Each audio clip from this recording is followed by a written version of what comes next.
just and then what? It's a fucking weapon. That's what I think. But then they just use it against us. I think it got out. I don't think they tried to use it against us. That's what I think. But I think that they 100% are developing these things to dump them on other countries. That's a fact. They've always done that. But why? There's tons of research that show that the United States has been involved in stuff like that forever. There was actually bioweapons labs that were in Ukraine when the war broke out that the United States was somehow involved with. Put that in there. Put that in there. What bioweapons labs was the United States involved with in Ukraine? Or how about this? Instead of being leading, were bioweapons labs discovered in Ukraine? Let's put that in first and see what it says. And then I'm going to ask it, were they funded by the United States? That's it. No bioweapons labs have been discovered in Ukraine, according to the United Nations. The U.S., Ukraine, and multiple independent experts. The allegations made by Russia and echoed by some Chinese officials involved in military biological activity were operating in Ukraine. These claims have consistently been denied and refuted by international authorities. That doesn't mean anything. Independent investigations and statements by the UN disarmament chief confirmed there's no evidence of a biological weapons program in Ukraine. Yeah. Okay.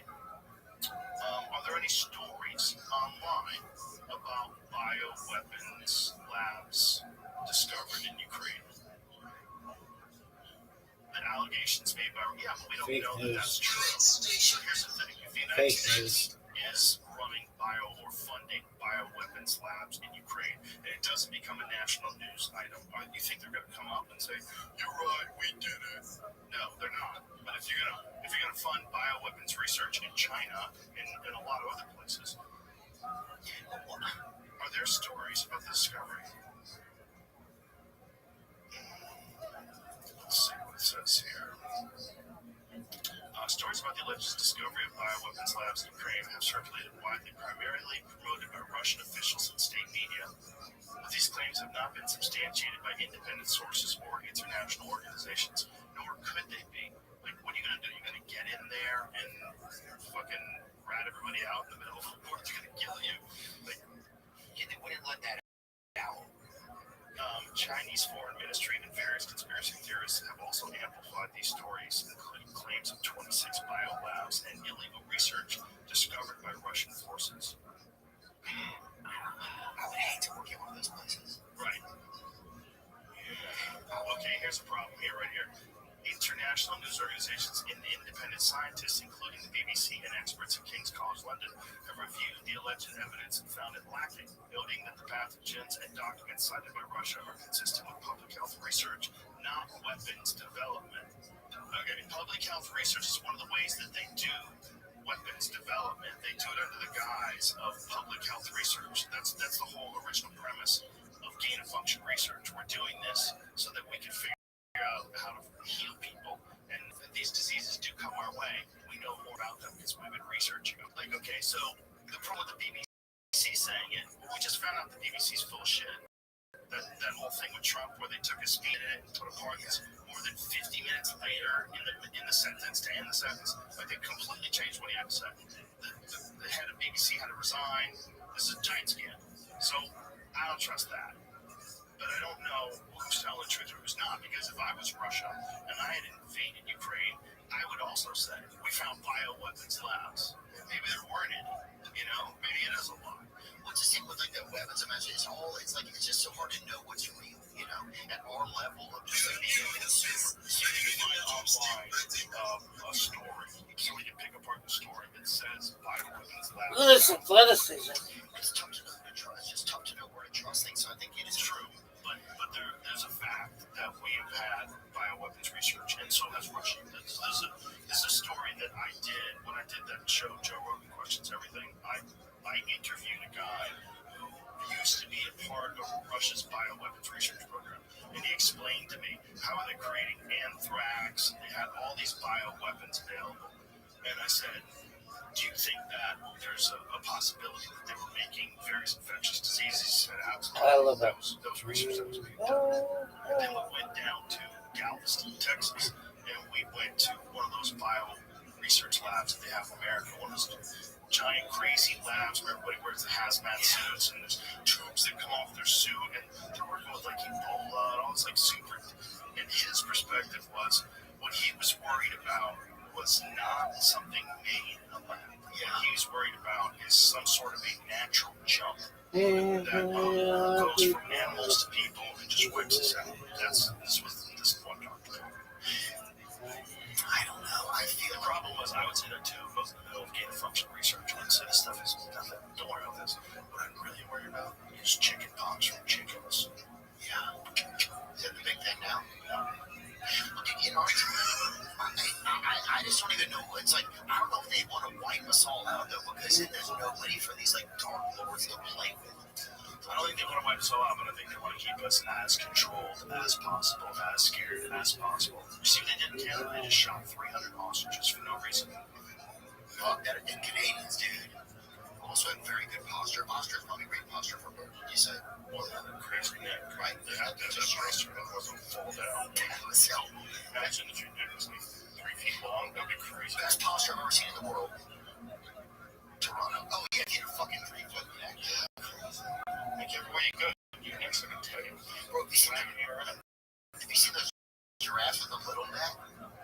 Oh, I have seen that. It's like a cousin of a giraffe. It looks like an antelope. It's like an innerhead. Yeah, what are those called? Like Mexican giraffes or whatever. No. They live in Africa. What are giraffes? Whoa, that's crazy. Showed him one of those. Look at that, bro. That's weird. Wait a minute. Is that that's a dog. That's what it looks like. The short-necked giraffe native. Really? Yeah, that looks like they might have hats. Or hats from what they look like.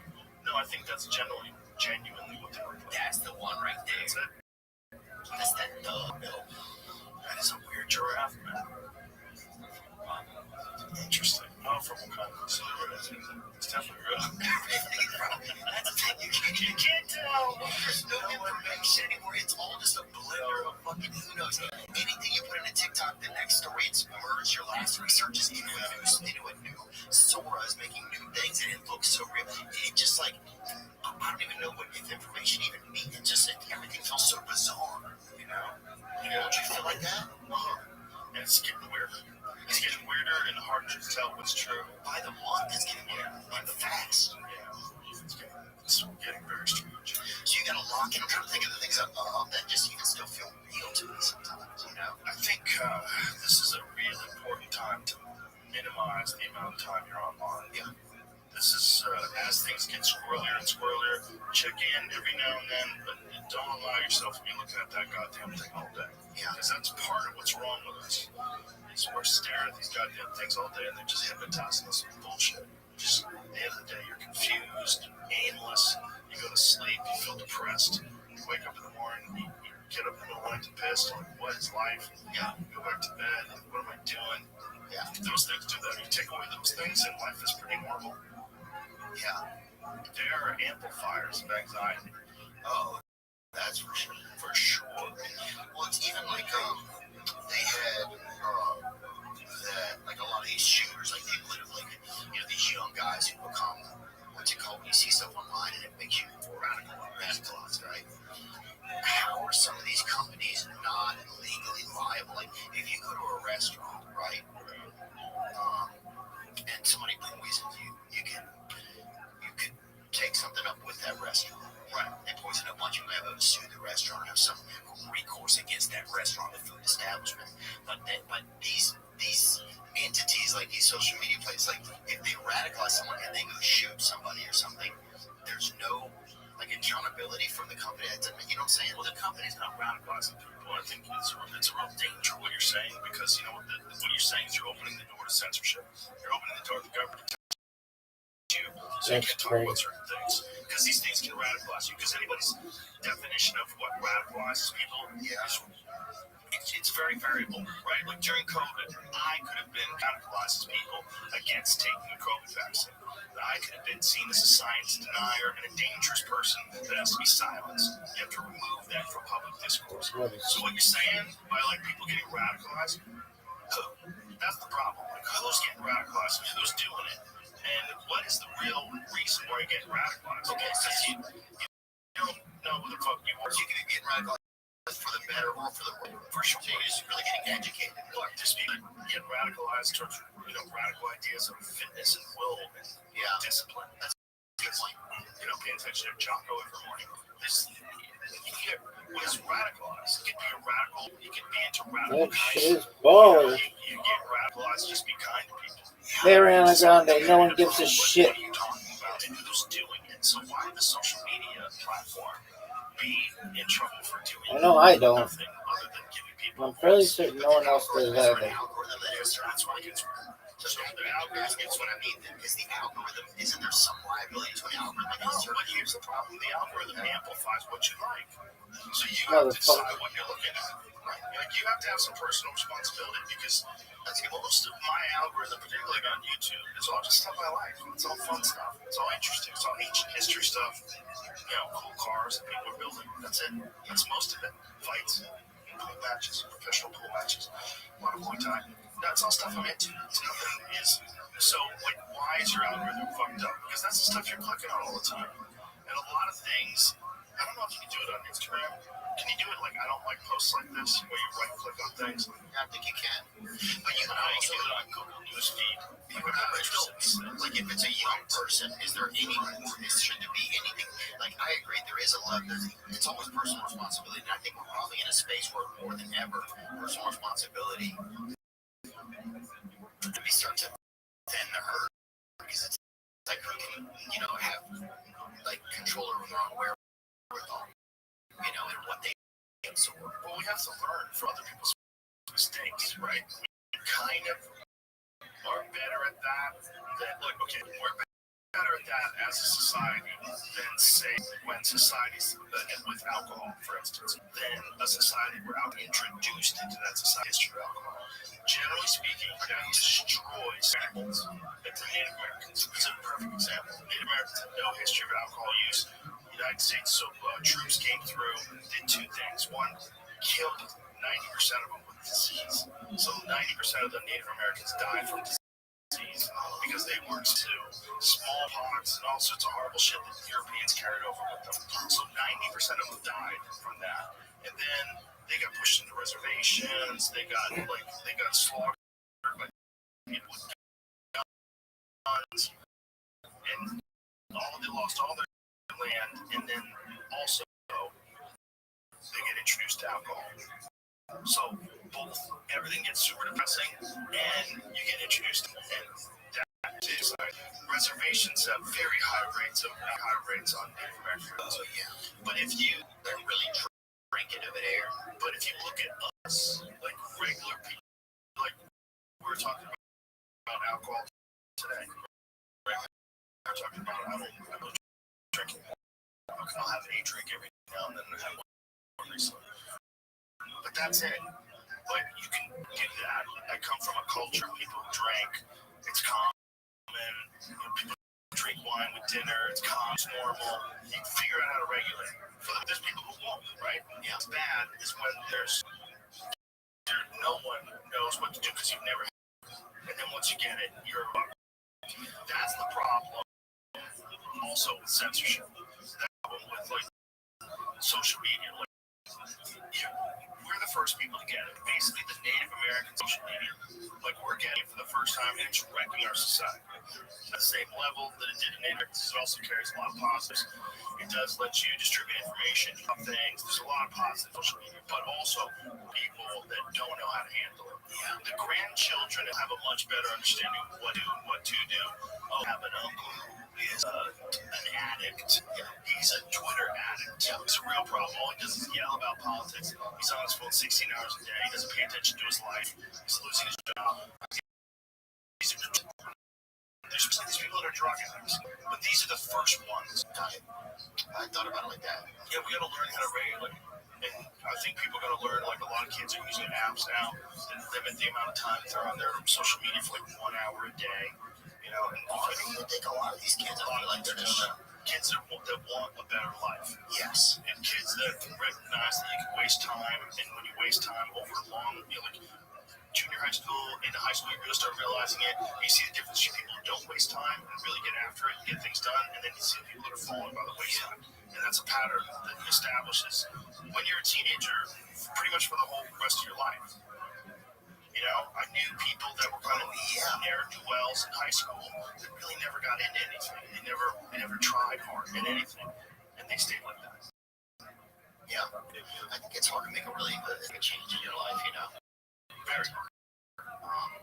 Very hard to make a change in how you see life. You know, and then you're not going to change your life unless you change the way you see life.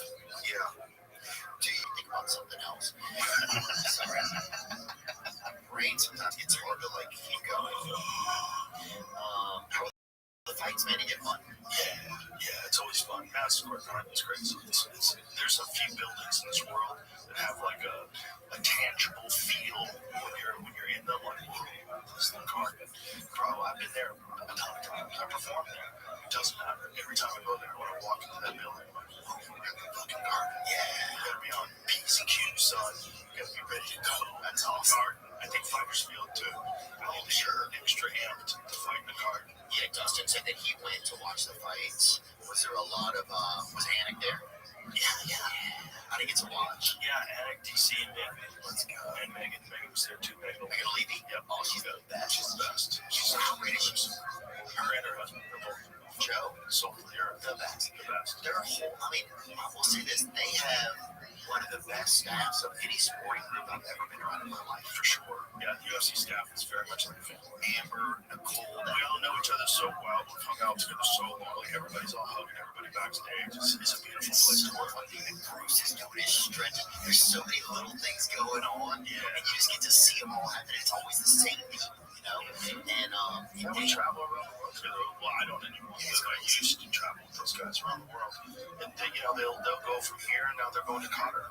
This was gonna go. Were you really? Yeah. Yeah, man, it's a long ass flight, son. I know. I want to go over there. Like you put on the outfit. I've been on the outfit already once. Did you like it? Yeah. I think maybe I could live here if I get in trouble. I thought they were going to take my life and I would come back. Not them, but you just never know in the police what's going on, you know? Yeah, what does that outfit mean? It's called a throbe. I think you can see a picture of me in it. Yeah, I've seen it. They use it to attack you and stuff online. Oh, yeah, like It's like your pocket. type shit. What look at that shit. Okay. I like how there's the collar. It's a little more modern. I think you have to put the head thing on, like if you're like listening to music or Would it be a whatever. real problem if you're grappling with that thing? Limit your hip movement, control you a little bit better. Well, hopefully the person you're grappling with is also wearing it. That's true, but you're slowing down the game. Yeah, you're right. So you're wearing a bathrobe. You're not wearing a gi. You're wearing an ankle-length bathrobe. Yeah, I was gonna go. That's gonna get in the way. I was gonna go. I was kind of, but yeah. Did you like going over there? What was your experience? Yeah, man, I liked it. See, they treat you a little bit different because, you know, You're not gay. yeah. Thank you for saying that. And I just went there. And I looked for love. I did meet somebody that I thought was kind of cool, but you know, How did Jewish people feel like going over there? I'm sure that they're. I mean, I feel like they're all kind of in cahoots, or you don't really know what's going on. Qatar's a Muslim country. Right. That's what I'm saying.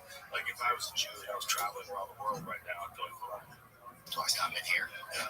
yeah. Bro, I'm flying the sweet instead, you know? I guess. I don't know. Did Qatar? Did any of those countries help with Palestine? I don't know. It was hard to know what was going on. Well, I think there was talk. Yeah. Do you say Qatar or Qatar? You're right, Qatar. Yeah, Qatar. Yeah. There was talk in the beginning of them helping to rebuild. This was like when Trump said the wildest shit of all time that we're going to take over. We're going to turn it into what did he say? The Mediterranean and the Middle East. What the fuck are you saying? That was one of those things that made people go, wait, is he really crazy? What's going on? How are we going to take over? How are you going to take it? It's like when he was talking about Greenland, like we were going to take Greenland. Like, hey, what? Why do they want Greenland? Let's ask Perplexity. Ask Perplexity, why is the United States interested in acquiring Greenland? You think there's something up there? You know what I'm saying? Let's imagine a world where the climate does radically shift, right? And by the way, think human beings play a part in these conversations with people? And I saw a video when those criticizing something today saying how talk about how much money there is in climate change and pushing the climate change narrative, and then that didn't compare to the amount of money that's in the fossil fuel, promoting fossil fuels. That is 100% true. But it doesn't discount the fact that there's a shit ton of money to be made from green energy. That's why they're promoting it. You really can't stop fossil fuel. That's the inside wink. Everything is made with oil. Everything. Your pharmaceuticals, all of your electronics, plastics, tires, everything is made when you can't stop in oil. How? This idea of reducing carbon footprint, 100% is money. And there's money in the whole green energy narrative. There's money. This is why Bill Gates recently abandoned saying he totally backtracked on what he was saying about climate change. Yeah, he totally backtracked on it because people were starting to investigate and looking at why he's saying this. Are you making money off of this? Do you have like certain stocks that would rise and where you'd make an extraordinary amount of money if you promoted these certain narratives publicly? Yeah. That's part of what's going on. However, there was giant solar activity this week. And this is what I'm talking about. In Greenland? Yes. No, in America. Solar activity where people were seeing the northern lights in Texas. Yes. In fucking Texas. Okay, and a friend of mine who is, well, Brett Weinstein, I'm pretty sure I can say it, so it's not a secret, was telling me, like, this is like a significant amount of solar activity, kind of unprecedented and very dangerous. And if it gets bigger than a certain wave, which they can't really predict, like these solar flares, they don't have a clock on the sun. Like, on November 17th, it'll be 82 degrees. It does whatever the fuck it wants. And sometimes it does mass injections, man. And these huge bursts, these huge bursts can wipe out satellites, wipe out telecommunication, wipe it out, and change the fucking temperature of the Earth. Go back to that shit going on. Go back to the Greenland thing, please. United States is interested in acquiring Greenland for a combination of strategic, economic, and security reasons. Greenland's geographic location makes it a critical asset for U.S. defense, especially for monitoring activities in the Arctic and North Atlantic, as well as for tracking potential Russian military movements and securing early warning capabilities for missile threats. That makes sense. You know what also makes sense? If it gets green, because the Earth temperature changes. Start investing ahead of time. Greenland maybe used to be green. You know what I'm saying? Yeah, I mean, I would bet at some point it did. I think they discovered Greenland, like, officially, in, like, I want to say the 1800s. They listed Greenland as a continent, but there's maps of Greenland, like detailed maps of Greenland from, like, the 1500s. Do you think that it's controlled, or they can start to thaw out whoever owns it? It's not controllable. No. So that's not controllable. This is the scariest thing about the temperature of Earth. We need to come to grips with. It is not static. It changes, and it changes all the time. And sometimes it changes in horrific ways where it turns into a fucking ice age. And if that happens, we all have to move to the equator. That's what happens. That's what happens in human history. That's why you see these, like, super advanced civilizations came out of South America. Like, well, they were probably the only people that were able to live, like, normally during the Ice Age. During the Ice Age, like, if you're in North America, you're a fucking caveman. You're covered in animal furs. You know, you're through the snow. You're hiding. Things are hunting you. If you're living in the Amazon jungle during that same time, man, you're probably in, like, look at that. With the Aztecs, the Aztecs were the Aztecs overall. Here's the thing with the Aztecs, Romans as well, as we get to. They found them that way. The Aztecs that lived there, they didn't build them. They found them that way. They uncovered them in the jungle. The ruins. They're part of a civilization that's even older than them. So the Aztecs found them. Like, they didn't build it. They built some things, right? But they found those things there. So that their great ancestors were probably the ones who built it initially. And if you think about the Ice Age, if there's any advanced civilization, it's going to be the places that are frozen, And all of North America, half of North America was under at least a mile of ice. Well, let me think about it. Half of North America was under at least 1 mile of Yeah, you know where it's flat in like a lot of Wisconsin. Wisconsin has areas called the driftless areas, and that's the areas where these giant glaciers didn't just plow over the earth. So they have hills and mountains and shit. Everything else is just flat. That flat shit, that's from 2 miles of motherfucking ice just erasing anything that was there before a bulldozer. So if there was a civilization that lived on Earth up there 20,000 years ago, bitch, you ain't finding nothing. You ain't finding nothing. We ain't getting shit. They're all down in South America. That's what I think. That's why that happened. That's why they had such advanced civilization and so many artifacts and stuff, because that's where it's possible. All kinds of weird shit that they don't understand. So these cities that were in the Amazon jungle that they're discovering there. What happens? You'll say it starts to like things are, it starts to devolve even more. What happens? Where do we meet up? I know we talked about this before. I think we said Denver or whatever. But I think Denver's lost. I think Denver just started bringing wolves back to Denver. Dumbass. Well, I wouldn't mind a wolf or two, but I'm just saying, what do we do, man? That's what I'm saying. Like, if it gets weird, we have to have some plan. It's only getting weird, right? It's getting real. Yeah. It's getting weird, and but the reality, what I was getting to is you can't control the Earth's temperature. You can't control the Earth's future because there's a bunch of factors. Even if you say, okay, let's all agree on something first. Let's agree that human beings have a detrimental effect on Earth. We can all agree on that. Let's agree that human beings overfish the ocean. Let's all agree on that. Let's all agree that we pollute the air, we pollute the oceans, we pollute the rivers. All that's terrible. All that should be fixed. Let's all agree on that. Once we agree on that, that's not the greatest threat to human life. The greatest threat to human life is asteroid impacts. Well, nuclear war for sure if we do that to each other. That's number one. But after that, it's asteroid impacts. And asteroid impacts, you can't do a fucking thing about them. You gotta do something. No, they're not ready yet. They can't do anything yet. You couldn't do something. You could behind something. You could It's so you cute. could do something. No. You can wear something. You can wear something. That is so cute. You know that E3I What's that one that just passed through? It's the size of Manhattan. It's made out of metal. It's a giant chunk of nickel that's the size of Manhattan.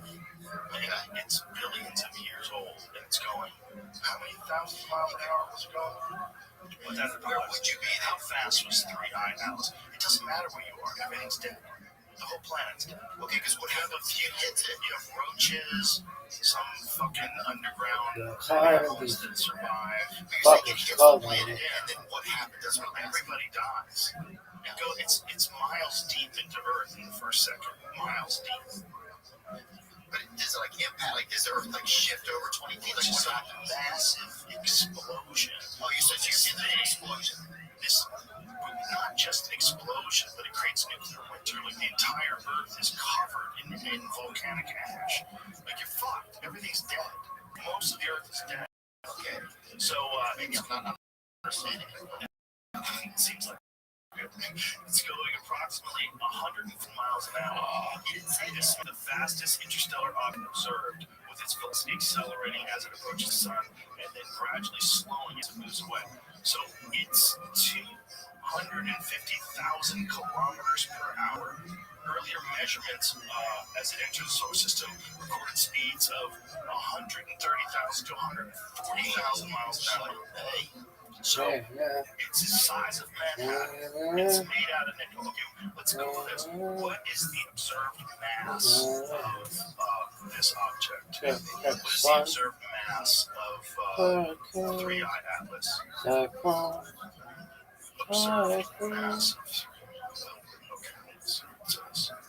Cyclone, typhoon, hurricane, mass is estimated to be 33 billion tons. Okay, hold on. Let me think about how much that is. It's a lot. 33 billion tons. How much is 1 ton? Like 2,000 pounds. Okay. Where is Japan? What else is 33 What billion the day? tons? It's a great question. Very good question, Jim. Look how research. Estimated mass of 3i Atlas, 33 billion tons, roughly equivalent to the mass of Manhattan Island, which is about 3.1 miles across. Similar size to the comet's estimated nucleus in diameter. This means the comet's mass is roughly comparable to a large city in solid matter terms. 33 33 billion tons. Oh, what a good job. Orders of magnitude heavier than previous interstellar objects. Like, what? 500 what?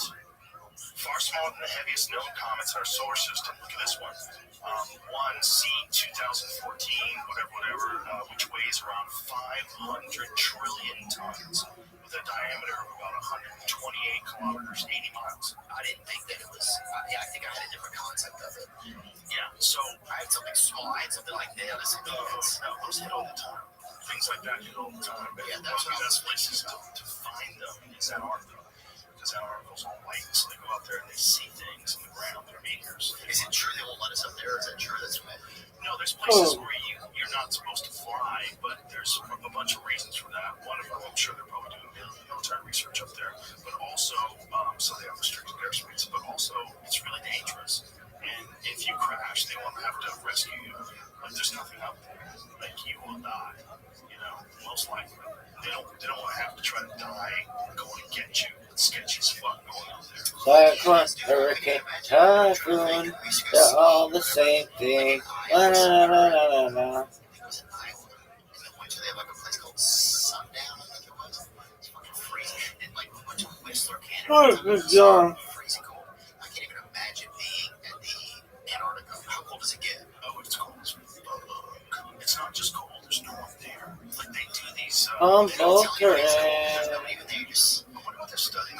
Volker. They're like groups of scientists that live up there year round. Volker, like a bear. Volker, I mean, not Kirk Douglas. Michael Douglas. God damn it. Kurt Russell. Oh, what a good job. Movie's incredible. I haven't seen that. Fun horror movie from, like, I guess it was probably like the 80s. The Thing. Yeah, that thing. There's a Hurricane. TK Carter, the dude who used to perform at the store. Yeah, he was at the store, and then he started getting big on this. And he was in The Thing. And John Carter was him. I remember that. That's cool. Yeah, and The Thing was, Pardon me. like, Look at this movie. one of the craziest special effects that really looks kind of corny now. Dude, fuck those people. This suck. Maybe we'll remake it or something. So if they do that. But it was Look at about, this athleticism. like, some spaceship. Dog. Way hard sleep was. I think right. Is that where it took place? Yeah. People want us. I think people find something. I think people are looking for stuff right now. People are trying to look for something to give things a little bit more meaning to them. Oh. That's also part of the confusion. Is everybody's telling you constantly that aliens are real. You're hearing it constantly, and no one's even flinching. But they are really Duh. fuck about us. That's what I'm telling you. Why do you think that? No one's seen Neil deGrasse Tyson. That Not a chance. But B, dude, they're not coming here and visiting, dude. Here's what I think about it. I believe that Earth, we used to be this fun place. Aliens would come and visit. It's almost like it's this cool tourist park or whatever. And aliens would bring their kids here when they had like holidays or whatever, right? Oh, Now, what a it's good like job. a place you don't take your kids to anymore. It's like an old theme park that's kind of going by the wayside. And now I think aliens are taking their kids. They're traveling other places on their vacations. You know what I'm talking about? Where do you think they're going? Places we don't know. Because we're still fucking here. Avatar, Pandora. Yeah, they're going to dope ass places. Like, if they pull up here and their kids are like, you took us to fucking Earth. This place sucks dick. Oh, that's just take of this dope ass fuck. What the fuck is this shit? Yeah, people So what? wash their hair. Oh, that's your take on this dope ass It's fuck. even cool. Yeah. This place sucks. You know what's cool? Indian the old stuff. So that's what I do believe. There's a temple in India that is one of the most confusing places Oh. I've ever seen, where people describe its mass and like how it's made. It was carved out of a mountain. The whole temple was entirely carved out of a mountain. It wasn't built. They removed the mountain and created this insane, like very symmetrical, incredibly intricate temple that doesn't show any chisel marks on it. It's like hundreds of millions of tons of rocks have been removed. That thing. Bro, have you ever seen that? What a good I job. watched a whole YouTube documentary last night. What is it called again? Kalisa Temple. Dude, it's fucking bananas. Yeah, It's 2,000 years ago. It's chiseled out of rock. Yeah, I thought it was like much more recent. Yeah, it's like they think it's 2,000 years old, right? Is that what they think it is? How old is it? Okay, 756 to 777 current era. So that's like the year 773. So it's even less than 2,000 years old. Yeah. So they think, I don't know how they know this, but whatever they know, whoever fucking made it, how? Whoever 2,000 years ago made this fucking hell. See if you Jamie, see if you can find a video on it. You can they describe it or they go through it. Dude, it's nuts. The video I was watching last night on YouTube, my jaw was open. I was like, this is crazy. It's so detailed. And when you think about just the sheer effort of making this, and if one person fucks this up, this whole project's ruined. Because you're not building it. You're carving it out of the mountain. You can't recarve. And they did it perfectly. It's nuts, man. It's really, truly nuts. You got to plan ahead with that. Yeah, you think? Yeah, but how did they do it so well? I mean, how is it so beautiful? How is it so symmetrical? How did they? Who fucking asked for this to be built? How long did it take? This is nuts, man. Fuck. This whole thing is. It's so impressive. It's so impressive. Almost more impressive than some of the stuff from ancient Egypt. Because it's all one piece of stone. The whole thing. Whoever these people were, man, I believe. I wish they wrote books. I wish they wrote books on how they did this. And if they have the books, let them out. Look at these pillars, man. This whole thing. It's all carved out of the mountain. It's bananas. Like, it's so special. That's nice. But you can see, I mean, I'm barely grasping it. I'm trying to put myself in a position of someone who's there physically. Yeah, it's where I'm sure I would be blown away. I'm sure you don't have enough time in a month to really go over this place and really get a feel for it. Because it's so insane. Someone was able to do that long ago. Well, the people used to have to, like, I think the amount of time and attention you would put in things, you have a lot of things taking your attention. Also, I think things have happened, and we forgot about those things. And I think things like asteroid impacts, things like super volcanoes, these ice ages, things have happened and destroyed civilization, and we've forgotten a lot of it, and we're relearning it.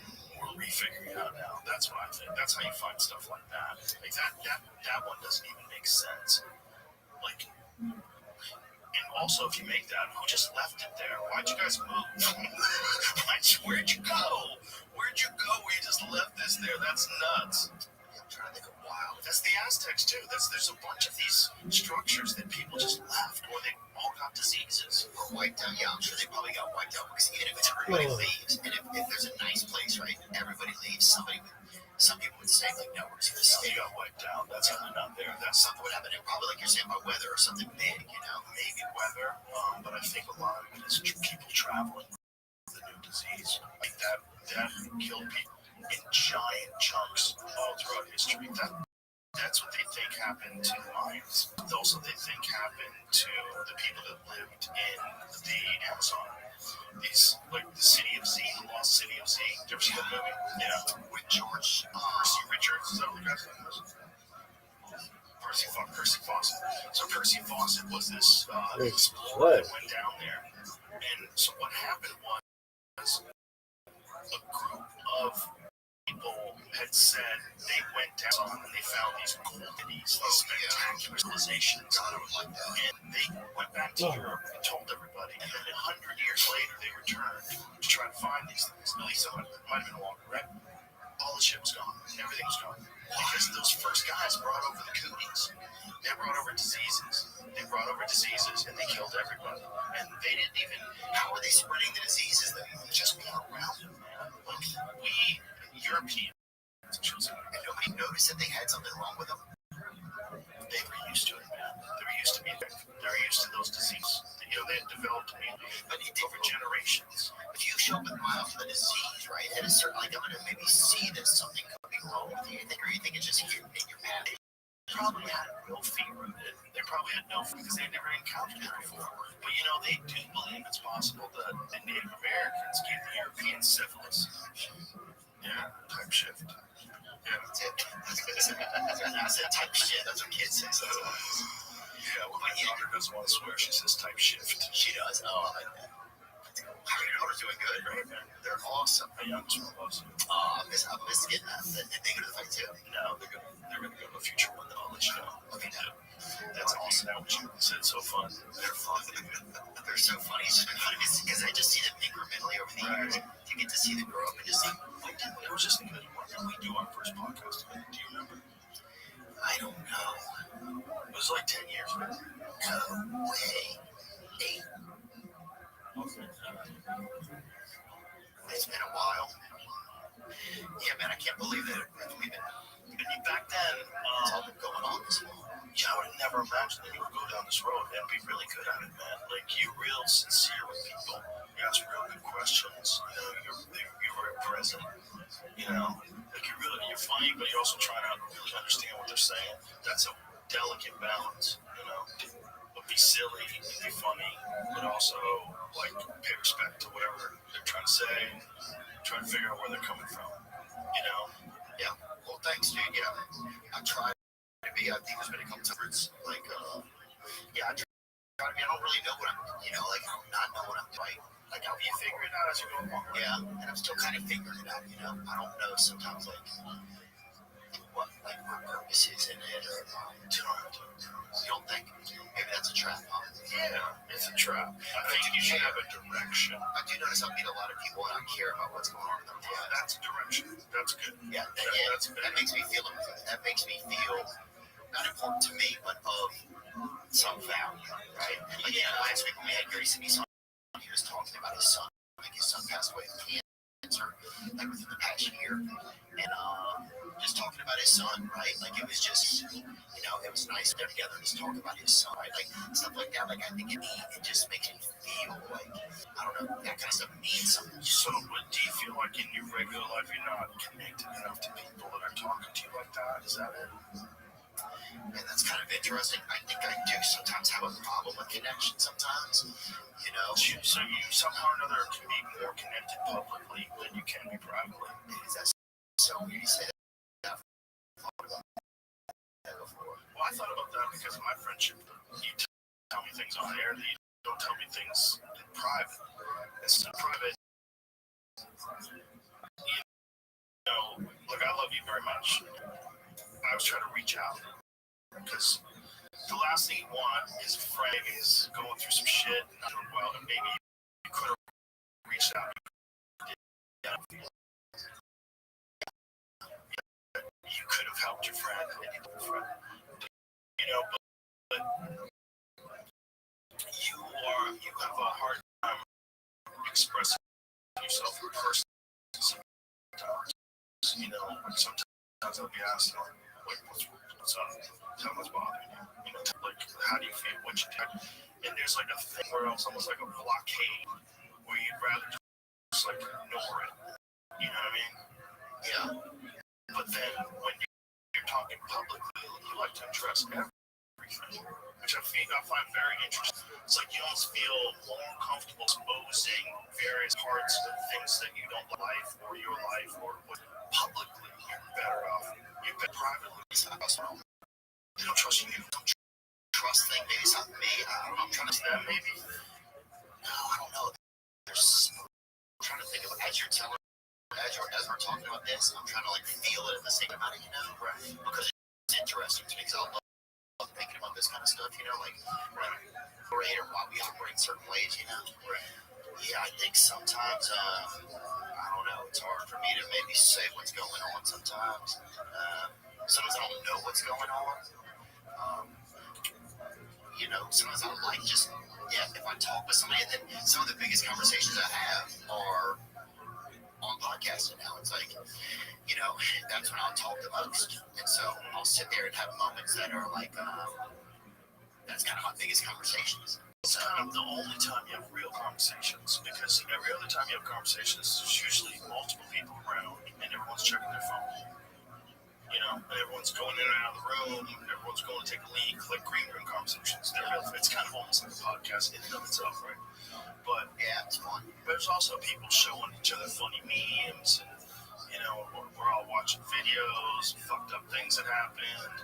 You know, listening to music, joking around, that's a little bit more of a bigger atmosphere. Right, but the point is, it's like you don't have these kind of conversations outside of podcasts. The only time you or I have these kind of conversations is right in front of each other, where we agree we're gonna just sit and talk for like 3 fucking hours with no interruptions. Yeah, it's kind of weird, but I feel like in that form you get relaxed. In that form, you talk about yourself like honestly, you're introspective and open about it, which I find very fascinating. That you don't do that privately. Yeah. Yeah, it's funny. It is kind of interesting. I don't know why either. I think maybe there's something where, like, I thought, like I have, I have to. There's something inside that has to be of value or something. I don't know. I'm trying to You figure don't out. want to be a burden, maybe. You don't want to annoy people talking about your process. Here's the thing: like when you start about like having issues, I was shocked because I thought about all the times that I'm with you. Like this feels always the life of the party. We're always having fun. I don't get it. But yeah, how could we possibly be not doing well? That makes sense to me. Yeah, like everybody loves them. It's so fun to be around. You know, why would you not feel it? That don't make sense. You know, so when I had to listen to you talk like in podcasts, and I was like, oh, okay. Well, there's some ways that he talks publicly that you don't necessarily talk a lot privately. So, like, your friends sometimes don't even know if things aren't going so well.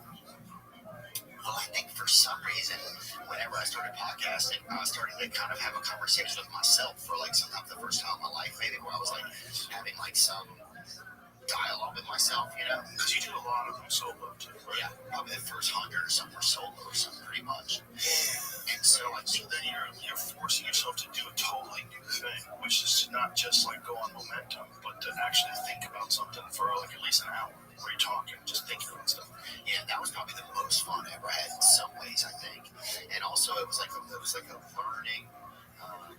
And then now, like, people can call in our show and leave voicemails and stuff, so I'll listen to those and talk about that kind of stuff. And that's something I want to get more into because that's something that I like really care about, you know. But yeah, I don't know. I don't know why some ways are easier for me than others. I have thought about that before, though. You know. Yeah. I have thought about that. It's the same reason, like, even being like in a relationship. I remember, like when I was like relationship with a woman, it was so hard for me to like look at them and like to be super close. Like that was super hard. But it was easy for me to microphone and talk to people in a group. You know, like there's some things that are just like I just feel like a lot of like pressure. I feel like when I was in like that kind of situation, like I think there was something about it. Like if somebody, I don't know, there was always a part of me like when I was young, like if I looked somebody in the eyes or something, like they weren't gonna believe me. Really? Does that make any sense at all? I know it's a weird thing to say, but no, it does make sense. There was a part of me like, yeah. And I'm not trying to like self-pity or like look at like, you know, do I seem like I'm being self-pity? No. Okay, good. Because I like to examine stuff, but I'm not like, you know, being like, woe is me. I'm just trying to like look at it, right? Well, you gotta think, as a kid growing up, you had a lot of negative interactions with people. You know, nobody ever looked at me. Nobody ever looked at me and was like, what's going on with this kid? Or looked me in the eyes, or like people were busy and working and like just trying to keep us surviving. So I think later when I got into relationships, you'd be right there with a woman and they'd be looking at you, maybe really nervous and scared. You're like, damn, these bitches are pulling up.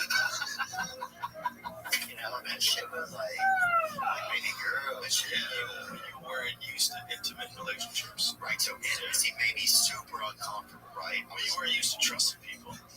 Yeah, I'm probably not even used to really trusting myself. I don't think I knew who I was. You're probably not used to people being nice to you. You gotta get used to, accustomed to people being nice to you. We grew up in like a scary place, and so I felt like I wasn't sure if people believed me or not, you know? And so I think that made it like pretty tough when I was young.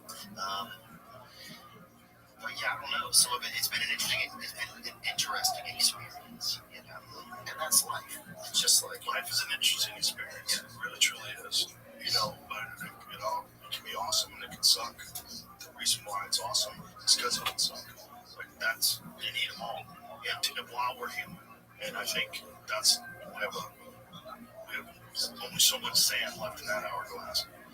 Where the humans are on the way out. I know a lot of people hate it when Peter Thiel says it. Like, Peter Thiel is a terrible person. He's evil. He's just, no. I think he's just telling you the truth. I think he's, when they said, do you think human beings should survive? And he had like this long pause. Oh, yeah, I remember. And then the interviewer was like, the answer is yes. The answer is yes. Which is not how you're supposed to do it. Well, at least not how I do it. I would let him talk as long as he wants. I would let. If you watch my podcast I did with him, this is long ass stammers. But he's like, everything he does. He wants to be very careful before he answers it. He wants to consider what he's saying. If you ask me the same question, is it important that humans survive? Okay. Is it important that Australia survived? It's not. Is it important that Neanderthals survived? It's not. Currently not important. Is it important that humans stay in this form? It's not. It's not going to be. If we're going to evolve to something way better than this, how many people go, I miss the old days when you could lie and you couldn't read minds and people were a lot more rapey? No one's going to say that. No one's going to, I miss the wars. I miss stealing and credit card fraud. I miss the good old days of a rigged stock market and the Jets won. Yeah. No one's going to say that. They're going to move on to what's next. So Peter Thiel's right. It doesn't mean I don't love you. It doesn't mean that being a person isn't important to me. Yeah, it is to me because I'm a person, but I'm also, if I stay outside of being a person and I look at where this thing is going, I'm like in a different direction. It's not going in the direction it was. mRNA vaccines and lying politicians. It's not going in that direction. It's going in some sort of digital God direction. And we're either going to join on fucking real quick. Within a few years. We have, I think, what is it, 2026 almost? We're real close to that. I think by the time 2030 rolls around, it's a wrap. It's a wrap. Do you think that money will have any value at that point or no? I don't know what it's going to mean anymore. And the problem is some people are going to be in control of assets, and some people are going to be in control of money. See, money is just, right now, mostly, if we're not on the gold standard, what is money? If your bill doesn't represent, you could go to Fort Knox and they give you a brick for whatever that money, they give you a brick of gold that's worth that money. If that's not real, if we don't have that anymore, and if we're on some sort of digital thing, and if they can just spend money and then inflation rises and all this money that we spend on wars and all the crazy, it's not, where does it come from? We don't have any money. $37 trillion in debt. They just print it up. If they just print it up, that makes money less and less valuable. That's what it's all about. And at some point in time, that's just ones and zeros. When you have quantum computers, they're basically like digital gods, and they're in charge of all the assets and all the money of the world, and they're not human. They're not human, and they're just going to stop it all. They're going to say, no, we'll decide how much resources you get to stay alive for as long as this body lasts, because you're not breeding anyway. Our fucking population is dropping off of a cliff. Overpopulation's a real problem. It's not. We don't have the correct levels in most giant countries like Japan. Japan is not in a restorative level. Like, they're not even close. They're disappearing. They have a real population collapse problem. South Korea, a real population collapse problem. Eventually, that's going to come here. That was one of the arguments that they had to keep the border open. That was one of the Chuck Schumer and Nancy Pelosi arguments. We're not having enough kids. We need to bring people in. Shut the fuck up. Shut the fuck up. There's no way I can look at Chuck Schumer and think he's a good guy. He looks like a great guy. If you ask a baby who'd been here one day, pick a bad guy out of Bro, did you ever see the video when it's fucking dark out there, man? That's why we just gotta love each other, do the best we can, have a nice creme brulee, hug a buddy, tickle your friend or whatever, tell him he's gay or something. That's a good move. I just opened up my Instagram and he popped up immediately. I know, I'm not lying. What's he trying to sell you? Some bullshit. It's something important. He accidentally said the quiet part out loud about the Epstein files. They all are doing that, dude. All right, let's see what he said. Here, I'll send it to you, Jamie. They got me, these motherfuckers. They got me. How much longer does Israel let us stay alive, do you think? That's a big question. Why would you? What are you saying? Is that AI? What are you saying? That's Sora? What are you saying? I didn't say anything. What are you saying? What Israel Adesanya? Oh, he loves you. Don't worry about it. What the fuck are you saying, son? What did he say? What did he say about the Epstein files? Let's hear what he said. That was great. He's been drinking some of these the last 4 years. Well, that's the question every American is asking. Not every American, but so many Americans are asking, what the hell is he hiding? Why? Okay, that was a useless clip. This whole thing's all bullshit. It's all BS. Well, it's fun. Do you think he's alive? Do you think Epstein's alive? I do not think so. You don't? No, I think they killed him. If I had to guess. There's too much circumstantial evidence that leads me to believe that it was an assassination. You know, I know a lot of people think that he committed suicide. A lot of very smart people that think he committed suicide. I'm like, there's too many convenient things. They cut wires. The security cameras, rather, not working. They weren't cut, right? They just stopped. The security cameras didn't function. The fact that he had shared a cell with this giant fucking former cop who was a murderer. Killed multiple people, just giant roided up cop. This is a cellmate. Like, if you wanted to get somebody, like, bro, extra Twinkies, take this guy out. Like, it wouldn't be hard. He's already killed a bunch of people. He was a drug dealer. You ever see the guy? You ever see the guy who was his cellmate? No, but it's like it's kind of hilarious. It's like you're a freshman in college, they just put you with somebody you know. Bro, you wanted to get someone killed. You have a high profile witness, okay? High profile witness in the craziest sex trafficking conspiracy of all time, where a guy who may or may not have been an intelligence asset or an intelligence agent or whatever the fuck he was from whatever country, this guy he's arrested for sex trafficking to elites, and then you put him in jail. Oh my god. With that guy. I thought that was the guy that fought Mike Tyson. Remember that dude who read that poem? Bro, you put him in jail with that guy. All you have to do is get that guy cigarettes and steroids. You tell him, I got you Marlboro Reds and Tren. I got you testosterone replacement for life, even though you're going to still be in jail. I got you some Marlboro fucking Format. Dude, he was found guilty of killing Format, and they put him in a cell with Epstein. Look at the size of that fucking savage. Giant fucking muscle-bound steroided up dude, and they put him in a cell with Epstein, and Epstein got strangled. Well, Epstein, not Sherlock Holmes, but I think there might be a connection there.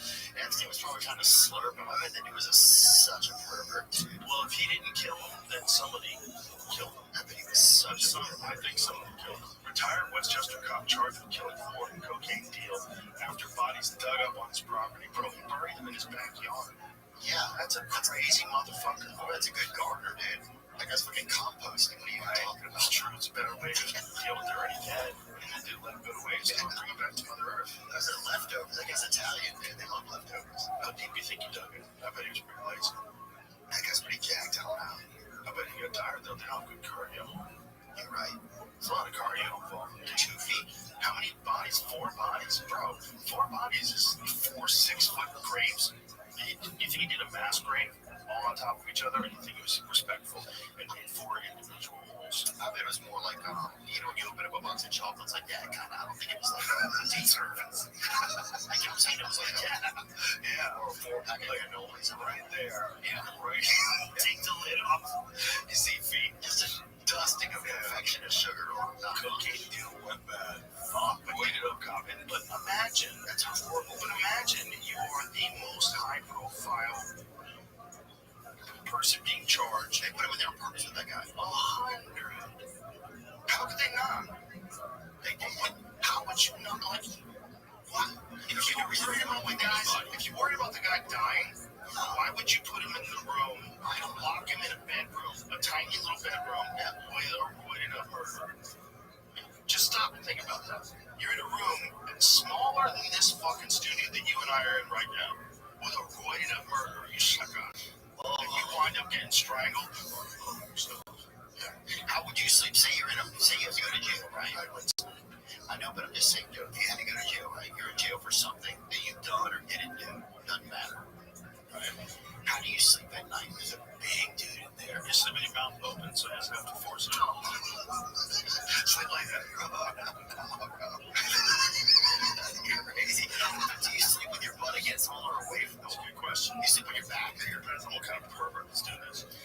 you're one of the dick sucker guys who just wants to suck your dick while he jacks off. You know, then you'd want to sleep with your ass to it. Like, jerk off, let's suck your dick. Like, no, I'm trying to sleep. Hey, I told you I'm trying to sleep. Or it's crazy. And then you find out that prisons are private too. What? There's a business in having jails. So then you find out that prison guard unions are also responsible for keeping marijuana illegal. They get involved in it too, guard unions, because they want to keep the work coming. But it just feels like at some point, do you think it's always been this way through history, where people have felt like you just feel like such a peon of like some corrupt financial system? Do you think it's always been that way? Or do you think this is like kind of like a highlight of it for America? This is worse than it's ever been before, for sure. And the United States is worse than every other country when it comes to incarcerations. But the thing is, like, they want to keep it busy. In the UK, they probably could use a few incarcerations. They're letting people loose. They're doing horrible shit. They're not enforcing crimes over there. That place is getting real squirrely.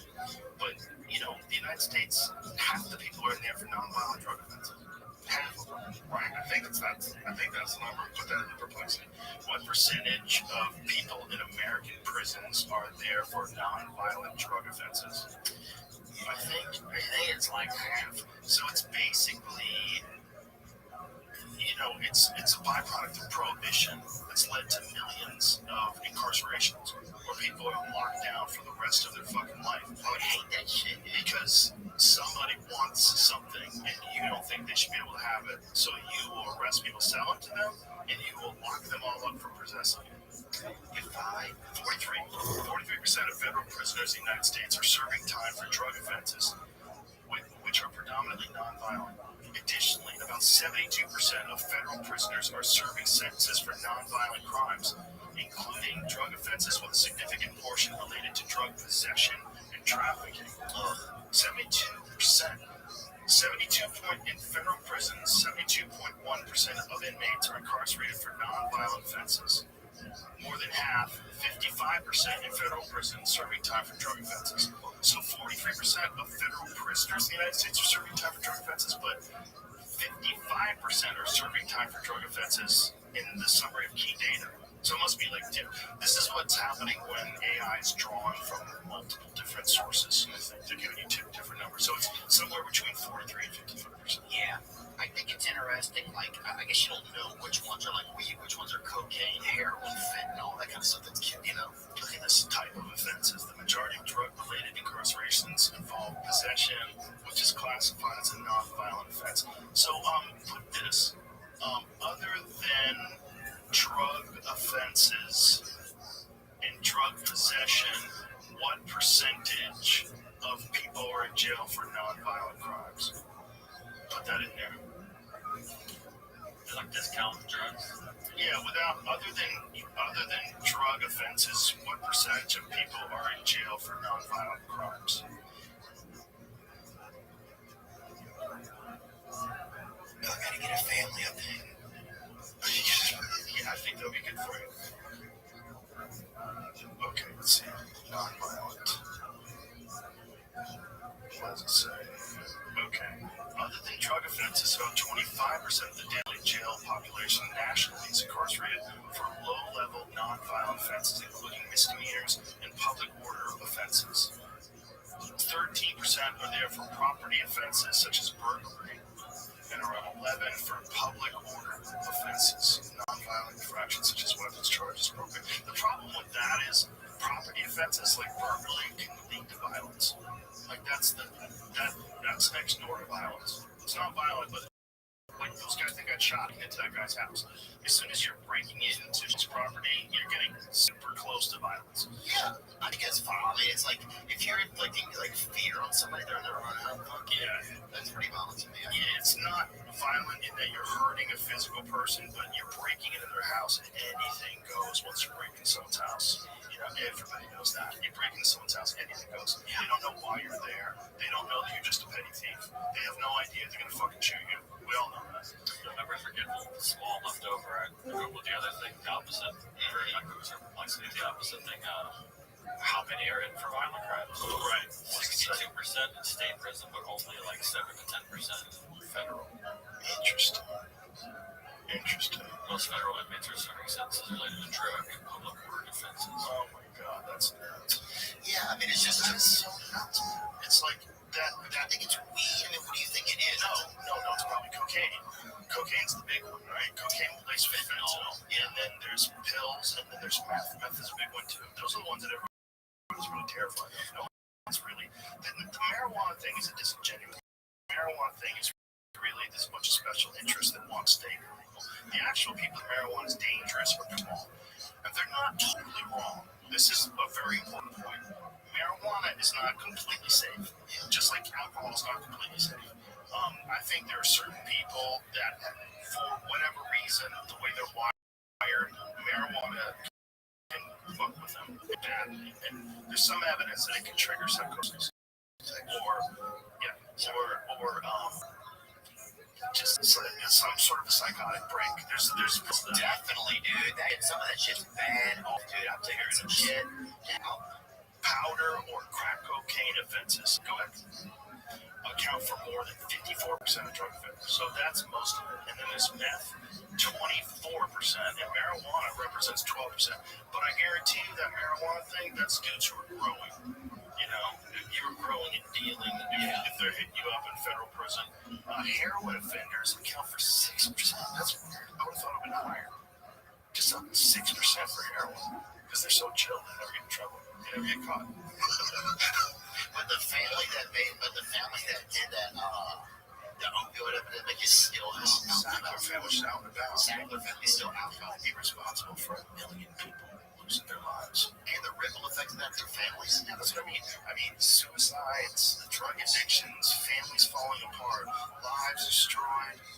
Where do you think people find a sense of purpose these days in Joe? Because it certainly feels like the fabric of like some of America.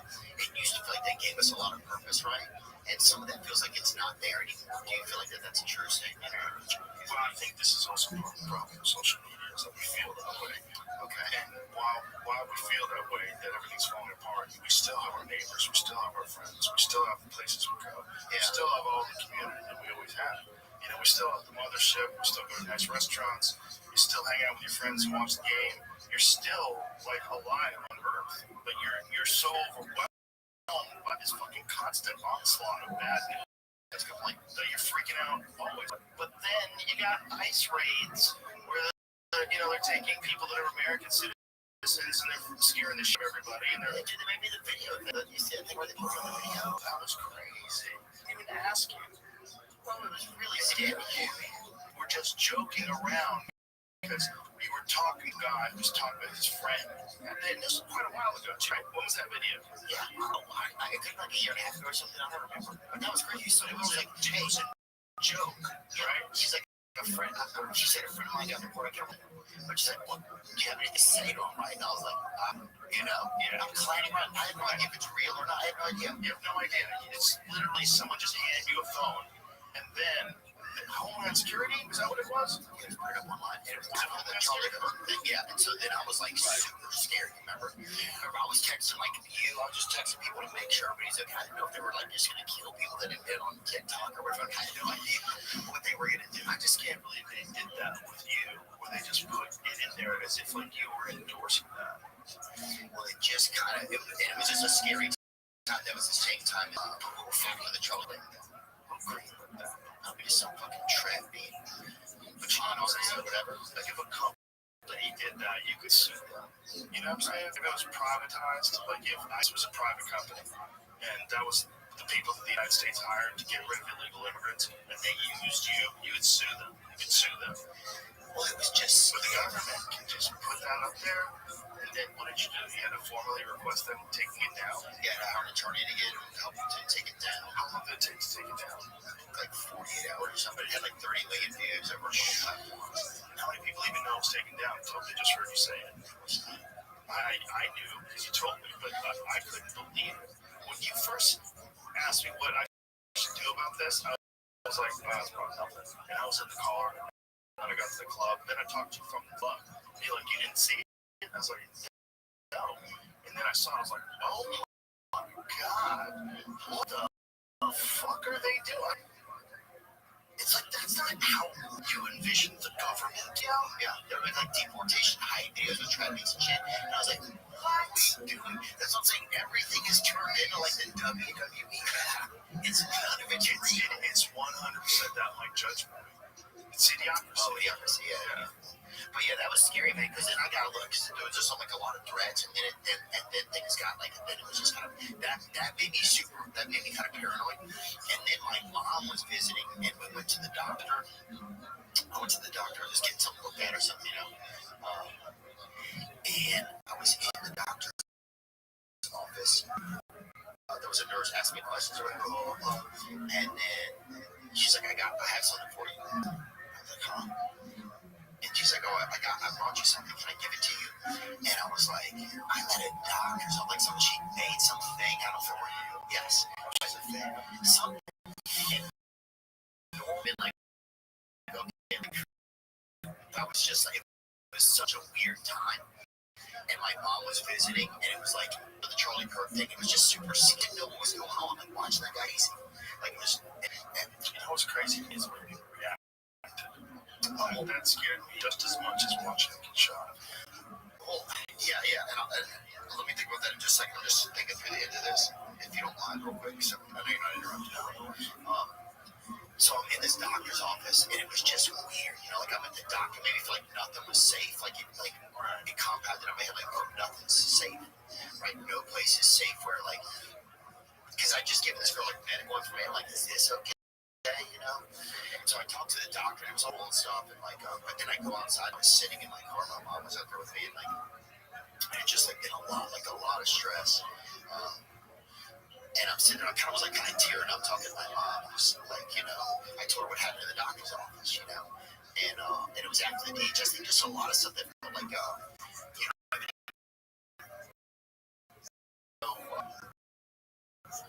you're solid, you know what I can't think of this. Like, you're not safe. Like, there's. Well, I think you think that way in particular because you're famous. So when you felt like you were having a normal professional experience at a doctor, and then also it became a fan experience, right? You're kind of trapped. Right, you're trapped. Like, man, it's a doctor where you're supposed to trust, like you can be at a doctor. I'm sitting with my mom, and she kind of like put her hand on me, you know. She's like, you know, everything will be okay. And then I look up out of the window, and there was some young man literally this far from my window with his phone, like, filming me. And it was just like this. It was just like, that was like a tough time where I think everything, I just got kind of paranoid. Yeah, that's a weird thing. It's totally normal to do. Just point a camera at people and film them because they're famous at a doctor's office. Yeah. But it's like, I just want to put it up on my Instagram. I'm going to get 300 likes. Here it is, me, deal, motherfucker. Yeah. I'm outside, he's getting his pancreas like that. They can break your medical information. It felt like it was a movie, though, and they were trying to break you. Like, it felt like this, like, a couple weird That's a things. personal thing, though. That's a personal thing with you because you're famous. That's one of the reasons why you think that everything's falling apart. Because you think everything's falling apart for you because you're dealing with the fact that you're crazy famous. Yeah, that's why you have this elevated sense of everything falling apart. Like, look at the example that you cited. A lady loves you, who's a doctor, but she wants to give you something, and you thought, man, I was just at a doctor, now I'm trapped in some person, because you feel like you're trapped a lot, talking to crazy people, or people that want something from you, people that are grabbing at you. That's what it is. Yeah, that's why you personally feel like everything's falling apart, because you're having a hard time navigating your new situation. You know, and then also your new situation is very different than just you as a comedian, because this new situation is you voicing your opinions about things, and things controversial, and some things not so much. But then people enjoy it, and so it gets a lot of attention. Like, it's a lot of attention. You also get a lot of haters. You're gonna get a lot of jealous people. You're gonna get a lot of people that disagree with your choices and guests. You got a lot of people that think that what you're doing is dangerous. There's a lot of like really idiotic opinions that people attach to you that don't make any sense, but they're still out there. And so you're dealing with that too. And that's a new thing that you're dealing with that you never dealt with before. And it's part of why you have this accelerated thought that everything's falling apart. I don't think it's falling apart as bad as everybody thinks. but I think it's something that it deserves consideration. Like this all could fall apart, and it could fall apart in a lot of like very bad ways. And there's a lot of natural ways it can happen, like we talked about before, but it could also be self-inflicted. And at all costs, we have to avoid the self-inflicted thing. Yeah. And the only way to avoid it is to not be on side. You can't be on that side or this side, but instead be on the side of the greater good of everybody. And that's possible too. You have to force politicians to do it. But is that going to happen with politicians? Look at Eric Adams this morning. He just said there, whatever that thing was. He's like, I could say Israel the best he could. It's like, I don't know if you feel like I'm prepared wanted to check. You probably did. Got a nice check. I flew over to get that bag. Yeah, flew over, got the bag, driving a new Cadillac now. Bro, they just pay people. The crazy thing is that Israel pays people for social media posts. I read that. Let's put that in the books. Is that true? That might be another Russian hoax. I was reading that there's countries, and I don't think it's just Israel, but there's countries that will pay influencers to post positive things about them. Yeah, really? Yeah. Oh, well, even Qatar was like, they wanted me to come and experience their country, right? I had a nice time while I was there. Like, I think it was really neat, but we didn't really talk about, like, the different, like, if they have different points of view about things, and what some of their, like, rules and things like that, or, But did they want you to post nice things about them? I think they wanted to experience, you to experience their country. Yes, Israel has paid social media influencers to post content promoting its image, particularly in the United States, with reports indicating payments of up to $7,000 per post. This campaign, known as the project is managed by a firm called Bridges Partners LLC, which works on behalf of the Israel Ministry of Foreign Affairs. The program is disclosed under the U.S. Foreign Agents Registration Act, meaning that these payments are legally reported and require influencers to disclose that their content is funded by a foreign government. That's crazy. Well, I just don't see how we're supporting this country after the genocide. I just don't see how that's okay to people. And I think that's the part of me that I don't understand, right? About their leadership there and stuff. I just do not understand it. But then you start to think, am I crazy? Because it seems like it's just okay that politicians all think that this is okay, and so few of them. Well, I think this is separating the old people from the young people in this country. Like, if you look at the numbers of how many people that are like 18 to 34 that support the war, it's very low. It's very, very low. Because this is the first we've ever been able to see what happens when it's attacking a country that essentially doesn't have an army, and they're doing it for years, and they're just blowing buildings up. Like, we've never really seen that before. This is the first time in a time where we're on cell phones, right? Obviously, this has happened. Countries have bombed each other, Dresden, and there's been Hiroshima, of course, Nagasaki. They blew up entire cities, right? We didn't get to watch it happen. We didn't get to see drone footage that's in 4K. You didn't get to see cell phone footage of missiles being fired into camps and people waiting in line. You didn't get to see any of that shit. And, you're seeing wild shit. But then you're also seeing horrible things that Hamas doing too. You see people getting publicly executed in front of everyone, in front of cheering crowds. You're seeing people get dragged out, kicked to the ground, gunned in the head. You're seeing the horrors of war is what you're seeing on both sides. And we just have a hard time accepting that that's the only way to do things. And I think that the young people of this country, they don't want any part of anything like that anymore. They have been told by their parents, they've been told by the people they grew up with that the war is hell, there shouldn't be any war, and most of this shit happens because people are making money. That's what most of it has. They prolong it so they can make more money. They want weapons development, they want to launch new shit, they want to sell shit to people that need weapons. And most young people, where I think most people my age, all they had was the Vietnam War. They knew the Vietnam War was bad, but I don't think they knew the extent of how much corruption is involved in everything. Our government, Everything has the hand of some corporation attached to it. Everything has the influence of foreign government or some country that has massive resources. There's always, it's never clean. Nothing's clean. Or just like me, I think a lot of times, well, for one, it feels like they're going to stop allowing TikTok. Like, people are going to own it, they're selling it or something. So they probably be able to show stuff like that anymore. Well, Larry Ellison's company, right? Isn't that about TikTok? I want to be sure about this. So they can limit its control. Well, I think the real worry that they had before that sale was that China was in control of it. And I think they're right.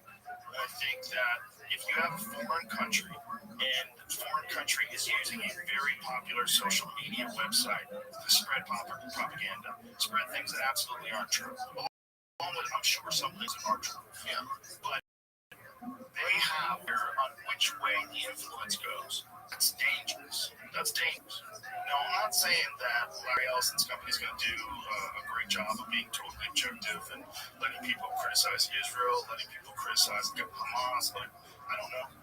We'll see. We'll have to see. I'd be crazy to say. I never met that guy. I don't know anything about him. It'd be crazy for me to say any different. But it's not safe to have a foreign country that is actively trying to fuck with the way people have discourse in America, which is certainly what China is doing. Yeah, have something to do with this, and I think where people in Congress still don't even know what's going on. Right, so this says Congress is still waiting to get briefed on how TikTok's sale would actually stop algorithms from causing harm to U.S. citizens, U.S. military, and U.S. interests, she said. The lack of transparency has caused concern for both Democrats and Republicans. We're still waiting for secure briefings on how to stop malign actions. Yeah. So this is the thing, it's like, that's good. They do it on Chinese bots, the X, and there was a former FBI analyst, we read this article 100 times. His estimation, spread runtime Elon was behind Twitter, that it could be as much as 80% bots. So much as bots. Like so much as bots. This is what that says. This is like China.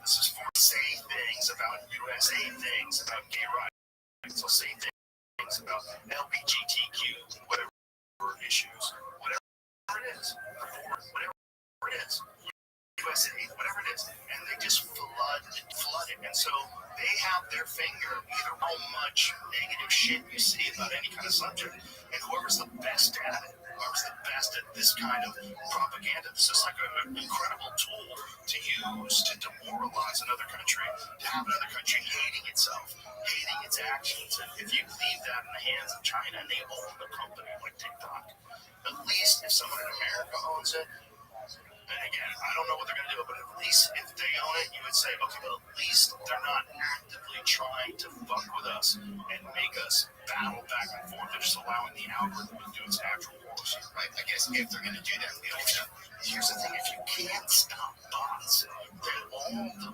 are fucked because they're just going to keep making new accounts. It's too easy. They sign up, fake emails, fake person, they're in. If you don't make people, and then what are you going to do? You're going to require a digital ID? Fuck that. You should be able to be a whistleblower. If you're working for some company and you find out they're dumping nuclear waste into the ocean that's killing all the fish, someone should be able to anonymously report that. And you should be able to do that through social media without having a digital ID that shows exactly who you are. And they can shut you down. It's just like, I don't know. It's sketchy times. Well, sketchy times. I mean, the same company, that company Palantir, that was doing all that crazy stuff in Gaza, in Gaza, they were like, you know, what are they doing? All the drones, stuff like this, allegedly. What are you talking about? What are you saying they did? That they had were compiling data on people that were there, and they were operating a lot of the drones out that also had weapons attached. Okay, so you mean like fake recognition data? Right. Do they have that capability with drones? Where they can just zoom around? Is this horseshit? It's real. Jamie's not even willing to talk to a camera. He's quiet. I'm sure they do. No. They got a big contract in America now, which is scary to me. That's what's scary to me.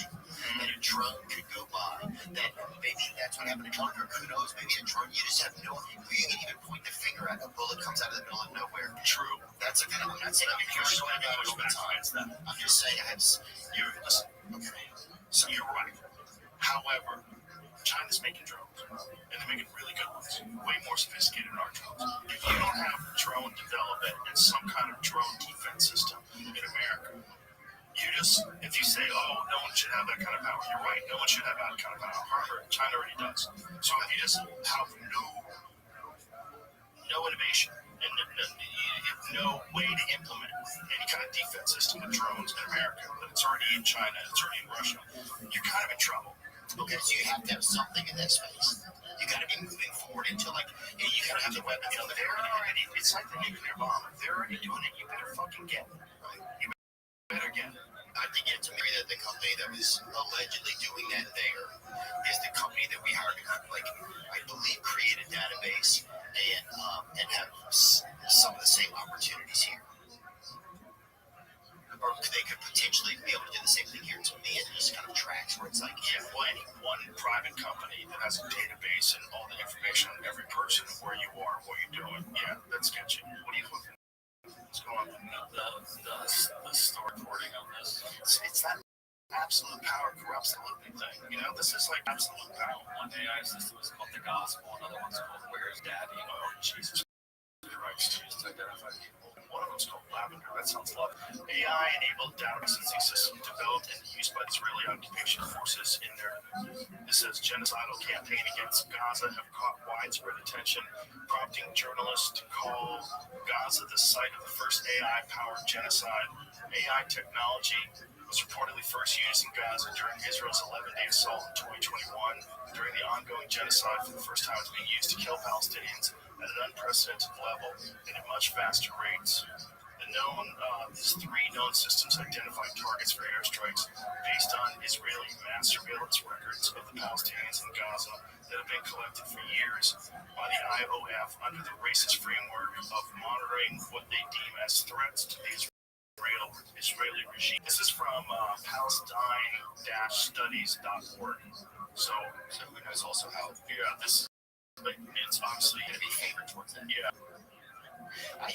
Listen, I absolutely believe they have that kind of technology. It's scary to me, Jim, when you bring it back up for a second. The scariest part to me was just the quickness to it, and then the review, right? A few Israeli intelligence they shared with us 972 magazine, they personally view and approve the airstrike recommendation. Using time only to confirm if the target is a male. Whoa. It's unclear if this is actual policy. Right? What's that? So this is. But yeah, this started making me they shared this in a magazine. So they said this in an interview in a magazine that it only takes 20 seconds to review, and the time is only to confirm if the target's a male. It's unclear if this is actual policy. In August, however, the UN High Commissioner for Human Rights released a statement revealing that the majority killed in Gaza were women and children. So here's the other, obviously horrible to happen, right? But if you're getting your information from the people where the horrible things are happening, it's hard to know if they're being accurate. I don't know if it is truly that they're mostly killing women and children, or if a good percentage of them have actually been Hamas agents. I don't know. Yeah, I think this is what it says, right? They say that a lot of them were Hamas. Yeah, they're 2-year-old Hamas agents they were finding and shooting. Which, I don't know, Well, I bet they probably think about his future. That's why it's like now, blowing up their fucking city. How many, if there were terrorists there, how many are created by watching something like that happen? Well, the thing for me, I just thought that America would come forward and help at some point. That was a scary. I think that's when I just thought I just have a different concept of what's going on. Or also, these are just my thoughts. I don't know what's going on, and I don't need anybody to believe my thoughts or think the same I do. I think the thing that made me nervous was that said company Palantir got a deal with America, created to help with surveillance and stuff. That just makes me scared. That made me a little bit nervous, scared, but just a little bit what's going on here? Are we going to enter a certain? Well, that's one of the arguments for letting chaos take place. One of the arguments for letting criminals back out that you make it so dangerous that in order to make it safe, you have to put restrictions on people. And that's the only way. And you show that it's effective, and that people comply, and that everybody's the government tracks you. Like, like that Life 360 app where you can track all your friends, track all your family. Yeah, if your wife's running around and you whatever, and the government is going to parties a lot. The government can do that as well. Well, I think one thing that made that, You know how crazy that is? To allow the government to constantly know where you are and what you're doing, and constantly looking over your shoulder. So you're going to self-censor. You're going to be scared. You're going to be scared to talk because your phone's going to be listening. Yeah. Yeah, I mean, crazy where we went to judge everything, you open your phone. That was, what's the possibility? That was momentarily. Yeah, momentarily later, the algorithm recognized that I was talking about your shit. Let's see if it works. Big fat tits. Big fat tits. Okay, big fat tits on your 45-year-old stepmom. I'm talking about fucking see what it is. Imagine if it just goes to, nope, I got head kicked.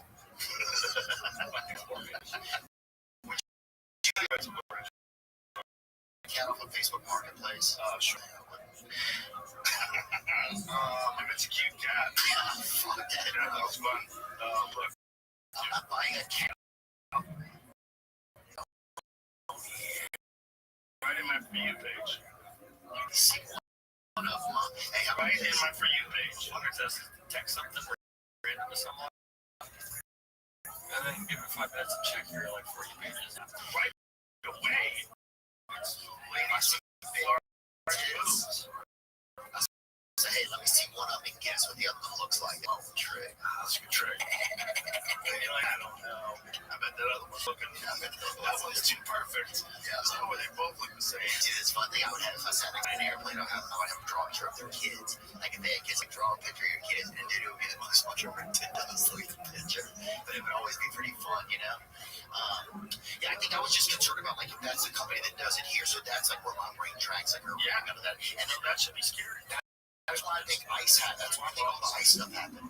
Because I think they have to get everybody on the books. This isn't about like they have to do an inventory now of everyone because they're going to need. Otherwise, when it's a surveillance state, it's all going to know if you're not like documented or on the bill of sale or whatever. It's going to be, or you're not on the inventory list. If you're not inventoried in the country, then it won't know. The machine will know immediately. Oh, this is you're not even supposed to be here, right? So that's why I think that the ICE stuff is happening because I think one of the reasons is they have to get everything inventoried.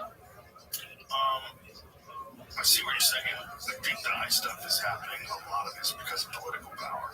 It's congressional seats because the census just counts people. They don't count legal citizens. And when you let people come over here illegally, and then you give them food and you give them Medicare, what happens is those people are going to vote for you if they can, and they're also going to count. They're going to stay. And so they count, and your district has congressional seats. That's what's crazy. They only count the people. They don't count the citizens. So if you get as many people in as possible, you can take over. And if you make it really easy for those people to get by, like they say, hey, California's the place to go. They don't give a fuck. You can be illegal there. Nobody cares. Which is what the way it was, basically, until I started arresting people. We run into LA. They're illegals. A lot. And no one cares. It's always been like that. I don't care. Yeah, now all of a sudden, for me, now all of a sudden they're getting arrested. But there is that by having people that came over illegally, you change the congressional map. You get more seats. And that's kind of crazy. It all just feels like, I don't know. It feels like very little. I don't know. It feels like a lot of different things, but you're right. I think you just have to focus on things that are important. It's an easy way to increase your population. Make it so people can definitely come over. Make it so cut holes in the fence for them. Have you ever seen when they did that? They cut holes in the fence. Like some people have put up like these fucking heavy duty fences and put a titty bar right there. You put a titty bar right there. Wow. Shit. A bottle of water sales. Water and tits. What about that? Together. Like generally like alcohol with their tits. I don't know if you've been in the desert for a couple days. That's true. That's a good point. That's a very good point. Where's my proposal? Also, because this is kind of crazy when we watch it. Like, what could you possibly be doing here other than purposely letting people into the country? I think there was a lot of that. And I think there was a lot of that because they want cheap labor too. That was something that someone told me once, that they were stunned. The CEO said that they were against these the border enforcements because they wanted cheap labor. So they said right out to them because Biden Harris sent forklifts to open the border when Texas built a razor wall. So like, why would you do that? Wait a minute. You did what? You sent a forklift to open up the razor wire? Do you think they all know that the other races do? Like, do you think that they all know behind closed doors? Like, okay, what are you guys gonna do this month? And then we're gonna do this, and it's all just this theatrics. Oh, no. Each other. No. This is like genuine. And by the way, I feel for these people. I would do the same thing. I would 100% be in line. I see these people with their babies hoping for a chance at a better life in America. They're not the problem. The problem is cartel people and the whole congressional seats thing. That's the problem. Well, these people have all become pawns. They'll send information to the countries that they live in and get them to come. It's like, listen, if the population, you're right, no, it's I don't even know what I was saying, but I don't know. If the population, increasing the population, that's what I'm saying. We're better than this. You and I are. Yes. Yeah. As people, we are better than this. Yeah. We have all these elected officials and these people that we thought were like us.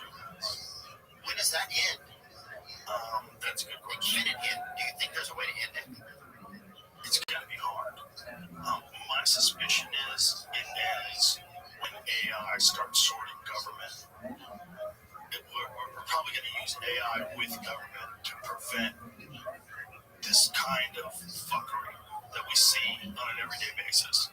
AI will logically make decisions as to what makes sense and what doesn't make sense about our current legal structure. Like some things that if people become politicians, the reason why they become politicians is they know they can inside trade with Nancy Pelosi and make hundreds of millions of dollars like she did.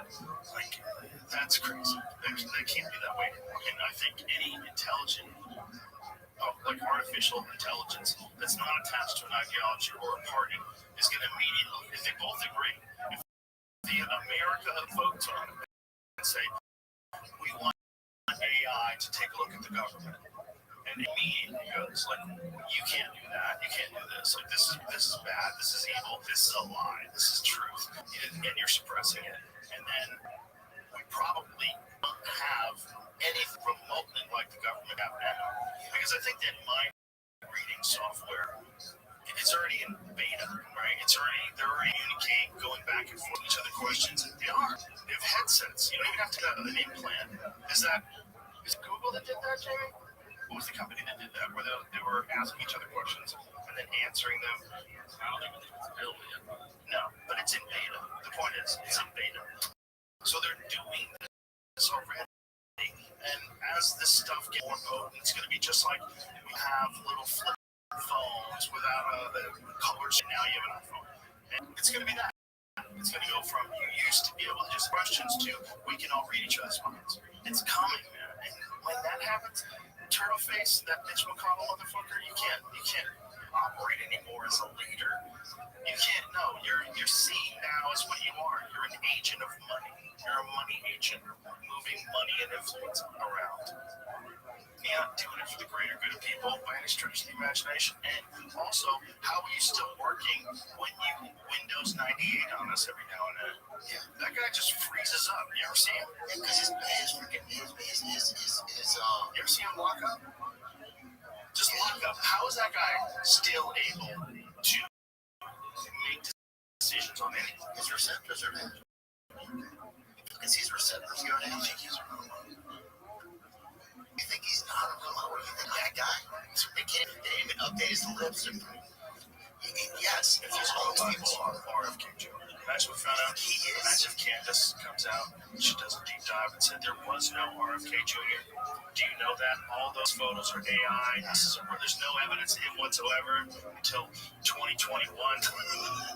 He's like, what is this here? RFK Jr. has a camel toe? What is this here? Or a woman. She's a person. Dude, Candace is the best. I went to see, she has, her and her husband had one of the most beautiful kids in the world, and they're so funny. And you go over there and they're just like dying laughing, and one of them looks just like her. It's so funny. Do you think she's right about that French president? We Ned? Yes. Whatever not is married to a man. She's all in on that. Bro, she's all in. Well, they're suing her, aren't they? I think they are. I don't know if they still are. I think they're at least threatening the lawsuit. It's like for like $50 million. We. That would be like if she ever writes a book, that's got to be it. But dude, it is kind of strange that the guy is dating his teacher, right? Or when he was like 40 and the kid was 15, or she was 40, even if it was a she. Like what? And again, this is France. They're very different over there. Pedophilia is just like, get your weed out of that child. What have you done? He's almost 15.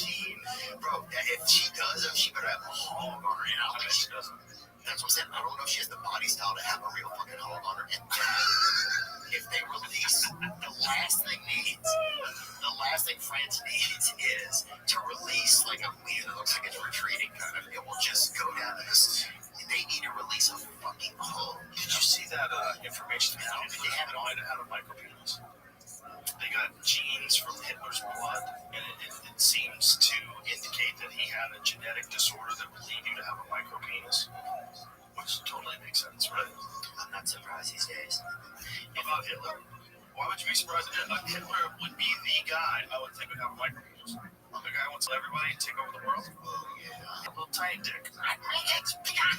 He's fucking doing coke and heroin and all. He was doing oxycodone, man. And he had his whole army on meth. Yeah, that's fucking wild. With a little dick. Just running everything. An iron fist. Making him a tyrant, how Hitler's deformed genitals shaped his personality. Whoa. Here's the thing, now. If you had a little dick, you would always check and make sure you'd be like, fuck, it's still little. That's what would happen all the time. Or every day you woke up, it'd be like the mass singer. You'd like open your pants and hope it was something. He knows. I think he knows. His dick is always like, now everyone gets punished. Fucking Poland. Polish guys and big old hogs. He's probably jealous. Yeah, brother. I think I don't know. In the future, I think they got little dicks in the future. I think that's what aliens are. That's how it's in general was. Now they got the DNA. Blood-soaked cow cheese. Apparently blew his brains out on it. Yo, they say that? Yeah, it says the first guy that found this took a piece of the couch, saved it, and they studied that. Wow. Which some people think it didn't happen. Yeah, some people think he got moved to Argentina, right? So there's only a 1 in 10 chance. Oh, that's a lot of I don't like those. I ain't playing Russian roulette with a revolver with 10 rounds in it. Fuck that. Alright, I gotta pee. So we gotta wrap this up. You have to pee so bad. Thank you. I'm glad we waited. I love you. You're the best. I love you too, man. Thanks for everything. Thanks for this. It's fun hanging with you, as always. Bye, everybody.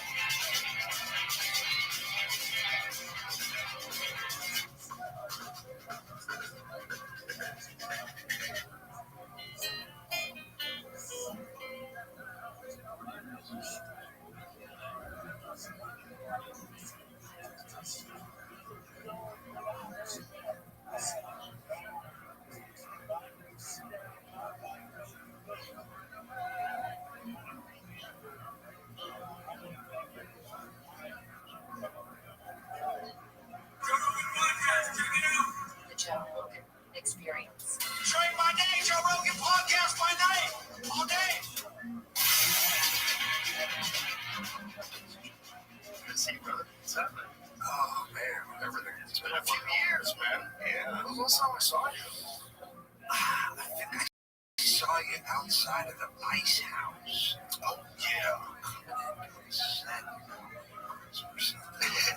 LS spot engine. Yeah, that's right. And you showed it to me, and I think I was thinking about it. I went to your house to do the podcast Early in the day. early, Yeah. up in Deep Valley, up the hill, and then I think you got your place sort of down, strip mall kind of place down in the flatlands of the valley. Yeah. Woodland Hills. Yeah, I think it's been a million years. Yeah, it's been a while. Time flies, buddy.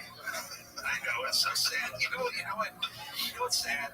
It goes so slow when you're young and miserable. You know what I mean? Now I'm old and happy and rich, and it just flies by. You know what I mean? Like all the stuff you want to do, it just goes right by you. And then when I was like 13, I just sat in a class and stared at the clock. It just went, God damn. You know why that is? It's relative. It's a percentage of your life. So when you're 10, a year is 10% of your life. Right. You know, when you're 55, a year is really quick. I know, it just sucks that, like, I remember going back to school in September and going, when's Christmas vacation? And then go 2 months, and I go, oh man, no way, that's too long. And now it just goes flying by, but now it's good, and you want it to slow down. Yeah, I always think of life as sort of like driving to San Francisco from LA. Like the first time you do it, it takes a long time. And the 50th time you do it, it's like nothing. And that's the relative part. You get used to. Yeah. Yeah, it's, I don't know. Just gotta live in the moment and enjoy it while it's here. Hope it works out. Hope something's next. Or not. I guess, yeah. In a moment, that thing. It's like that thing where people have a near-death experience and then they swear they're going to change their way, they're going to appreciate everything, and they're going to do all that. I don't think it works. It works on some people. Yeah, I've met people that have had near-death experiences and completely changed. Yeah. I wonder if it's worth trying to have a near-death experience. The promise is that it's too close to death. Well, it's really what kind of a person you are. You a reflective person, an introspective person. You think about the way you think and the way you live, and you analyze it and decide whether or not this is a good way to proceed or whether or not you need to make adjustments. Some people don't. They don't self-analyze. They don't course correct. They just don't. So if something comes along, change everything. You never change anything in your own fucking life. You've never done that. You've never exhibited that kind of will. You've never had that kind of discipline. So, like, how are you going to change now? You're not. You're going to say you're going to change, then you're going to go right back. Yeah, I think I went to high school with all those guys. Me too. That's crazy, right? Most people don't know how to live. Yeah. They don't understand that you are in control of the way you think about things. It's one of the only things you're in control of. Well, change is like one of the greatest gifts we have. Like, it really, if you think about perks of being a human being versus being a hyena or any other creature, it's you get to change. And then so many people just squander that gift, which is the greatest gift. And they just go, I'm not, and then you're sort of different than any other animal if you just sort of stay the course.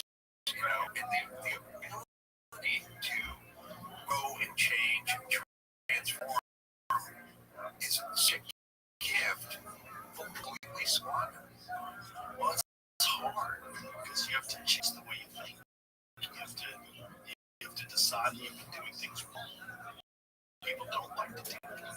They don't like to admit fault, to look at themselves in a negative way, and analyze, be critical of themselves. They don't like that. I know everyone is crazy externalizer now, and young people have it more than our generation. Well, it's You can't encouraged. tell them stuff, they just push back on everything. It's encouraged to think that everyone else is the reason why you are not happy. Yeah, I get it, but I think growing up, and maybe it's just being coached a lot, like you got coached a lot, I got coached a lot. It's just, you're doing something wrong all day, every day, and I believe they did it because they cared, because they wanted you to get better, because they wanted you to succeed, they wanted to win, and I just got used to being coached. I just got used to people just yelling at you, dummy, you fuck it up, fix it, do it right. right? And it never felt like criticism to me. Well, even if it is criticism, it doesn't matter. It's like if coaching is good. Like if you can be coachable, that's like one of the best indicators that you're going to do well in life. With direction and instruction from someone that they're talking about. Yeah, if you want to learn something, like say if you want to learn jujitsu, you have to listen. You have to really listen. And the people that don't listen, they don't care about it. Yeah, and I shouldn't have said criticism. It was criticism, but that's fine. It's just how you digest it. You know what I mean?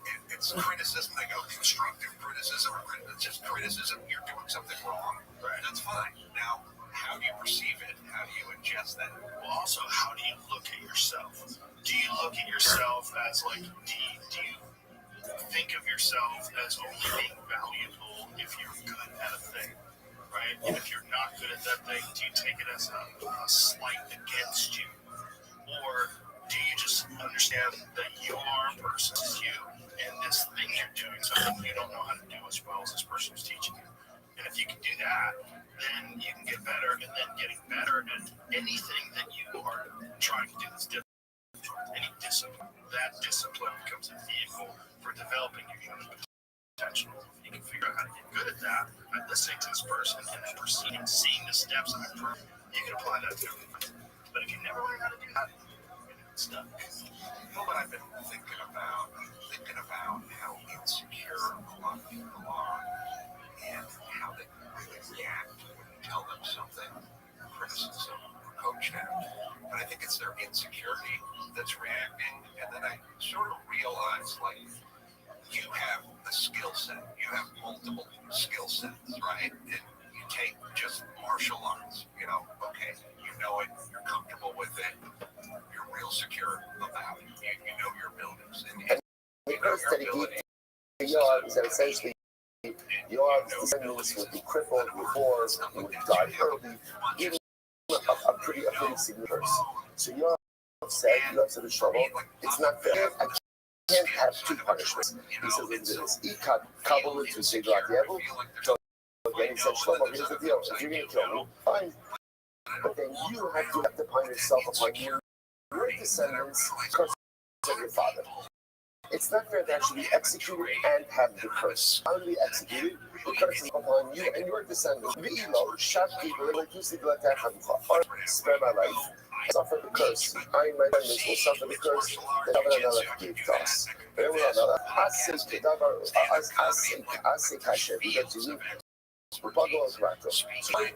kills Yoav, and Shlomo accepts the curse of David upon himself and his family. Again, we'll see exactly what it means in just a little bit. I'm going to give you call clothes should keep it David its young and scandals are shall David. And then tragically enough, the curse is that devil that David leveled on Yoav actually boomerang back onto David himself, Shlomo and his descendants, David and his descendants. For example, so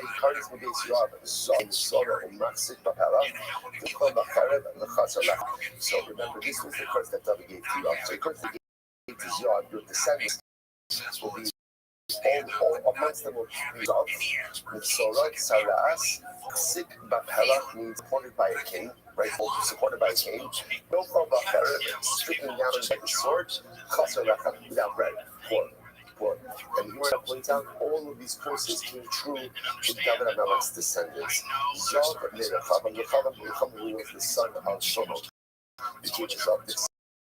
Amalek Rechavam is Amilas ben Rechavam, Amalek's Yerushalayim. So we learned this book over here, the metrical Shoros, what happened to these individuals and the particular melodies. Mitzorah, Mitzorah, ובחזקס קרבה ליבו על החשקס ויאמר בהשם אלוקיו ויבוא על אלוהיך ואשר מחשתי על מזבח החטאים. והצהרה זרק בלסקו. Okay, Maxik Bavella, who had to be supported by a king, that's Asa. Again, these are all kings from David and Amalek, from Shlomo. So the Asa, Maxik Bavella, the Asa, the same, Rock לאיזה סגנון סוחרה, Esrama Yehuda Rav, Sha'achsa Pudgara. He was seized by this element called Pudgara, which required him to use a chain. What's Pudgara? Amali Madrucha Beit Rav Nachman, what's Pudgara? Kimachat Bebasar HaChai. Pudgara is as painful as a needle in the flesh of a living person. That's what Pudgara feels like, constant needles in the flesh. So the verse, by the way, right, by the synagogue, Nachman is entering this. He was, by the way, how did Nachman know this? How do I know what Pudgara was? Jewish Gemara says, Ipois Ema, Meitush Havichayish, right? So it says, so could very well be that Nachman himself suffered from Pudgara. Maybe he had a particular ailment. Ipois Ema, they have a camera, right? Oh, you learned this from his rabbi. Last guy, V'itz Ema, Sod Hashem Li'reav, Ubris L'Hokiram. Which also literally means the secrets of Hashem are given to those who revere Him, and His covenant is made known to them. So let's say this is very interesting again. Much more to say on this topic, but we must speak about the concept of Das Torah, that great Torah personality, great Torah who's have a concept of Das Torah. What's Das Torah? Das Torah doesn't know that Talmidei Chachamim know everything about everything. But what it means is that something a person steeped heavily in a life of Torah and spiritual development, connection to our Kodesh Baruch Hu, constant growth, they understand things in a certain way, see things with a sense of clarity that sometimes the rest of us don't. The concept is often misunderstood to me like they should ask Rav about everything, and the answers to everything. No, but you should ask doctors medical questions. Right? Ask doctors medical questions. Ask accountants, financial questions. Ask lawyers legal questions. That's good things. But the concept of Torah just means like this sometimes when a person is connected, when you're hooked into that, we know this all I know, like when let's just amongst friends. We know, right? If I am in touch with my learning, I'm in touch with my learning, right? I'm good. I'm a cheer. I'm learning. I'm steiging. I'm attentive. I'm tuned in, right? When the cheer is over, or again, it doesn't mean cheer. Chamusa, I'm plugged in. I'm plugged in the box. I'm really plugged in. You close the Gemara, or whatever, see if you're learning, and you feel different. You have a certain clarity about life, whether it's clarity your marriage, clarity in your kids, clarity in your career, you have a certain clarity. That's a shmir. The shmir is Das Torah. When you're plugged into Torah, you understand the world and life in a different way.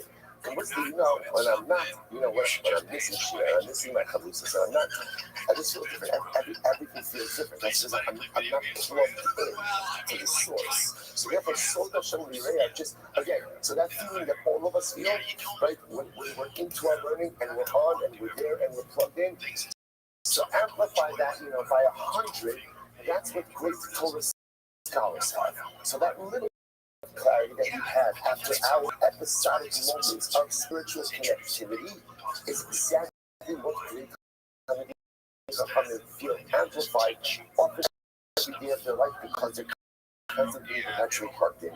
That's the concept ultimately that that's what it says. He knew nothing, just knew. He just knew. How did he know? Because he knew.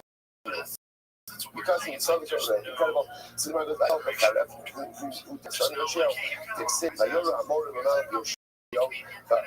so this is by the way, this is when Yoshio was killed by Haron Necho, who was the king of Ashur, right? This is when Assyria, Ashur wanted to lead his army to Israel.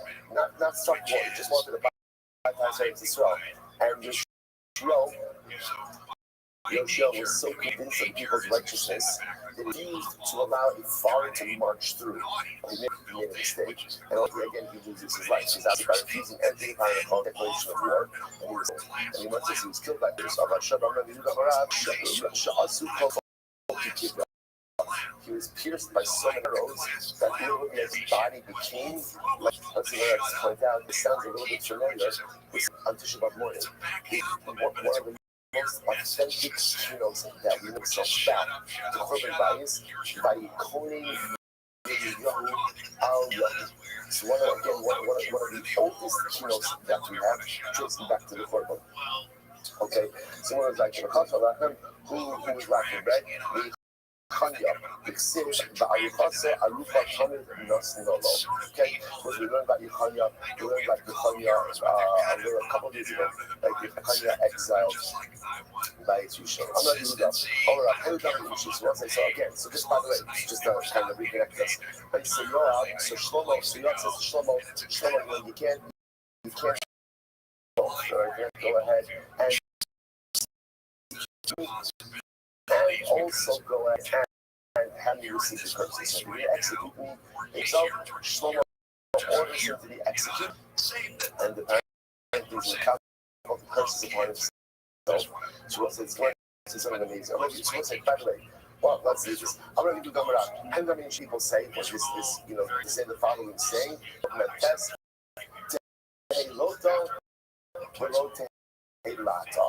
better to be the one who is cursed than to be the one who curses.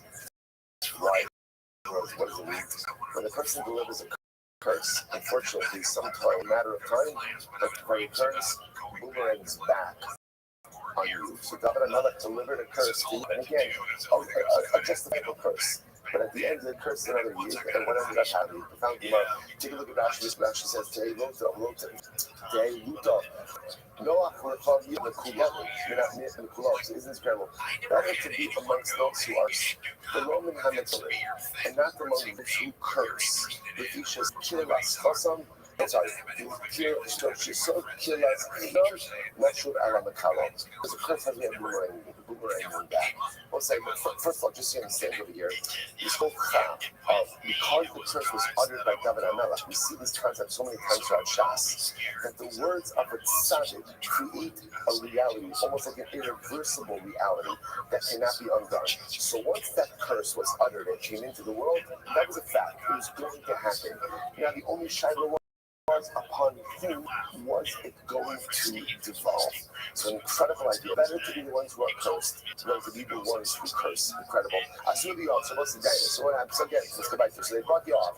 They brought you off ultimately again to be judged. And it said to Yoav, Amalei, my why did you kill Avner? Now, what we're going to see that Yoav is really brought to trial for number of different things. What things that he was achieved, not achieved that he did it. Is he killed Abner Ben Raz. Okay, so what's it? A lot of these stories are just so complex because they occur during complex time in Klal Yisrael's history, the transition of the monarchy between Shaul and David. So Abner Ben Ner was one of the generals, the primary generals of Shaul. When Shaul died, he supported Shaul's son Ishbosheth in the monarchy. But then Abner Ben Ner has a change of heart. And he decides that, you know what, David is the future prophet, and David offers him a peaceful transition over to who's not interested in war with anyone, with a Klal Yisrael. So he offers him Yoav. Now remember, Yoav, who was a general of David Amelech, had a profound distrust for Avner, and he was enraged that David Amelech offered him to spare his life and offered him a position in the army. He just couldn't believe it. So he killed Avner.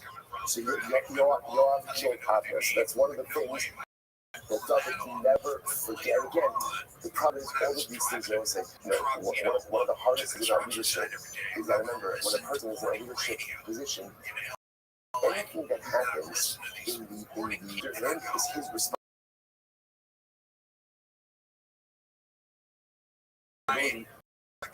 So that a leader takes responsibility. So for David, as much as David didn't kill Avner, his general did. And so as such, again, for David, that represented a heightened sense of culpability. So Yoav is judged with so they asked him, why'd you kill Avner? I'm a man. Yoav had done the Asal. Because Avner killed my brother Asal. Killed my brother Asal.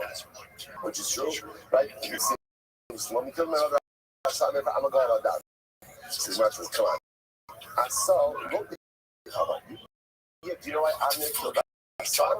Because Asal was running after Avner to kill Avner. This was war. He was running after Avner to kill Avner. So, yeah, Avner killed Asal in order to save his life. On the leg, how about all the Hatzil that Avner made? So I understand. Avner had to stop song in some way, but he could have injured him, he could have maimed him, right?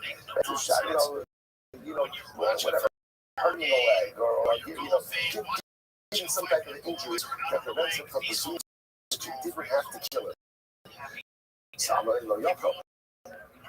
When someone's pursuing you, you often don't have the luxury of trying to figure out how injuring or what it's you just have to stop him. Whatever you have to do to stop him, you stop him. So it doesn't make any sense. The Dogan Kamisha's Kilo, ala Chodesh. So you are upset because if you look at the way the Avner style, he killed him in a very strike of the spear under the fifth rib. It's a very precision strike.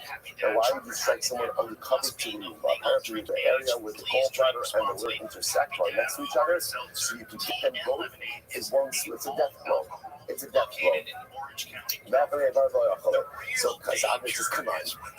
A skilled soldier who could deliver such a precision strike to someone who's pursuing him underneath in the fifth rib, and you're telling me that he couldn't just injure him to stop him from pursuing him, he had to kill him like that? I don't buy it. Therefore, Yoav says, I was justifying killing Abner. Abner killed my brother. I'm the Lord Adam. I had a right to do that. I'm right. These are Abner.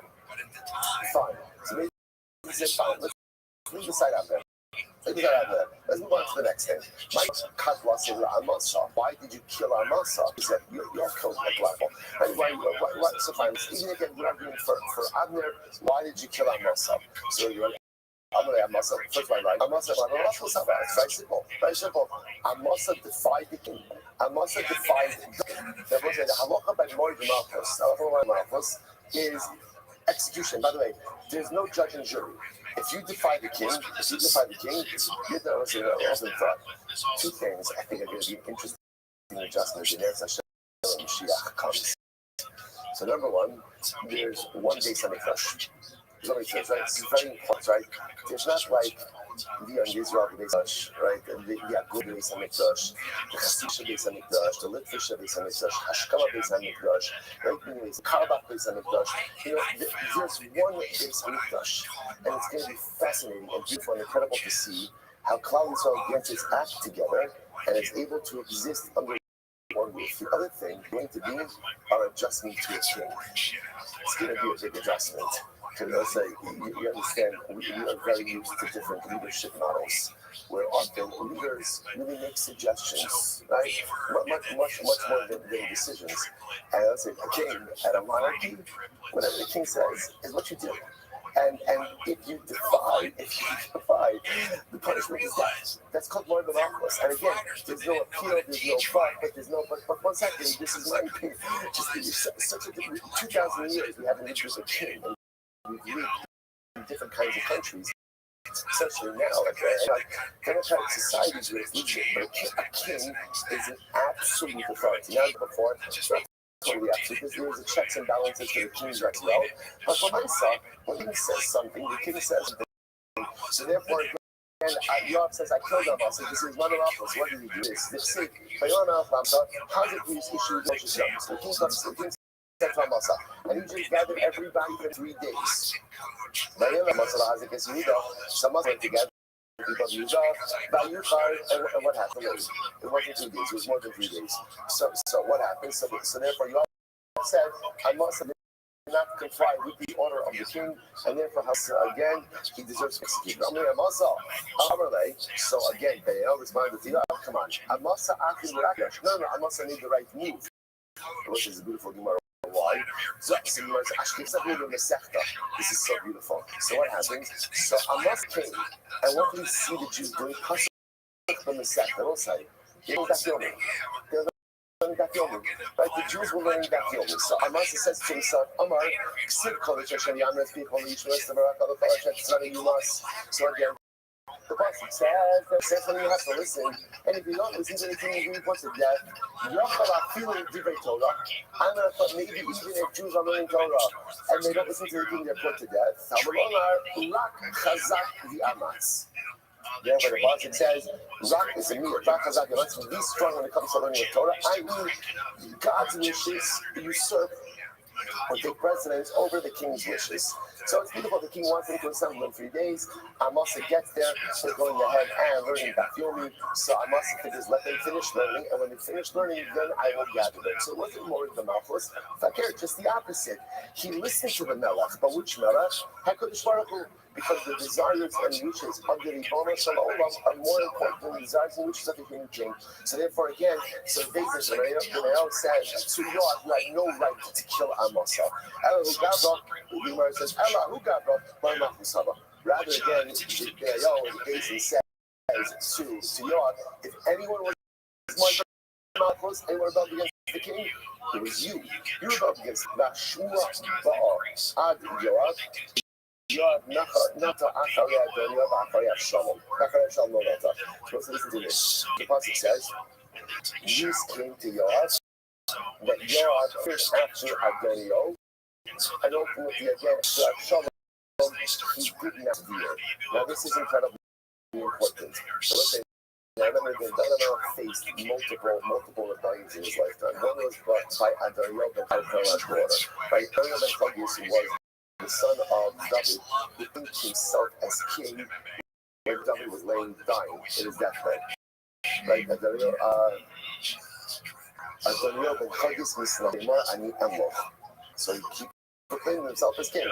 He figured David did not appoint an explicit heir. So therefore David declared, now Avshalom was a much more brutal and violent rebellion. So the Gemara says that Yoav, not the Achai Adonio, again, he followed after Adonio Chagis, but after Avshalom, he did not follow. My low not, he didn't follow, or he didn't, not that doesn't mean follow, like to veer. He says, he wanted to follow Avshalom. In his heart, he wanted to follow Avshalom, but he didn't. To my time alone, because David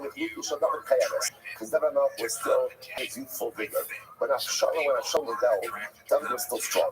He was young and vital. And as such, again, Yoav was smart enough to know David's going to win this. So Yoav was also smart enough to know to pick the winning side, but he wanted to follow Avshalom. David literally, again, his astrologers were still alive. Doesn't mean literally astrologers. He's what's come up before. I don't know if you love David. David had 400 sons who were born to fast Torah wives, one wives. So this is Kula fast Torah Hayim. Umegadle Dolores. They grew their personality with Torah Dolores. The Dolores is like the ponytail, like the long piece of hair that the old dad would go ahead and grow. And they would be the leaders of David and Alex.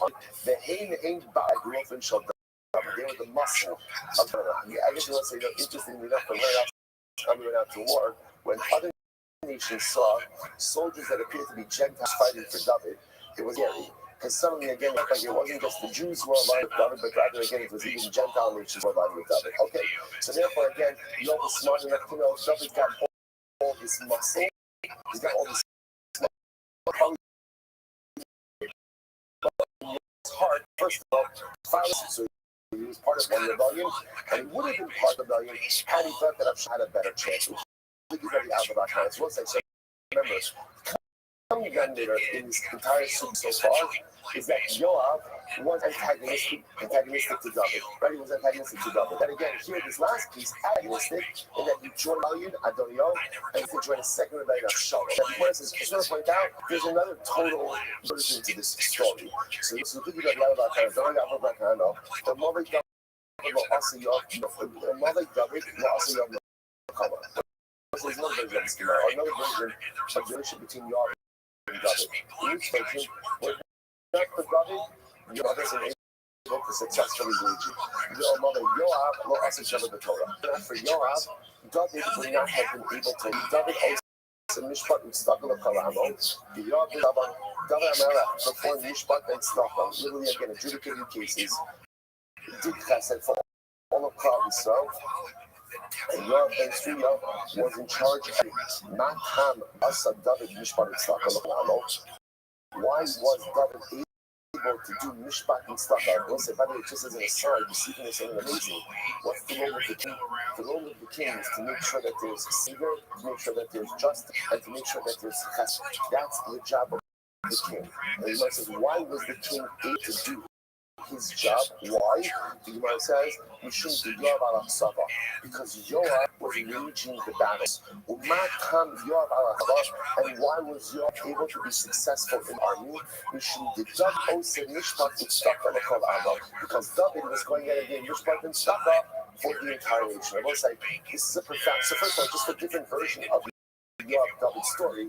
Again, a story version of a profound synergistic partnership between king and general. King and general. The king is able to be stuck in Mishpat. Why?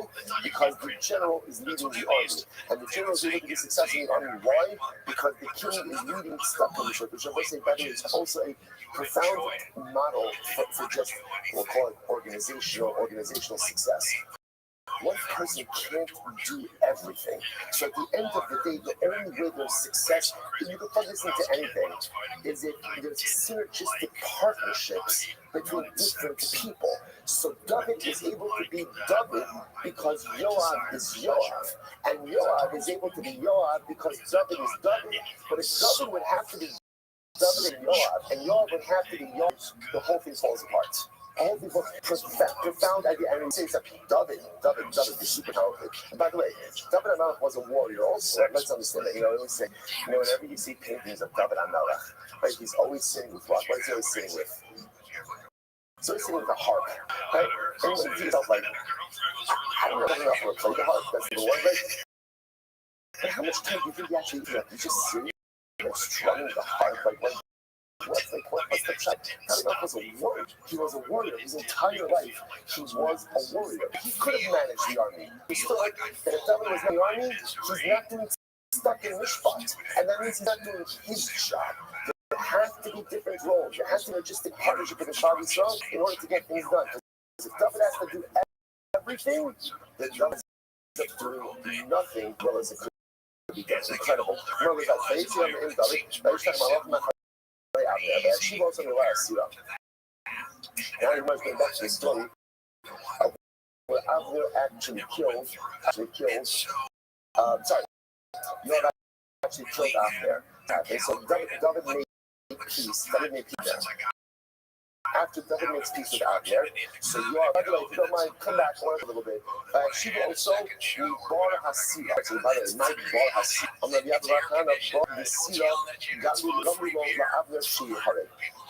It was the bought of the Hasira that caused Avner to be killed. I will say just very quickly, Rashi points out that we have an interpretation outside. Bar and Hasira refers to two important events. Remember again, coordinated in as not another king. After Shmuel coordinated in as king, David did not want to be king. He did not want to be king. So what happens? Shaul now kind of loses it on David, feels that David is enemy number one of the state and pursues him. David will not fight his father-in-law. He will not, so he runs. So the two things that happen. One night, so Shaul's army is camped. David snuck into the camp, and he took like the king's shield and the king's canteen. He goes up to the top of the mountain, essentially cries out and says, Shaul, look, I'm not your enemy. I'm not your enemy. I could have killed you while you slept. I didn't. Abner says to Shaul, it's not true. Maybe one of our soldiers is on David's side, snuck out these items to David, but David really infiltrated the camp. That's story number one. Story number two is also Shaul's marching with his army, pursuing David, goes into a cave to relieve himself. David HaMelech happened to be in that very same cave. I just take a lot of it. What happens? So literally, Shaul's back is to David. Should have killed Shaul right then and there. What he does is he cuts off a corner of his garment. So when he comes out of the cave, David comes inwards and says, oh, look, see, I was right by this cave. Both of those times he convinced Shaul not to reconcile. He convinced him not to side with David. The Gemara says, do you know why Abner then was killed at the end of Yoav? Because he had two opportunities to make shalom between Shaul and David, and he failed to do so. That is why Abner lost his life. That's Bar and Rashi points out reference to those two events, which was a tremendous Musar skill. Conflict happens. Conflict always happens. But when you have an opportunity to de-escalate that conflict, and you don't take, there's culpability for perpetuating that conflict. Avner had the great opportunity of de-escalation, but he actively chose not to take it. When you de-escalate, then you are guilty for causing malicious. And there is no greater infraction in Klal Yisrael than sowing the seeds of discontent and causing machlokas. And therefore the Gemara says, that's why Avner ben Ner lost his life. Incredible. So the Gemara says as follows. So what happens? So Yoav took Avner aside to speak about him the Shem. We'll see what that means in just a moment. So Rabbi Yochanan, Yoav judged Avner as a Sanhedrin. So again, they had some conversation. So Yoav says to me, Avner, why did you kill my brother Asar? So Avner says, what do you want from me? Asar was running after me to kill me. What should I have done? So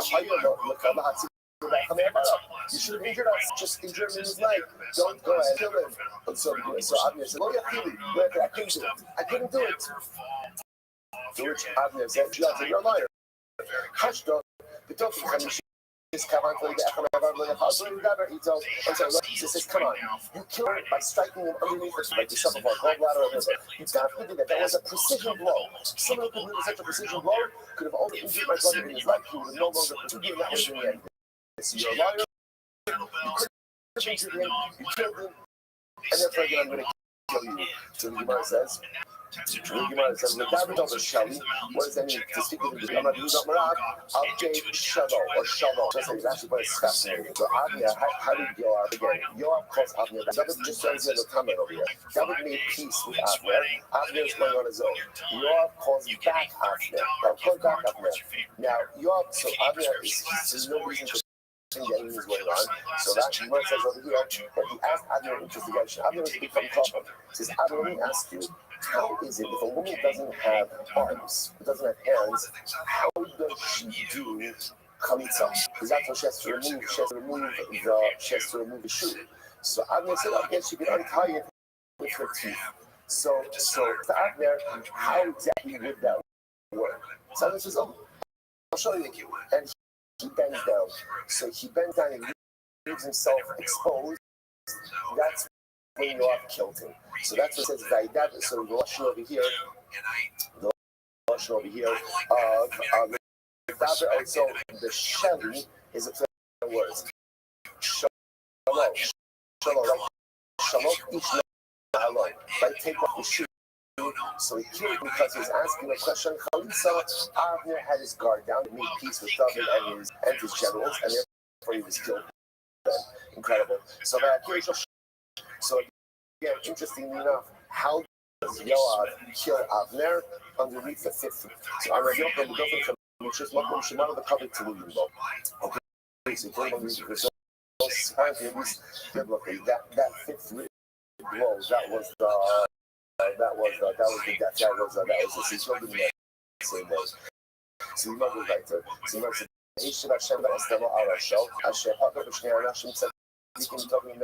So the Gemara says that Hashem. So now when Yosef is being executed, so the lashon of the pasuk is that Hashem will go ahead and repay Yoav for the blood he shed because he killed two people who were tzaddikim and told him minenu. And better than Yoav himself told him. So again, that's reference to Amasa because Yoav killed that like Malchus. So what's the like Malchus? He just felt like the sparkle comes coming to the right. V'hulo gar v'hulosh tzaddikim she'ain mepeh v'lo she'ain mepeh v'lo asu v'hupi igeres asa. So what's that? This is incredible.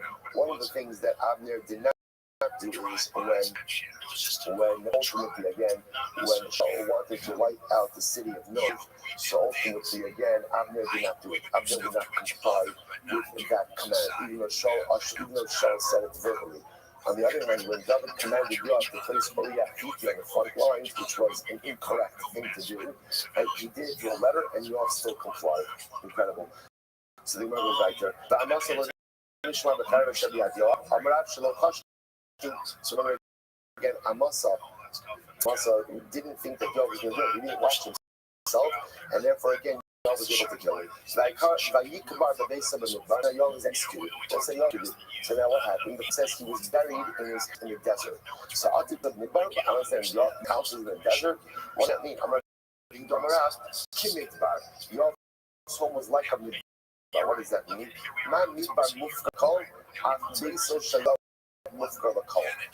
We'll say so. Part of Yoav's punishment was his property wasn't even taken by the king. So his property was made hefker. Like the desert is hefker, your property was made hefker as well.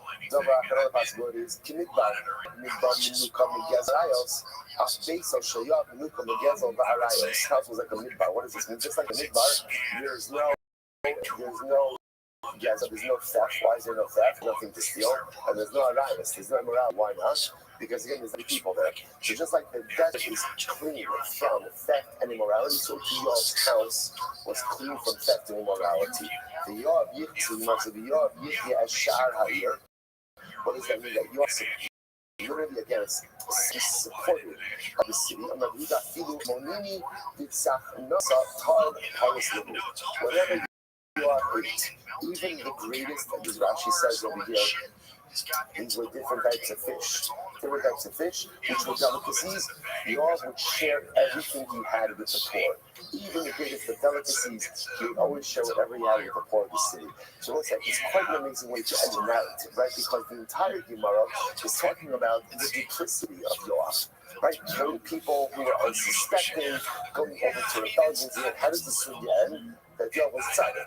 There was a tzaddik. His home, there was not a trace of immorality or theft in his home. That Yoav was incredibly generous. Everything he had, he shared with everything. So let's say, so what's over here? Like, how do you reconcile this? So let's say, how do you reconcile that? We look this up and say, even great do terrible things, and even great tzaddikim make significant mistakes. It's not a steal. Each of us have parts of us that are incredibly beautiful, holy, and incredible, and then we have other parts of us that are incredibly compromised, broken, and impure.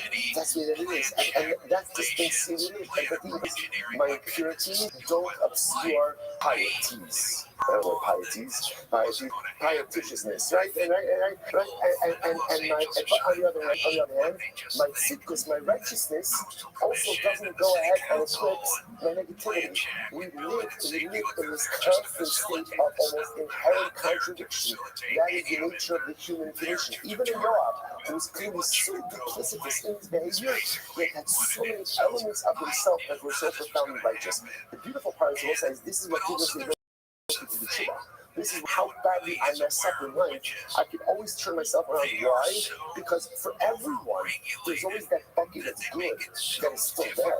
There's always that beauty that is still there. So no matter how bad the bad parts are, because the good is there, I can simply go to that. Hajj Allah, Nigmar Jabosai, Mazel Tov. Mazel Tov, Mazel Tov. Not that's all days. Other so this really based in therefore your days of execution, given over to based in Skila, Sreifa, Herrick, the Fennek, Skila stoning, Sreifa, We're going to go through all of these. Skila, we did it.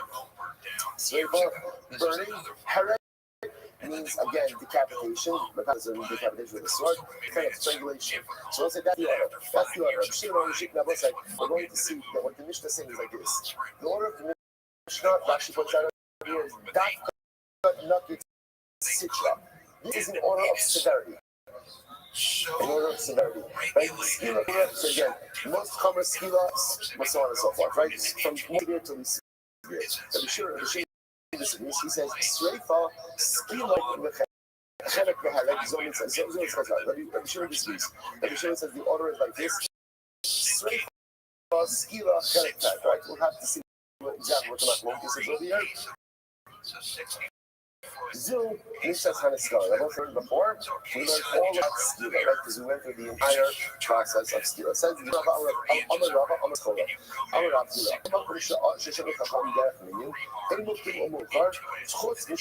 let's say in general, whenever Chazal make a list, I never make a list, so the halakha is not to be order specific.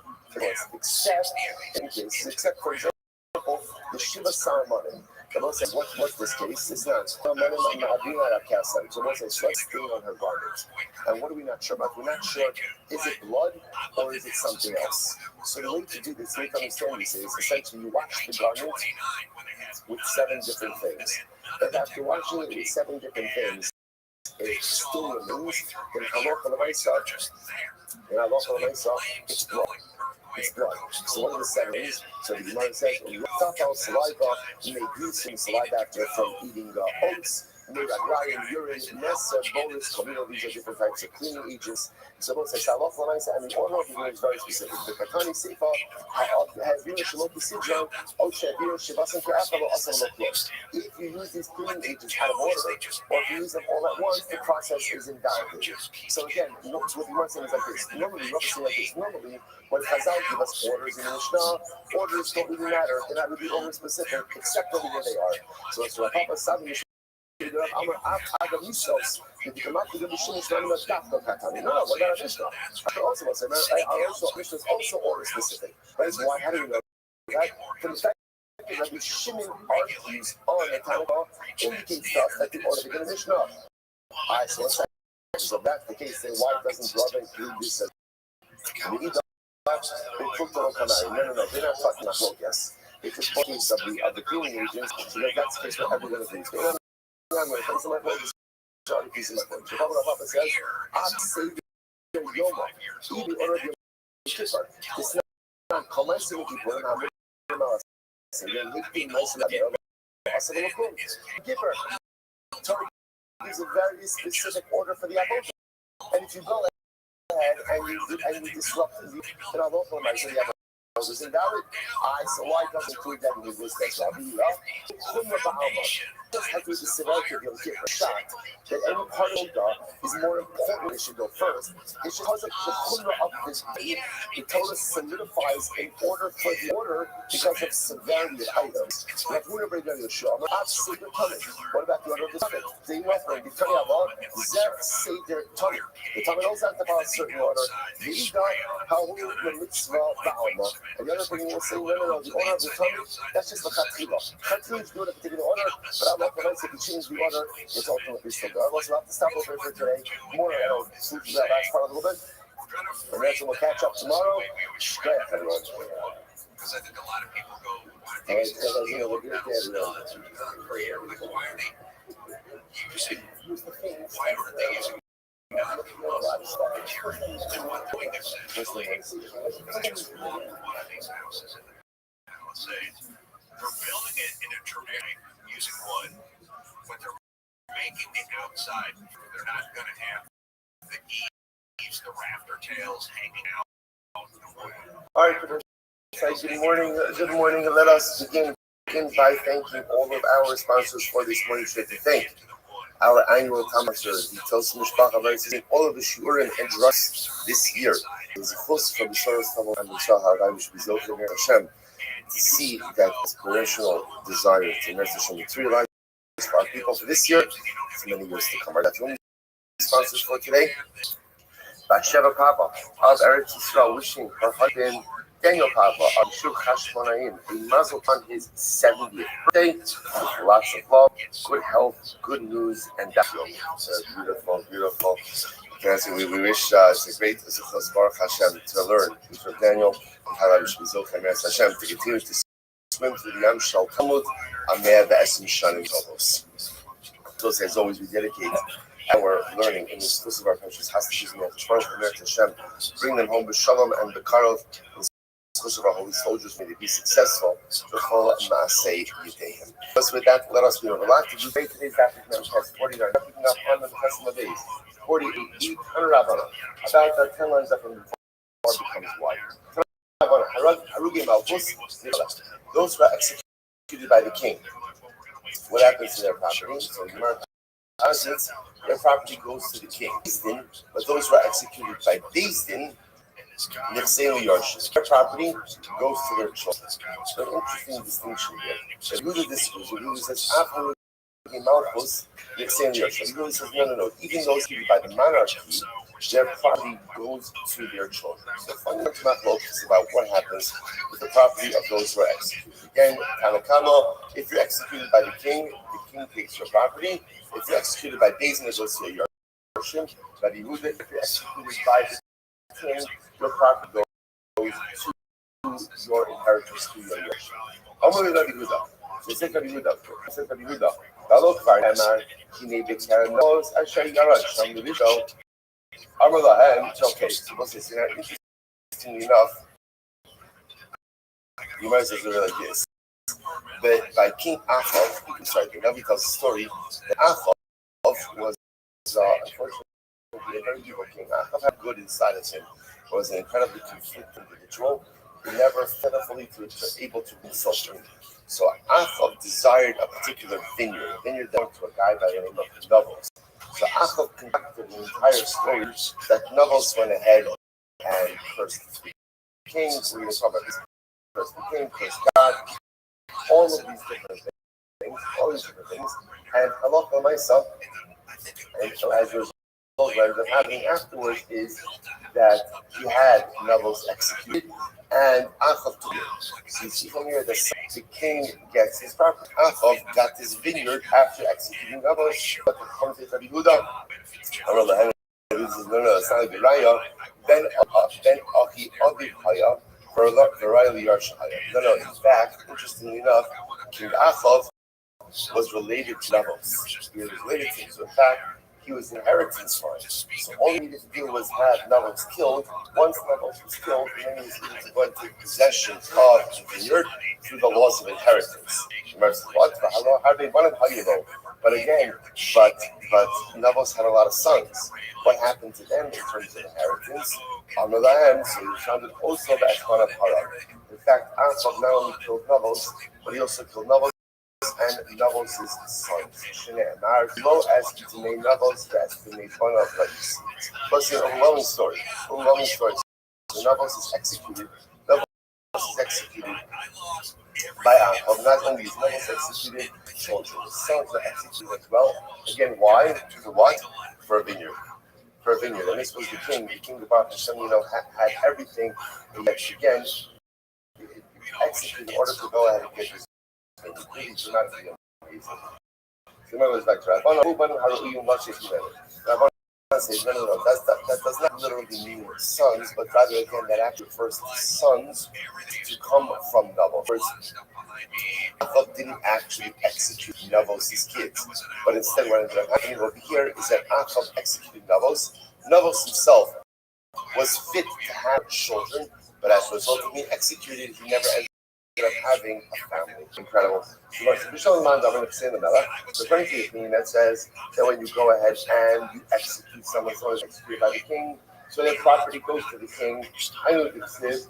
But Berak Novos Elohim Umelach. So what's interesting? All in the Achav story. First white line on the Thessalonians 48b. When Achav set up Novos, so remember again the way he sets him up is he makes a claim that Novos cursed the king and cursed did both. Now, by the way, this is an intricate plan because Novos also hired witnesses.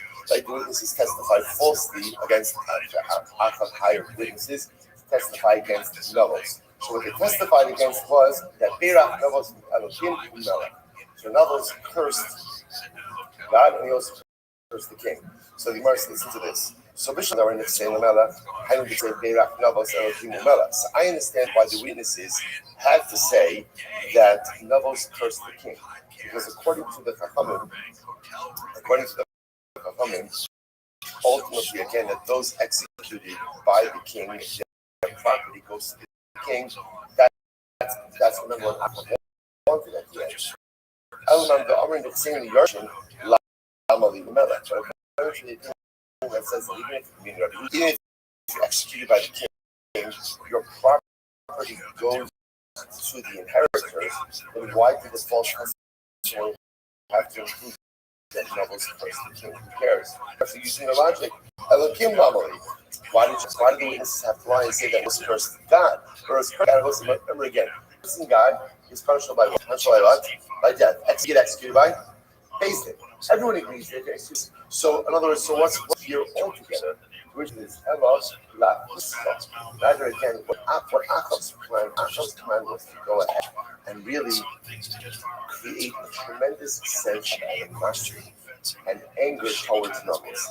That people would be like so incredulous, they'd be so overwhelmed by what levels they're cursing the king, cursing God. So again, when fabricating this, Eidos Achab made it as bad as possible, so that the Dayanim himself would not be inclined to find grounds to exonerate levels. Incredible. Gemara is like that. According to Hina says that if you're executed by the king, your property goes to the king. And it succeed by Yonas Yoav El Oav Hashem by Chazik Bekarnas on his yak. So let's spend a little bit of time on the story. When David HaMelech died, he gave his son Shlomo a number of instructions. And some of them was to deal, quote unquote, to deal with certain people. These were people that David HaMelech felt that he could not execute during his lifetime for a variety of different reasons, that he felt were absolutely necessary to be punished by Shlomo. One of those people was Yoav. Yoav was actually a fiend of David HaMelech, but he just went off the rails, did his own thing on a number of different occasions we discuss. So what happened? So David dies, so Yoav hears that he's about to be executed. What does he do? He runs to the Mishkan, to the oil where the Mizbeach and the he was not close to the Mishkan per se, but where Aaron and his Mizbeach was. And what does he do? Grab onto the corners of the bath, like the hub, like claiming like sanctuary. He's holding onto the corners in his bath. And what happened? He gave Vayomer Lo 8 sake almost. And Yoav says, I'm not leaving, rather again, I'll die here. Now listen, what does this mean? Rashi ends up with that according to this approach, Yoav wasn't trying to escape death, preferred to be judged by the Sanhedrin than by Shlomo. Why? Now, according to the this makes a lot of sense. Because, okay, Yoav knows he's going to die. He knows he's going to be killed. But at least if he's still by the Sanhedrin, then what? His property goes to his kids. If he's executed by the monarchy, his property becomes the monarch's. So therefore, he holds on to the corners of his back. He says, fine, you need to execute me. I'll be judged by the Sanhedrin, but not by Shlomo. So again, according to that makes a lot of sense. I learned extension. But Rabbi Yehuda who says that even if you're executed by the king, your property goes to your kids. So in other words, why holding on to the corners of his back? Either way, in other words, if he knows he's going to die, either way he knows his property is going to his kids. First one was a found answer, the Chaye Shah. The Chaye Shah was that Yoav was trying to buy himself a couple more moments of life. Right? By saying that I'm not going to be executed by the king, but I want the trial of the Sanhedrin. Chaye Shah. He's buying himself a few extra moments of life. Really profound. So the Gemara goes like that. So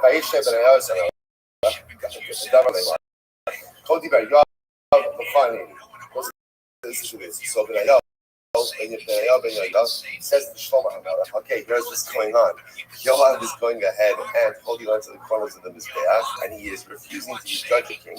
Rather, again, he insists on being judged by the Sanhedrin. So Benayo sends a message back to Shlomo to carry Yoav before Ani. So what's going on? So here's the conversation that happened between Yoav and Benayo, which was subsequently to date Shlomo. Amalei, Zil Emalei Taki Lo Kavu Bahai.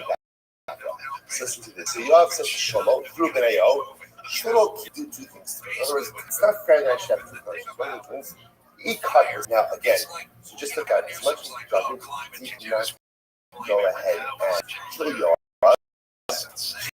He cursed Yoav.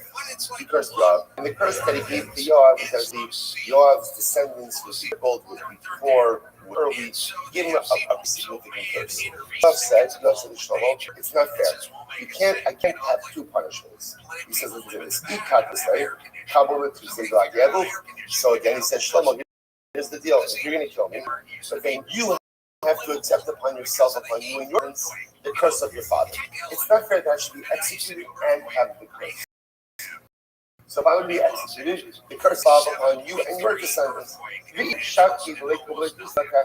Or if not, spare my life, and I'll suffer the curse. I and my descendants will suffer the curse that David HaMelech gave to us. Asik Hashem. We'll talk about them. So Shlomo says, fine. He kills Yoav, and Shlomo the curse of David upon himself and his family. Again, we'll see exactly what this means in just a little bit. I'm going to give you David Rab. Called Klalos, Sheshudo David, it's Yad Mishkan, Bizarre Shel David. And then, tragically enough, the curse, all the curse that David leveled upon Yoav actually boomerang back onto David himself, Shlomo and David.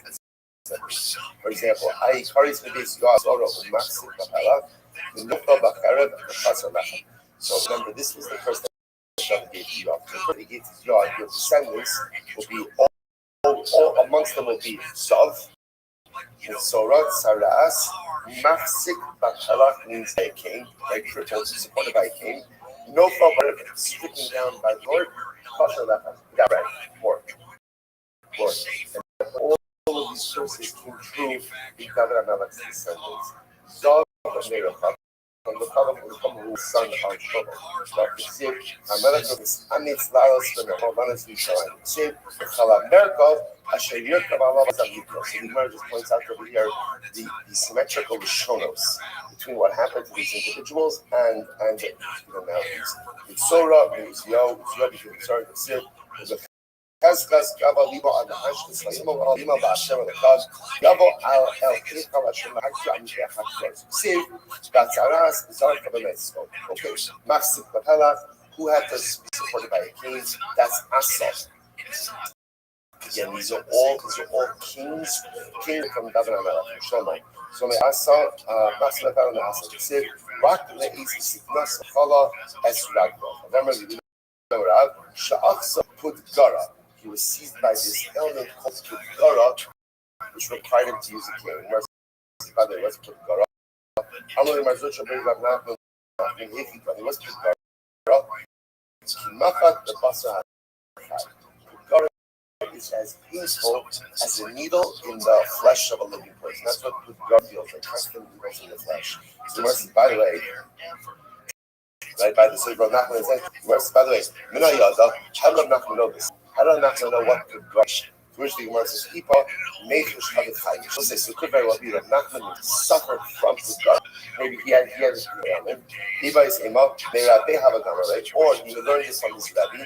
Or most of the stance that Iba is Ema, Sod Hashem Lireav, or Brista Hotia. Which will say literally means the secrets of Hashem are given to those who revere him, and his covenant made known to them. So I'll say this is very interesting again. Much more to say on this topic, but we often speak about the concept of Das Torah, the great Torah personalities, great Torah of Das Torah. What's Das Torah? Das Torah doesn't know that Talmidei know everything about everything.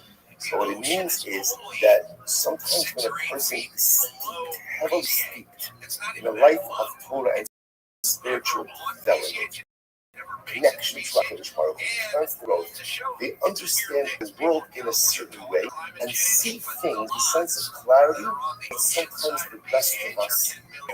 The concept is often misunderstood to mean like that you should ask Rav, Rabbi, everything, that the answer is everything. No, right? You should ask usually doctors medical questions, right? Ask doctors, ask accountants, financial questions, ask lawyers legal questions, right? That's good things. But the concept of Torah that just means like when a person is connected, when you're hooked into that, this all as well says. When let's just amongst friends, right? If I am in touch with my learning, right? I'm good. I'm here, I'm learning, I'm studying, I'm attentive, I'm tuned in, right? When the shir is over, or again, it doesn't be a shir, and like I'm plugged in, I'm really plugged in. You close the Gemara, or whatever state you're learning, and you feel different. You have a certain clarity about life, clarity in your kids, clarity in your career, clarity. That's the shtick, that's the shminis of that Torah. When you're plugged into Torah, you understand the world and life in a different way. Conversely, when I'm not, when I'm missing shit, I'm missing my cabooses, I'm not, I just feel different. Everything feels different. That's because I'm not in to the source. So therefore, Sod Hashem, just, again, so that feeling that all of us feel, right, when we're into our learning and we're plugged in, so amplify that, by 100, that's what great Torah scholars have. So that little bit of clarity that we have after our own episodic love, spiritual connectivity, is exactly what people come and feel amplified often every day of their life because they're constantly actually plugged in. That's the concept ultimately of that. So as Gemara says, maybe Rav Nachman just knew. He just, how did you know? Because he knew. Because when you saw the show, incredible. So Gemara goes back there. No felt the Charef who died by storm Yoshio. Ksiv, Vayora, Amor, Mamel, Yoshio. So let's say, this is by the way, this is when Yoshio was killed by Paro Necho, who was the of Ashur, right? This is where again Assyria, Ashur wanted to Paro Necho wanted to lead his army for Eretz Yisrael. Not start war, he just wanted to answer Eretz Yisrael. And Yoshio was so convinced of people's righteousness that he refused to allow a foreign army to march through. He made a mistake. And ultimately again he loses his life. Because obviously by refusing entry to Paro Necho, that was a declaration of war, and he was killed. And the Gemara says he was killed by archers.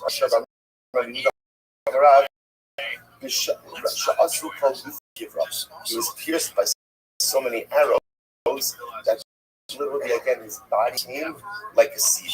If this sounds a little bit familiar, this is on Shabbat morning. This is one of the most authentic hymns that we can trace themselves back to Churban Bayis by Konin Yahu Al Yoshi. It's one of the oldest hymns that we have, tracing back to the purpose. Okay, Tasvalachem, who read the Chanya. Say, because we learned about Yechanya, a couple of days ago, got exiled by his Rishon. So again, so just by the way, just to kind of reconnect us. So Yoav says to Shlomo, you can't do both, right? In other words, that you can't execute me and also go ahead and have me receive the curses. So if you're going to execute, then you're taking the curse upon yourself. Shlomo orders him to be executed, and apparently he's about the curses upon himself. So we'll say it's more something amazing. So we'll say, by the way, let's leave this. I'm going to do Damara. This is what people say. This leads people to say the following saying: Top of Mentes, Tehei Lota, Velo Tehei Lata. Better to be the one who is cursed than to be the one who curses. Why? What does it mean? When a person delivers a curse, unfortunately, sometimes it's only a matter of time until that curse boomerangs back on you. So David HaMelech delivered a curse to Yoav, and again, a justifiable curse. But at the end of the day, he cursed another year. What ended up happening? The curse boomeranged back upon him and his son. Take a look at this. Rashi says, "They wrote the they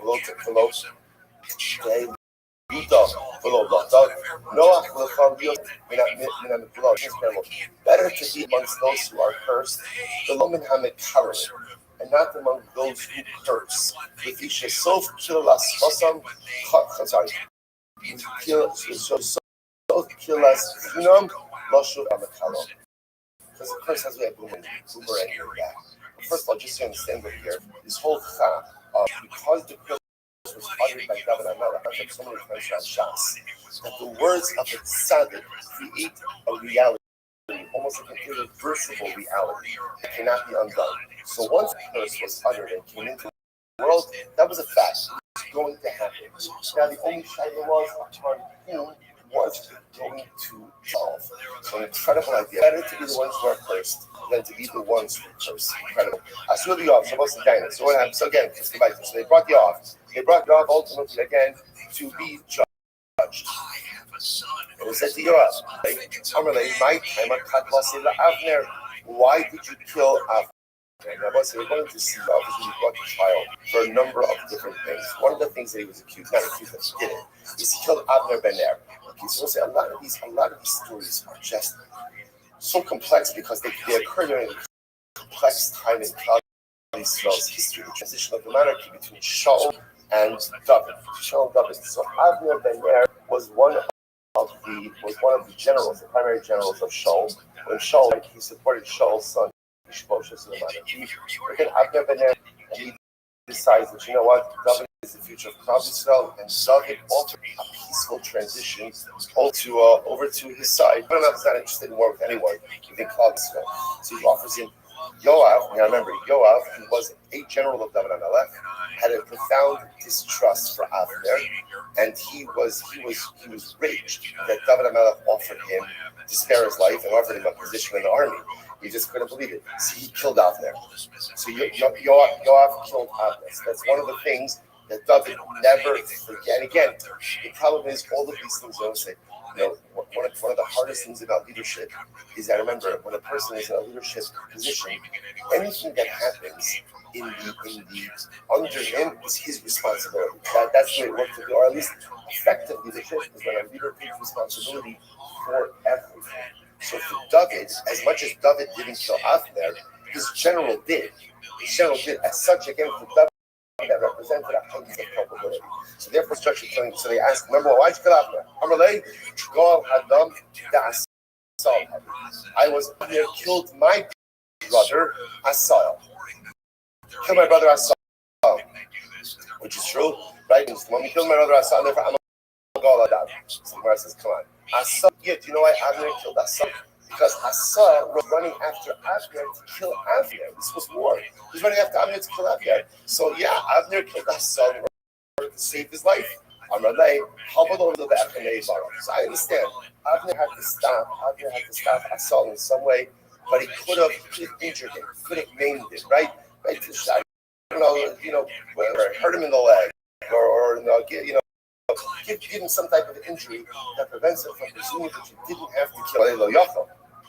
When someone's pursuing you to kill you, you often don't have the luxury of trying to figure out how could I injure him in order to stop him. You just have to stop him. You have to stop him. So Yoav said it doesn't make any sense. I'm like, so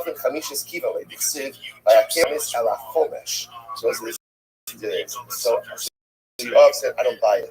Because if you look at the way that Avner killed Asal, he killed him in a very specific way. He killed him with a strike of the spear underneath the fifth rib.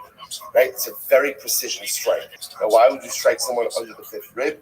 The makom shemara v'kavit. Apparently, it's the area where the gallbladder and the liver intersect next to each other, so you can get them both in one. It's a death blow.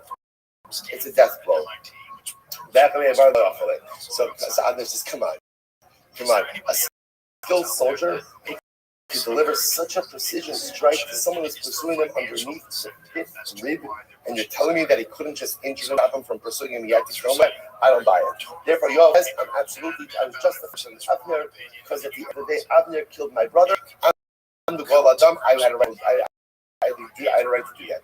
Nisa Avner. Fine. So basically, let's leave aside Avner. Let's move on to the next thing. Why did you kill Amos? Like you said, you have killed a lot of people. Hey, why? So fine. Even if you have a good argument for Avner, why did you kill Amos? So I'm going to first my line. Amos, very simple. Very simple. Amos defied the king. Amos defied David. Now, what's called by Mord Malchus is execution. By the way, there's no judge and jury. If you defy the king, you're done. I often thought two things I think are going to be an interesting adjustment when Mashiach comes. So number one, there's one Beis Hamikdash. Somebody says, right, this is very important, right?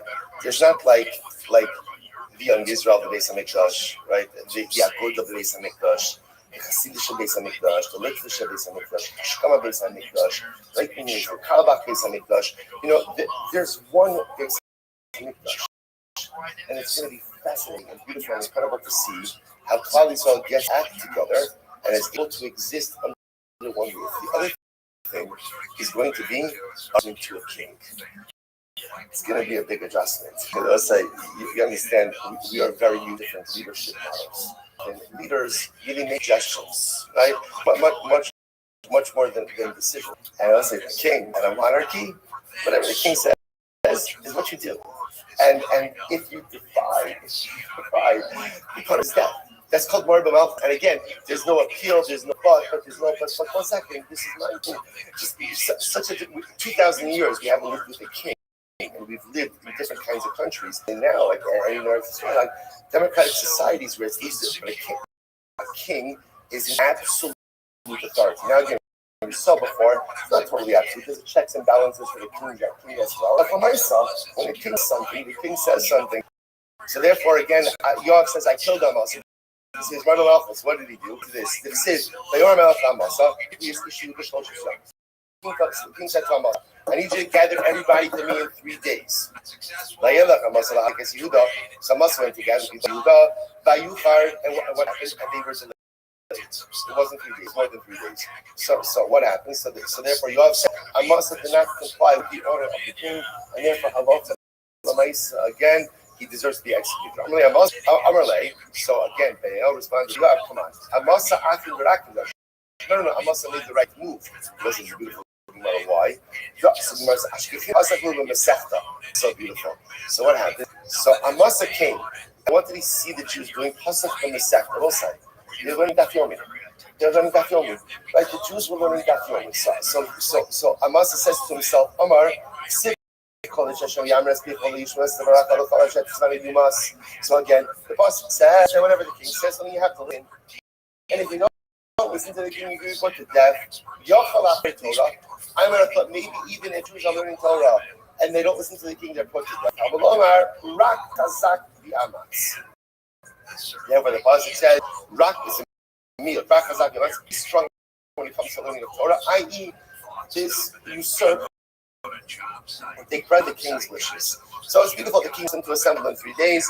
Once it gets there, they're going ahead and learning Daf Yomi. So Amos figures, let them finish learning. And when they finish learning, then I will gather them. So it wasn't Mor B'Malchus. Not here, just the opposite. He listened to the Melech. But which Melech? HaKadosh Baruch Hu. Because the desires and wishes of the Ribonosh are more important than the desires and wishes of the king. So therefore, again, so the business of Benayel says, to Yoav, you had no right to kill Amos. Ella Gabra, the Gemara says, Ella Gabra, rather again, the Jason says to Yoav, anyone was Mor B'Malchus, anyone rebelled against the king? It was you.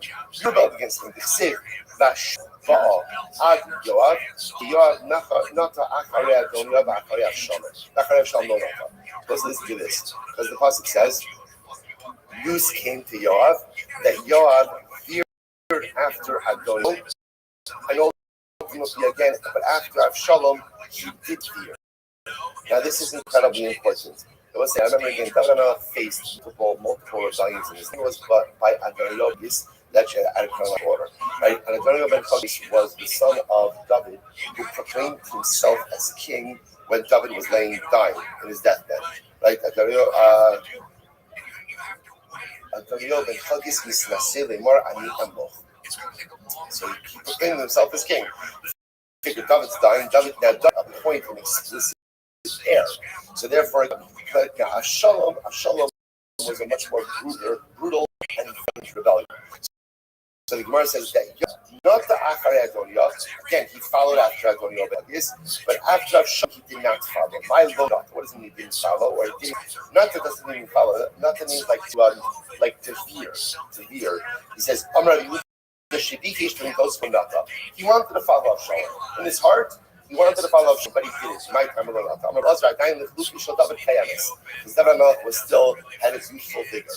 When Avshalom rebelled, David was still strong. He was young and vital. And as such, again, Yoav was smart enough to know David was going to win this. So Yoav was also to pick the winning side, but he wanted to follow Avshalom. David literally again, David's astrologers were still doesn't really trust. Let's come out before. David had 400 sons who were born to Yifas wives, 4 brides. So the Gemara says, "Kulam b'nei Yifas Torah hayu, umegadlei beloris." They grew their beloris. What's the American beloris? The beloris, like the ponytail, like the long piece that the old dad will dissolve. Would go ahead and grow. and they would be the David HaMelech's army. They were the of David. I guess interestingly enough, when David HaMelech went out to war, when other nations saw soldiers that appeared to be Gentile soldiers fighting for David, it was very scary. Because suddenly again, it felt like it wasn't just the Jews who were aligned with David, but rather again, it was even Gentile nations who were aligned with David. Okay, so therefore again, Yoav was smart enough to know David's got all this muscle. He's got all this muscle. Probably not ready yet. But again, in Yoav's heart, first of all, he followed Adoniah ben Chadis, so he was part of one rebellion, and he would have been part of Avshalom's rebellion had Avshalom had a better chance. Completely Rabbi Abba Barkan. We'll say, so remember, coming later in this entire sugya is that Yoav was antagonistic to David. Right? He was antagonistic to David.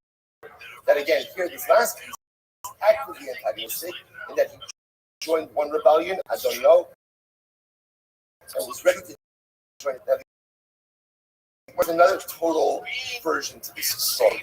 So the more specifically, Rabbi Abba Barkan, the Malay David also Yod, and Malay also Yod Nechama. There's another version of this. Or another version of the relationship between Yoav. In this version, were it not for David, Yoav would have never been able to successfully wage war.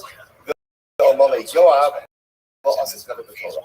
And were it not for Yoav, David would not have been able to learn Torah. What does this mean?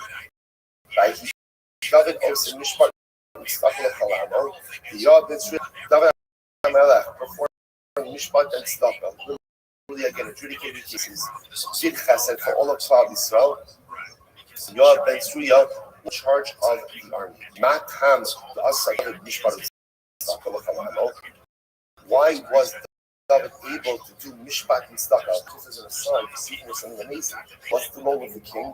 The role of the king is to make sure that there's savor, to make sure that there's justice, and to make sure that there's chesed. That's the job of the king. It says, why was the king able to do his job? The Gemara says, Mishum de Yoav ala Tzava, because Yoav was waging the battles. Matam Yoav ala Tzava, and why was Yoav able to be successful in the army?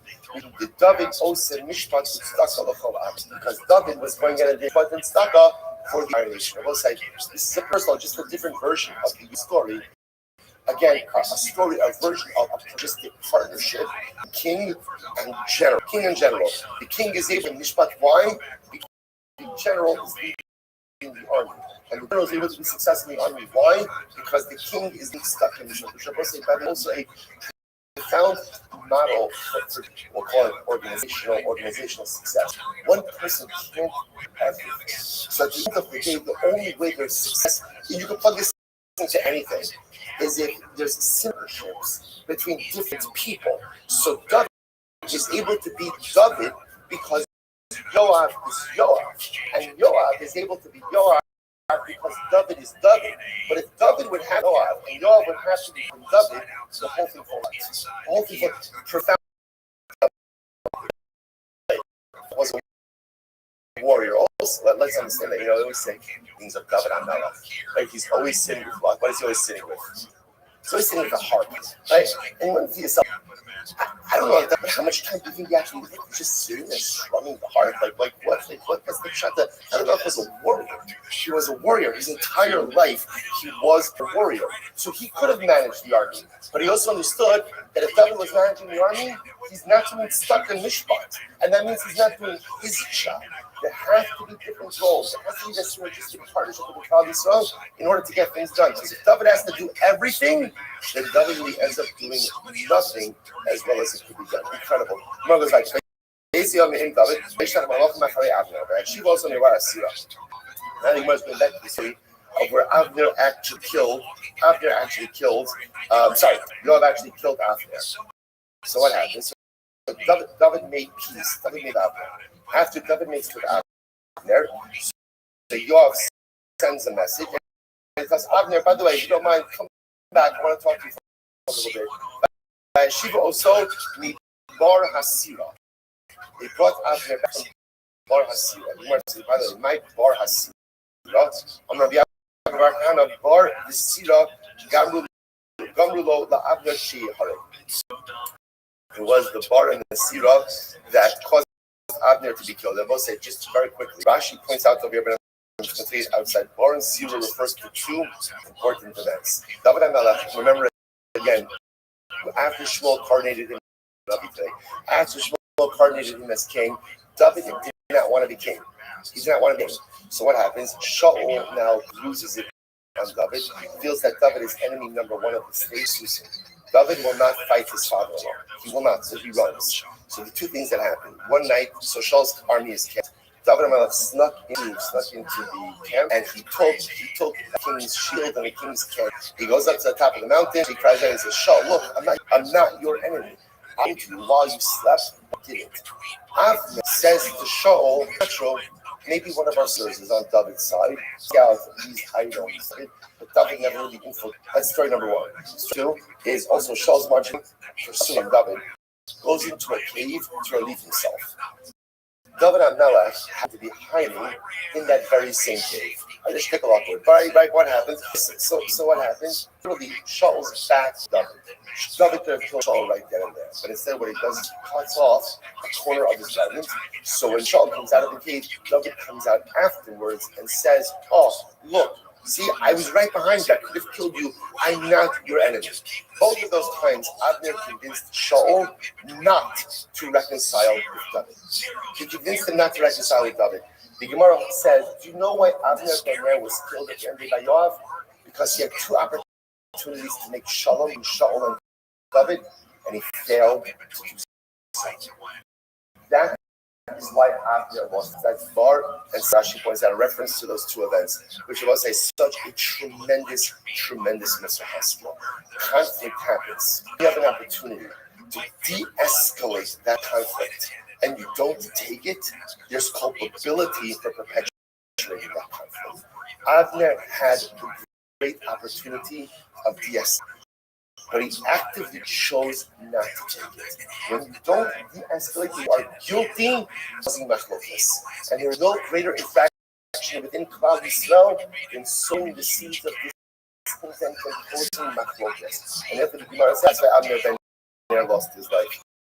Incredible. So the Gemara says follows. So Yoav took Avner to speak about him in just a moment. So essentially, Yoav judged Avner as a Sanhedrin. My time they have this whole conversation. So Yoav says to Avner, why did you kill my brother Asahel? So again, Avner says, what do you want from me? Asahel was running after me. What should I have done? So you should have injured Asahel. Just injure him in his leg. Go ahead and kill him. So Avner says, I couldn't do it. So Avner said, Yoav said, you're a liar.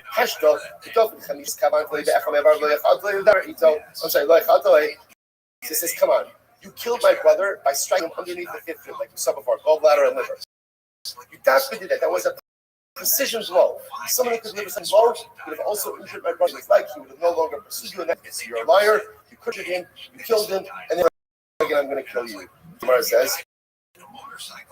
Gemara says, "L'daber ito b'shali." What does that mean? To speak with him b'shali. I'm Rabbi Yehuda Marav. Shalom or shalom. So Avner, how do you? So remember again, Yoav called Avner back. So David, just to understand the comment over here. David made peace with Avner. Avner is going on his own. Yoav, Avner has no reason to think that anything was going on. So Ran was over here that he asked Avner, Avner was talking. Avner, let me ask you, how is it doesn't have arms? It doesn't have hands. How does she do chalitza? So she has to remove the shoe. So Avner said, I guess she can unteeth. So Yoav says to Avner, how exactly would that work? So Avner says, I'll show you. And he bends down. So he bends down and leaves himself exposed. That's when Yoav killed him. So that's what it says. So the Lashon over here, of L'daber also is a play on words. Shalom, like shalom, right? Take off the shoe. So he killed him because he was asking a question. Chalitza, Avner had his guard down because he thought he had made peace with David and his generals, killed them. Incredible. So Vayakir Shem al Chomesh was Yoav kill underneath the fifth rib. Okay, so killed him underneath the so at least biblically, that fifth rib blow, that was the so he killed him in that same way. So you remember right there. So the Heshiv Hashem Estema Arasho. So the lashon of the pasuk is that Hashem will go ahead and repay Yoav for the blood he has shed because he killed two people who were tzaddikim and Tovim Mimenu. People who were righteous and better than Yoav himself. Tovim, isn't there a good Shayudarshan Achim Barakim? So again, that's a reference to Amasa, right? Amasa, Yoav killed Amasa because he said he was the Malchus. It wasn't Malchus. He just felt that cover to him trumps cover to the cover to trumps cover to the king. Right? V'hulo darash. Tzaddikim shehem v'pevelo asu v'igeres asa. So I'll say one of the things that they did not do is when ultimately again when Shaul wanted to wipe out the city of Nov. So ultimately again Abner did not do it. They would not comply with that plan, even though Shaul said it verbally. On the other hand, when David commanded Yoav to place Uriah Hitti on the front lines, which was an incorrect thing to do, he did it through a letter, and Yoav still complied. So the Gemara goes right there. So remember again, Amasa didn't think that Yoav was going to do it himself, and therefore again he was able to kill him. So now Yoav is executed. Let's say Yoav is executed. So now what happened? The pasuk says he was buried in his house in the desert. So Atik base of Midbar, understand Yoav's house is in the desert. What does that mean? Kimidbar. Yoav's home was like, what does that mean? Man mufkar lakol, af beiso shayot mufkar lakol. So we'll say, so part of Yoav's punishment was his property wasn't even taken by the king. So what happened to his property? It was made hefker. Just like the desert is hefker, Yoav's property was made hefker as well. Another possibility is kimidbar. Mad midbar minuka migezel ba'arayos. Other possibility is that Yoav's house was like a midbar. Just like in a midbar, there's no gezel, there's no theft. Why is there no theft? There's nothing to steal. There's no immorality. Why not? Because again, there's not really people there. So just like the desert is clean from theft and immorality, so to Yoav's house was clean from theft and immorality. The Yoav Yichya Eshar Ha'ir. What does that mean? That literally, again, it sounds like he supported a lot of the city.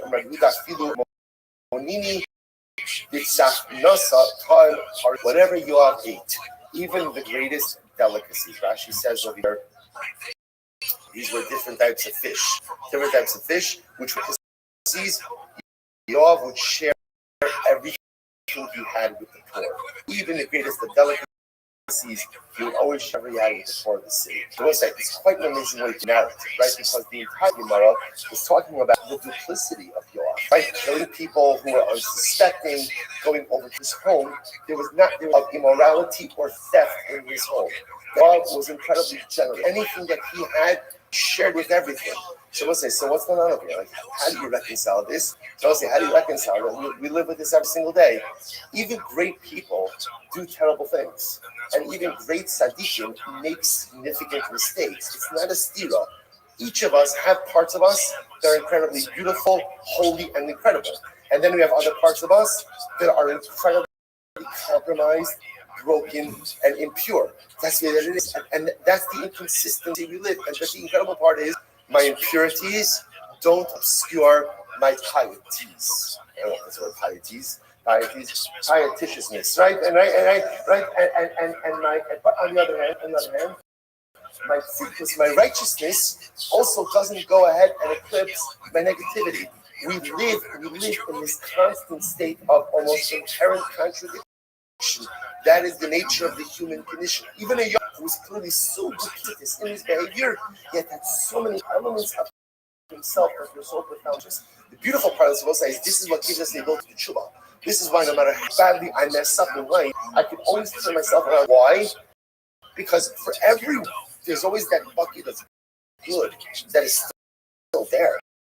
There's always that beauty that is still there. So no matter how bad the bad part was, the good is there. It can simply be built on that. Hadrullah, Nigmar Gavosai, Mazel Tov. Out of themselves, this move, therefore, the types of execution based in Skila, Sifa, Herek, Nechanek, Skila stoning. We're going to go through all of these. Still, we get burning. Herek means, again, decapitate swords, and Nechanek, expression. So that's the order. That's the order. Shimon or Rishut Nabsai. We're going to see that what the Mishnah says like this. The order of the Mishnah is out of here. This is an order of severity. An order of severity. Right? Skila Chamura. So again, most Chamur Skila, and so on and so forth. Right? From most severe to least severe. But we shouldn't disagree. He says, Sreifa, Skila, Herek, Nechanek, Herek. The says the order is like this. Sreifa, Skila, Herek, right? We have to see what's dealt with the machloek over here. Zil, Mitzvahs, Haneskel. I will say that which we learned before. We learned all about Skila, right? We went through the entire process of Skila. It says, Amar Rava,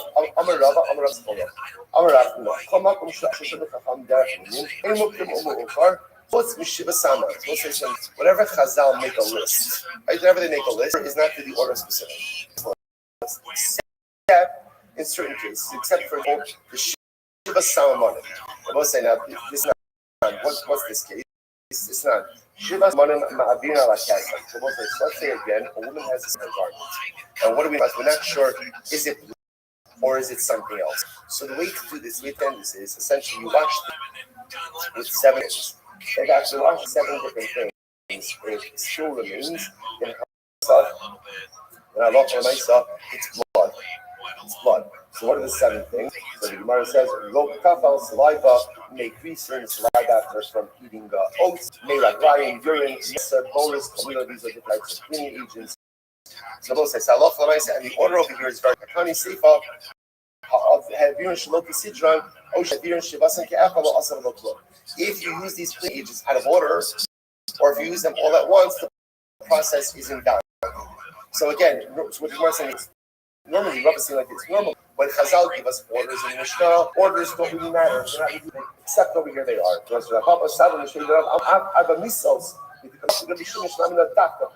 what about our Mishnah?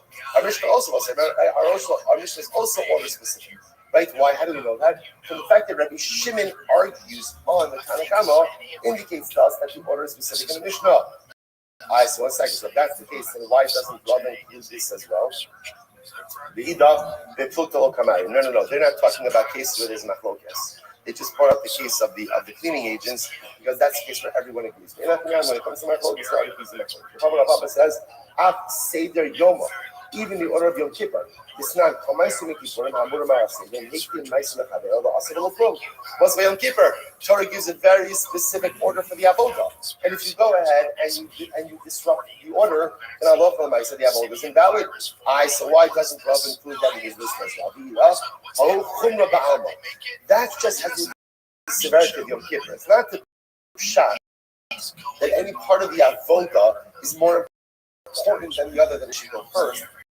It's just because of the chumrah of the day unifies in order for the. We're talking about over here in order of severity of item. What about the order of the tummy?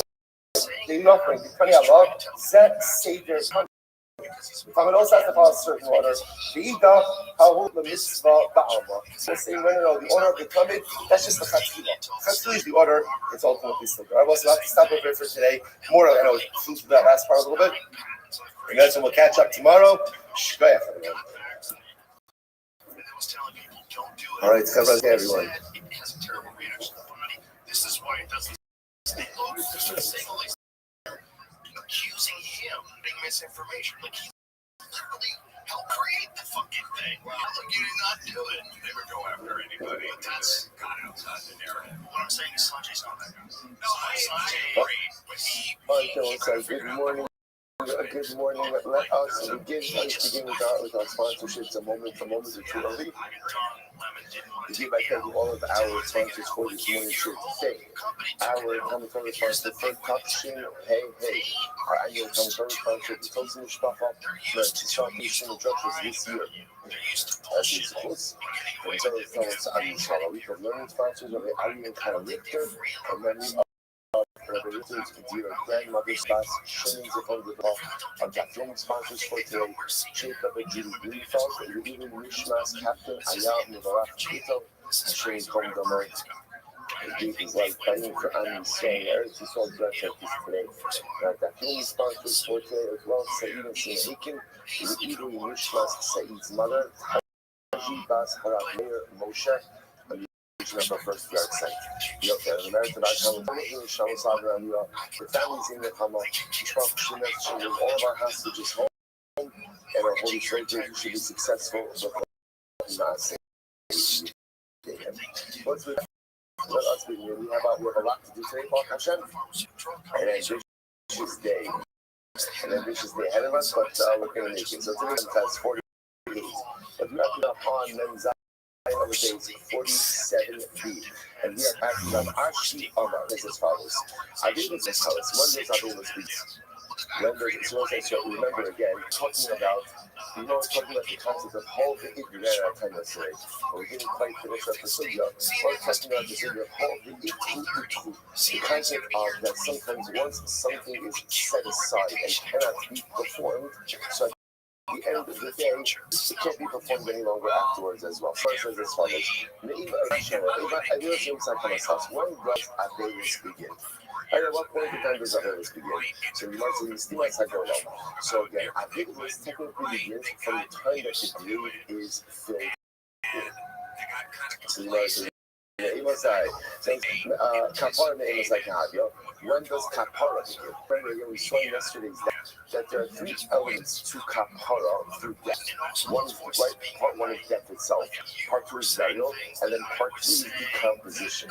So the Gemara says, okay, Averis begins from the time that it's filled in. When does Kapara begin? So when we translate it, from the moment that the pain of the grave begins, which again, the consciousness means the beginning of decomposition. So let's say, what's the issue? So remember again, the Mishnah pointed out that when someone is killed through a Risas Din, there's no Shiva. There's no Shiva. So again, what's interesting here, in other words, I want to sit Shiva for the relative. The problem is that only sit Shiva when after Kapara begins. When does Kapara begin? The beginning of decomposition. But when does Averis begin? Time that the grave is so big. So the problem is at the time that Averis begins, at the time that Shiva would have begun, you can't sit Shiva because the executed individual has not yet achieved their Kapara. Therefore, again, therefore the Mishnah rules, no shot what do you see from here? All of the Yitru issue.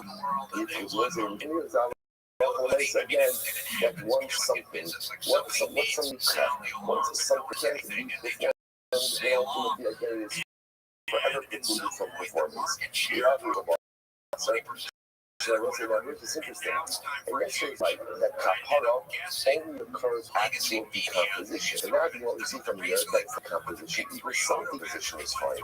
And that is why you need complete decomposition to move the body. Remember, the Mishnah said, we go ahead and we move the body to cover all those actors fully decomposed. But why do you need complete decomposition? After all, again, just let it be a partial decomposition, that should be enough. To which we want to issue will actually. So it's actually a logistical issue. Whereas we say once a body begins to decompose, you can't even move it. You can't move it because it falls apart.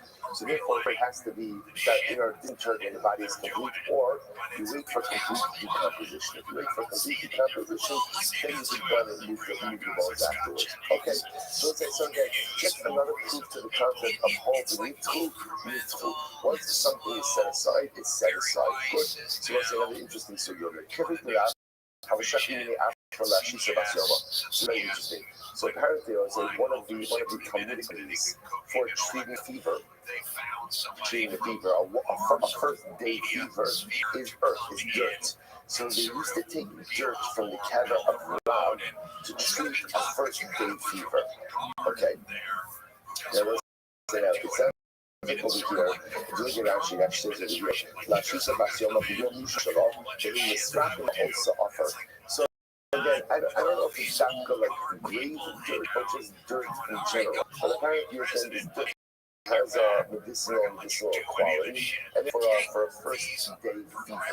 So the Gemara says, they take it from the kever of Rav. So the Gemara says, I'm going to Shmuel. So people came to Shmuel to complain about this because they thought it was inappropriate. How can it be that you're taking dirt from the kever of Rav to go ahead and treat a fever? Seems like a misappropriation of something dedicated to the dead. Came to Shmuel and said, I'm a little. You know what's happened? Shmuel said, Shmuel said, I think it's a great idea. Why? Because Karka Olam even the Esaras. So Shmuel said, it's Karka Olam earth. And earth is never prohibited. Now, what's his right? It said, one of the things when he wanted to repeat the Avodah Zarah, he ground up all of the Avodah Zarah, and he sprinkled the Avodah Zarah dust on the kvarim of the people. So he was makish karabinei am navodas b'chavim. So the Nabi is comparing kvarim to Avodah Zarah. Navodas b'chavim and b'chavim wasn't very interesting. Avodah Zarah cannot be found on something that is mechubar the karka, something that is attached, the ground is attached reference to the that say, Asher can Yoshim also Esau Al Hari Haram. So the interesting enough, so the Pasuk here talks about the environment, the environment itself, we have to eradicate all vestiges of our Avodah Zarah. So it talks about again the nations that you inherit. Asher Yoshim also Esau Al Haram. So the gods are positioned on mountains. So the Markashins over here. Gemara says, it's not for their gods on the mountains and not for their gods which are the mountains. In other words, let's say somebody decides to say, you know what? I hereby declare 7 miles and I hold the Zara. Right? To set up on the Zara. Right? This mountain is an Avodah Zarah. You can't do that. Zara doesn't identity was not upon karka. Right? I think it depends upon optics. So the one wants to just over here. So therefore, you can't make a mountain Avodah Zarah. You can't make a street Avodah Zarah. So the pasuk compares Avodah Zarah to a kever, to a grave. The same way, Zarah can't devolve karka. So the conditions of a grave can't revolve upon karka, as Umar says. However, in the middle of this, so again, that's why God said, or Shmuel said, excuse me, Shmuel said first time that they're taking earth from God in order to go and treat his first day fever. So basically, where is the kasha? Hachosef kever of the halach for having makamaka, interesting case. So let's say Reuben lost his father, like Reuben's father Yaakov died. So what did Reuben do? He dug a grave for his father, but it turns out that he ended up using a different grave for his father. So he dug a grave A for his father, but buried his father in grave B. So let's hurry them So again, Reuben should not bury. So in other words, that grave that Reuben originally dug for his father can't be used at all. So we'll say that sounds like, that's, again, we're going to further qualify this reading later on, but that sounds like halakha l'maisa. Sounds like halakha l'maisa. That earth does become prohibited. This must be another but it's talking about laying actually built a structure on top of the ground for father. Pharaoh might have been in ground, but he built the structure on top. It's that structure that becomes prohibited for non-use. I won't say now why exactly it becomes prohibited for non-use. We'll have to see. Rashi says, "Lo yisbar haben olam is the word that chutzman lunes ne'asar b'chol hana."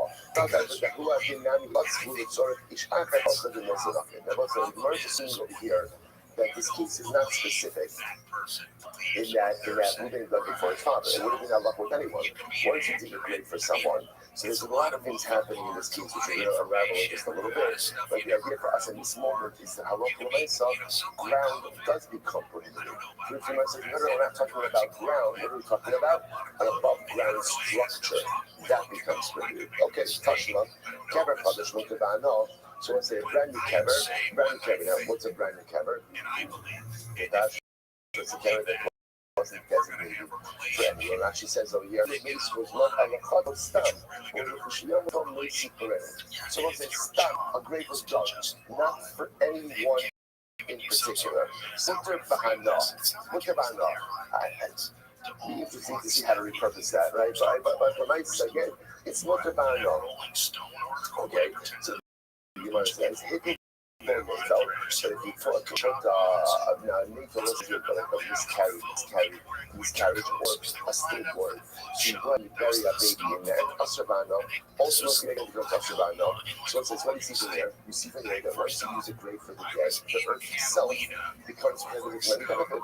So it's like, no, how can that means the clever thing is, once again, we are an above ground structure. Okay, so touch means that atomic viruses, versus in reality, in working graves, there are 3 types of graves. What are they?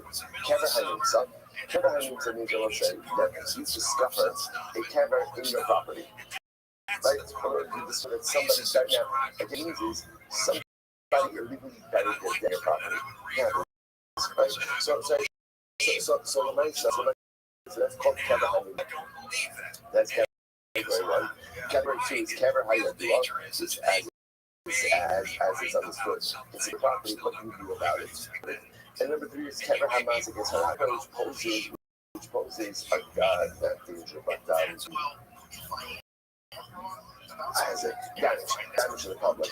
They won't say that how does the kever pose damage to the public? So it actually points out over here that, for example, the kever is situated in a public thoroughfare, and halakha l'maisa, people are passing over it with the truma, with their meiser, with other items that then become ritually impure as a result of the location of the kever. So they want to avoid all 3 of these. So let's say if you find a grave on your property, which means somebody illegally buried your dead on my property, then what's that? So that's me for kever. Well, that's me. And once you move it, the common tar, so ultimately again, the area in which the dead was buried is tar, and what did I know? And that's because that wasn't a legal burial. Somebody was not allowed to put their dead there. They did. I'm allowed to move it, I'm allowed to use it, and the area is tar. Kever hayadua, if you have again a kever that was known, which means again, I knew that somebody buried their dead on my property, also this way, so you're not allowed to move it. The common tame, if you go ahead and move it, the makom is tame. That's the part of focus over here. The idea over here is to see that halakha l'maisa, the karka does remain tame. They'll actually say asr. Kaza mazik is an item for somebody that does damage, that poses damage to the general public. Then Allah is looking at no, so you're allowed to move it. And if you do move it, you come out tahar. Its area is tahar, but asr ba'anda. So once again, 2 cases, like the halakha l'maisa, the area itself of the grave is asr ba'anda. Once again, Hakanami, the kever. Talking about over here about structure of the grave, versus okay, the camera needs someone to know. So that by the versus by the just as an aside, if you find the grave on your place, you're just allowed to move it. What about the following situation? Right, maybe again we buried the dead on my property because somebody found the property, and what's that? Literally buried in mitzvah right where you find it, and he acquires that area. So why are you so quick to say that you're allowed to move it? Maybe there's a mitzvah which cannot be moved. The one says no, shining mitzvah to color is slave. And this mitzvah is different. Why is this mitzvah different? Because it has a call. It has a call in order people know about this mitzvah. All right, if not, so again. So just want to point out over here what's occurred. What's occurred is that halakha l'maisa, the dirt of the kever itself is not necessarily asr ba'anda, and that's why again Shmuel posting that halakha l'maisa, they take the dirt from the kever of land to treat a one-day fever. So it sounds like that's the Gemara saying over here. The only time it becomes usher is when you have some, because now why wouldn't the dirt of the kever be usher banda? Because of the comparison between a grave and avodah zarah. Just like avodah zarah, anything that is karka, but cover the karka, ultimately is that usher banda. So to buy a grave, the karka itself is that usher banda. Conversely, a building structure built on top of a grave, that will be usher banda. Okay, so let's say, now very interesting sugya. If not, how are we begging? So let's say this is fascinating, and actually this sugya has a lot of different ramifications. So already begging. So what happens?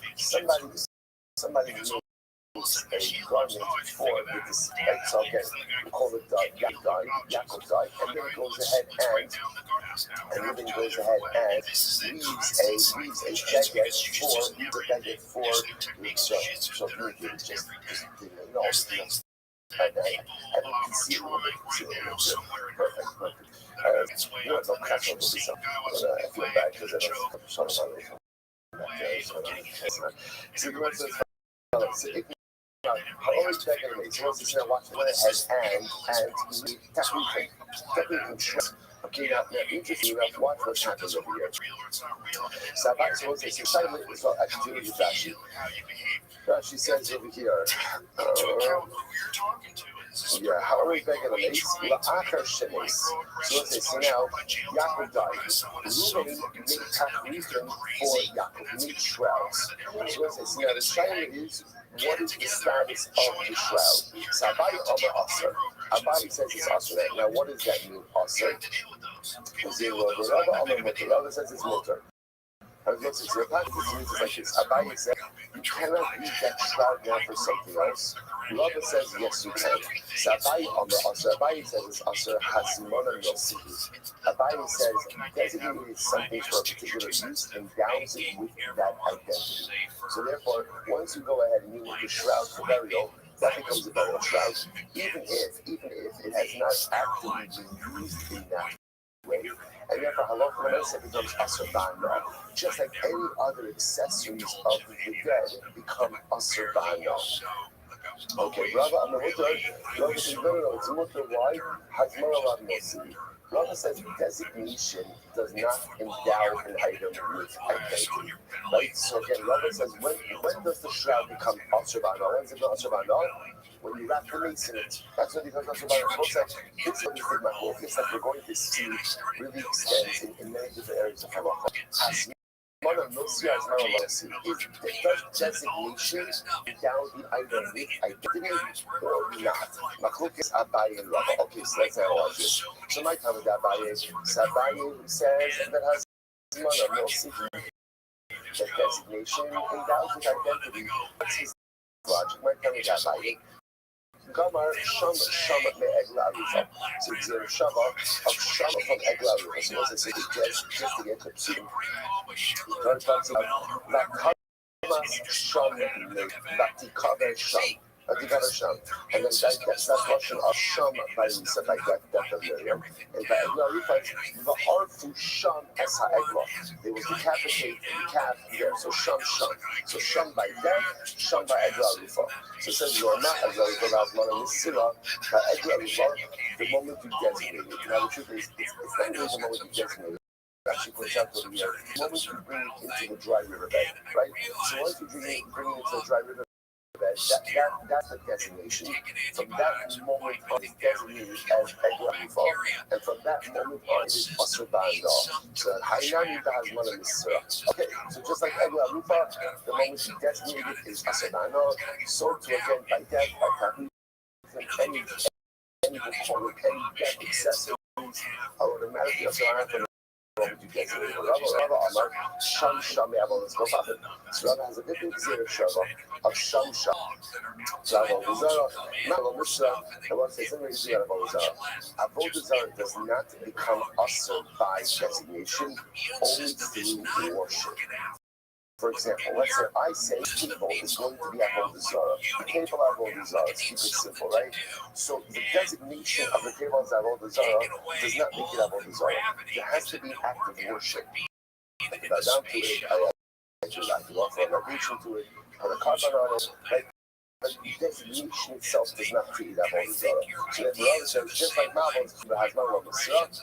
Parkinami, something like that accessories, all of this syrup.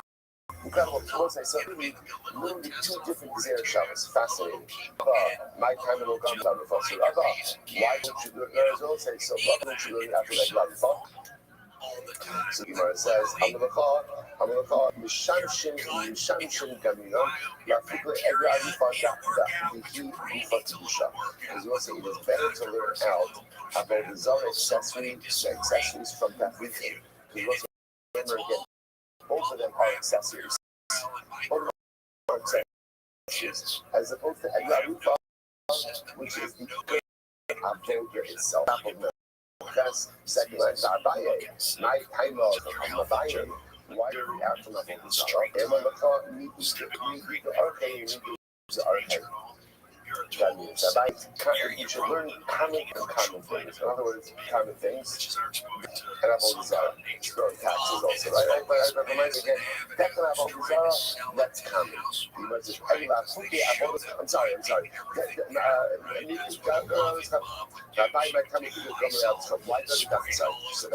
Why doesn't that buy you learning out from a bonus go public? I'm gonna call you do the arcade and you do the arcade. You don't have common things for common things. What's common? And death. La Fuke bonus go public. You have all which is not normal. So interesting enough, sometimes this thing with the circle is a bit more aspirational than actual. Look at it actually said, really the arcade. Garrett, how you do the Wassos came. It's the Bible Jews, the God, and the bring your egg around with folk. He says, I'm a sewer level, I do so again, the point that I is making over here is let's compare things that truly exist within the orbit of the. So let's teach you the other that we use of which is that's part of communication, and extra something that is up to us. Why bring that up as part of the legal? Okay, so I reference this, but set the table for you to achieve macrocus. What's the macrocus? Has monomosa. Does the designation of an item endow it with its intended identity or not? Abaye says yes, has monomosa. Rava says no, has monomosa. Suppose I see now that so here we go. Next thing, so should come in address. So listen to this. Let's say you have a scarf.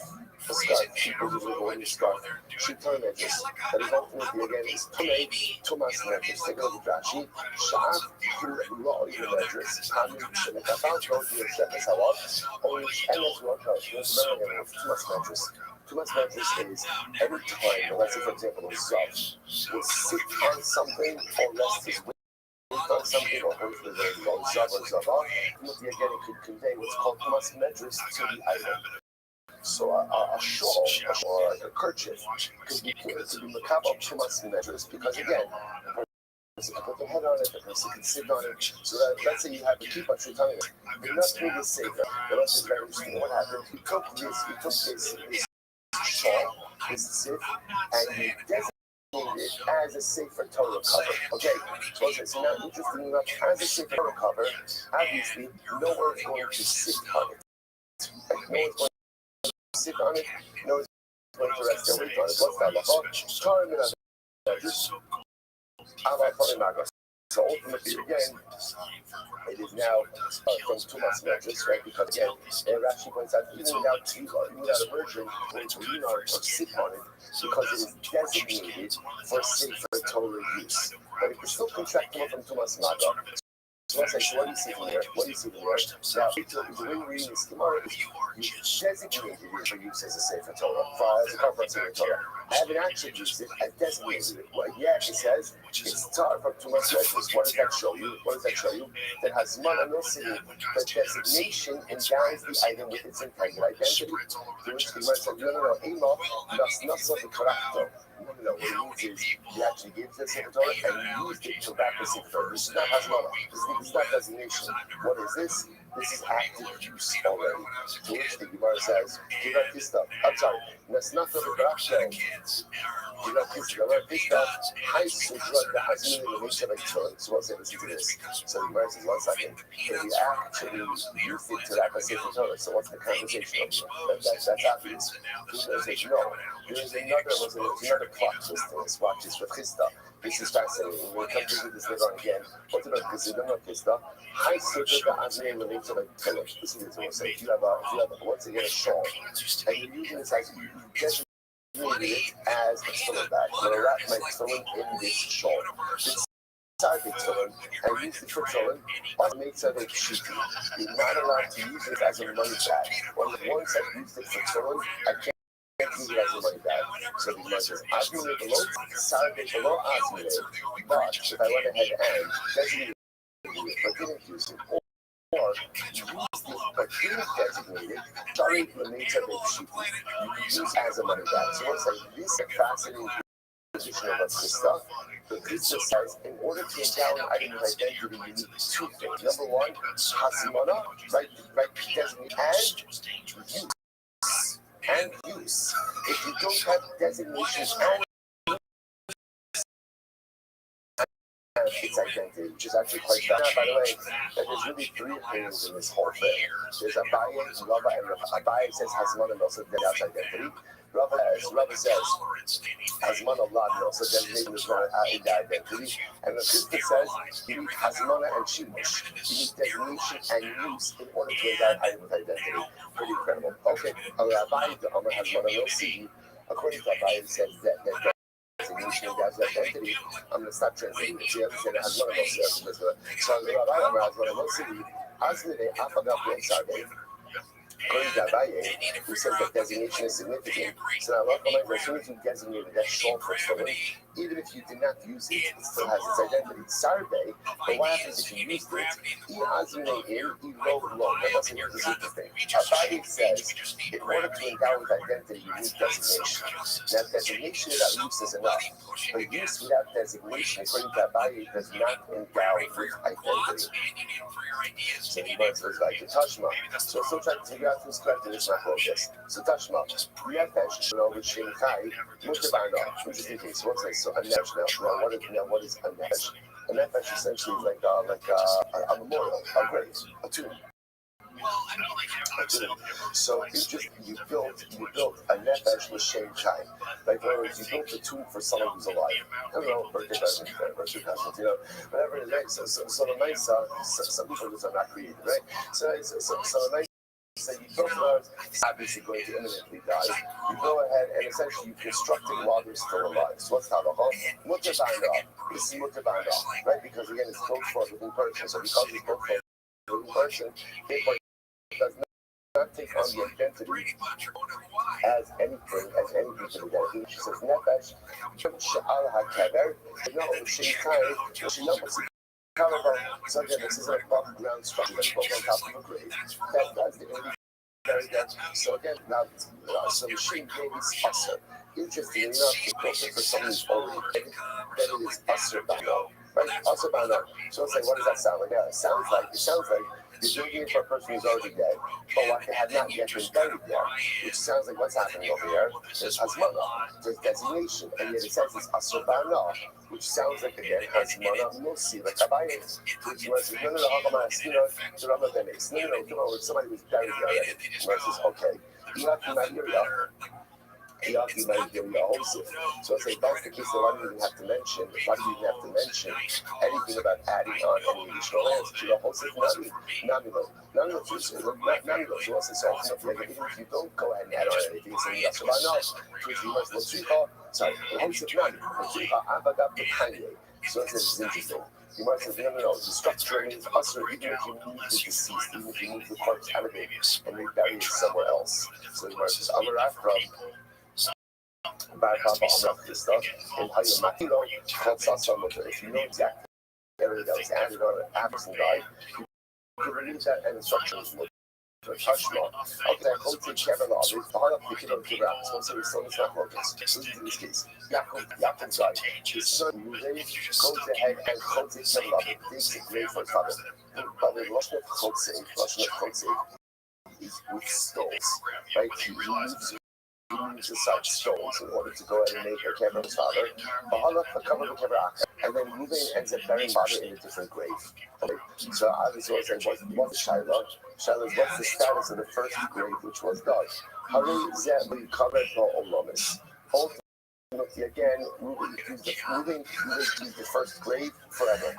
Forever. So again, why is he not bringing this up? What does it sound like? It sounds like this is a din of Hazmana Milsa. Hazmana Milsa, the grave has been designated for a kibbutz, which one says, no. Hashim Mishum covered other. No, it's actually nothing to do with Hazmana. It's a din in Kibbutz. He didn't keep it out on your father. So because he dug the grave for his father, if I love the he can't use it forever, that's covered for his father. When I understand that the attorney said that somebody needs to decide to give it pray for his father, and he ended up burying his father somewhere else. He's covered the hell of you should never use the grave at all. Forever, to let the other person called other Shapir. See, this is a din. A keyboard app, and then find LED under Mishum Hazmana. I would say, but ultimately, again, if it's a dinner Hazmana, Tabi La'arika Mu'ikalaman Damar. So I say, it's interesting. Again, just like people shroud themselves, we're beginning to move the shrouds together. Does anyone say that that's Hazmana Nosa? Hazmana Nosa at most is what? When the shroud is completed. So sometimes we hear this mention about Kotze Kevin. Which means like you're moving your side, it's the moment you begin to move the sides. Halakha l'maisa, again, that grave is broken before it doesn't make it. Rather, that's what you have to say. What you have to say is that this case, keep it out. So it turns out, it's already the second time mentioned this case. So it turns out that if a person digs a grave for their parent and ends up burying the parent in a grave, that first grave becomes asur ba'ana for the child. Why? It's not again. It has none. What is it? It's a din in keeping having, a din in honoring the parents. That a grave that was by parent should not be used for anything else. Incredible. So Tashma, Kevin Chadash goes to Banas. Says again, he's the of a Kevin Chadash. Kevin Chadash is just the grave dog, right? Just stam dog. So he says, Mutabana, it could be for Ashabana, if you bury a stillborn baby in there, then it becomes asur ba'ana. So the reason you use Lashon Yifel is because often a Yifel is a nondescript mace. Right? This could be a miscarriage, this could be a stillborn baby. So in other words, there's not an identity for the mace. So therefore, again, even if you go ahead, it's almost as like, even if you just buried an Yifel in there, ultimately it's asur ba'ana. Hittel in lo hittel. So also it's it's only once you bury the Yifel in the grave that the grave becomes asur ba'ana. So what do you see from here? Only once it's actively used, designation is not enough to make it asur. So which the says, who hasn't got the lo hittel? Not true. The truth is, even if you didn't put anything in the grave, it's still asur. Without fulfilling the Shimon of Liyah. This comes to us with Rishon Shimon of Liyah. I'm going to follow Tfisas HaKeva. Shimon says that in general, a stillborn or miscarriage does not go ahead and endow the area with the status of a grave. So it's coming to exclude that position. How about I ask? You know what's the case over here? I'm sorry, just skip there. Sorry. Tashma. Moshe HaMason the Mason. Moshe HaMason the Extra. So remember, all of this is so much focus on Rava. Hazmana Milsa, Hazmana Lav Milsa. Interesting reason. Let's say Yaakov passed away, and we go ahead and we collect money for Yaakov's burial expense. And it turns out that there's surplus funds. What do you mean surplus funds? So you mentioned Moshe HaMason, okay, whatever is surplus stays in what we'll call the burial fund. Burial funds are like, you don't need it for Yaakov, you'll use it for future lives. Moshe HaMason, Yashab. So actually, let me rephrase this. In general, there's a general collection. We're collecting for the needs of right? Somebody passed away. It's a nondescript collection, and there's surplus, so that remains in the we'll call it the burial fund. What happens if, let's say, we're collecting for someone specific? We're collecting for Yaakov. Yaakov passed away. Collecting for Yaakov Levi. Now it turns out again, we needed $5,000. We raised $7,000. What if we get to $2,000? You might say it goes to the Arshim, goes to the children, goes to So let's say now, interesting, I'm asking, what's the case over here? The government high. Now, what's interesting about this is as follows. If you take a look at Rashi, this is in the wide lines of Rashi, if you like down your shop, the Hanosman, the Russian get the surplus money to benefit from it. Alma has mana love and mercy. So what do you see from here? So that money was designated for Yaakov's burial expenses. And now there's surplus. What do you do with the surplus money? It goes to kids. What do you see from here? That has mana love, so the designation does not endow something with identity. No, we collected this while Reuben was alive. That's a little awkward, right? But for myself, again, Reuben was aiming to be dying. They knew that the family didn't have the money to cover the expenses. They wanted to be proactive. So they collected all these. I'm not saying that the difference between that is, okay, they're considering money in the burial churches if someone's still alive, so therefore it's not called money associated with the dead, and therefore Allah said should be mutter. As the Gemara says, that's not what it says. It's not most Shahamis, the Yarshav. Leftover money that was collected for the general dead remains in the burial fund. Most Shahamis, for any money left over for the dead, in order to collect it for a specific person who died, go to the kids. To turn Allah for the mercy. What kids are first one I will say, kids are doubling some scam. What was the case number one? In general, we're collecting for general needs. Not someone specific. General needs that goes into the general burial fund. The mace is the shop for the collection of Ruvain or for Yaakov, right? That specific fund, specific mace. Surplus funds go to the kids. So let's say that sounds like we're collecting the money once Yaakov's already dead. Well, the time they aim a safe off, the mirror you go behind actually already else. What's discussing? So it turns out. So this is actually raising the money. So let's listen to this case. Right? So Yaakov dies. So again, if we're raising general funds for burial expenses, again, I know that I need to use funds for Yaakov to die. But the way we frame the collection is this is for the needs of the dead. So it's a general collection. Okay, so that's easy. Any surplus funds remain in the burial fund. But now let's say Yaakov died. Yaakov's life going to cost $5,000. You need to go ahead and raise $5,000. You end up raising $7,000. So what do you do with the extra $2,000? So Tanakama says it goes to Yaakov's Yarshim. This is the Shadimir Omer. No, you go and actually have a and it says don't touch it. Don't touch it. It's not clear. Essentially, it's not clear what you do with that money. So therefore, Allah said we leave it until Eliyahu Navi comes. Rabbi Nasser says, Ya'asenu Dimos al Kidro. No, the extra funds for Reuben's Makseva. For his Makseva or a structure, use it for something associated with his grave.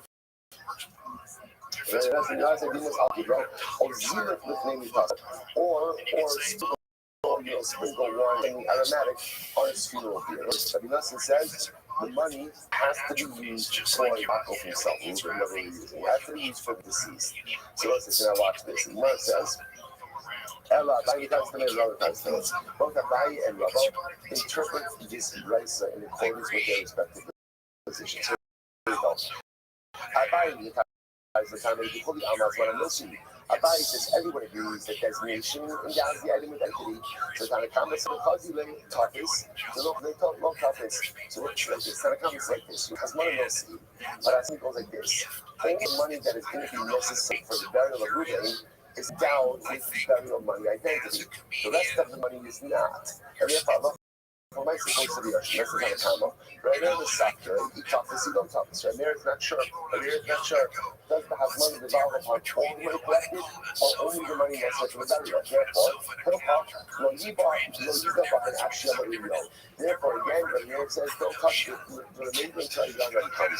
Rabbi Nassim, she brings the bad copies, he'll talk the Hashem of the Masakibo. Rabbi Nassim says, no, it's obvious has money no see, and therefore, again, the burial identity develops upon all of the money, and therefore Allah so only the must of the burial. And you don't need it for the burial.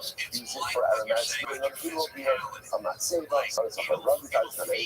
Rabbi Tazanay is quite his reasoning. The Kuli Amma has not allowed us. Everyone learns Rabba. Everyone, according to Rabba, everyone agrees that designation does not endow with identity. Tanakama Savar keeps lay achuli machos. So Tanakama like this in general, collection of money for one of your needs.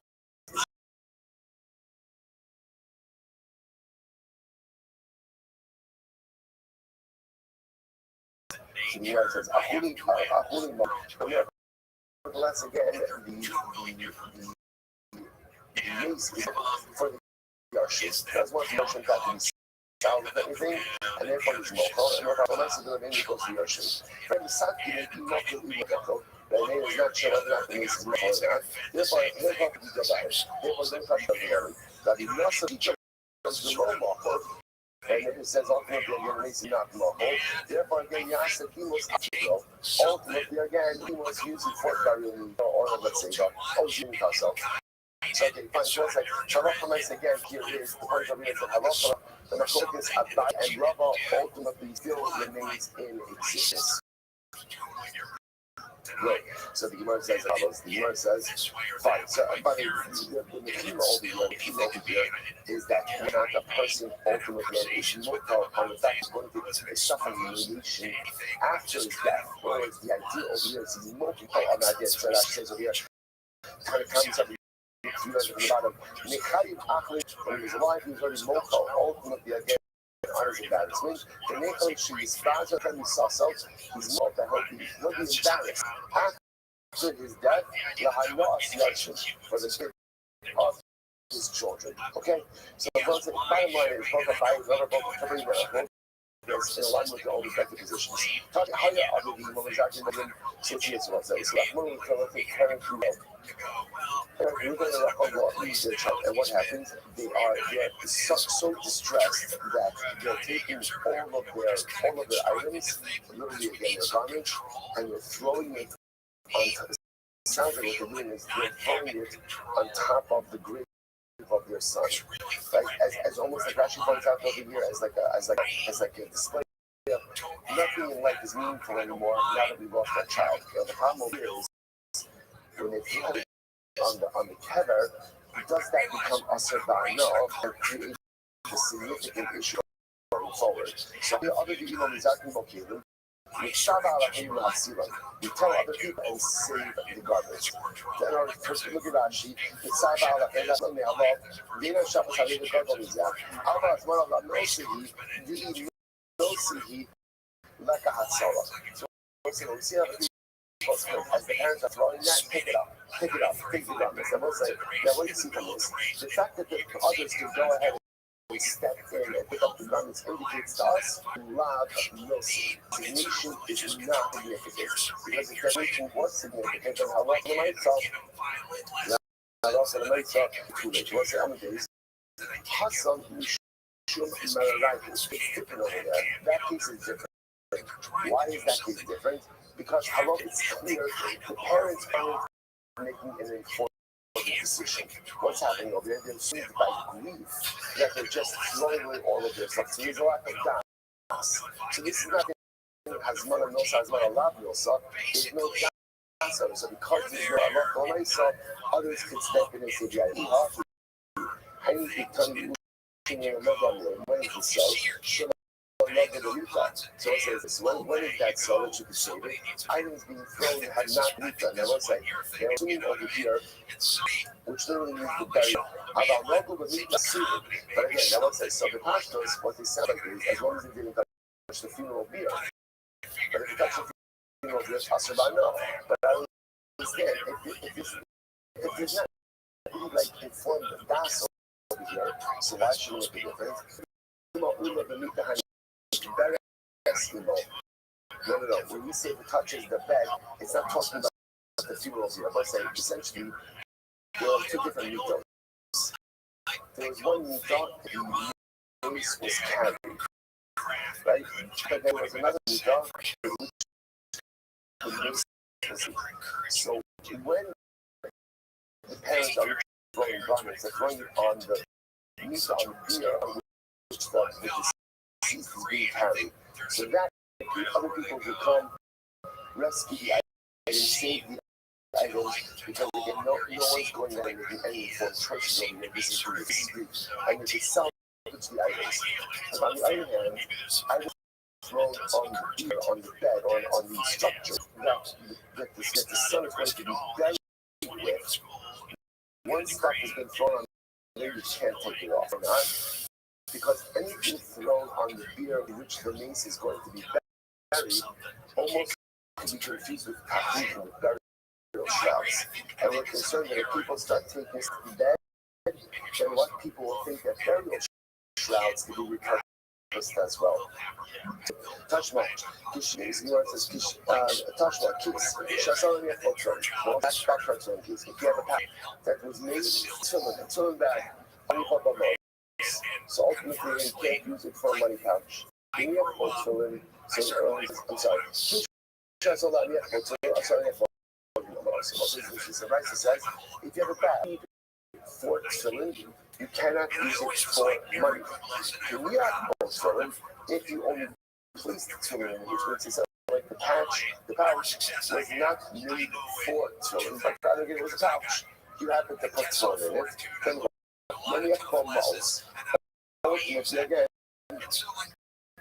you can put money in it. So once it's interesting enough, this sounds like has one of those like designation ultimately again is significant. Which we want to say, I saw the Niak filling. I saw the Niak mobs, keep that good stuff. So no, that read it as follows. If you made the pouch, it's yours, and you used it for, then you can't subsequently use it for money. Who the pain is that is right there for this. Let's remember again what the Restream say. You need nation and usage in order to go ahead and endow in the density. So Tashma, I'm a woman, I say the tick shall say, but I'm not tick shall tell. I go to the class, I say, that's me. Make me for a safer Torah, or not tick shall make me a Torah bag. What's the actual understanding behind Kodesh, Mutter, Lashtam? So if I've not used the items in their daily purpose, then ultimately I can use it for whatever I want. Partially establishing the whole, but if I once I use it for a contest, I can no longer use it for something mundane. So I'll say, what that sounds like rubber, that has love designation is not significant. So long as it is not being used, alters in reality to know. This whole thing is isn't that focused deciding who go Osha Talale or the Chosen Tour. You decided to coat your tour, it sounds beautiful, right? But now that I do it. Or for that matter, again, you use the hide of a non-kosher animal. Ultimately, again, the Torah parcel. So, our behemoth Torah's kshiros, you use the leather, right? You use the kosher animal, obviously the Torah kosher. Asasu shot is on the shmar. Even though the hides that we for towing would not hand the shmar. Right? Even tanning wasn't on the shmar. Or behemoth to hold up sweet sheep on the shmar. So someone else says, no, eat kosher hide, but rather you also have to have a hide that was tanned for the purpose of towing. However, if you go to Rabbah, you look at the Rabbah day, so the point over here is, once again, this is Machlokas. We're suggesting that this Machlokas, whether or not you need tanning or shma, ultimately again is the Machlokas Abadi and this Hazmana Machlokas. Okay, Rashi says over here, Atagak Shlo Abdul Hazmana Lavno Shiblo Aslan Ba. Yes, see the focus. So what's the opposite over here? I thought I like to get my focus and make me focus. Okay, I'm going to be a rabbi. So let me say to rabbi. So rabbi, the following. So what's it about now? After this whole thing, this brings up such an interesting. Remember how this whole machlokes Abai and Rava got started? How did it get started? The lashon was how only beged if one used a baguette for a mace. That's how this whole thing started. So you might ask, what do I mean how only baguette and mace? So is there such a thing ultimately again that one is reading the baguette and mace? What? The mace is going to sit there, just going to lie there while you're reading the baguette? It takes time to read the baguette. Right? So what's the shot with reading a baguette for the mace? To which the Gemara says, no, what happens? It could go shuffling the harpanya. It had shuffling that time. It happened because the harpanya was a very poor community, and they're literally even for tahrir. What happens? Someone would die, and after they would die, they would kind of scrounge together, scraps, and they Later to the dead. Okay, that's it. So it's like, that's what it is. Don't put such a bossy die. But I'm going to put such a bossy develop. So it's like, fundamental focus over here. Who does that look? Follow Abaye or Rava. So again, first thing he says, I look for Abaye as Mananosa. Second thing he said, I look for so it's no Rava. So it looks like a Yokosa, Kabase de Rava. The other follows Rava, that has Mana, Lav, and ultimately, I look for the Mesa. Allah for Mesa. Designation does not endow an item with identity. Yeah, I want to say the truth is, generally, that's how we pass it. That's how we pass it. So I'll give an example. For example, let's say a person buys a brand new toilet bag. I bought a brand new toilet bag, right? It says filling on it, right? It has my name on it. So it looks like a toilet bag, smells like a toilet bag. Interesting enough, technically speaking, if you decide to repurpose that a lunch bag, right? It's a one fancy lunch bag, right? Technically, you could do this, you could do that. Why? Because that's not allowed to see. All there's been a designation. Now, once you put your filling in, once you put your filling in there, then it's you put toilet, and you can't make it into a lunch bag. But technically, that's by the toilet. Other pieces in halakha may be as clear, but you might really like Lava, Hazmana, Lasa. Designation of some particular purpose does not endow with a vendor. Once again, there's a tremendous Musar Haskell in that as well. What's the Musar Hazmana Lav you'll see? So it's like, what is designation? That's thought. Thoughts do not reality. Actions do not create reality. What creates reality? Actions. Actions. So when you put your tefillin in a toilet bag, there's a Maisa create reality, thoughts and intentions that are almost like such a tremendous. So like, you know, we go through like so many beautiful thoughts, many intentions, goals, dreams, aspirations, which are all fundamentally incredible, but are meaningless unless we act. Hazmana Rav see intentions, designations do not create realities, only actions do.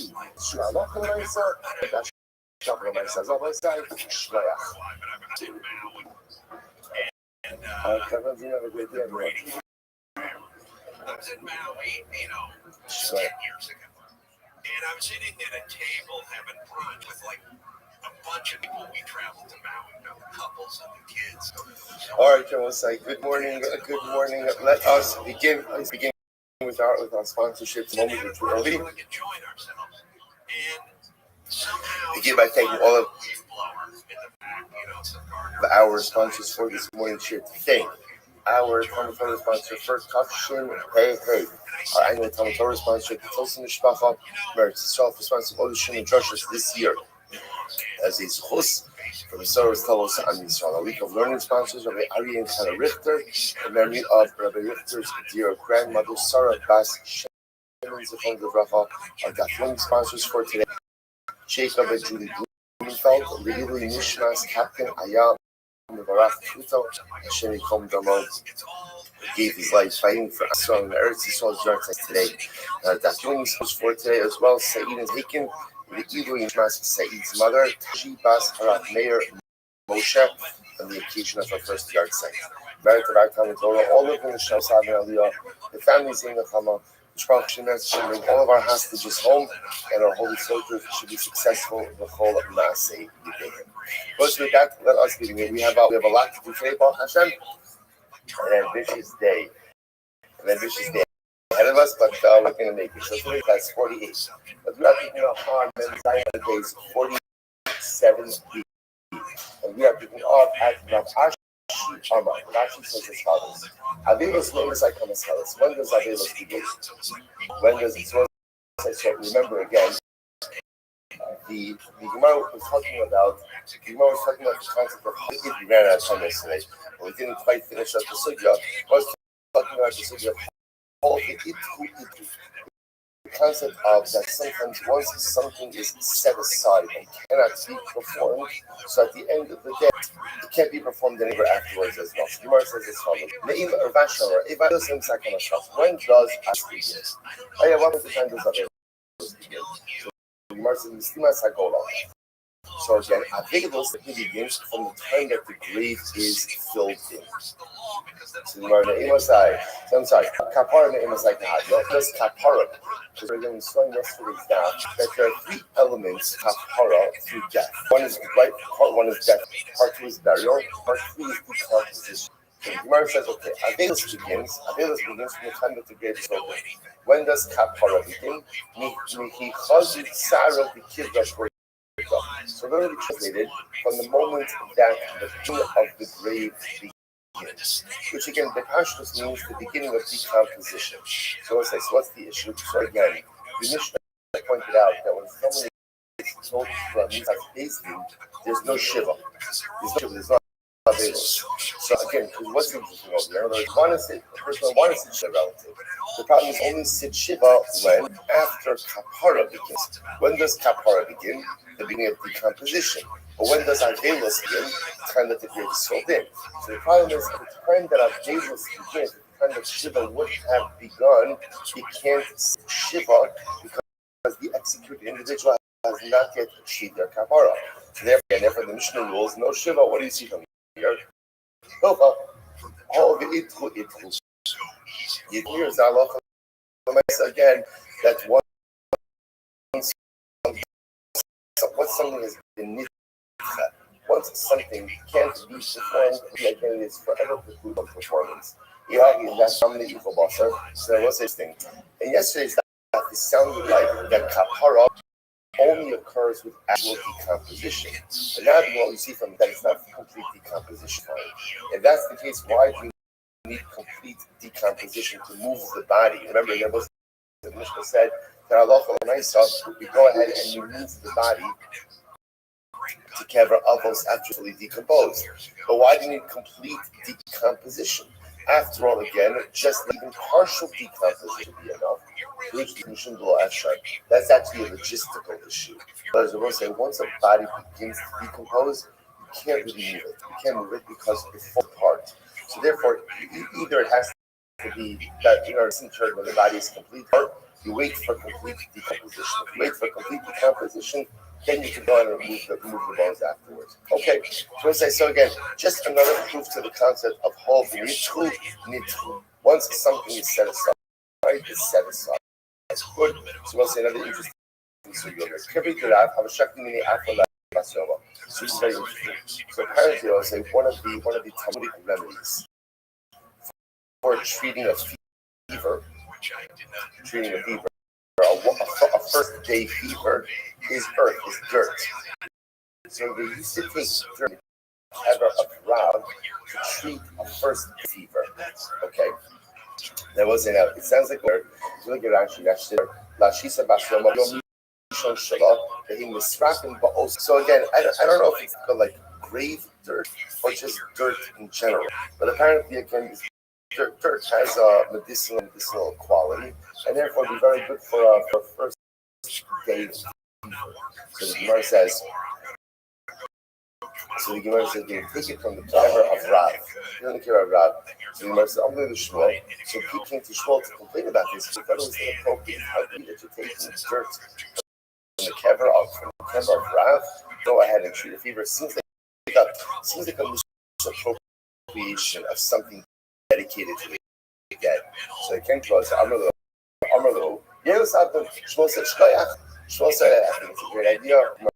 So Shmuel said, it's covered with earth, and earth is never prohibited. Right? It's Shmuel said, Yoshino, one of the things when he wanted to repudiate the avodah, he ground up all of the avodah, and he sprinkled the avodah dust on the bottom of the people. So the must So the Nabi is comparing. The Nabi is comparing Sfarim to avodah zarah. This is very interesting. Avodah zarah cannot be found on something that is attached to the Krishna. For example, it said, "Asher ten yarshin osam hayem al haham halam."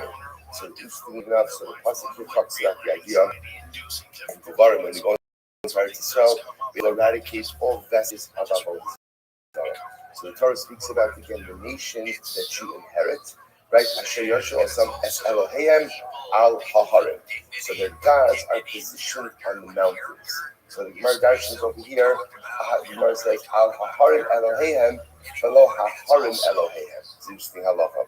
It's dafka their gods on the mountains and not their gods which are the mountains. In other words, let's say somebody decides to say, you know what? I hereby declare 7 Mile is an Avodah, right? It's an Avodah, right? This mountain is an Avodah. You can't do that. Avodah doesn't devolve. Avodah identity does not devolve upon, right? See, Avodah identity devolves upon objects. So you might want to just over here, but you can't make a mountain Zara. You can't make Avodah Zara.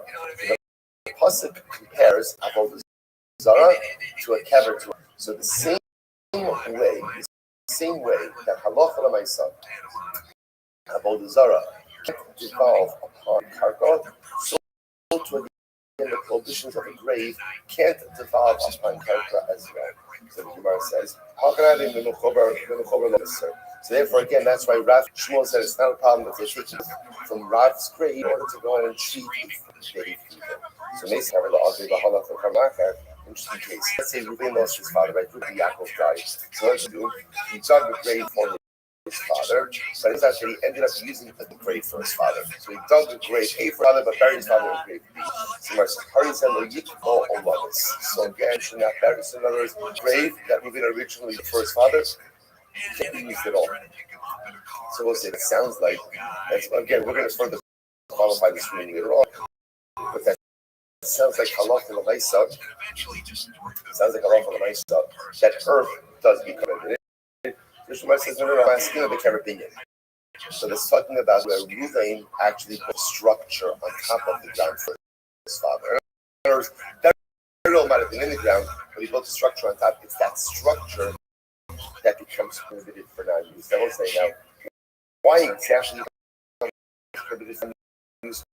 We'll have Rashi says will be a person. Yikbar haben olam is the even the husman who makes ne'asar b'chol hana. It's not like the hua dinami in chul. Sorry, ishach have also the nosanak. Now, what's the verse assuming over here that this case is not specific. In that Reuven dug it for his father, it would have been Allah with anyone. Once you dig a grave for someone, so there's a lot of things happening in this case, which you're going to unravel in just a little bit.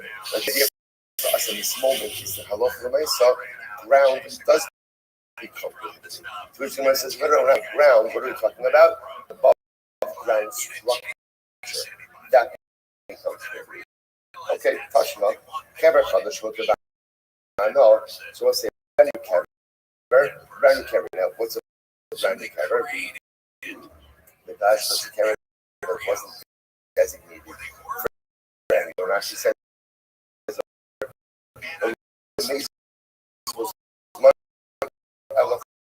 was stamped. So we'll say stamped. A grave was dug, not for any one particular. So it's mutter behind no. Mutter behind no. Interesting to see how to repurpose that, right? But nice again, it's mutter behind no. Okay. So the Gemara says, it'll both, but if you put Nathan will say like a miscarriage or a stillborn. So you go ahead and bury our baby in that. Ultimately, again, it depends on. So it says, what do you see from here? You see from here that once you use it for the dead, the earth itself becomes prohibited from any benefit. The carabinian. Once again, what are we talking about? An above ground structure. Okay, so Tashma is Omer Shalosh Kvaras, and it was very interesting. In reality, in the world of graves, there are 3 different types of graves. What are they? Kever Hanimsa. Kever Hanimsa means that you discover a kever in your property, right? In other words, you discover somebody buried out. Again, what that means? Somebody illegally buried in your property, yeah, right? So that's called Kever Hanimsa. That's category 1. Category 2 is kever has its upgrade. It's a kever on your property, but you knew about it. And number 3 is hamasik is harabe. Which poses a but has damage to the public. There wasn't a high damage to the public. So Rashi talked over here that, for example, the kever is situated in a thoroughfare, and halacha amassing over it with the nicer with items that then become ritually or as a result of the kever. So I will say, what's that halacha? Kever and stuff. I will say, if you find the grave property, which means somebody illegally buried the dead on my property, and what's that halacha? What does know? So I'm allowed to move the kever. So allowed to move it. You know, and once you move it, so ultimately again, area in which the dead was buried. And that's because that they did. I'm allowed to move, I'm allowed to use it, and the area is hard. Kera hayadua, knew that somebody buried their dead property. Also, you're not allowed to move it. You know, the makom is tamei. That's the power thing over here. The idea, because you see that halacha l'maisa, the car does remain. Or actually say asherban. Kavra amasik is rabin. If somebody there's a kever that does damage or poses damage to the general public, and halacha is much of the also you're allowed to move it. You know, you do move it, you come out hard. It's area is car, but asherban. So once again, you see it in the 12 trees. Like the halacha, so the area itself, the grave, is asar. Which once again, Hakanami talking about over here about a structure built on top of the grave. Okay, you can't wrap it also. And by the way, just as an aside, if you find the grave on your property, you're just allowed to move it. Maybe it's a mitzvah. Right? Maybe again, you're right. Somebody buried the dead on my property. You know why? Somebody was found dead on my property. And what's the halacha? Well, so where do you bury a mason mitzvah? Right where you find it. And he acquires it. Why are you so quick to say that you're allowed to move? Maybe this is a mason mitzvah which cannot be moved. It says no, shining mason mitzvah. Why is a mason mitzvah different? Because it has a call. In order to people know about its mitzvah. All right, don't say so. Again, just point out over here what's occurred. Is that halacha l'maisa, the dirt of the kever band off, and that's why Shmuel asked him that halacha l'maisa, they could take dirt from the kever of the tree for one day. Sounds like that's more single. The only time it becomes asur is when you have some. Because now, why would the dirt of the kever be asur band off? Because of the comparison between a grave and a zara, just like I hold the zara. Anything that is karka, the karka, ultimately asurban. So to buy karka itself is not asurban. Conversely, a big structure built on top of a grave, that will be asurban. So it's now very interesting. Itmar, or so this is fascinating. And this sugya has a lot of different ramifications. So yeah, so what happens? Somebody made garment for the deceased. Right, so again, call it Yaakov died, and Reuben goes ahead and weaves a baguette for the son. So just I would see a little bit. Perfect. I was like, no, that's sorry. Go back because I don't.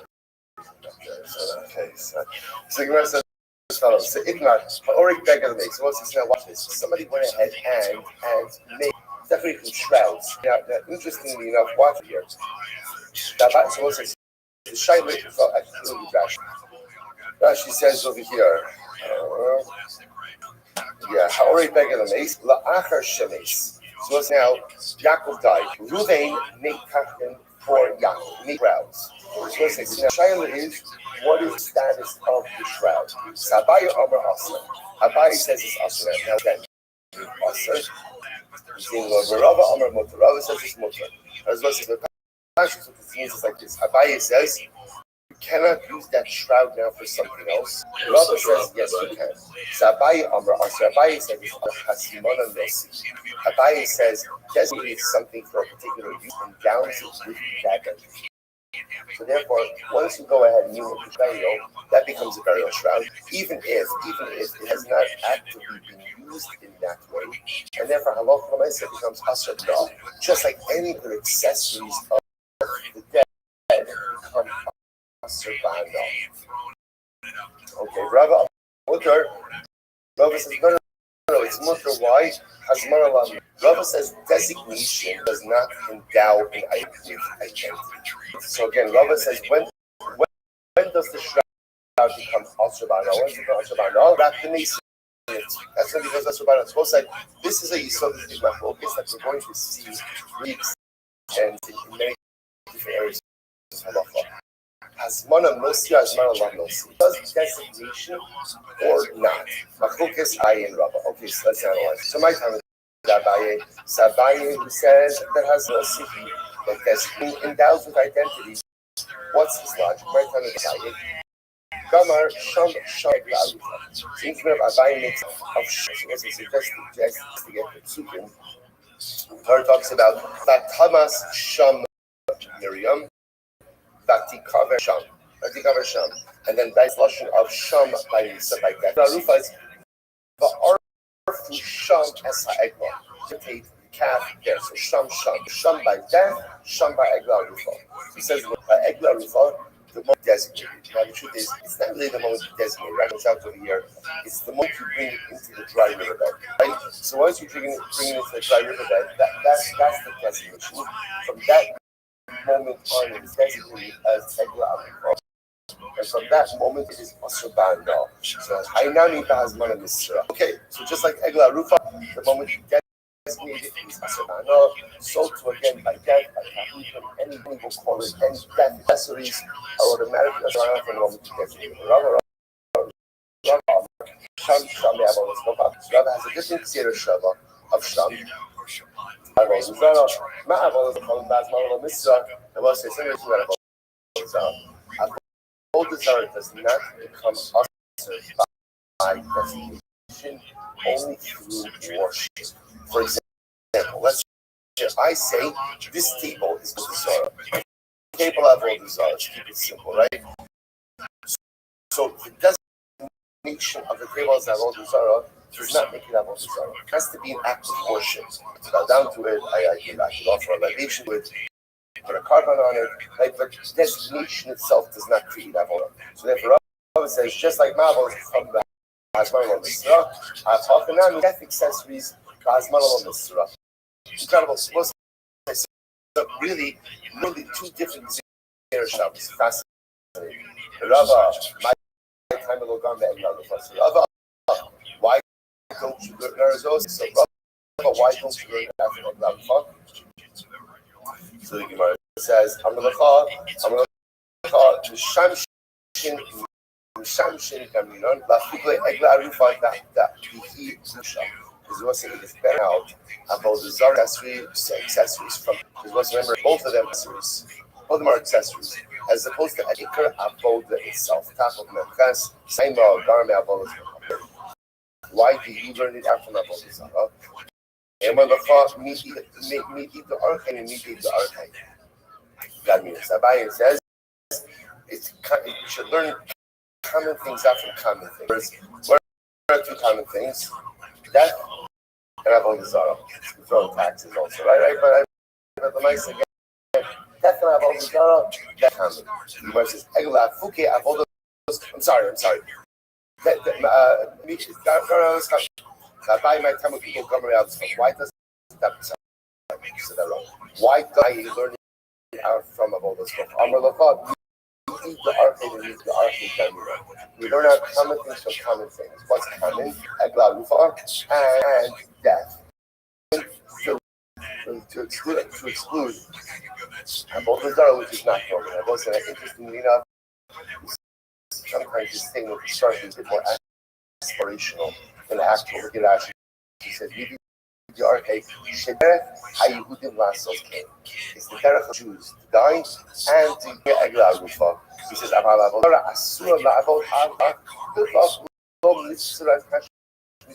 again, the point that Abaye is making, compare things that truly exist within the orbit of the. So what exists within the orbit of the, that's part of the new condition.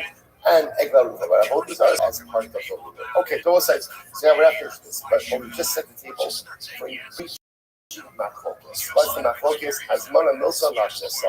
Does designation of an item endow it with its Abaye says yes, Hasmana milsa, but says no, Hasmana milsa. Suppose I say now let's dig into this. So here we go. Mesve, so there is the kasha. Keep on a medrash. So listen to this. Let's say you have a scarf, a woman's scarf. She tame medrash. That is ultimately again it's tame tumas medrash. Take a look at Rashi. Shach hu ra'oi lemedrash. Hamim shemekafal tov yov. Onish enes rashmas. Remember again, what's tumas medrash? Tumas medrash is any time the let's get is soft. This something or rest is something or hers with a love or zabat. Ultimately, could convey what's called tumas medrash to the item. So a shawl or like could be makabel tumas medrash. Put the head on it, the person can sit on it. So that let's say you have a kippah shukami medrash, the nothing was safer. The lesson is very interesting. What happened? You took this sit and you designated it as a sefer Torah cover. Okay, so what's this? Now, interestingly enough, as a sefer Torah cover, obviously no one's going to sit on it. Like, no one's going to sit on it. No one's going to rest their weight on it. What's that? Torah min medrash aval tami maga. So ultimately, again, is now tahar from tumas medrash, right? Because ultimately, again, they're actually pointed out that version. It's going to be very tough because no sit on it because it is designated for sefer Torah use. But it can still contract from Tumas Maga. So I'll say, so what do you see from here? What do you see from here? The way we're reading this Gemara is you've designated Torah as a cover for sefer Torah. I haven't actually used it. I've designated it. Well, yet it says from Tumas Medrash. What does that show you? What does that show you? That Hazman Amilhi, that designation endows the item with its intended identity. It says, no, Ima, nas nasa v'krachto. No, what it means is you actually gave the Sefer Torah and used it to wrap the Sefer Torah. This is not Hazmana, this is not designation. What is this is active use already. To which the Gemara says, I'm sorry, nas nasa v'krachto. You don't have Pista, High Sudra, the Hazmana, the Mitzvah, listen to this. So the Gemara says, 1 second. If you actually used it to wrap a Sefer Torah, so what's the conversation over here? That's obvious.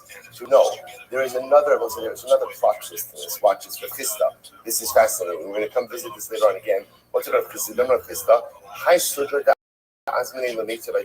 This is what we'll say. If you have once again a shawl, and you're using this as you designated it as its tefillin bag. I'm going to wrap my tefillin in this shawl. Tefillin, and I used it for tefillin. You're not allowed to use it as a money bag. In other words, once I've used it for tefillin, I can't use it as a money bag. So the Gemara says, "Azmane velo sarbe velo azmane." But if I went ahead and designated it, but didn't use it, or used it but didn't designate it, shari memeitza beipshit. You can use it as a money bag. So we'll say this is the fascinating position of Rav Chisda. Rav Chisda says in order to endow an item with identity, you need two things. Number one, simana, by designation and use. If you don't have designation and use, the item does not have its identity, which is actually quite fascinating. So it's going to turn out, by the way, that there's really three opinions in this whole thing. There's Abaye, Rava, and Rav Chisda. Abaye has one and also designation and identity. Rava says, Hasmana Lad, no, so designation is not in the identity. And Rav Chisda says, you need Hasmana and Shimush. You need designation and use in order to enter it. Pretty incredible. Okay, Abaye, the Amar Hasmana knows. According to Abaye, who said designation and identity, I'm going to start translating. So Abaye, Amar Hasmana knows. According to Abaye, who says designation is significant, but as soon as you designate a shawl for stolen, even if you did not use it still has its sarbe. But what happens if you used it? Low. Now, what's the Abaye says, in order to endow with identity, you need designation. Now, designation without use is enough, but use without designation, according to Abaye, does not endow with identity. So the Gemara says, Tashma. So let's still try to figure out who's correct in this matter. this. So Tashma Fesh Shabano L'Shem Chai Mutabana. Interesting case. We'll say so a nefesh. Now what is a nefesh? A nefesh essentially is like a memorial, a tomb. A tomb. So interestingly enough, you built a nefesh L'Shem Chai. In other words, you built a tomb for someone who's alive. I don't know birthday present. Right? So the Mesa, some people just are not creative, right? So the Mesa, you built somebody who's obviously going to imminently die. You go ahead and you construct it while they're still alive. So what's halacha? This is mutabana, right? Because again, it's built for a living person. So because it's built for a living person, therefore it does not take on the identity as anything for the dead. If it's nefesh, binyan sha'al hakev, no. The above ground structure that is built on top of the grave. That when somebody dies, they're going to be buried there. So again, now, so the shame maze us interestingly enough, if you built it for someone who's already dead, then it is asr ba'ana, right? Asr ba'ana. So let's say, what does that sound like? Now, it sounds like you're building it for a person who's already dead, not which sounds like what's happening over here. Hasmana. There's designation. It says it's Asr Ba'ana, which sounds like, again, Hasmana. We'll see, like Abaye, to which Gemara says, no, to Rama Benes. No, somebody buried you already. Gemara says, okay, might hear Yahosif. So that's the case, then why do we even have to mention about adding on any additional? The Hosif, Nami, ultimately, again, even if you don't go ahead and add on anything, it's Asr Ba'ana. Sorry, the Hosif Nami. So I said it's interesting. The Gemara says, no. The structure remains usher even if you move the deceased, even if you move the structure out of it and rebury it somewhere else. So the Gemara says, from Bar Pavachista, in Hayamaklo, called Sasamotra. If you know the exact area that was added on after the person died, you could remove that and the structure remains motor. Tashma. Okay, what's happening?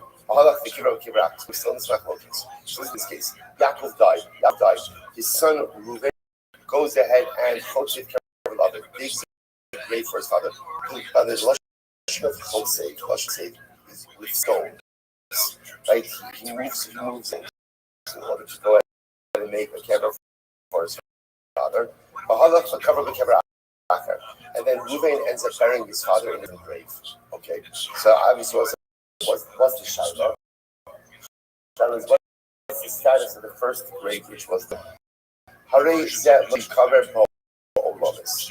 Again, you can't use Reuven can't use the first grave forever. Sigmar says Moshe. So again, why is Sigmar bringing this up? What does it sound like? It sounds like this is the din of Hasmana Milsa. Hasmana Milsa, grave is designated there for a can't use. Which one says no. Hashem shouldn't cover others. No, it's actually nothing to keep it off. I'm your father. So he dug the grave for his father. Unless he can't use it forever, that's covered for him. And I understand, the 26th of Shimon somebody moved inside the grave for his father, ended up burying his father somewhere else. Harizendo, you covered the head of others. You should never use the grave at all. Forever. Tomorrow says, Krishna shouldn't come out other graves. If you say that this is a divine, Hasmana. I will say, but ultimately, again, if it's a din of Hasmana, so it says things again, just like even with shrouds themselves, when you're beginning to weave the shrouds together, does anyone say that that's Hasmana Nosa? Hasmana Nosa at most is what? When the shroud itself is completed. So too we hear this lashon of achotzev kever, which means like you're moving aside stones. The moment you begin to move aside stones, halacha l'maaseh, again, that's it. The grave is perfect. It doesn't make any sense. Rather, what you have to say. What you have to say is that this case is a separate thing by Kibbutz Av. So it turns out, it's already the second time I mentioned this case. So it turns out that a person takes a grave for their parent and ends up buried in a different grave. That first grave becomes Asr Ba'ana for the digger, for the child. Why? It's not a din in Hasmana. What is it? It's a din in Kibbutz Av. In honoring your parents, that a grave that was dug for a parent should not be used for anything else. Incredible. So, Tash, Kevin Father's Motor Ba'ana, a brand new grave is Motor Ba'ana. So, again, was instead of a kever chadash. Kever chadash is just a grift dog, right? Just stam dog. So the Gemara says,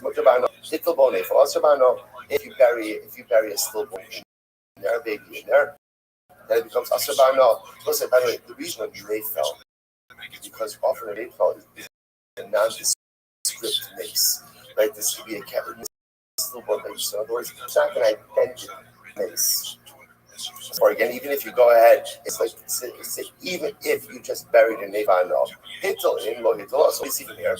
It's only one buried the Nefel in the grave that the grave becomes Asrbano. It's actively used. The nation is not enough. Asr, to which the Gemara says, Afagav to Lo Hittel. Even if you didn't put anything, it's still Asr, Ulaf Reb Shimon Gamliel. It comes to a position of Shimon Gamliel. In the Nephalim Tfisas HaKever. Shimon Gamliel said, a stillborn or a miscarriage does not go ahead and endow the area with the status of the grave. So it's coming to exclude that position. You know what's the case over here? I'm sorry, just skip the sorry. Tashma. Most are amazing, most are amazing. So I said, remember, all of this is from Makol Kisabai and Rava Azman Musa Azman Adav Yosef. Interesting case over here. Let's say Yaakov passed away, and we go ahead and we collect money for Yaakov's burial expenses. It turns out that there's surplus funds. What do you do with surplus funds? So the most are amazing. Okay, whatever is surplus stays in what we'll call the burial fund. Burial funds, all right, you don't need it. You'll use it for future things. Most are amazed we are shoved. So let me read this. If in general there's a general collection, right? We're collecting for the needs of the dead, right? Somebody passed away, a nondescript collection, and there's surplus, so that remains in the we'll call it the burial fund. What happens if, let's say, we're collecting for someone specific? We're collecting for Yaakov. Yaakov passed away. Collecting for Yaakov. So it turns out again, we need $5,000. We need $7,000. We get $2,000. The Gemara says to the Arshim, goes to the children. Goes to the children. Goes to listen out. Interesting. You know, I'm asking, what's the case over here? What's interesting about this is as follows. If you take a look at Rashi, Rashi says this is in the white lines of Rashi, 3 lines down the Yarshav. Listen, man. The Yarshim gets surplus money to benefit from. Alma Hasmana Lati. Well, say, what do you see from it? So that money was designated for Yaakov's burial expenses. But now that there's surplus, what do you do with the surplus money? It goes to the kids. What do you say? That has monolad. No, the designation does not. Says no. I'm asking. No. We collected this while Reuven is alive. That's a little awkward, right? But the Maisa, again, Reuven was imminent to die. He knew that the family didn't have the money to cover the expenses. They wanted to be proactive, so they collected it while he was alive. Now, I was saying, now the difference between that is, okay, they're collecting money for burial expenses of someone who's still alive, so therefore, again, it's not called money associated with the dead, and therefore, Allah it should be mutter. The Gemara says, "Hello." The Gemara says, "Hello, Tanya." That's not what it said. It's not. Most Hamesim, the Yarshav. Leftover money that was collected for the general debt remains in the burial fund. Most Hamesim, money is left over for the doors collected for a specific person who died. Go to the kids. Tanya law. When the Gemara says, what's the example? First, I will say. Case like couple of stam zem what was the case? So case number 1 is in general we're collecting for someone's specific check that goes into the general burial fund. The mace said zel most collecting for Reuven or for Yaakov, right? That's specific funds for a specific mace. Surplus funds go to this. So let's say that sounds like we're collecting the money once Yaakov's already dead. Well, the time they it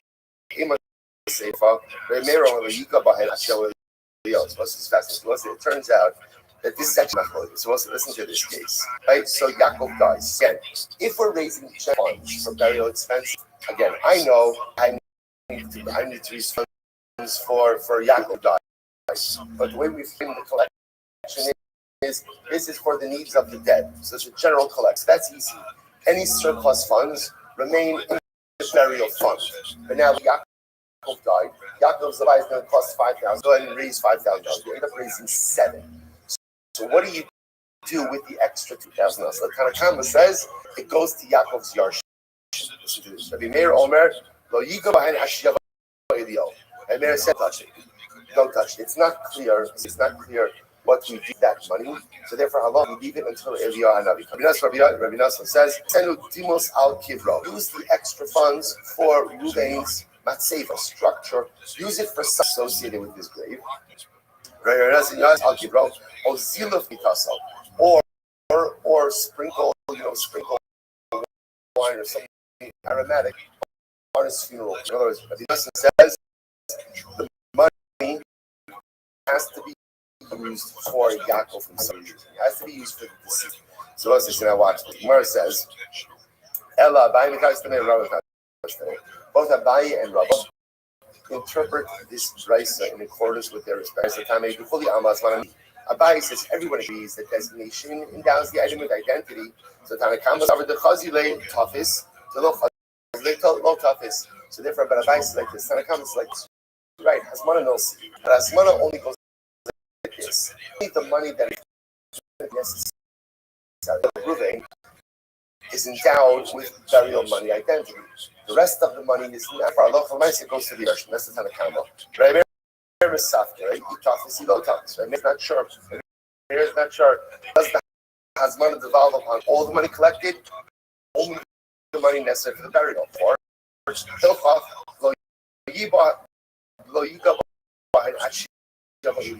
therefore, again, don't touch the remainder until Yana comes.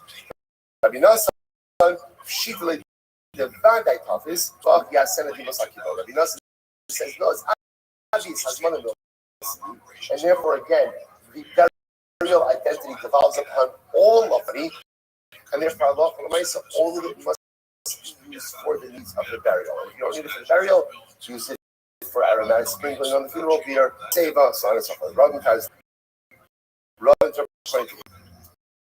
The Chulia Amma has Manalandos. Everyone agrees. The nation does not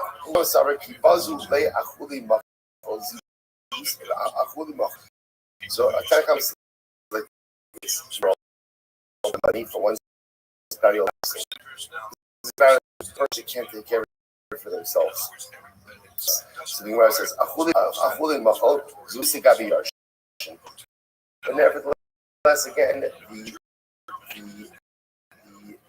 the mace is mochel for the doesn't want the Yerushin to have to be sound for anything, and therefore he's mochel, and therefore Allah so the remainder goes to Yerushin. For Abner Misafki like even no mochel, the Abner is not the mace is mochel or not.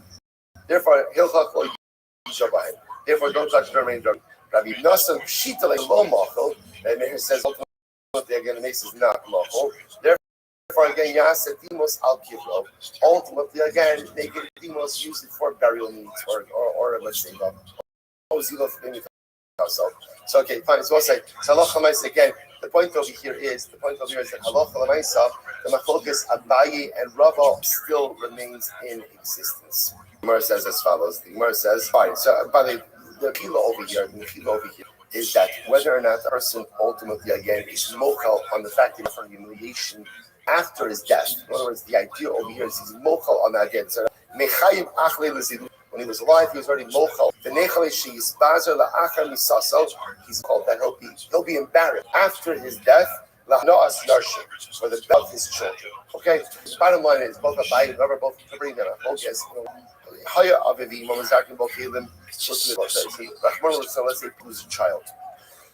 Because Reuben and Rachel, they're so distressed that they're taking all of their items and they're throwing it onto what they're doing is they're throwing it top of the grave of their son, as almost like Rashi points out here, as like a display of nothing meaningful anymore. Now that we lost our, when they throw everything on the kever, does that become aser ba'anah and create a significant issue going forward? So haya aviv imam izarkin bokim mitzava alakayim. We tell other people quickly go and save the God. In other words, look at Rashi. Haroin also literally they love. Dana shagagol is that. Amas mara milsihi di milsihi lekahatzala. So we see other people as the parents are throwing that, pick it up. take the garments. Now, what do you see from this? The fact that the others could go ahead and step in and pick up garments indicates to us Hasman Lav Milsa. That designation is not significant. Because if designation was significant, then Allah Alamaisa, then Allah Alamaisa would be too late. God said, I'm days.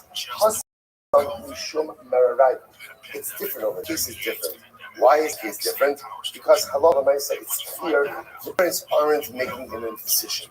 What's happening over? So consumed by grief that they're just throwing away all of their stuff. So there's lots. So this is not a thing that has mana no Hasman Lab no. There's no gas, therefore Allah Alamaisa, others can step in and say, Hafi.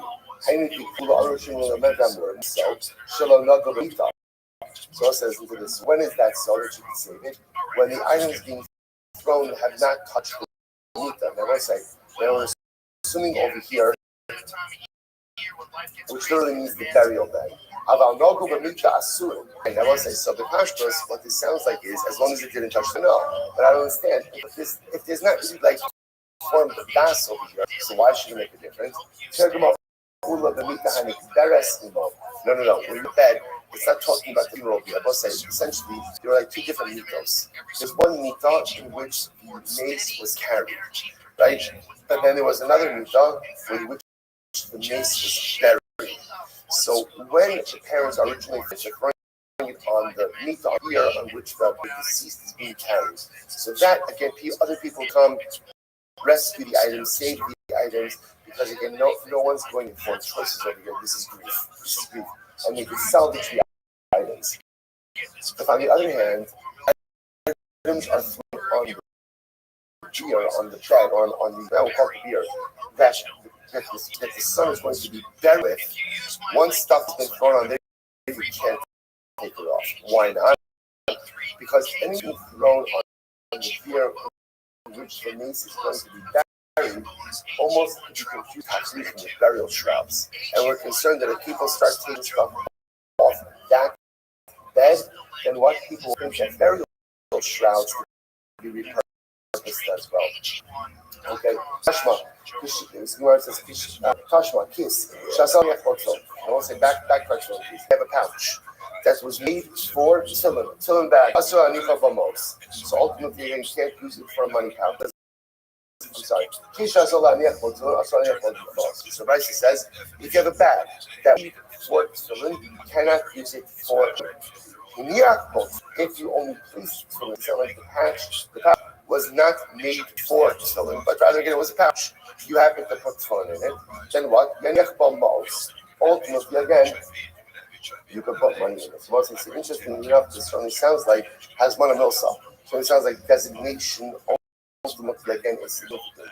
Which Gemara says, "Imo asol v'niach tefillin, asol v'haniach ma'os." Keep that. So say no. Rather, read it as follows: if you made the pouch for tefillin and you used it for tefillin, then you can't subsequently use it for money. Who's it? Does that reflect? That's Rav Chisda. Because again, what Rav Chisda said, what Rav Chisda say, you need designation and usage in order to go and endow an item with a Shatashma, brother Uman, Asedi Tiksha, or not Tiksha, Tillin, go to the Kassim, Asedi Kassim, Gafsman, make me a cup, right, or literally a box, or a Sefer Torah, or not Tiksha Tillin, or make me a Tillin bag. What's that called? I don't understand, so Kodesh, Mutter, Lasham Shem. So if I have not yet used the items in their consecrated purpose, I can use it for whatever I want. Right? However, the Shtamish when Kodesh, Ashur the Shtamish when Makol. But if I use it for a consecrated purpose, I can no longer use it for something. Say, what does that sound like? What does that sound like? That sounds like Rava, that Hasmana Lav designation is insignificant. Or even though it's been done, so long as it is not used, ultimately it have identity. Which one says, really, tonight, this whole thing is a machlokes tonight. Hasmana Milsi, Hasmana Lav Milsi is a machlokes tonight. This thing, here we go. Sip on the Zav, Oshatal, Alei, Ardain, Tmeah, so it's like Tzulim. If you decided to commit Tzulim in gold, sounds good, right? But it's fun. Not allowed to do it, right? Or for that matter, again, you used hide of a non-kosher animal. Psulos, ultimately, again, the Torah apostle. So our behemoth Toros, Sheros, but if you use the leather, right? You use leather from a kosher animal, obviously the tefillin are kosher. Even though the hides that were used for tefillin were not tanned lishma. Even though the tanning wasn't on the shma. Half or behemoth put up psulos, actually on the shma. So Shlomo says, no, it's not enough to use a kosher hide, but rather you also have to have a hide that was tanned for the purposes of tefillin. Only the Rava, the Ramu Bay. So the point over here is again, this is semakes, where the word suggesting that this machlokas, whether or not you need tanning the shma, ultimately again is the machlokas Abayi as this hazmana no silas. Okay, Rashi says.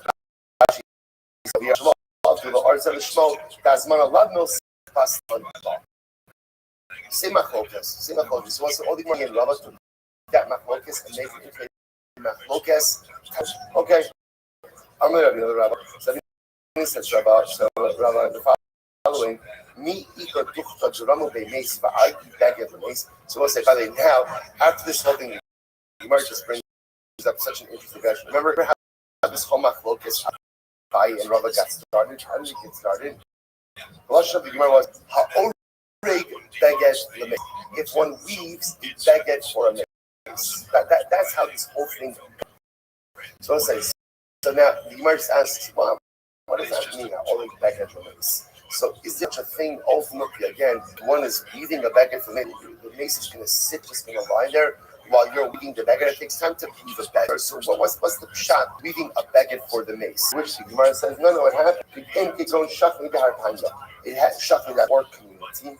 And then even for tachlisim, someone would die, and halacha. After dying, they would kind of squish together, scraps, and make tachlisim. Okay, start showing us. So we'll say, start showing us. So we'll say, fundamental machlokas over here. Who does halacha follow, Abaye or Rava?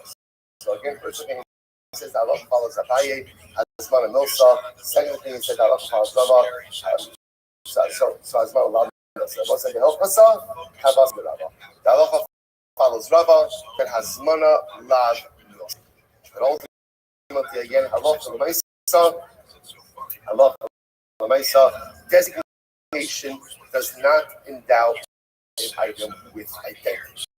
Now, I will say the truth is, generally, that's how he passed it. So I'll just give you an example. For example, let's say buys a brand new tefillin bag. I bought a brand new tefillin bag, right? It says tefillin on it, right? It has my name on it. So it pretty much looks like a tefillin bag, smells like a tefillin bag.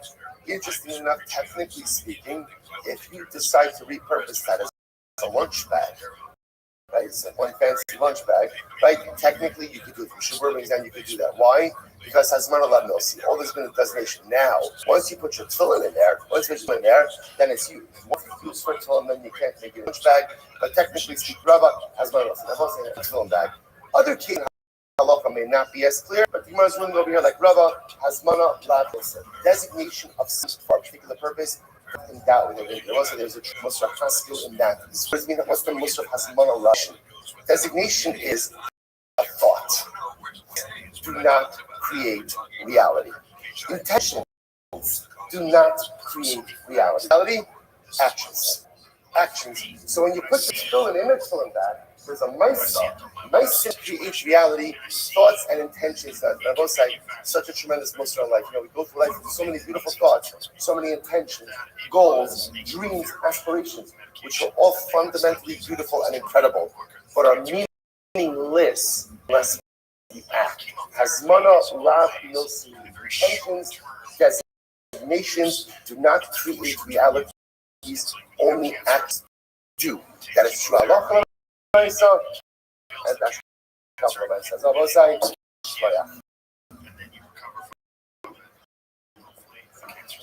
all right, Kevin, great to everyone.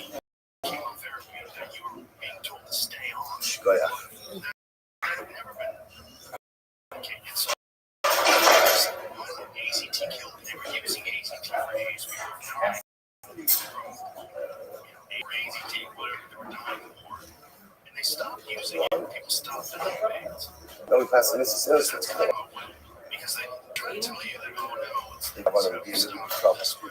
You need to heterosexual. certain things. Just spread through the gate.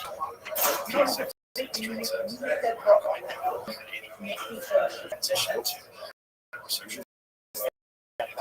Totally asexual.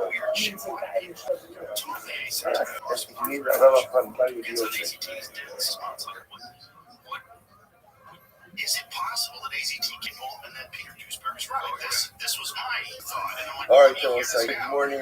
Good morning. Let us begin. Let's begin with our sponsorships. A moment is too early. Begin by thanking all of our sponsors for this morning shift today. Our Talmud Torah sponsor for Kashrin Hey, our annual Talmud Torah sponsor, the Tosim Mishpacha, Meretz Yisrael, sponsor all the Shumas this year. As a Zchus, Professor Tavon Sam Yisrael, a week of learning sponsors of the Ari and Sarah Richter, in memory of Rabbi Richter's dear grandmother Sarah Bas Shimon Zichron Zevracha. Our Dafyom sponsors for today, Jacob and Judy Blumenfeld, Re'ili Nishakten Ayam Nevarach Tuto, Hashem Yikom Damo. Gave his life fighting for Am Yisrael and Eretz Yisrael's justice today. That was for today as well. Saeed Mehikin, Le'ilu Yishmas, Saeed's mother, Taji Bas Harat Meir Moshe, on the occasion of our first yard site. We hope that in America, our Talmud Torah, all of them, Shamus Avin, and the families in the all of our home and our holy soldiers should be successful. All of Maaseh Yidehim. But with that, let us begin. We have a lot to do today, an ambitious day ahead of us, but we're going to make it. So today is Dr. Shem class 48. On men's on page 47b. And we are picking all of Ashi Arma. Ashi says as follows. Avelos names icon as follows. When does Avelos begin? So remember again, the Gemara was talking about the concept of how the it ran out of time yesterday. Well, we didn't quite finish up the sugya. Was the sugya of how the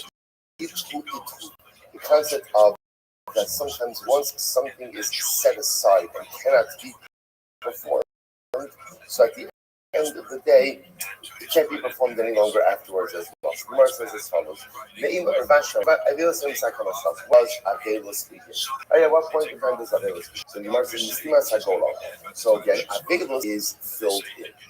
So the Gemara says Ne'im Asai. I'm sorry, Kapon Saikahadyo. When does Torah? Because remember, we learned yesterday's now that there are two elements to Kapara through death. One is the right itself. Part 2 is burial, and then part 3 is decomposition. So the Gemara says, okay, Avelos begins from the time that the gate is open. When does Kapar? So literally translated from that, the pain of the begins, which again means the beginning of decomposition. So what is the issue? So remember again, the Mishnah pointed out that when someone is wasted, there's no shiva. There's no Avelos. So what's interesting over here? The person wants to. The problem is they can only sit shiva after kapara begins. When does kapara begin? The beginning of decomposition. But when does Avelos begin? The time that the grave is filled in. The time that shiva would have begun, he can't sit shiva because the executed individual has not yet achieved their kapara. So therefore, the Mishnah rules no shiva. What do you see from here? Shiva. All the itchu. Itchu is what you see from here is the halacha l'maisa again. That once something has been nitcha, once something can't be performed, then ultimately is forever precluded from performance. That's the common equal. So there was here. This is interesting. And yesterday that it sounded like that kapara only occurs in actual decomposition. And now what we see from here that complete decomposition, even some decomposition is fine. And that's the case why do you need complete decomposition to move the body. Remember, the Mishnah said that Allah we go ahead and move the body to cover of those actually fully decomposed. But why do we need complete decomposition? After all, again, just let it be even composition, that should be enough. That's actually a logistical issue. Whereas I will say, once a body begins to decompose, you can't really move it. You can't move it because it falls apart. So therefore, either it has to be disinterred when the body is complete, or you wait for complete decomposition. If you wait for decomposition, then you can go and remove the bones afterwards. Okay, so again, just another proof to the whole nitru. Once something's set aside, it's set aside. Good. So I'll say another interesting story. This is very interesting. So apparently, I'll say one of the Talmudic remedies for treating a fever, a first day fever, is earth, is dirt. So they take dirt from the Rav to treat a first day fever. That wasn't out. It sounds like over here, if you look at actually that says over here, Yom Rishon Shalom, they wrap in but also offer. So again, I don't know if it's called like grave dirt or just dirt in general. Apparently, again, dirt's medicinal, and therefore be very good for a first day. So the Gemara says, they would take it from the kever of Rab. You don't care about Rab. So the Gemara says, so people came to Shmuel to complain about this because they thought it was inappropriate. This would take dirt from the kever of the Rav to go ahead and treat a fever. It seems like a misappropriation, something dedicated to the dead. So I came to Shmuel and said, Shmuel said, Shmuel said, it's a great idea. Why? So Shmuel said, oh, it's earth. And earth is never earth. Now, once it's Raya, the Sid, Shmuel said, one of the kings, when he wanted to repudiate Avodah Zarah, he ground and he sprinkled the Avodah Zarah dust on the Kfarim of the people. So you must Makish Karabnei Avodah Zarah. So the Nabi is for Kfarim to Avodah Zarah. This is very interesting. Avodah Zarah cannot be found on some Chobra Karka. Something that is something that can't be drowned. Asher can Yarshim also Esalohim al Haharim Haramim. So interesting enough, so the Pasuk talks about the idea of Devarim when you go in Paris Israel, yes, to eradicate all vestiges of Avodah Zarah. Speaks about the nations that you inherit, right? Asher Yarshim also Esalohim al Haharim. So their gods are positioned on the mountains. So the Gemara over here, the Gemara says, Al Haharim Elohim, below Haharim Elohim. It's interesting. It's not that they're God's mountains and not their gods which are the mountains. In other words, let's say somebody decides to say, you know what? I hereby declare Myelin as an Avodah Zarah. Right? It's an Avodah Zarah. Right? This mountain is an Avodah. You can't do that. Avodah doesn't devolve. Avodah does not devolve upon Karka. Right? See, Avodah Zarah identity upon objects. So you can't make a mountain Avodah Zarah. You can't make a street Avodah to a kever, to a grave. So the same way that halacha l'maisa, Avodah Zarah can't devolve upon, so too again the grave can't devolve upon Karka as well. The Gemara says, how can I be menuchober? So therefore, that's why Rav said, or Shmuel said, excuse me, not a problem if they're taking earth from Rav's grave in order to go and keep his first day. So basically, where is the title? Interesting case. So let's say Reuben lost his father. Reuben's father Yaakov died. What did they do? He dug a grave for his father. It turns out that he ended up using a different grave for his father. So he died A for his father, but buried his father B. So again, Reuben should not, that grave that originally dug for his father can't be used at all. We'll say that sounds like, that's again, we're going to further quality this later on, but that sounds like halal sounds like halacha that earth does become. How come I'm asking the Caribbean? But it's talking about that Ruvain actually built a structure on top of the ground for his father.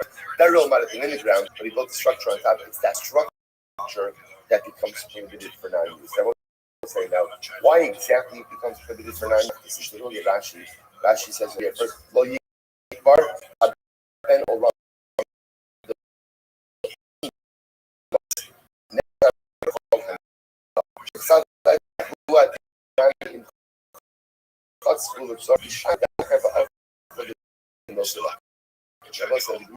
We're assuming over here that this case is not specific in that Hussein dug it for his father. It would have been Allah with anyone. Once you dig a grave for someone, so there's a lot of things in this case. We're going to around just a little bit. But the idea for us in this moment is that halacha l'maisa, ground does become prohibited. Which says, we're not talking about ground, what are we talking about? An above ground structure. That becomes prohibited. Okay, fine. Kever chadash mutar ba'ano. So we'll say a brand new kever.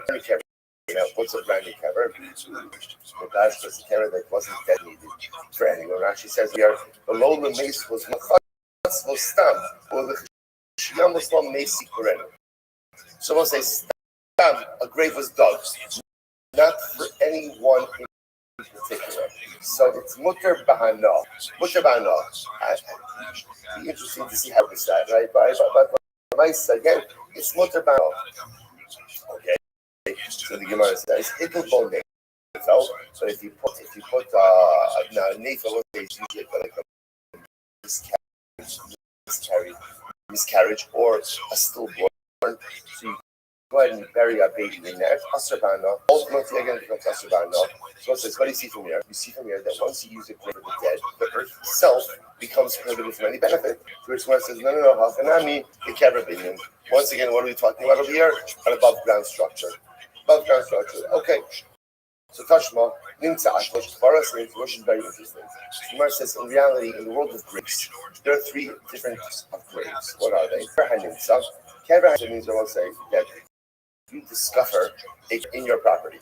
Right? In other words, you discover somebody buried.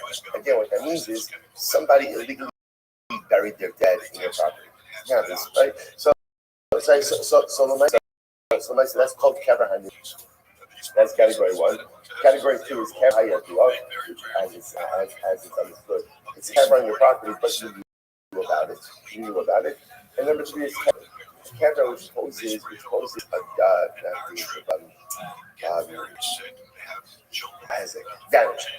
damage to the public. There wasn't how does the kever cause damage to the public? So Rashi points out over here, for example, the kever is in a public thoroughfare. Halacha l'maisa has to go over it with truma, with their nice, with other items that then become yours as a result of the location of the kever. Kever and inzak. So let's say if you find a grave on your property, which allows to move the kever, allowed to move it. And once you move it, the Komo Tar, so ultimately again, an area in which the dead was buried is Tar, and Motorban. That's because that was an illegal burial. He was not allowed to put their dead there. I'm allowed to use it, and the area Kera Hayadua, you have again a Kera that was, which means again, I knew that somebody did that on my property. So you're not allowed to move it. You know, if you make it hand, that's the power here. The idea over here is the karka does remain. If somebody, if there's a kever that does damage or causes damage to the general public, then Allah is much of the no, so you're allowed to move it. And if you move it, its area is tar, but asabanda.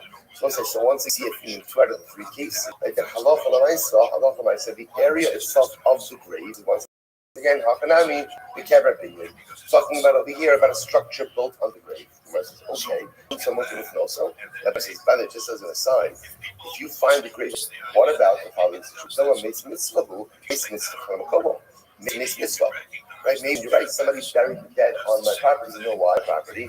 And what's halacha? What's makes mitzvah? Right where you fire the dead area. So why are you so Christian? Maybe this is a mitzvah which cannot be moved. Which Gemara says, no, shining mitzvah, we call it a slate. A mitzvah is different. Why is this different? Because it has a call. It has a call in order people know about a mitzvah. All right.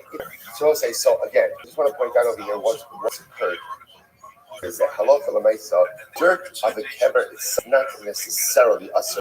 And that's why, again, that's why the halacha l'maisa, they get the dirt from the kever of Rav to treat one day fever. It sounds like that's what Gemara is saying. When kind of becomes usher is when you have some, because now why wouldn't the dirt of the kever be usher bana?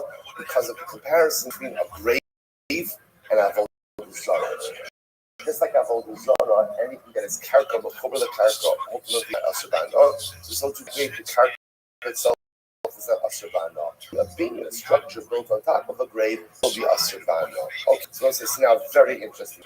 Itmar, ha'orig beged. I say this is fascinating, and this sugya has a lot of different ramifications. So, what happens? Somebody makes a garment for the deceased. So again, we'll call it Yaakov died, and goes ahead and Reuben goes ahead and weaves a beged for So just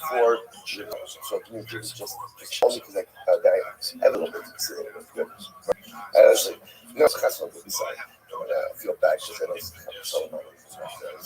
Okay, so the rest says follows. So if not, Orig Begel made ahead and made Tachrichim.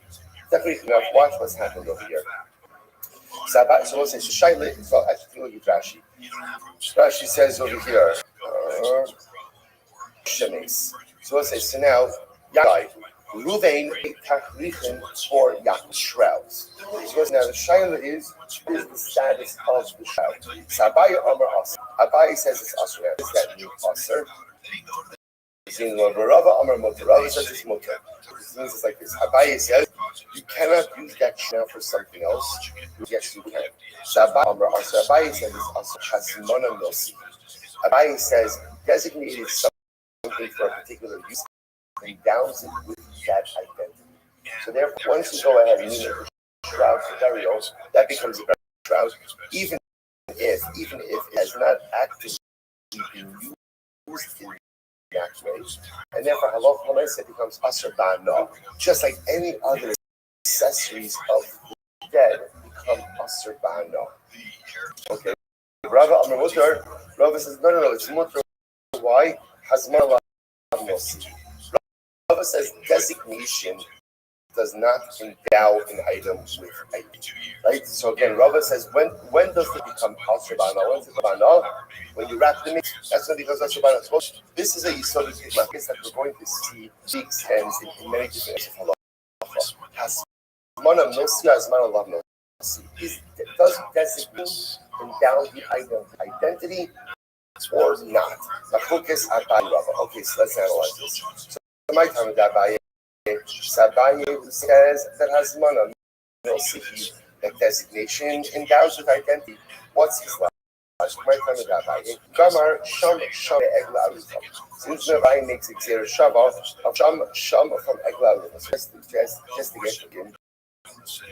The Torah talks about Vatanas Sham Miriam, Vatikaver Sham, and then that's lashon of Sham by death of Miriam. The Rufa is Va'arf Sham es ha'egla, decapitate the calf there. So Sham. So by death, Sham by egla. So it says the Rama egla Rufa Nisira by egla. The moment you designate. Now the truth is, it's not really what you designate. Rashi points out that it's the moment you bring it by riverbed, right? So bringing it to the dry riverbed, that's the designation. From that moment on, it is dead as Egla Arufa. But from that moment on, it is Asur Bana.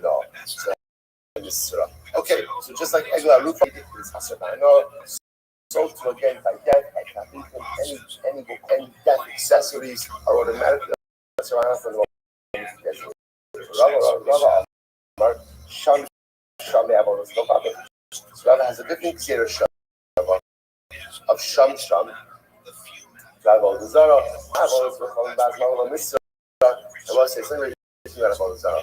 Avodah does not become asur by designation, only through worship.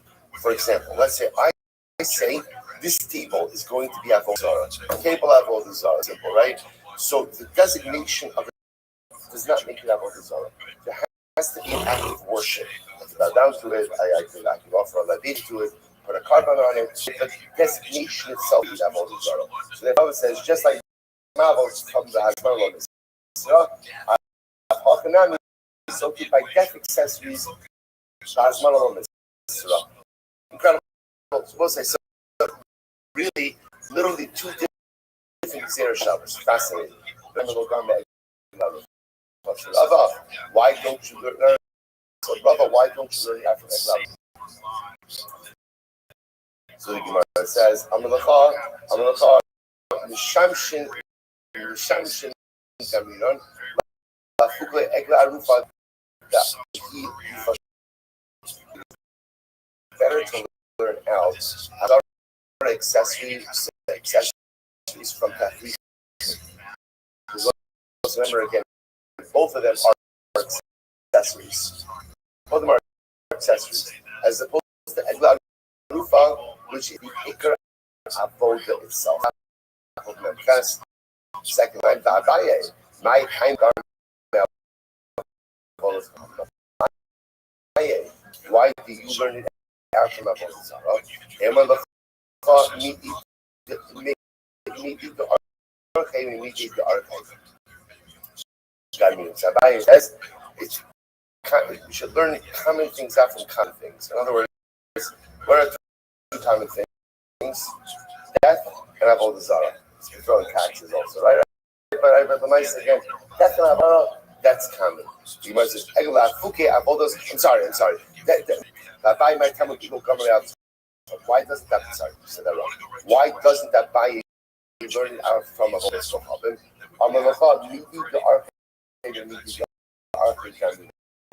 You learn out common things from common things. Common, and death. To exclude Avodah Zarah, which is not normal. Avodah Zarah, interestingly enough, sometimes this statement is starting to be a bit more aspirational. It actually says, "We did the archive. The derech haYehudim came. It's the derech of Jews to die and to Egla Arufa." He says, "Avodah Zarah asur la'avod aved meinoach filchach lo." So again, the point that Abai is making over here is let's that truly exists within the orbit of the year. So what exists within the orbit of the year of death? Because again, that's part of the human condition. And Egla Arufa, Avodah Zarah is usher to us. Wind them up as part of the week. So almost like, so I reference, but we just set the table for a preaching machlokas. What's the machlokas? As Mona Milsa Nasa does designation of an item endow it with its intended identity or not? Abaye says yes. Hasmana Milsa. Rava says no. Hasmana Milsa. Suppose I see now. Let's dig into this. So here we go. Meisvei is the kasha. Keep on should come in address. So listen to this. Let's say you have a scarf. Should come in address. Ultimately, again, it's Kamei plus measures. Take a look at Rashi. Sha'af hu shemekafal kol yoshev esalash onish roshal. Let's remember again with Tumas mattress. Tumas mattress was soft. Will something or rest his weight on something or first the dirty body. So it's called Tumas mattress. So a shawl or like a kerchief could be makabel Tumas. Again, the person put the head on it, the person can sit on it. The Nasnu was safe. The lesson is very interesting. What happened? He took this zif, and he designated it as a safer Torah cover. Okay, so it's now interesting enough. As a safer, no one's going to sit. Right? No one's going to sit on it. No one's going to rest their weight on it. What's that? So ultimately, again, it is now tahar from Tumas Medrash, right? Because ultimately, again, without tefillah, without immersion, it's going to be coming to tahar, but no one's going to lean on it or sit because it is designated for Torah use. It's still contractable from Tumas Medrash. So I'll say, so what do you see from here? Now, the way to reading this Gemara is designated for use as a Torah. I haven't actually used it. I designated. Well, yeah, it says it's tar. What does that show you? That Hazman Amilsihi, that designation endows the item with its intended identity.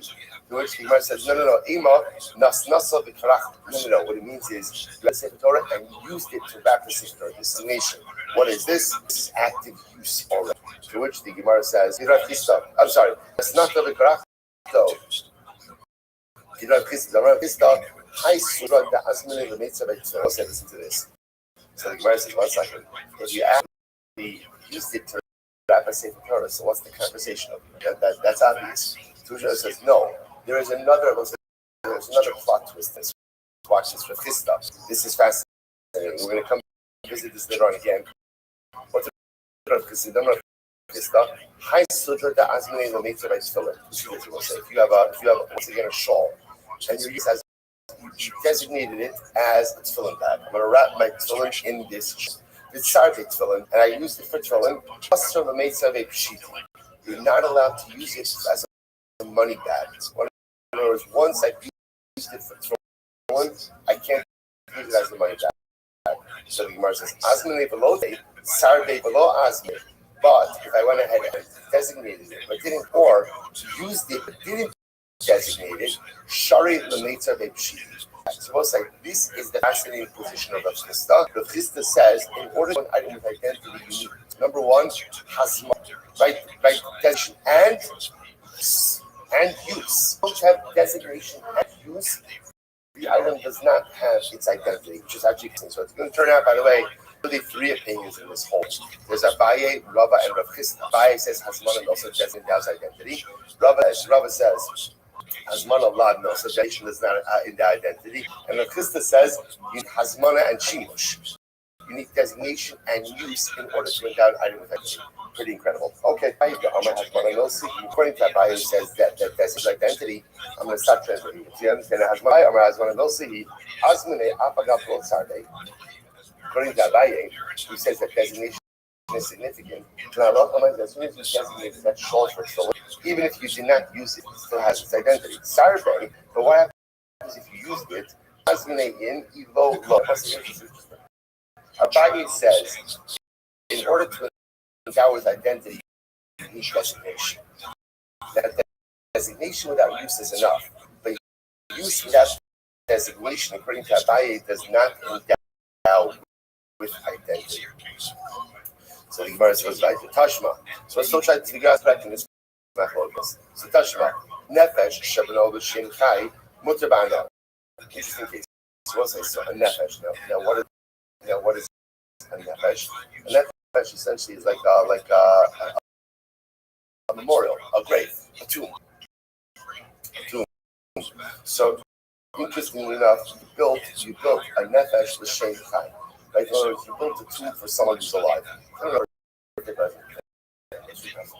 Whatever it is. So the Mesa, some people just are not creative, right? So you built in other words, somebody who's obviously going to die.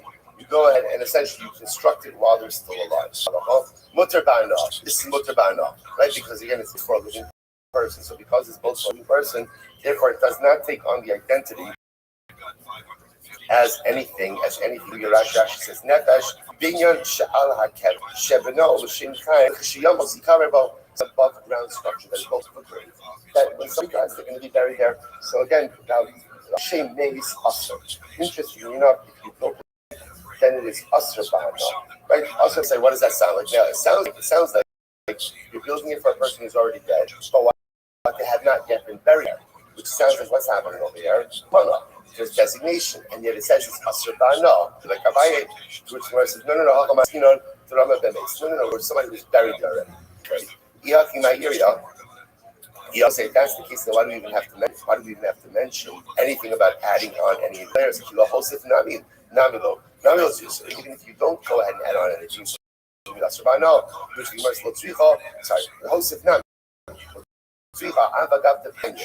I said it's interesting. It says, no.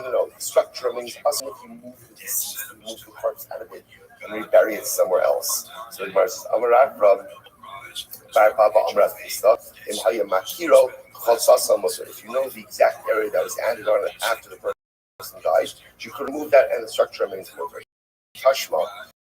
Okay, so I hold it kever lavid. Bahala fikiro kibbutz still Yaakov died. His son Reuven goes ahead and Chotzev kever lavid digs a grave for his father. By the lashon of Chotzev with stones, right? He moves aside in order to go ahead and make a kever father. Bahala for kever acher, and then Reuven ends up burying his father in a different grave.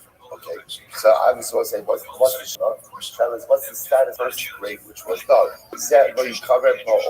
Ultimately, again, Reuven can't use the first grave forever. Zimmer says, so again, why is Zimmer bringing this up? What does it sound like? It sounds like this is the din of Hazmana Milsa. Milsa, grave has been dead, therefore I can't use it. Which one says, no. Hashem should have covered other. No, it's actually nothing to do with Hazmana. It's a din in Kibbutz Av. I'm your father. So because he dug the grave for his father, if I he can't use it forever, that's covered for his father. And I understand that the 20 Sefer, somebody moved aside to create a grave for his father, and he ended up burying his father somewhere else. You should never use the grave at all. Forever, if you see that this is a din in Kibbutz Av, then fine. I'll say, but ultimately, again, if it's a din of Hazmana, so this is interesting. Again, just like even with shrouds themselves, when you're beginning to weave the shrouds together, you want to say that that's Hazmana Nosa. Hazmana Nosa at most is what? When the shroud itself is completed. So to hear this lush about Chotzev kever means that you're moving aside stones. The moment you begin to move aside stones, halacha and that's it. The grave is perfect. It doesn't make any sense. Rather, what you have to say, is that this case is separate thing by Kibbutz Av. So it turns out we've started the second time in the case. It turns out that if a person digs a grave for their parents and ends up burying the parents in a different grave, that first grave becomes asur ba'ana for the digger, for the child. Why? It's not an hazmana. What is it? It didn't keep it avay. It didn't honoring your parents. That a grave that was dug for a parent should not be used for anything else. Incredible. Touch. Kever chadash motabano. A brand new grave is motabano. So we'll say again, what's the about kever chadash? Kever chadash is just a grave that was dug, right? Just stam dug. So the Gemara says, motabano hitl bone for asabano. If you bury a stillborn in there, a baby in there, then it becomes no. So say, by the way, the reason Lashon of Nefel, often a Nefel is a non-mace, right? This miscarriage, this could be a still. In other words, she's not going to beg for the mace. So therefore, again, even if you go ahead, it's almost as like say, even if you just buried a Nefel in there, ultimately it's also no.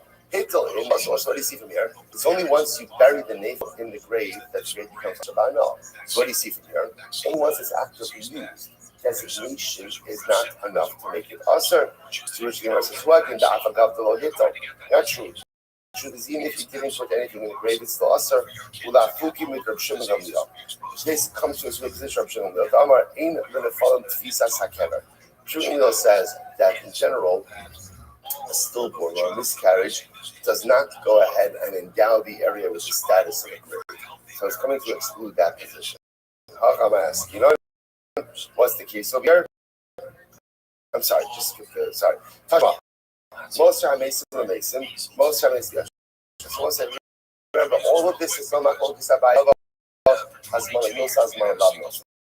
Interesting case over here. Yaakov passed away. And we go ahead and we collect money for Yaakov's burials. And it turns out that there's surplus funds. What do you do with surplus funds? So the most are Mason, okay, whatever is surplus stays in what we'll call the burial fund. Burial fund, it's all right, you don't need it for Yaakov, you'll use it for future buyers. Most are made or shove. So actually, let me reframe this. If in general, there's a general collection, right? We're collecting the needs of the dead, right? Somebody passed away, a non-collection, and there's surplus, so that remains real funds. What happens if we're collecting for someone specific? We're collecting for Yaakov. Yaakov passed away, collecting for Yaakov. Now it turns out again, we needed $1,000. What did we get? The Gemara says it goes to the Arshut children. goes to children. Now, interesting. What's interesting is as follows. If you take a look at Rashi, this is in the wide lines of Rashi's three lines down the Yarshav. The Yarshim get the surplus money to benefit from it. Alma Hasman Milsi. What do you see from here? So that money was designated. That money was designated for Yaakov's burial expenses. But now that there's surplus, what do you do with the surplus money? It goes to the kids. What do you see from here? That has money. So the designation does not endow something with identity. Shmuel says, no, collected this while Reuben is alive. It's a little awkward, right? But the Maisa, again, Reuben was imminently dying. They knew that the family didn't have the money to cover the expenses. They wanted to be proactive. So they collected all these like Nebba, saying now the king that is okay. Now you're collecting burial expenses of someone who's still alive. So therefore, again, it's not called money associated with the dead. And therefore, Allah for Maisa should be more perfect. The Gemara says, "Hello, that's not what it says. It's not most the Yarshav, leftover money that was collected for the general dead remains in the burial fund. Most is for any leftovers for the dead, in other words, collected for a specific person who died. To the kids, Tony Allah, and the Gemara says, what's the example? First one, Kates that government Mason stam, Zemos Mason. What was the case? So case number one, the general would collect for general burial, not someone's specific general needs. That goes into the general burial fund. The Zell most is the collecting for Ruvain or for Yaakov, right? That specific funds for a specific case. Surplus funds go to the kids. So let's say that sounds like we're collecting the money once Yaakov's already dead. Well, the time What's this fact? It turns out that this is actually a rage. So let's listen to this case, right? So Yaakov dies. So again, if we're raising general funds for burial expenses, again, I know that I need to use funds for Yaakov who died. But the way we've framed the collection is for the needs of the dead. It's a general collection. Okay, so that's easy. Any surplus funds remain in the burial fund. But now let's say Yaakov died. Yaakov's life is going to cost $5,000. You need to go ahead and raise $5,000. We have to $7,000. So what do you do with the extra $2,000? Like Tanakama says, it goes to Yaakov's Yarshim. Rabbi Meir Omer, lo yika bahen ad shiyava ilio. And Meir says, don't touch it. Don't touch it. It's not clear. Essentially, it's not clear what we do with that money. So therefore, leave it until Eliyahu Hanavi comes. Rabbi Nasser says, Ya'asenu dimos al kivro. No, use the Ruvain's matzeva. Use it for his matzeva or structure. Use it for something associated with this grave.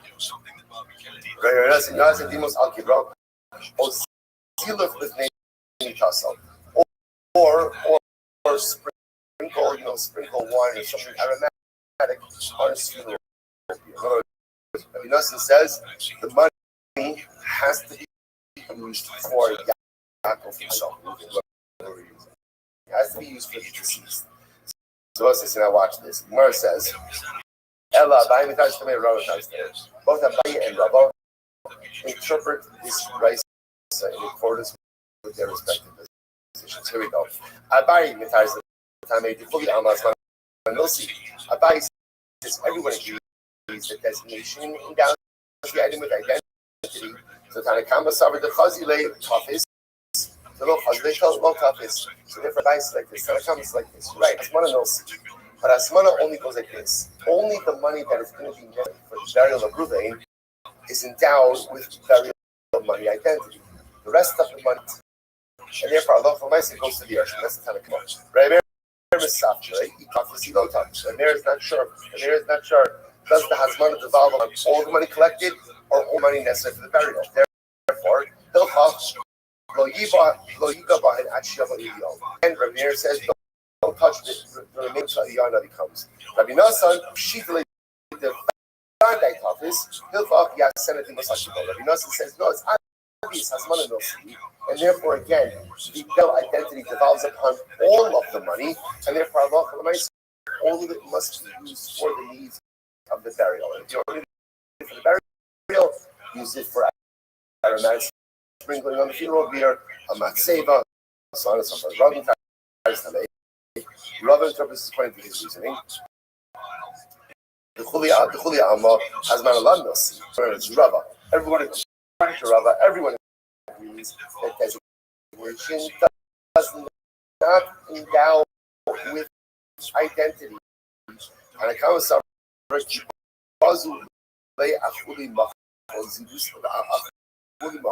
so a term like this, in general, collection of money for one's burial needs is embarrassing. It's embarrassing that a person can't take care of themselves. But nevertheless, so the Gemara says, but nevertheless, again, the may sell for the Yarshin. The Yarshin have to be sound with anything, and therefore he's mochel, and therefore Allah the remainder goes to the Yarshin. For a man misafki, like you mochel, you know mochel.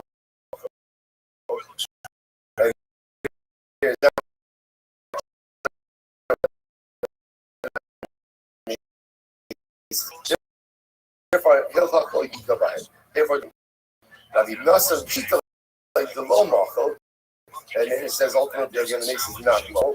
Therefore again Yasef Dimos Al Kivro. Ultimately again making Dimos used for burial needs or let's say Zilo cleaning ourselves. So okay, fine. So it's like Halacha L'Maisa again. The point over here is that Halacha L'Maisa, the Malchus Abaye and Rav ultimately still remains in existence. Good. So he gives as follows. The Gemara says over here, the key over here is that whether or not the person ultimately again is vocal on the fact that he pointed suffering humiliation after his death. In other words, the idea over here is he's vocal on that death. So Rashi says over here, kind of comes up, look at the bottom. When he was alive, he was already vocal ultimately again on his embarrassment. The name is she's Bazar la Acham Saso. He's vocal that he'll be embarrassed after his death. Noas Yarshin for the of his children. Okay, so both bottom line is both remember both Kabri now, both has their own respective positions. Hashmal obviously when was acting both here, this was so Rashman was so let's say parents lose a child. Parents Reuven and Rachel lose their child, and what happens? They are so distressed that taking all of their items, literally again their garments, and they're throwing it on. So what they're doing is they're throwing it on top of the grave of the son, like as almost like Rashi points out over here, as like a display of nothing in life is meaningful anymore. Now that we go on the kever, does that become aser ban and create a significance going forward? So tell other people to quickly go save the garments. In other words, perfect. Look at Rashi.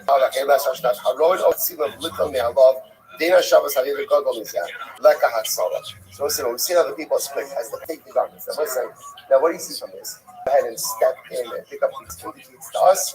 That designation is significant. Because if it was significant, then Hello Maisa, well, the Maisa will be 2 days. Hassan Shrai. It's different over. That case is different. Why is that case different? Because Halacha L'Maisa, it's clear the parents aren't making an informed decision. What's happening over here? They're so consumed by grief that they're just throwing away all of it. So there's a lack of das. So this is not a thing that knows has not a lot more. So there's no das. So because there's no das, therefore Halacha L'Maisa, others could step in and say, when is this so? So into this, when is that so? When the item is being thrown to the mita.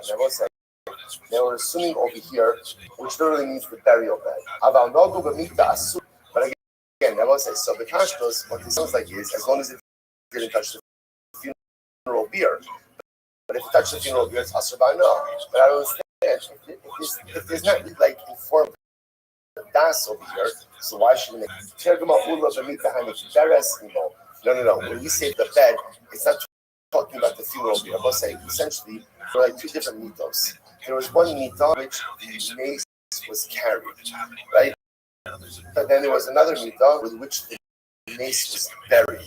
So when originally throwing garments, they're throwing it on the mita, on the bier on which the deceased is being carried. So that, again, other people come rescue the items, because again, no choices over here. This is grief.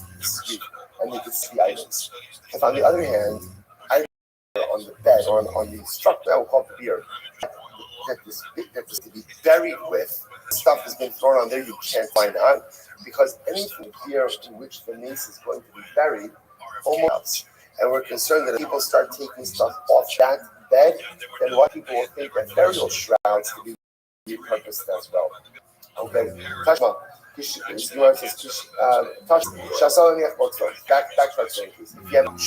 That was made for tillin bag almost. So ultimately, you use it for a money pouch. So similar says, I'm sorry. If you have a bag that was made for tillin, you cannot use it for money. Selling the pouch made for tillin, but other again it was a pouch. You happen to put tillin in. Then what? Then you have balls. Ultimately, again, you could put it's interesting enough. This one is like Hasmana Milsa. So it sounds like designation. Again, is significant. Whereas it's emo asiach tillin, asiach balls. Keep that shit stuff. So you know, rather read it as follows: in a pouch for tillin. You used it for tillin, then you can't subsequently money. Who's the pain? Is that that's what Chista? Was there what Chista said? I'm the what Chista say. You need designation, and you in order to go ahead and enjoy. So Tashma, Amar lo shall say for now shall tillin. I go to craftsman, say the craftsman, make me a cover or literally a box for Torah or an article or anything that's tillin bag. What actually understanding behind so Kodesh Lashtamish Chol. If I have not yet used the items in their consecrated purpose, then ultimately I can use it for them. Right? However, but once I use it for a consecrated purpose, I can no longer use it for something mundane. So I'll say, what does that sound like? What does that sound like? That sounds like Rava, that Hasmana Lav Nos. Designation is not significant. Or even though it's been designated, so long as it is not being used, ultimately it does not have identity. Which says in reality, tonight, this whole thing is a machlokes tanoi. Hasmana Milsi, Hasmana Lav Nosi is a machlokes tanoi. Disanya, here we go. Sipan Zav, Osha Tala Ale, Arbain, Tmea, those are chores. If you decided to come in and go, sounds beautiful, right? But you're not allowed to do it, right? Or for that matter, again, you use the hide of a non-kosher animal. Sulos, ultimately, again, the Tillin apostle. So, Arbain, Torah, Ksheros, but if you use the leather, right? You use leather from a kosher animal. Obviously, the Tillin kosher. Even though hides that were used for tillin, not tend the shema. It wasn't on the shema. The Rishon says, or behemot psulos, actually on the shema. So Rishon says, no, it's not enough to use a kosher hide. You also have to have a hide that was tanned for the purpose of tillin. So fine. So the point over here is once again the focus.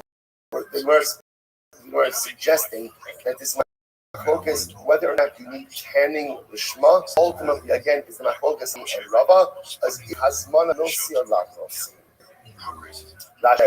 Rashi says over here Agav Shema of the arts of the Shema has mana love no see pas lo. Same focus. So all the merges that will be here. I and Rava took that machlokes and made it into a machlokes tanoi. Okay, I'm going to have Rava. Rabbi said Rava. So Rava, the following: Me iko duchta duramu be'nes va'argi beged be'nes. So we'll say, by the way, now after this whole thing, the Gemara just brings up such an interesting question. Remember how this whole machlokes Abai and Rava got started? How did it get started?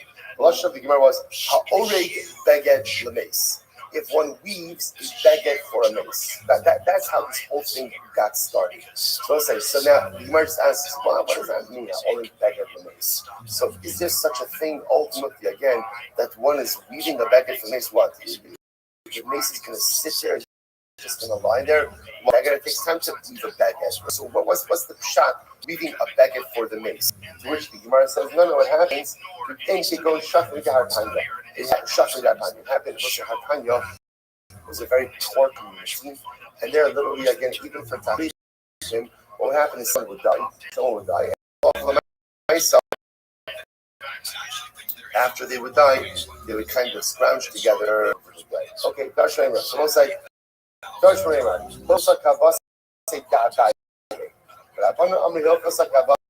So let's say, fundamental focus over here. Who does Allah, Abaye or Rava? So follows Abaye as Manamosa. Second thing he said, follows Rava. So as well, what's the Hilchasa? Kavasa Rava. The halacha follows Rava that has Zmana Lav Yos. And ultimately, again, halacha l'maisa, halacha l'maisa, designation does not endow an item identity. Now, I will say the truth is, generally, that's how we pass it. So I'll just give you an example. For example, let's say a person buys a brand new tefillin bag. I bought a brand new tefillin bag, right? It says on it, right? It has my name on it. So it's pretty much looks like a tefillin bag, smells like a tefillin. Interestingly enough, technically, if you decide to repurpose the lunch bag, right? Technically, you should represent you can do that. Because has Marla knows all there's been a designation. Now, once you put your tefillin in there, once you use for tefillin, then you get into a lunch bag. But technically speaking, you pass it like Rava has Marla. That's why the tefillin bag. Other cases in halakha may get clear, but you might as well hear like Rava has mana bad designation of something for a particular purpose does not endow with it. And also there's a tremendous Musar Haskell in that as well. What does it mean? What's the Musar has mana lad nosi? So I will say, what is designation? Designation is a thought. Thoughts do not create reality. Intentions do not create reality. What creates reality? Actions. Actions. So when you put your tefillin in that, there's a ma'isa. Ma'isa create reality, thoughts and intentions. That are both like such a tremendous Muslim life. Look for life, so many beautiful thoughts, so many intentions, goals, dreams, aspirations, which are all fundamentally beautiful and incredible, but are meaningless unless you act. Hasmana, love, no intentions, designations do not create reality. Only actions do. That is true. And that's all right, cover everyone. I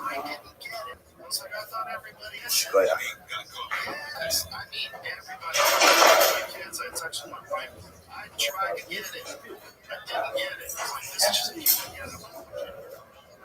didn't get it. I had 2 days where I felt crappy. Not crappy. No, we passed the Mississippi. So what I did was I just went It makes us required to have one of the videos with trouble. Certain things required. The channel, you can't tell me what you want to put it on. You don't have to think you make that trouble. I'm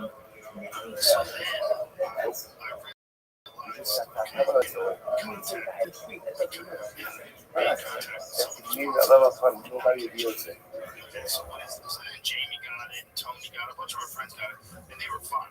My family was fine. My kids got through it like that. That was the nutty thing. Like one of them had like a little bit of a headache, and she came home from school, and then she tested positive. And she was sick for a day, maybe 2 days. All right, Joe, good morning. Good morning. A good talk. Hopefully, everyone had a beautiful, uplifting, and meaningful Shabbos. A great close spot Hashem to continue and begin a new week of Mesechus and Hedges together. Begin by thanking all of our sponsors to thank our Talmud Torah sponsors for the year of Tavshin Pei Hey, our annual Talmud Torah sponsor of Eretz Yisrael for dedicating all of the shiurim and drushos for this year, and also for the Soul of Shabbat Yisrael. Our learning sponsors are Ari and Chaya Richter, in memory of our Richter's Jewish grandmother, Sarah Bas Shin Zichron Levach, who is in the terrorist this past week. We also have a merit of our Talmud Torah and Shalom had an Aliyah and Mechava. And of course, we dedicate our learning in the precious hostages, as well as we continue to bring them the Shalom and the Torah and the merit of our Holy Soldiers. And allow them to be successful. The Maaseh Yidin. But with that, let us be not to be Teva Hashem. An incredible dot ahead of us today. Sorry. All right. Okay, so let's be it. So let's say today's dot is Memzayim 57. I believe Minister left off about 6 lines into the white lines. Is that correct? Everybody in the room? As uma voz assim, muito distribuição, that passing. So Menval is 46B, about 6 lines into the white lines. Very good. Mas a questão Christian Visiona do Omission Couple. When we bury the dead, ultimately again because not to bury them is considered to be a bizarre, a degradation or humiliation for the dead, or because that burial affects kapara. So the Gemara says, well, burial affects the total. The Gemara says, it might not be, what does it matter? What happens if a person says, right, Reuben's about to die, and Reuben says, you know what, don't bury me. Don't bury me. I know I don't spend the money, the buy is expensive, just don't bury me, it's alright. So is a person allowed to say, don't bury me? So the Gemara says, it depends. See, this is about degradation and humiliation. Remember again, degradation and humiliation doesn't only impact the dead, it also impacts the family. It's going to be humiliating for a family to have someone unburied. Maybe Rashi says over here, Rashi says, almost very close, to be because it is innocent for the relatives. Simply it's a dinner humiliation, so it's not just the dinner humiliation for the dead, for the deceased person, because again, the dead person's dead. One of the good parts about being dead is you don't believe, right? That's right, right? So the nice side is so you have to see the bright side of everything in life. So the nice side, again, after you say you're dead, there's no humiliation. So it's not bizarre when you say degradation, who's humiliated? It's the family, because the family is having their relatives unburied. Say humiliation, even if Reuben says, don't bury me, you don't listen to him. You don't listen to him. On the other hand, the undermission kapara, but at the end of the day, perhaps burial is about atonement. Perhaps burying the dead is part of the atonement for the dead. So then halakha so again, I will say, if you take a look at Rashi says over here, oh, he needs to get the head in the kapara hatmana zoom shema. I will say, could very much, we'll see this, we've seen so actually, we'll see more today, that burial, death, atonement. And it could very well be that part of his burial is being put in the ground. That's part of the atonement of the ritual. And we'll see now, so beautiful in this Rashi. If you look to it, Rashi describes burial. He says, again, you see that Rashi? Oh, the Rashi is right across from the last show in the Gemara. When you bury someone, burial itself is a kapara. Look how Rashi describes burial. Rashi describes hatmana. Hatmana literally means insulation. In other words, you go ahead and you take a pot, you wrap it in a towel, that's called hatmana. Rashi calls burial a hatmana. We'll say, what is this Rashi? What is that trying to tell over here? Burial is not a permanent. Burial means you put it in the ground, and you put it there. You're insulating it there until something else. What's the something else? Mashiach. Yes, I may see. Like the entire you sold the burial, and you say, and that's what I will say. That's what amazes me. In Jewish burial, there's no flowers. Right? In Eretz Yisrael, it's interesting. In Eretz Yisrael, you see special soldier burials. But in general, we don't have flowers by a funeral. Why is that? There's really two reasons. I guess trying to bring it down. Number one, because often, like conventional thinking is, do whatever you can to pretty up death. In other words, whatever you do, don't make death look like death. That's what you see by other religions. What will often happen is all the earth is covered.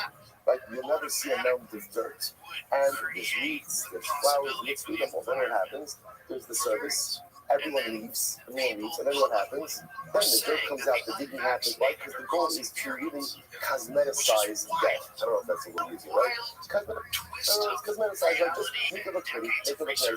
You just try to understand that one of the most important parts of mourning, one of the most important parts of life, is whatever you go through, lean into it. Whatever you lean into it, just put yourself in it. So there's, okay, lean into it. Death is reality. Death is the end. Death is my love. going into the ground and they're going to be buried. And there's no pretending that it's any prettier than it is, because it's not. It's difficult. It's heartbreaking. It could be devastating at times. But the sooner you get into it, the sooner one is able to practically deal with it. That's number one. Number two is at the end of the day, we believe, see, if you make a funeral into a big final send-off, then it looks like this is the end. But it's not the end. That is not the end. And not just the end because in Olam Haba, we believe in Mashiach. We believe in Chias and resurrection of dead. We believe this is just another stage. Just like birth stage of life, death is a stage of life. But it's not the end. So I like to make a whole big deal out of it because the end of the day, it's just another stage. I say that is so profound. Mother, we're putting the ground, so to speak, insulated. It's a holding place. Holding for what? For things and the dead come back to life and give you a meaning. So he says, that's the Shiloh. That's the Shiloh. So once everyone agrees there's a din of burial. Din of burial. As it's just nobody. You know, by the halachas of mourning, different halachas. The halachas, you know, that's why you find in different communities, people really do different things. But the one thing that everyone agrees with is buried in the ground. That's how it's interesting. I remember when I came to Baltimore, I never saw this before. Like the first one, when the early batteries here, they utilize bolts. Sometimes it's because the water table or different things like that. Never saw it before in my life. So again, it came to halakhic shilas was also fascinating, but even then, it's an event. The Gemara says as follows: the shilah. So why do we bury? Do we bury because degradation for the Farapara? It's atonement for the dead. So it's not clean up. We're on his deathbed. He gathered family. He says, Chadra, do me a favor. I'd rather you go the money on burial. Right, goes for the money. I take the money. It was a joke. You started today. All right, good. Right, nice program. And make a lachim or shluva it so you're on base on. Can you do that? So it depends. If burial is about kapara, okay, so we can say, I don't want the kapara. If burial is about humiliation and degradation, Reuben doesn't have a right to bring that humiliation upon his family, which I will say that is also another tremendous assault. In life, you can do whatever you want, but you can't do whatever you want when what you want to do has implications upon other people. So sometimes we forget that the choices we make don't only impact us, but the choices we make have a ripple effect on our families, on our friends, and our community. So you can choose whatever you want for you, as long as it only impacts you. But the moment your decisions and your choices have an impact on other people, you must absolutely unequivocally keep that in mind before making a final decision. That's our Shaila. She said to the Gemara, let's go. So you might say, touch one, we need tzaddikim. So let's listen to this. Well, it's obvious. Because we buried tzaddikim. They both say now the fact that we even buried tzaddikim, we are not sure kapara tzaddikim and kapara sufi. Now obviously what does that show you?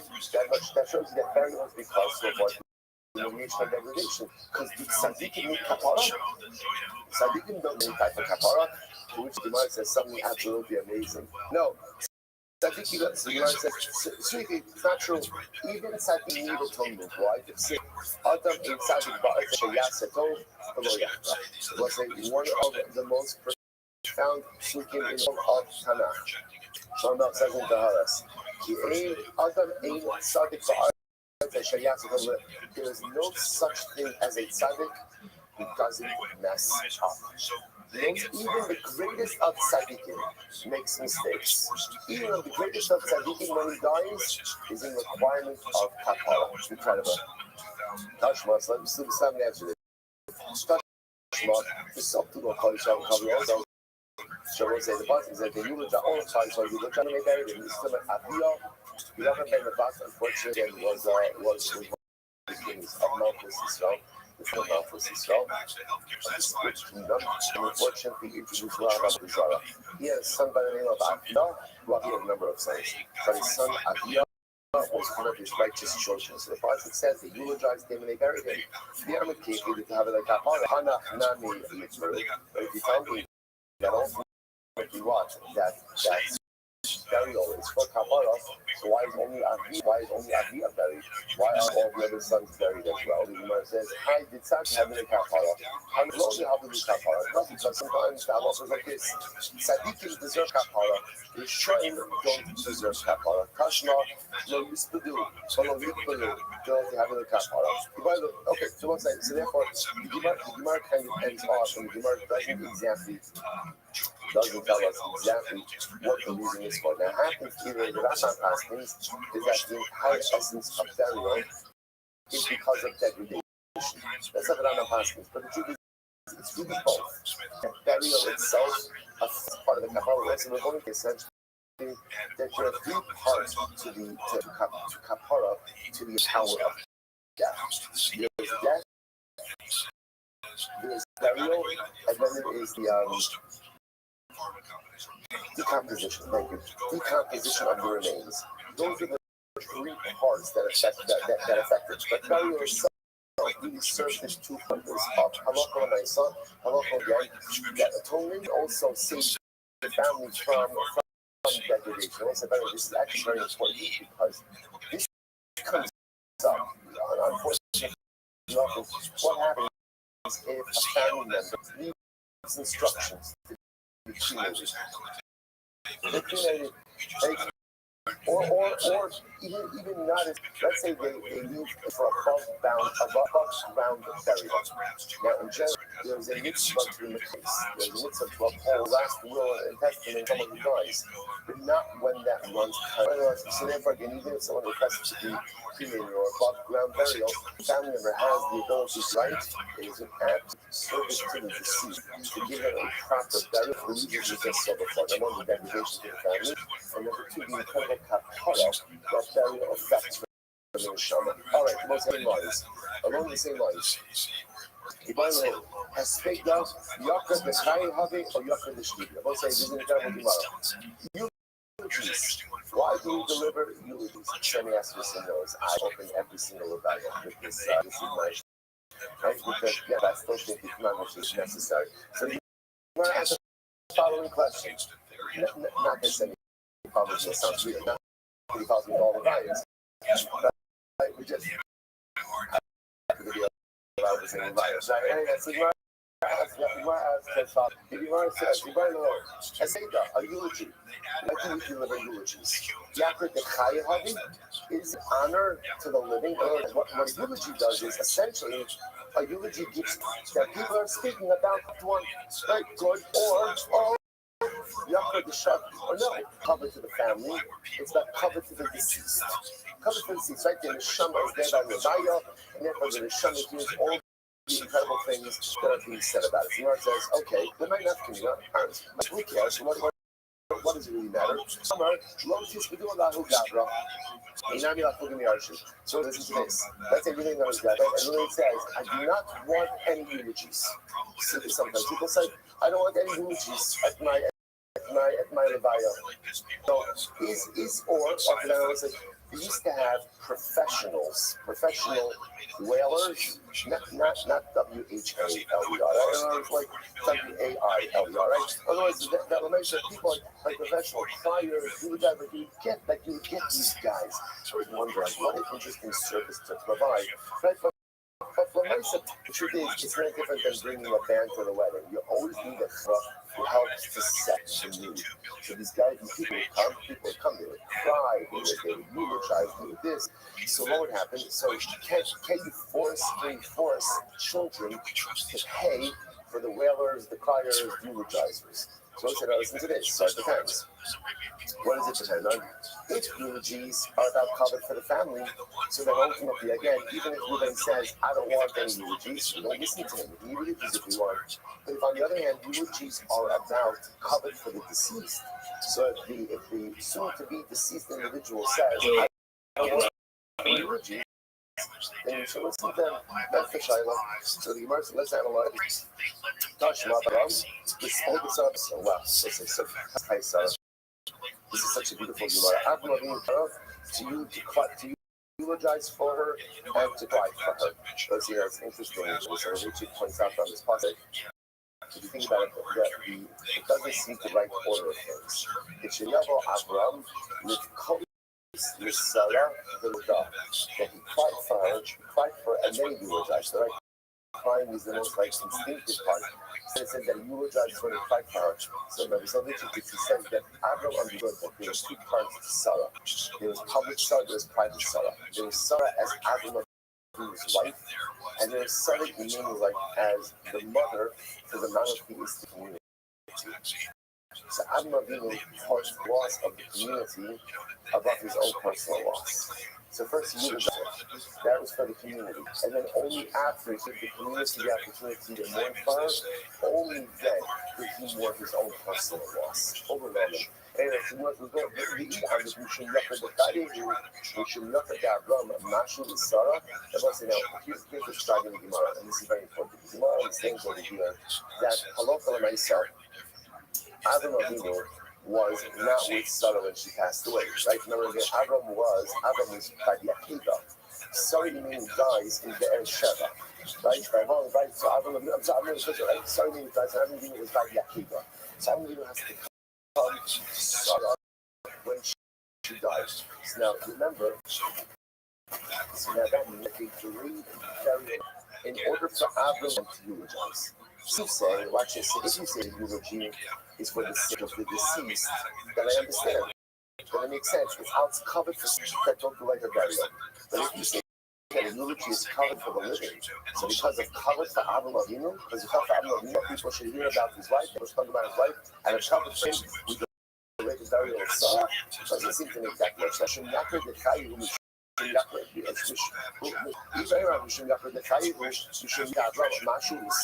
because of the covenant that Avram Avinu, we're going to delay the burial of Sarah. It doesn't make any sense. No, delaying the burial to give cover to Avram was covered. Why? Sarah Gufa Nekale, Yehi Dimiyakir Brachra.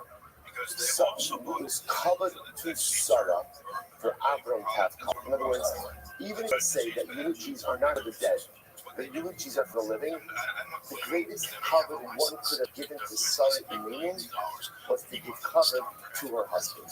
The greatest knowledge that Sarah would have would be to know that Avram Avinu was being treated beautifully with love and with care. It is such a beautiful insight into knowledge.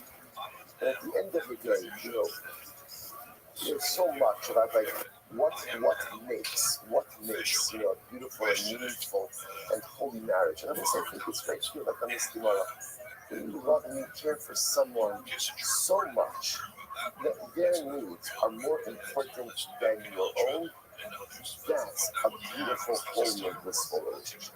A lot of times in marriage, I'm happy to do for the other, right? I'm happy to do for my spouse, as long as my needs are met. Right? It's like the prerequisite. As long as I'm good, I'm happy to give as much as needed. That's not really what it's about. Really, marriage represents a level of selflessness that really goes above and beyond normative expectations. The ability to do needs above my own totality. But as long as the other person is happy, I'm good. I'm good. So for singing, but what makes Sarah happy? What was covered for Sarah? Covered for Sarah was to know that I'll take care of. Even in death.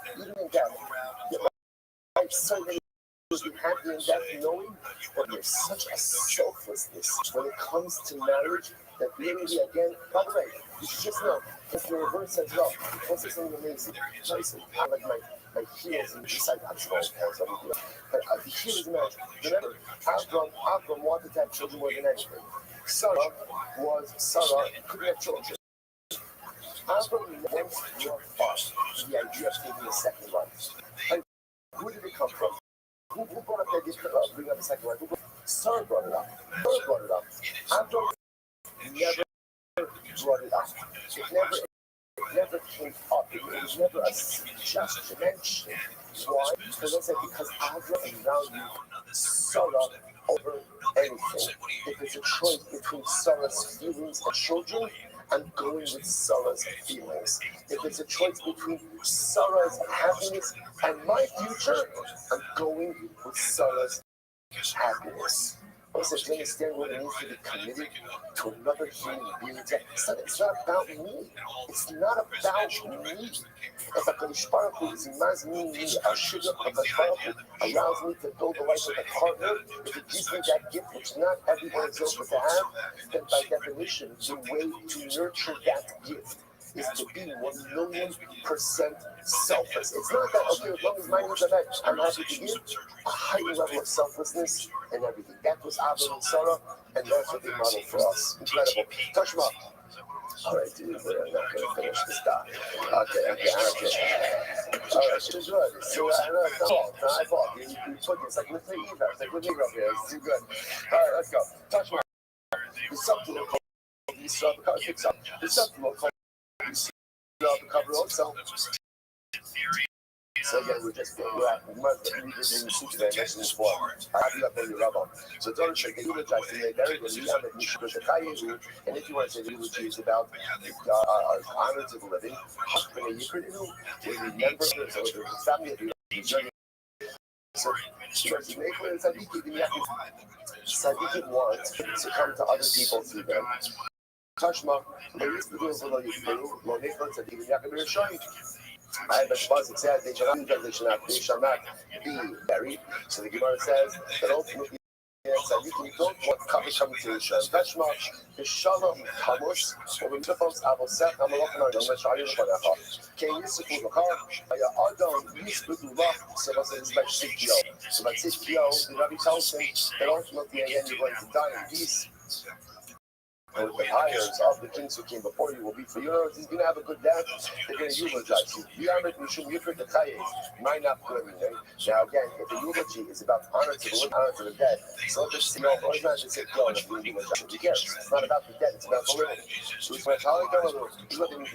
so ultimately, in Klal Yisrael will gain honor through you, the same way that Klal Yisrael gained honor through your forefathers. So it's like a really beautiful idea as well, that tzaddikim are happy when other people get honored through them. Right? Tzaddikim don't just need people, don't need their own honor.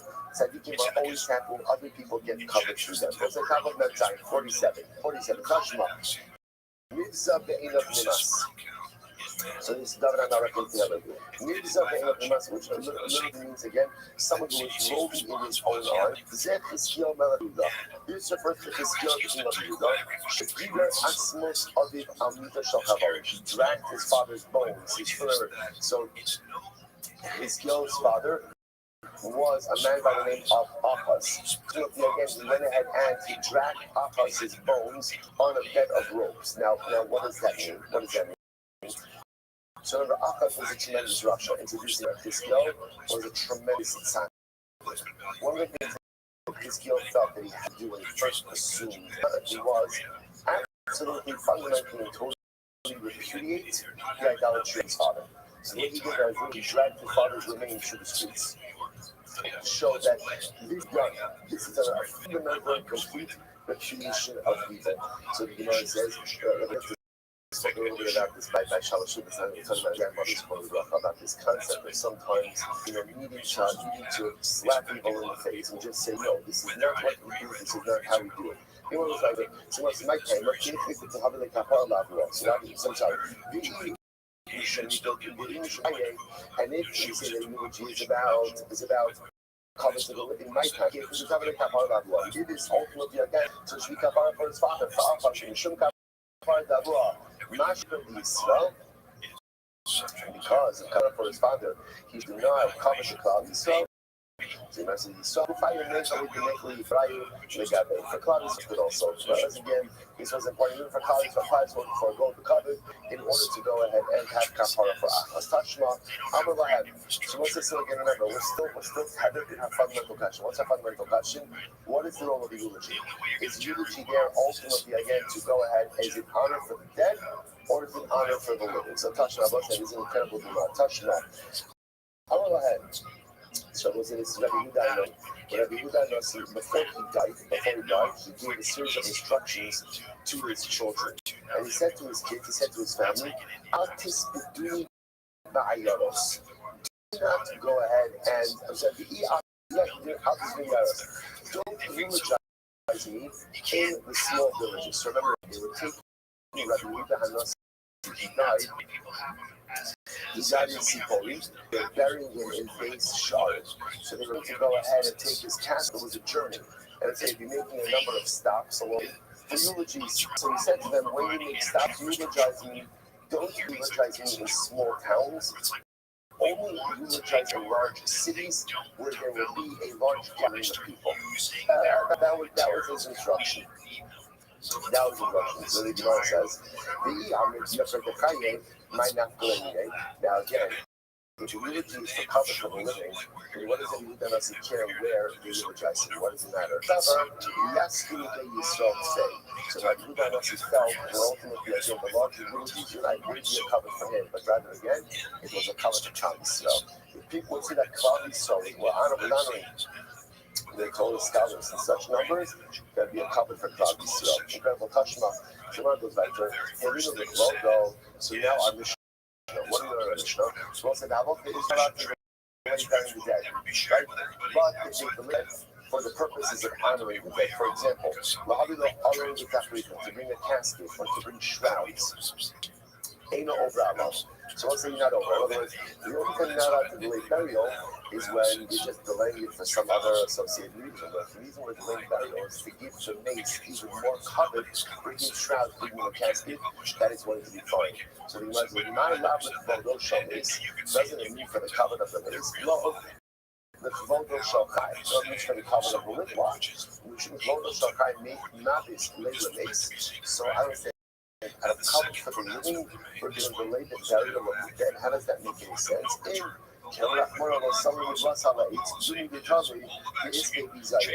Torah says, you shall not leave his body hanging on the tree. Why? Because it's a degradation. So you say any degradation is comparable to hanging the body on a tree. So the Gemara says, when are you not allowed to delay burial? But delaying will result in a degradation for the dead. Keep until less baby soil, but over here, because there is no soil, therefore again, someone says it's interesting. You're allowed to go ahead and delay the. This actually comes up a little bit where delaying burial in a way that doesn't present to be silent for the dead. So all of these things are also very different in our current circumstances. This refrigeration. So remember again, in the times of the Gemara, not so long ago, before refrigeration, so leaving someone unburied for any amount of time, especially again during the summer, could result in significant humiliations. Yes, a lot of these things have changed. So the Gemara suggesting that sometimes we're getting this interesting interface between considered to be covered for the mace and covered for the living. What we see is that sometimes these things very much in yourself. Watch this. Touch law. And we live with logo. I love IROs. In order to give people more time to come to the Levaya, right? Let people know that so-and-so died. Let people come to the Levaya. To bring, again, the criers, to go ahead and bring the casket, shrouds, and your overall love. One is not in violation of Halanas Hamis for laying the burial. Shekala Ose Eino Ela L'Fogo Shalos. Because once whoever does these things, ultimately again is looking for the Kavod Hamis. Hakakala Concept L'Fogo Shalchai Ein Bo Yizayon Hamis. So also, remember he used to say for kids, anything that's done to cover up the living, ultimately is not a desire of the living. So in other words, there's an intersection between these concepts about what's covered for mace and covered for kai, right? But ultimately, these things very much cringe because if people are allowed to more property, then that gives greater honor to the dead. See, even if it turns out that we're delaying the burial a little bit, not a lot, a little bit, to give people the opportunity to mourn, that's called for the living, and really it translates to honor for the dead. Everybody wants to touch them up. Everything else says, Restream, sitting up on the mace. This is fascinating. It is only one dead. Shenet Anisa, where something negative happens after the person dies. For example, so the Gemara says, make shalom nispat. For example, let's say you have someone who is not eulogized appropriately, but lo nikbar, or someone wasn't buried at all. Oh shit. Someone was dragged by a wild animal, also not buried. Oh shit, how you be shunning yourself? So it was written on the funeral beer. So singing enough elements. This is a good sign for the Muslim. How are these things a good sign for a mace? Because it points out over here, that means is retribution is being exacted for the punishment of the deceased on the body here in this world, so that the neshama will not have to suffer in that. In general, we have this idea, that it's a very high level to reach, but it's only something that we have to inspire. So when difficult happen to us in life, there is a certain element of sin that has to come with it. Why? Because every little bit of sorrow, every little bit of discomfort or pain or difficulty that I have in this world means that it's less that I have to suffer in it. All of us have spiritual baggage, and all of us have things for which we need atonement for. And that atonement is exacted from us in this. It means there is less punishment and less atonement in the world to come. So not just suggest that we have something now, obviously, and that's a very high level, to reach. But even if I can't, sometimes what's in life is about things that I know to be true, even if I'm not really holding there just yet. It kind of argument says, the Gemara says, now, so what do you see from here? So he says, Shlamina, you get the Shafti. So what do you see from here? What did the Gemara say? Well, for our purposes, what's the point over here? Someone died and they weren't properly eulogized. I don't know. You can come up with this case and everyone will say, you know what this does happen? Someone dies on Cholamite. Right? Or it's a grave site, today, in America, we're very used to funeral home levites, right? So, but again, in many places, it's not necessarily funeral home levites, so it's grave site, and it's boring. It's boring, right? So a person doesn't get the hesed that they deserve. And Gemara says, you know what? It's actually a beautiful thing. Because since there's a pain in missing out on the eulogies, that lack of eulogy benefits the deceased. What do you see from here? What do you see here? For whose purpose? Who do eulogies serve? Who's it for? For the dead. For the dead. Eulogies at the end of the day, the wording of eulogies are really for benefit of the dead. And you could the Shakti ultimately again benefit for the dead. Therefore, again, if the dead person doesn't receive it, it's part of his hapara. So we'll say, Rabbi you said Shmamina, you can show you Shmamina. So we see from here, eulogies are both say ultimately are for the dead. Now the truth is, the reality is, it's not even mutually exclusive. They can both be right. Eulogies have this duality. On one hand, again, the absolute this is incredibly important because sometimes you don't understand the profundity and depth of a eulogy.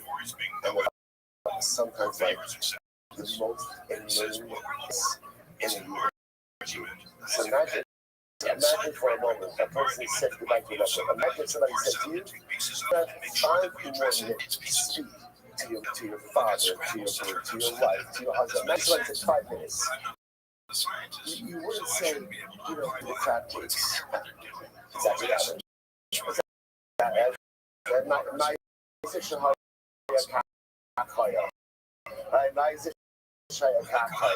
Like, oh, I know how to use Old Bay. Like, oh my God. Imagine if someone said, right, if someone said you have 5 minutes to speak to your parent, to speak to us. Imagine what I said, that was a little late, what happened? That sounds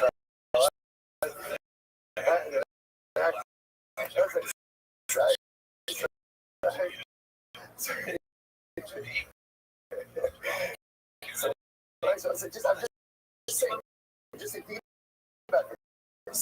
Somebody said you have 5 more minutes to speak to your loved one. 5 minutes. Through your loved one. That's what eulogy is.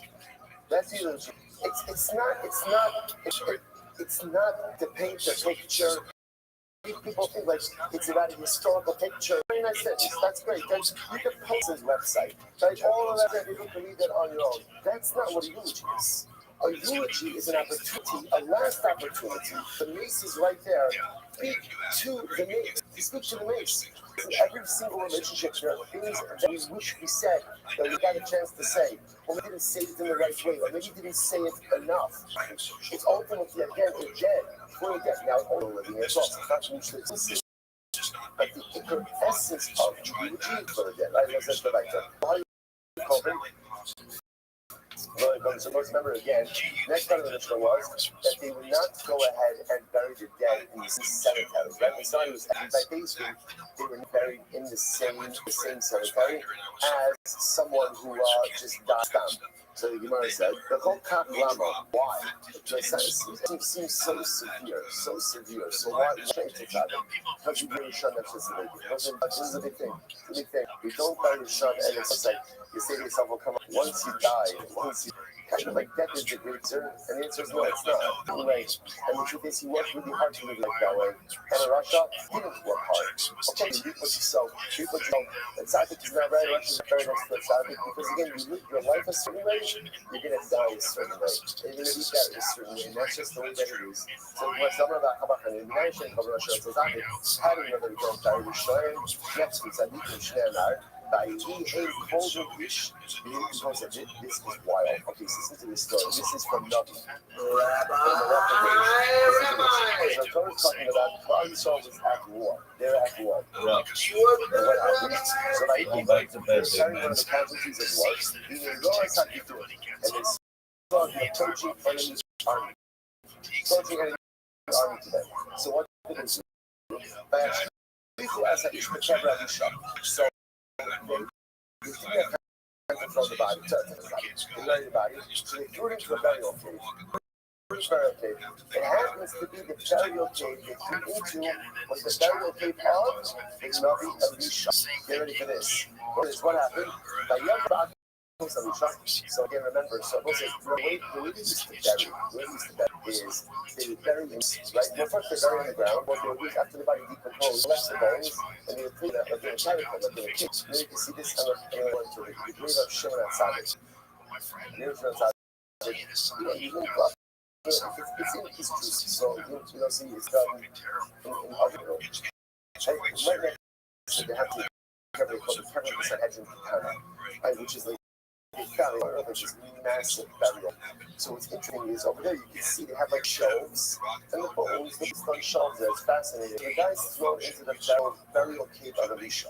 Listen to this. His body comes in contact with Elisha. Vayada ish ba'atzmos Elisha, vayechi vayakam al rakov. You cannot make this up. The man, right? So the dead man comes in contact with the bones of Elisha. He came back to life.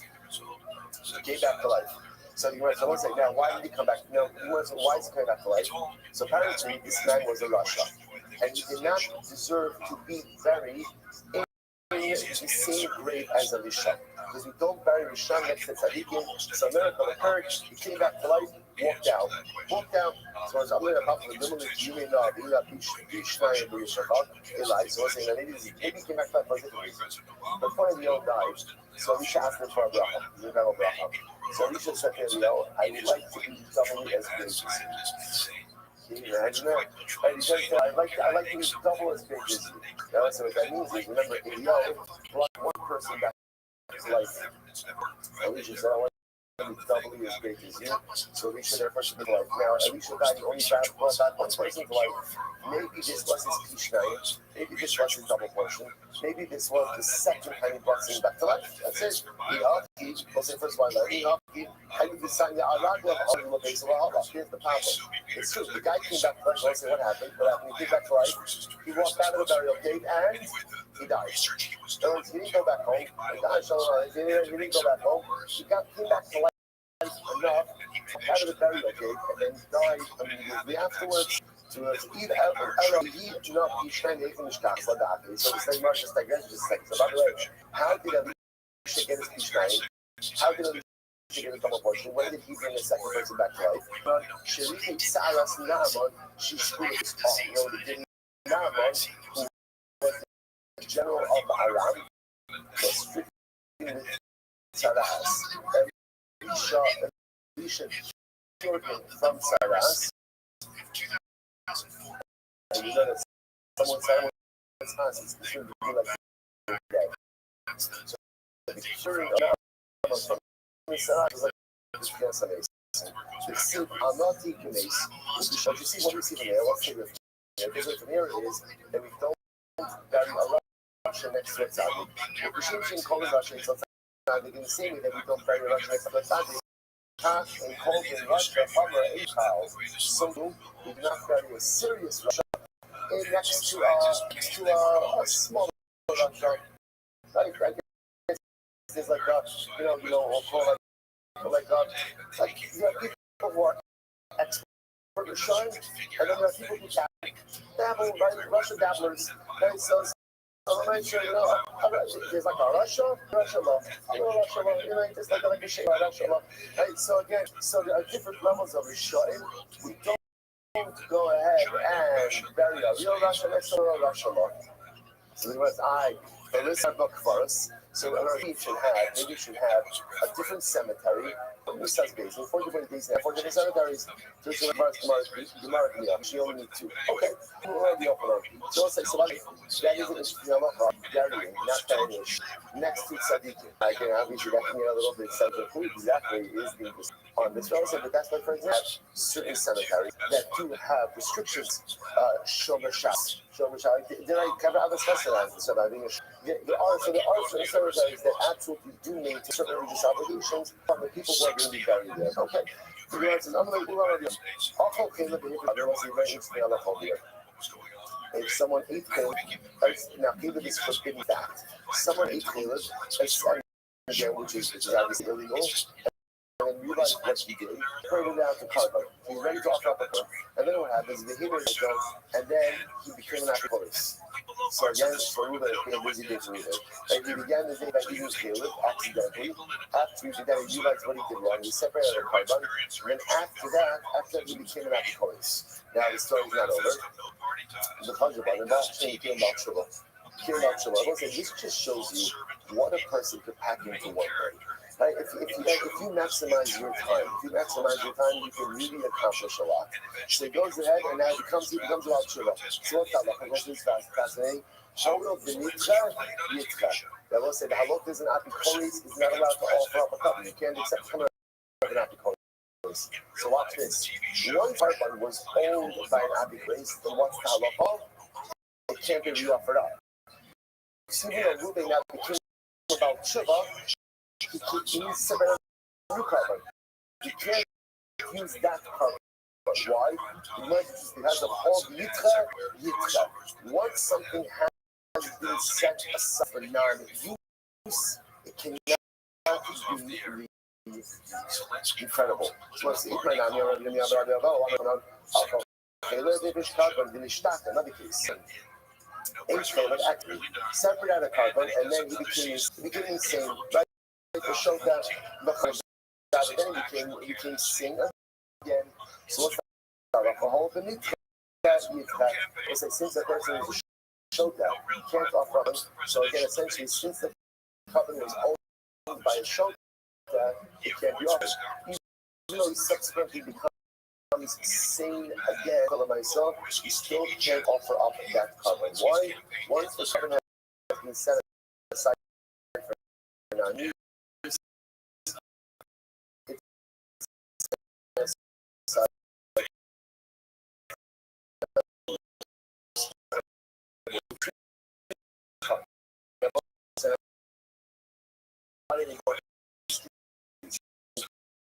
they seem to be redundant, right? They seem to be the exact same thing. So why do I need both cases? It's three cup. Yes, when I come out, so if you would have just told me the first argument again, purchase, I would have said, you shouldn't eat who doesn't have shit, you're dying. He became an African on his own. I didn't make a Kadafi. Basically, the guy became insane. Ultimately, again, he didn't choose that. That just happened on its own. pressure on me. Maybe he's like someone who's sleeping. And therefore, again, when he wakes back up, ultimately, again, if you offer up the carbon, the actually in the half of insanity, which is in the other life. So that's that told you to go ahead and return, right? Because I'm someone is become seeing it. Aber außerdem die Leute war so immer noch, but in case we had you built the ultimate again to be cultural. Maybe so you can't offer up there for you. Never mind. In both these cases, you can't offer up the carbon. Why? Because essentially, the carbon was owned by someone who's unfit to offer it. It's forever set aside for none. The person's status changes. He's going to have to set aside it for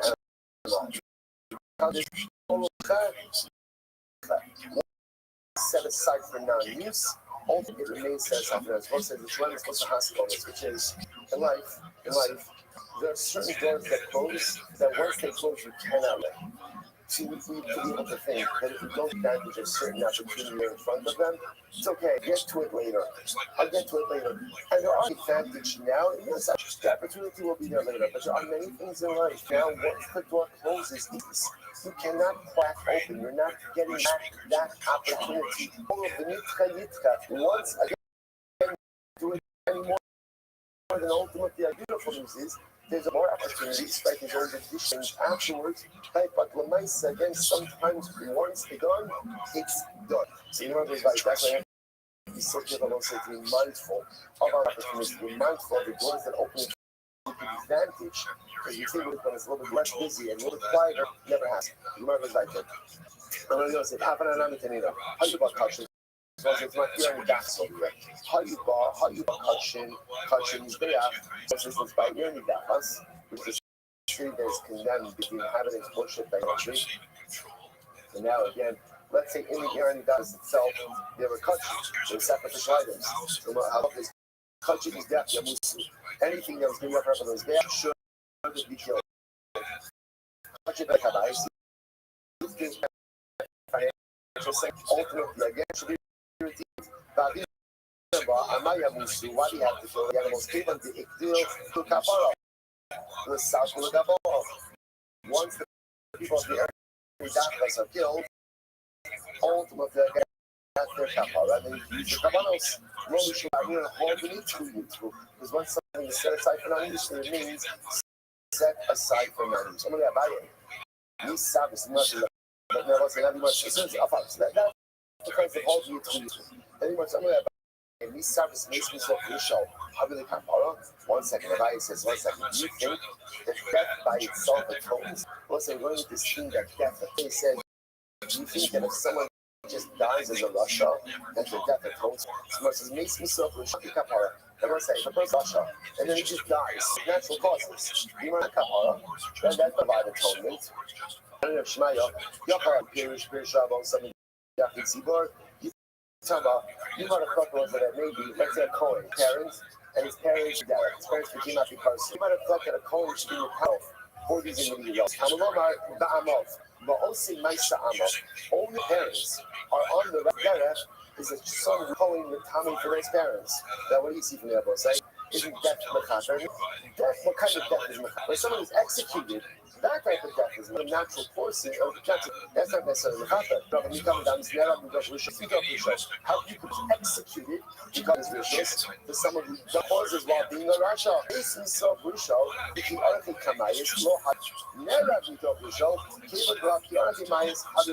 of natural causes as a Rasha, then if a person is a Rasha and it is because of their rishos, death atones. Now, we'll see even that death by itself doesn't atone either. There has to be more. This is about destruction of the Son of Flesh. The Gentile may come into your Son of Flesh. Was a heart chapter that defiled, you are holy, you are holy. Nothing as the Vash, our Dakama, of Pashamayim. They have given little again a carcass of your servants for the birds. The south is that the flesh of your Hasidim to the animals of the earth. My Avadecha, my Chasidech. Avadecha, what's Chasidech? Tomorrow says, love Chasidecha, Chasidecha. Chasidecha refers to your Hasidim, are the true pious individuals. So you know, Avadecha, Honey did the DNA color. That was first two. These are people who were Rashai. The Chedman did, and once they were executed, once they were executed, they were called Avadecha. What's he from here? You see from here that's executed by Beis Din, obviously becomes a tzaddik.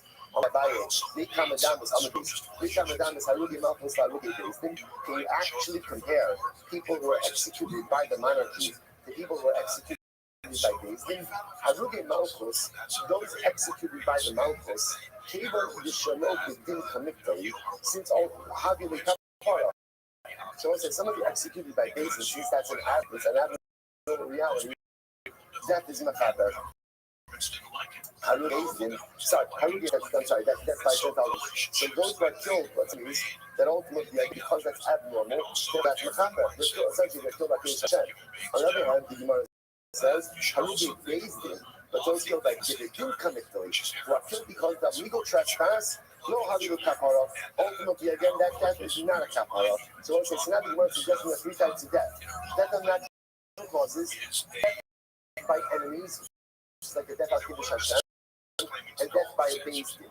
So I want to suggest death of natural causes and death by Beis Din do not automatically affect Kapara. There's not automatically affect Kapara. Death by enemies, right? Essentially, that automatically affects our kingdom. You know, I'll tell you what this is true. This now, we'll say, this now, well, how you call it also, when someone is executed by Beis Din, we don't go ahead and bury him in the kever of his fathers. These are like, but if you say that actually death by a Beis Din ultimately again affects kapara, then why wouldn't you bury him in the burial of your fathers? So it's the Gemara says, but no, really the requires death, right? Death and burial. So most of the Bahamas are the only name when somebody was executed then we will not have, there was no Avelis. There was no Avelis, yes, there's Mishkas, but there was only Aninus. Because Aninus ultimately is in the heart. So now that comes to the but if you hold the person is executed, then Allah might say it's a kapara. So let them mourn. We're really kapara takes in three things. Number one, execution. Number two, burial. Number three, decomposition. Decomposition. Therefore, again, you can't do our big dose because again, not until decomposition. To which the Gemara says, "Guys, we not need to punish." Nisachel habos malakim satzomus. The cover also of the command shmamina. What do we see from this? Here, once again, what did the Gemara say? The Mishnah said, "Now, of course, after you bury them, after the body decomposes, we can then do lukat satzomus. So we gather the bones, and then afterwards rebury the individual. Ultimately, again." In Kabbara, so we'll say, what comes out of here is something interesting. So what comes out of here is halach, three different types of death. So causes, well, more than what I mean is, Russia, and now they do one of three ways, either natural causes. So it's clear that if Russia dies of natural causes, the impact of his death, Rishos, the impact of his death on his Russia status, zero. Still Russia. If he dies because he's killed by what we call he's killed by Gentile nations, then what's that law? His death is mechaber. Like that, find out Kiddush Hashem. Kiddush Hashem, his death is absolutely mechaber. Then there's the third type of death. The third type of death is being executed by Beis Din. So what happens when Beis Din executes a Russia? So once again, here it appears that it's interesting. Here it appears kapara, but kapara really requires burial, and number three, compensation. I will say, number two is where we know that death execution like Beis Din is not matzah. How do we know this? What did the Mishnah say? When they were 10 amas away from the Beis HaSkil, the Beis Din say, what did Beis Din say? It's tzvada. To be doing, right? You see from where the death Beis Din. Why? Because they were ordering him to do vidu. They were ordering him to confess his sins. So the fact that he had to do vidu, the fact that he had to confess his sins, indicates to us that death by itself was not mechaber. Even Nisa is not mechaber. But rather again, even death by a Beis Din is still going to require number one, shiva. You gotta do vidu before you die. Number two, execution. Number three, burial. Number four, decomposition. We'll stop over here. I want to point out. it's really not a lifters' fault. You didn't get the. It was once again to the end of the days yesterday. It's all on it. So if you see him, please make sure to lay. Everybody in America, everybody in America, and the reason I mentioned it is the vaccine that they rolled out for monkeypox, same vaccine, and 1 million people took the monkeypox vaccine, and the government was trying to get monkeypox to be as scary as as COVID, but they couldn't find anybody with monkeypox. They kept showing the same hands with monkeypox, and there was some African kid, and they couldn't find anybody with it. And so eventually, most people didn't care, but 1 million people lined up. All right, go outside. Good morning. Good morning. Good to rock. Hopefully, everyone had a beautiful, uplifting, and meaningful Shabbos. Great special to continue and begin a new week of the Sefer and together. Begin by thanking all of our sponsors. Thank our Hamadodah sponsors for the year of Hey Hey. Our annual Hamadodah sponsors. Areas itself are dedicated all of the year and instructions for year as we post for those couples to audience learning for the audience and many of the listeners we attract on the startup opportunities to the drop off we also marriage of our trouble has to be a family couple and of course we always dedicate our learning to the skills of the hostages with the power to continue to bring them from home the trouble and the power and American law will be told that allowed to be successful to call Maaseh either. Because of that led us to the lot to be about Hashem. An incredible God ahead of us.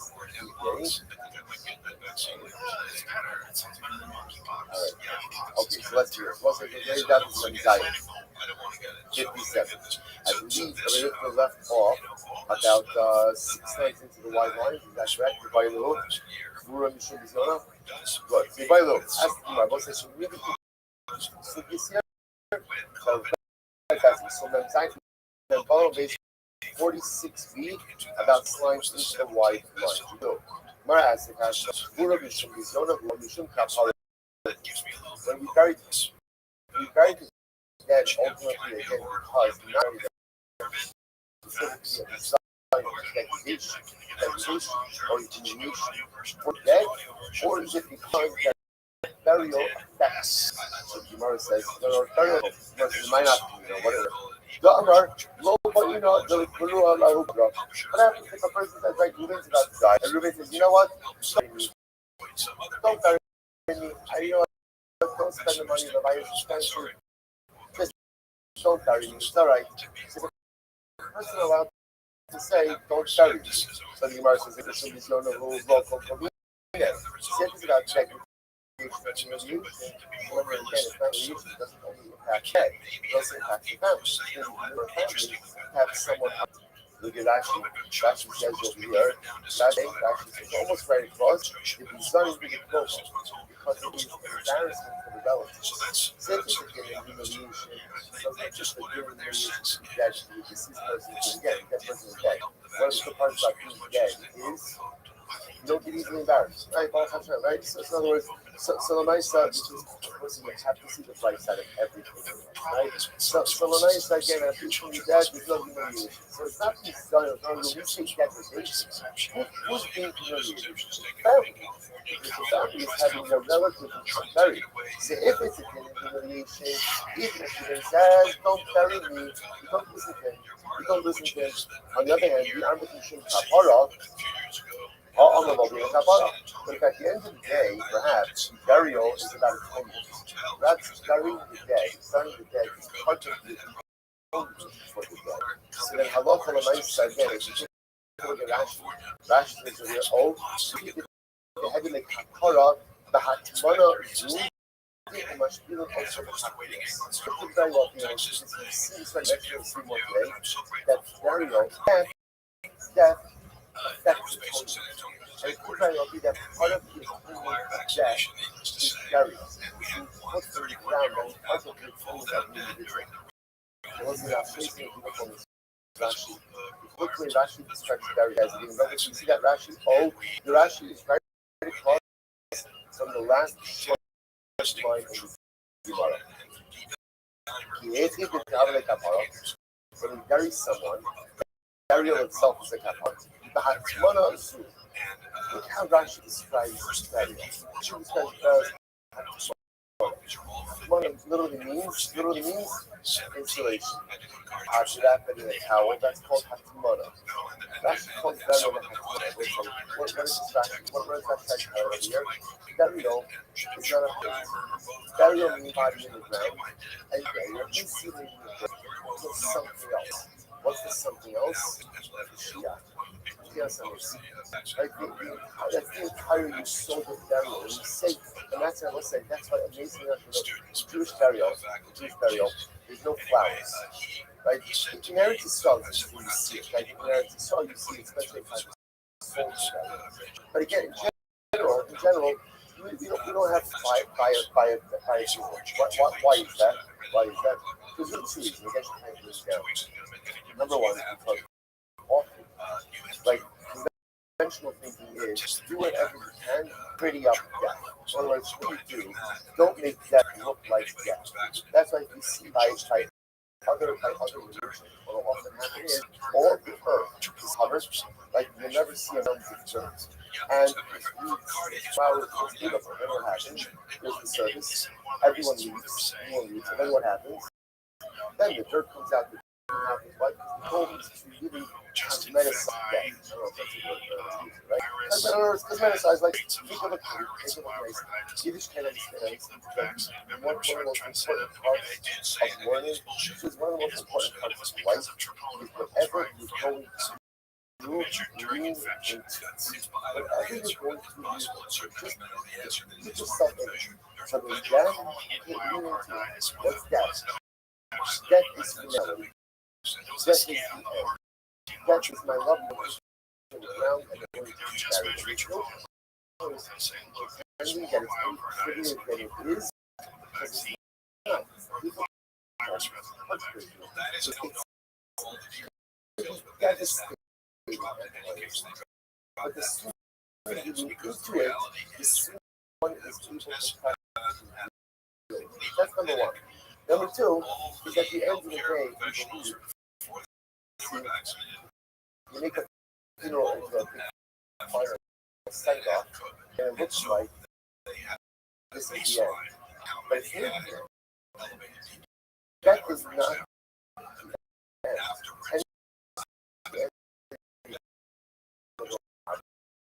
And we believe in Mashiach. We believe in the resurrection of the dead. We believe that this is just another stage. Just like birth is a stage of life, death is a stage of life. Disease is worse than the end. I don't think a whole big deal out of it. It's another stage. The backlash question is so profound. Mother, we're putting the body to the ground, so to speak, to insulate it, to hold it place. Holding for what? Mashiach comes and the dead come back like the year of your name. So it says, that's Shiloh. That's the Shiloh. So what's everyone agrees as a burial. Let's see. You should just know, by the way, one of the halachas of mourning, halachas. Many times, really, that's why you find different communities. People really do different things. But the thing that everyone is with is that in the ground. That's the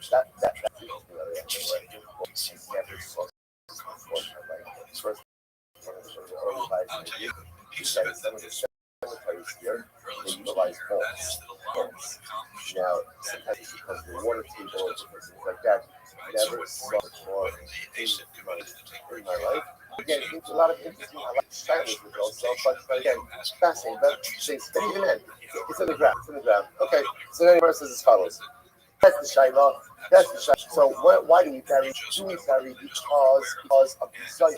Don't think it's going to be a degradation for the family, or do we bury it as kapara? It's a totally on his deathbed. He gathers family. He says, "Cover up, shaver. I'd rather you do the SAC program. Don't spend the money on burial. Don't spend the money on burial. Take the money. All right, good. All right, good. Take the money, use it for them, and make a lachash with it on Besan, and that's an already buried. So don't do that. And you do that. It depends. If burial is what we say, I don't want to. If burial is about humiliation, then the nice again, even though moving up the evolution of time is family. Okay, that is also another tremendous. So life, you could do whatever you want, but you can't do whatever you want when what you want to do has implications upon other people. So as I said, sometimes like we forget that the dream we make don't only impact us, but the choices we make have a ripple effect on our family, on our friends, and our community. So you could choose whatever you want for you, as long as it only impacts. But the moment your decisions and your choices have an impact on people, you must absolutely unequivocally keep in mind before making the final decision. That's our Shaila. So says the Gemara, let's go. So the Gemara says, Mike, touch on the bird tzaddik. What's the reason for this? Well, it's obvious because we bury tzaddikim. They're both saying now the fact that we even bury tzaddikim, we are not sure how tzaddikim like kapara. Now, if you want to catch that, my first get very interesting to avoid humiliation and degradation. Tzaddikim kapara. Tzaddikim don't need any type of kapara. To which the Gemara says something that will be amazing.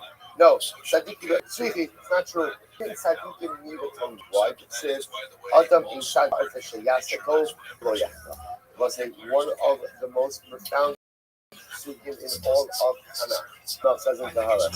In Adam in Shad Arta Shayasakov, no such thing as a tzaddik doesn't pass. No, the greatest of tzaddikim makes mistakes. Even the greatest of tzaddikim, when he dies, is in requirements of kapara. Incredible. Tashma. Some people call each other kabbalah also. They will say that the units are all Christ on you. Listen to me, Barry. Then you love them.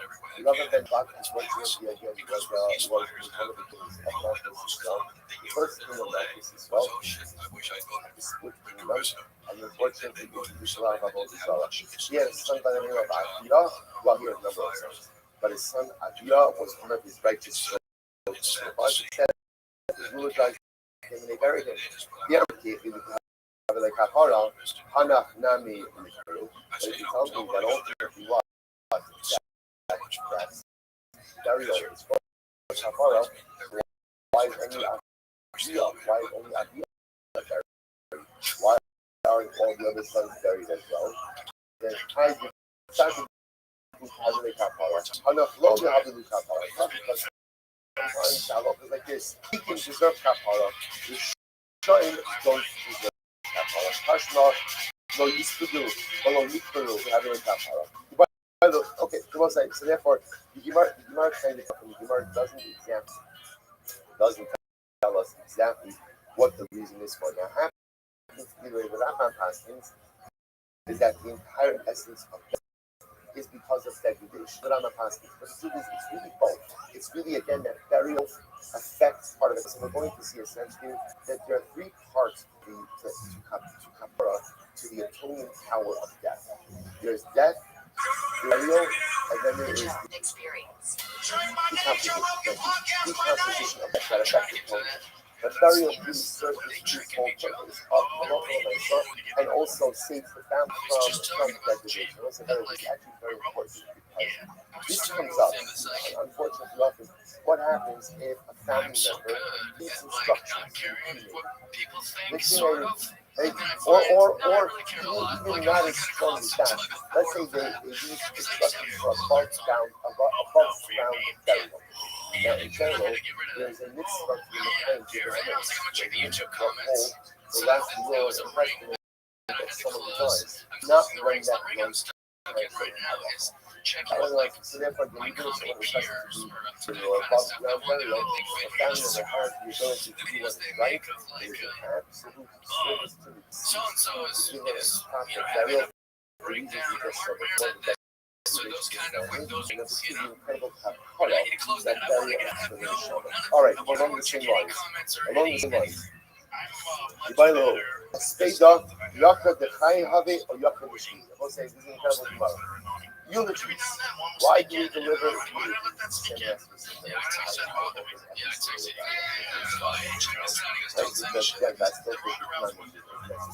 So you want to ask the following question. Not necessarily follow myself, not going to follow all the values, right? We just have to be allowed to say right. The Gemara asks as follows. The Gemara says, Esteta, a eulogy. Why do we deliver eulogies? Yaakov the Chayahavi, is it in honor to the living? Or we'll say, do we say that what eulogy does is essentially a eulogy gives cover to the family. It gives cover to the family that people are speaking about their loved one. Right, good. Or, Yaakov, no, it's not a cover to the family, it's not cover to the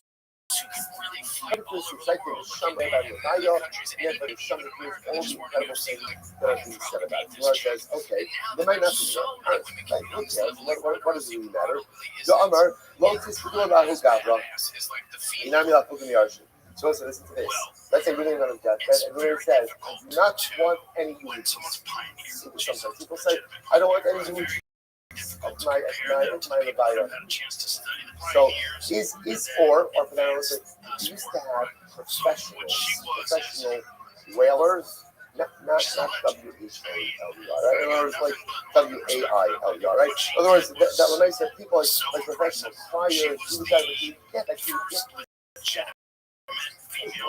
superstar. Right, but when I said the truth is different than bringing a band to the right. Always need that help set the music. If you guys do people come to try this. So what happened? So can force children to pay for the whalers, the fire, those are so it depends. What does it depend on? If eulogies are about cover for the family, then ultimately, again, even if I don't want any eulogies, if you want. But if on the other hand, eulogies are about cover the deceased. So if you shoot to be deceased and said, I don't want any eulogies, then you should that's the silence. So let's analyze. Kashma, Bayava Avram, this all the son of a live coast. Wow, that's it's beautiful. Avram to use her and to Christ. Was you know some puts out on the parsley that to be the right order. To be Bayava Avram, host the Sarah, fight for identity with us. Like crying is the most like distant part. Then it says that he was out for the fight. So that we said this passage says that Avram understood that there were two parts of Sarah. There was public Sarah, there was private Sarah. There was Sarah who was white, and there was Sarah who was like as the mother to the monotheistic community. Avram was taught the loss of the community about his own personal loss. So first he eulogized him. That was for the community. And then only after he gave the community the opportunity to mourn her, only then did he mourn his own personal loss. Overwhelming. Anyways, we go with the E on the Kishin Yakut the Kaye, we should not put that wrong. Mashu Sarah, plus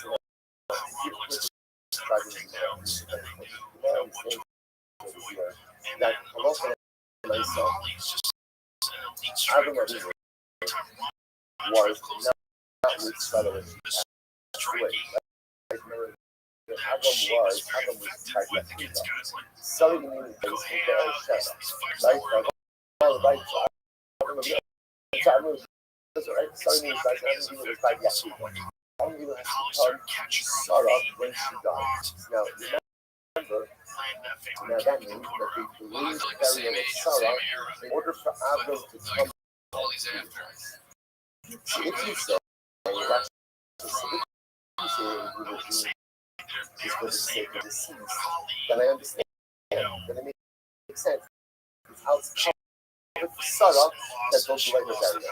But if you see she's covered for the living, because of covered for Avram Avinu, that people should hear about his life and talk about his life, doesn't seem to make that sense. From Yaakov the Kayehu, Yaakov the Kayehu, Mashu and Sarah. So because of the covered for Avram Avinu, makes any sense? No. Delaying the burial, covered to Avram, was covered to Sarah. Why? Sarah for Nechalei. Covered to Sarah, Avram have covered. Even if you want to say that not to the dead, but you living, if they covered one could have given Sarah the moon, but to give covered to her husband.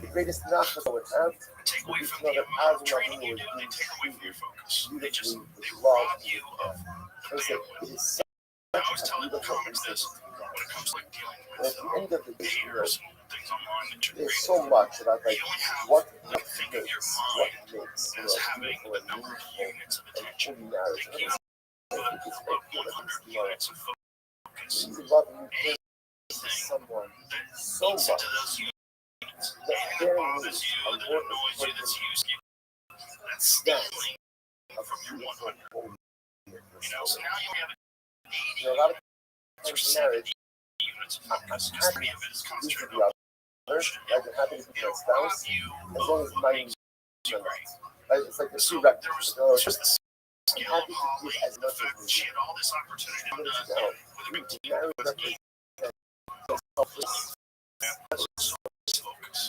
that really goes across Biggest champions the of her ability as a to fighter, another as human a being's needs. like Help a my legitimate others. pioneer and a You star. know, It was as long first, as it was the other Gina person is Carano. happy, I'm good. And I'm just Cyborg sorry, to a certain you know, extent, but what Cyborg made had Sarah, an what was covered for Sarah, covered for Sarah was to know but Ronda that Avram was eclipsed taking her. care of death. Even in death, I was the a right huge certain was supporter happy still. in death, knowing But Avram was when taking you such watch the fight, selflessness. When it watching comes to you marriage, get your ass that kicked. literally again, The other person's Avram, talking your about how needs great are the other above mine. And by person's the way, doing, how you should bad just you're know doing. it was the reverse as well. Doesn't Both sit sides well with crazy. people, especially Avram is someone like who's got a that kind hero of champion besides his mentality, that fucking own. difficult But mentality. here's I that. tell you what, Remember, Avram wanted that it was more than after the anything. fight. Sarah couldn't have shown Public of She saying, never I once don't think brought she's wrong. the idea of They taking were a talking step about up. an immediate rematch. Who I was did like, it come that's from? Who brought up the idea? crazy. They were talking about Brought it up. 4 months or something Sarah like brought that. Sarah brought it up. Head kicked into the Avram shadow never realm. was popular. When It was Manny never a Pacquiao got suggestion. knocked out by It was Juan never. Lopez, it Why? was a Because Avram picture valued perfect Sarah knock that over knocked Manny anything. Pacquiao out. The children I'm and only going doing with anything for a Sarah's. year. If it's a Because you choice gotta between heal up those Sarah's comebacks. happy When you and get my knocked future, out, going with it's Sarah's not just that you'll happiness. be a touch Also, crunch away, which is possible, but also that another you're thing vulnerable that getting hit. it's not about And me. you could ruin your It's chance not forever. about Like me. if you get knocked If out, a there's certain part of fighters me you just reminds me of have me, I iron should chins have like Chuck part of Liddell. It's one of the greatest allows me examples to that go the you're life an of iron a chin, partner. you get hit that Gives me little that gift fucking that not everyone sledgehammer, is supposed to and you have. just keep Then by swinging at you. definition, way Eventually, to it got to the nurture point where that you get clipped and you would just go out. 1,000,000% And it wasn't him. selfish. It's not okay as long as my needs are met. I'm It was like there's too many tiny level times, of too many shots, selflessness too many and everything. knockouts, That is too Avram many Sarah, and that's what he modeled for us. Incredible. preserve Touch him up. that. You gotta be very, you gotta take a long time off. Okay.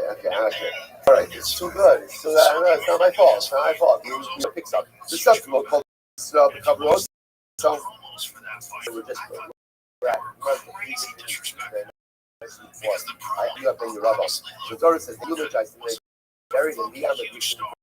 the Much Kaye, bigger and star. they say that eulogy is And about that also was a shocking honor news to to the a lot of honor people. to the Didn't understand why with it's the getting member, people with the get a brother, chance. family, Anybody we love got a them, chance the fact to that meet he's him. being covered.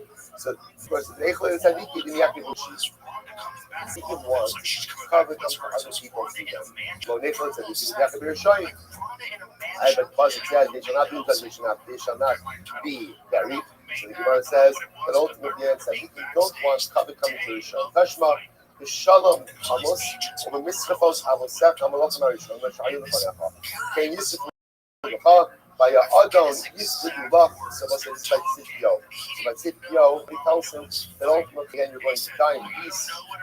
So with the fires of the kingship king of Puri, in other words, he's going to have a good death, they're going to eulogize. Diamet, we should look at the Kaye, might not play. Now again, the eulogy is about honor to the honor to the dead. So if it's Tzidkio, or it's not Tzidkio, then we eulogize. Who cares? It's not about the dead, it's about the living. It's Halik Amalu. Look, and it's stated, Yanshe Bet Yisrael, Yefi Kumiyaski Ba'avasa. So ultimately, against Christ, will gain honor for you, the same way that value yourself in honor through your forefathers. Almost like a really beautiful idea as well. That we are happy when other people get honor. Right? That we can don't get people, don't need their own honor, that we can always have other people get What's the top of enzyme? 47. 47. Lives up the lives up the again. Someone who was cold in his own eyes. Zef is still not a Yuga. This is the first Either at most of the rank his father's bones. So his go spot was a man by the name of Ahaz. So ultimately, again, he went ahead and dragged Ahaz's bones on the bed of now. What is that? So the Ahaz is tremendous level. He's not everywhere. His go is tremendous She fucks everybody up. She's so absolute the idolatry of his father. Really did that. Dragged his father's remains. just beats the piss out of her. So that this is done. This is a fundamental and complete definition of so the Gemara says that we're going to discuss a little bit about the side needing to slap people in the face because they know this is not what you do, this is not how you do it. You know what I was my friend, let's see if we can have a look at our lab work. Why? Because I'm sorry. The English with the Kaye, and if you say that it's about coming to the living night, but it's have a look at our lab work. It's ultimately again, so she can have a father, so Alpha, some Kabar Davua, Mashroom, Newton, spell. Because Kabar for his father, it should be nice, spell Kupaya name. Let's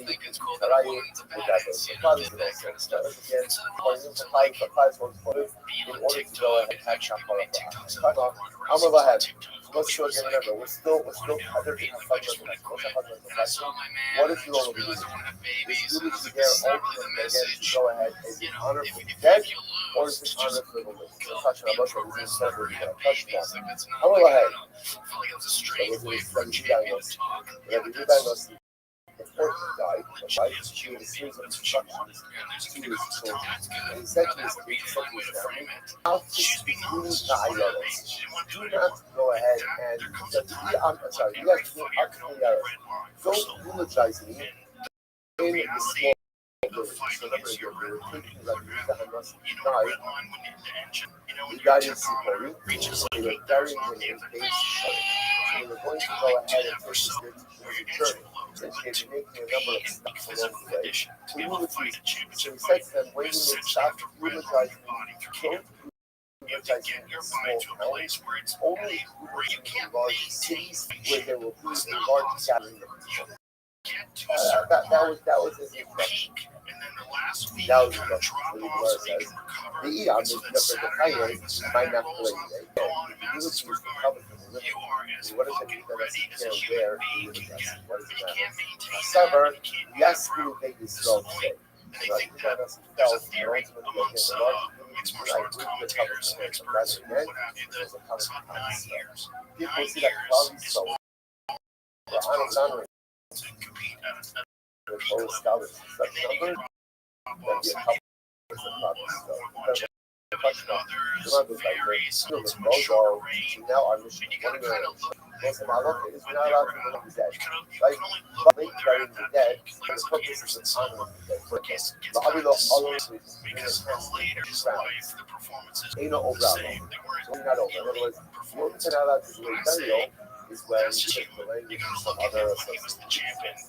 He was one of the most elite guys that's ever competed in a sport period. He's one of the greatest. You can only look at when he was in his prime. There's only a certain doesn't mean you can cover the police. No, the vote goes so high. You don't need to cover the police. You should vote by not his feelings. So I don't think public people living the burial of the dead. How does that make sense? And we're not one of those selling the bus out like to the recovery. You shall not be defending a weak or treat white as a degradation. So we say any degradation is comparable to hanging the body on a tree. So the Gemara says, give me the color days. This can be studied. When are you not allowed to make burial? If the rain will result in degradation for the dead. About half even the less things burial will be there because it is no burial. Well, therefore again, you're allowed to go ahead and the rain. This actually comes up. scenario in a way that doesn't present science or projection. It comes over to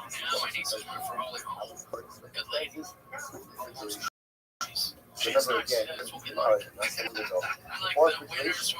So leaving someone unburied for any amount of time, such as the summer, it will result in But I run through Luke Skywalker, not Darth Vader. He's not the sugar my suggestion is some place. probably more Well, strong. we're getting this feature based between what's considered to be covered for the mason and covered for the living, or what ultimately considered as sometimes very much in the second space touched on. If you look at the photo, the Shemaya Allah Ayah, the Habib Makonos, the Habib Arba, over Allah. Was a legal person one day. In order to give people more time to comfortable life, right? Let people know that so inside, let people to bring so ask you, proud. Ain't no overall one of the pilots ain't no error the slow show. Once you ever does these ultimately Kala olsa the Kodosha in both design elements. So also remember these two. Anything that does for the cover of the living ultimately is not a design element. In other words, there's an intersectionality about what's covered for me and covered for God, right? But ultimately, again, these things are very much converge. Because people are allowed more property and what that is greater honor to the dead. See, even if it turns out that we're living very little, not a lot, but little, for the opportunity to mourn, that's called living. Really translates to honor to the dead as well. That means touch them up. But you know something else it says? Very interesting. Sitting enough of the mason. This is fascinating. There's a good over one day. And it's by the where something negative happens. For example, Mason Shalom is stuck. For example, let's say that someone who apologized appropriately. The Lomufar, someone who wasn't buried at all. Osha, I guess Roras is graduated by a wild animal. Also not buried. Osha, how you be yourself on the dream?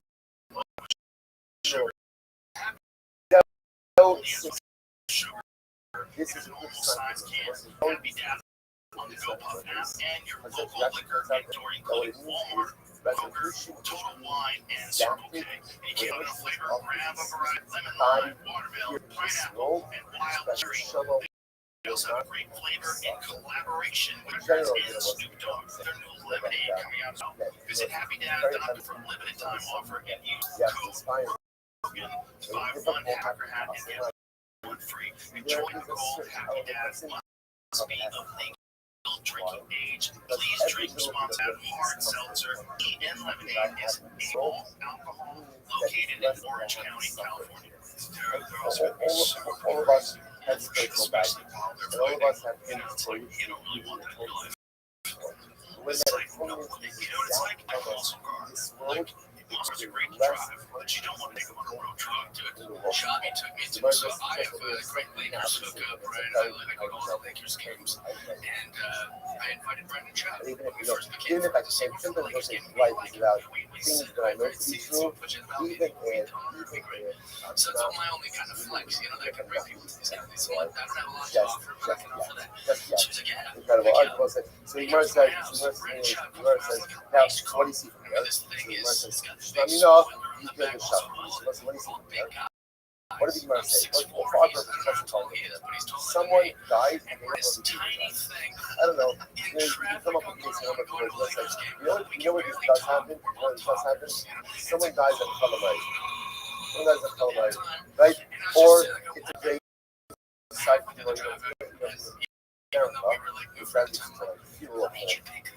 right? So, again, in many cases, it's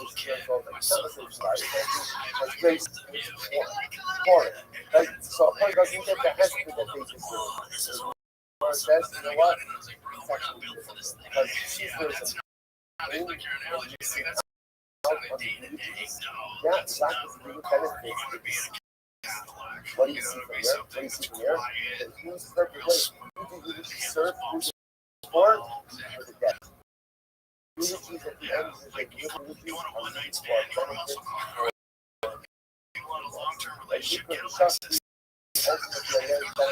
Therefore, again, if that person doesn't receive it, it's part of his kapara. The bottom line says, Shemamida, because the Shakti, the eulogies of also ultimate again are for reality. It's not because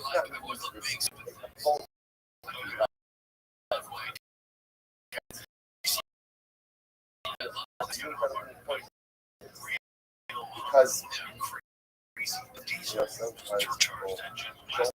did this podcast. This huge Bronco that he was like doing some thing reselling it. Like, people buy tickets for or something. Like, oh yeah, truck. Beautiful truck. Like big tires. Anything mix. I love anything the military drive. More than can I buy that? I'm built for that. Like, auctions and shit. you wouldn't say,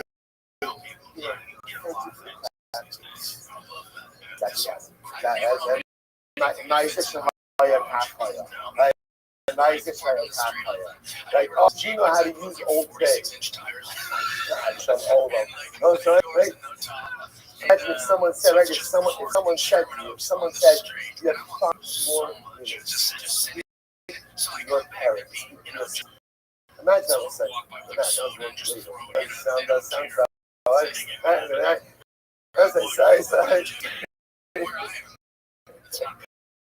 so I'm just saying, think about this. So you have 5 more minutes to speak to your loved one. 5 minutes. It's not to paint the picture. People think like it's about historical pictures. Those are all very nice things. That's great. You can post that on the Levinson's web, right? All of that is able to read it on your own. It's not what it is.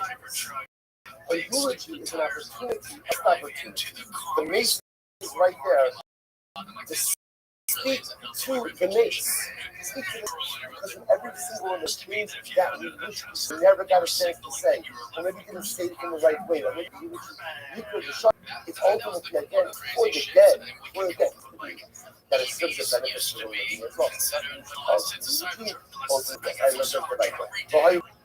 The next part of this was do not go ahead and dead sing 7 times. That song was excellent.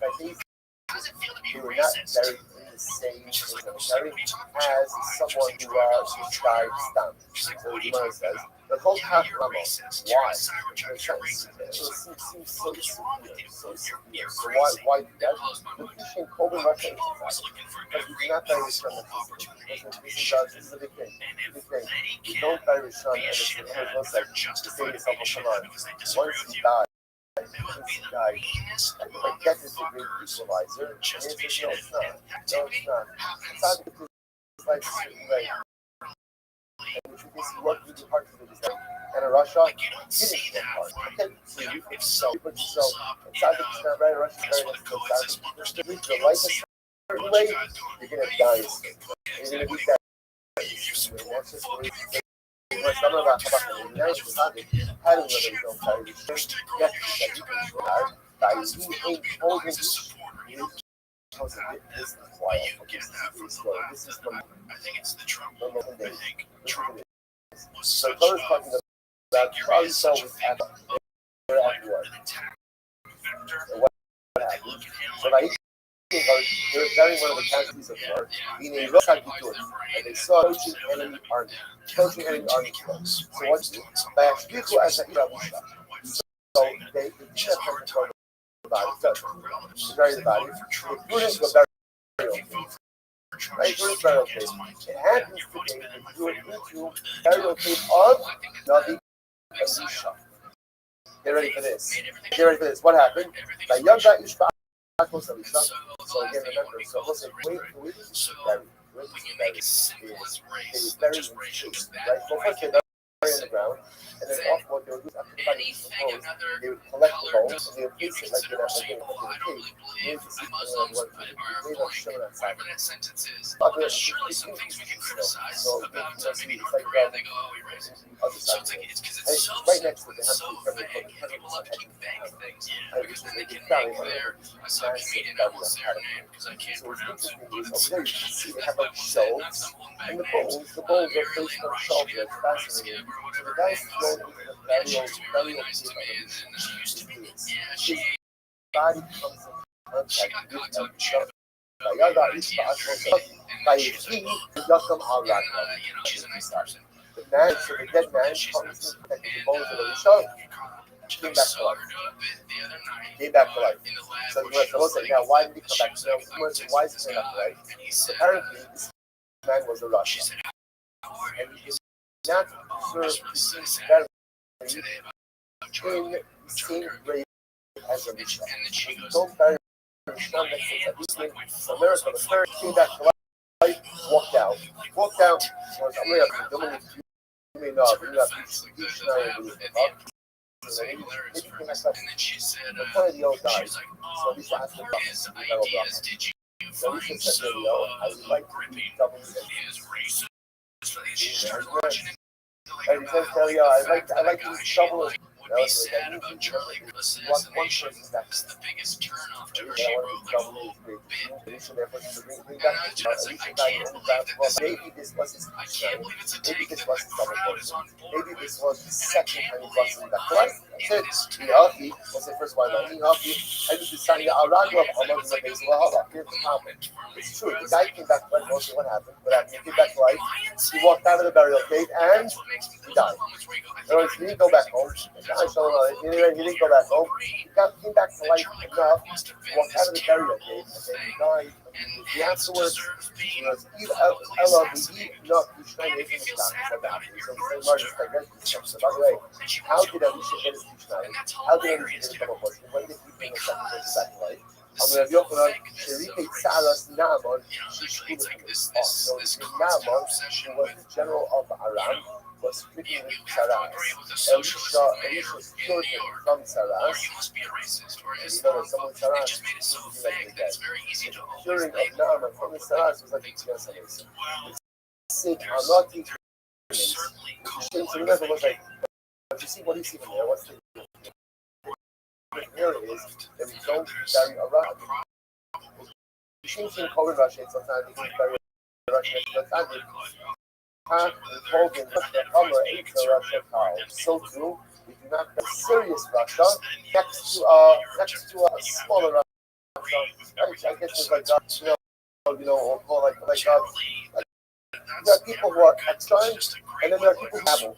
Babble, right? Russian words. Right? So let me say, there's like a Russia, and there's like a Russian law. I don't like the shape of a Russian law. So again, so there are different Russia. We go ahead and bury a Russian. That's the little Russian law. The list in our book for us. So in our business, maybe we should have a cemetery for every different size things. Cemeteries, which are take part I'm going to be open. Okay, so by the way, that is about not burying the shine next to something. Now again, obviously that can be a little bit sensitive. So the food is actually usually the shine on this also, but that's what, for example, you do have certain cemeteries that do have restrictions on this. Shomer Shabbos. Shomer Shabbos. There are other customers. There are certain cemeteries that absolutely do maintain certain religious strictures and certain religious obligations upon the people who are going to be buried there. Okay. So you want to say, I'm going to be open. Also, Caleb in the Chicago was the very interesting holophobia. If someone eats Caleb, now Caleb is forbidden fat. Someone ate Caleb, and again, which is obviously illegal, and then realized what he did, and separated out the carbon. He's ready to offer up a carbon. And then when the Hebrew guy jumped, then he came out the court. So again, he began the day by eating Caleb, accidentally. After he began to realize what he did, he separated out the carbon. Then after that, he became out the court. Now the story is not over.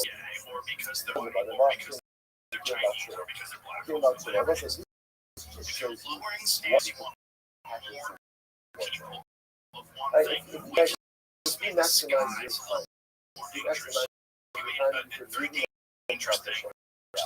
So he goes ahead and now he becomes about Shiva. So what's fascinating?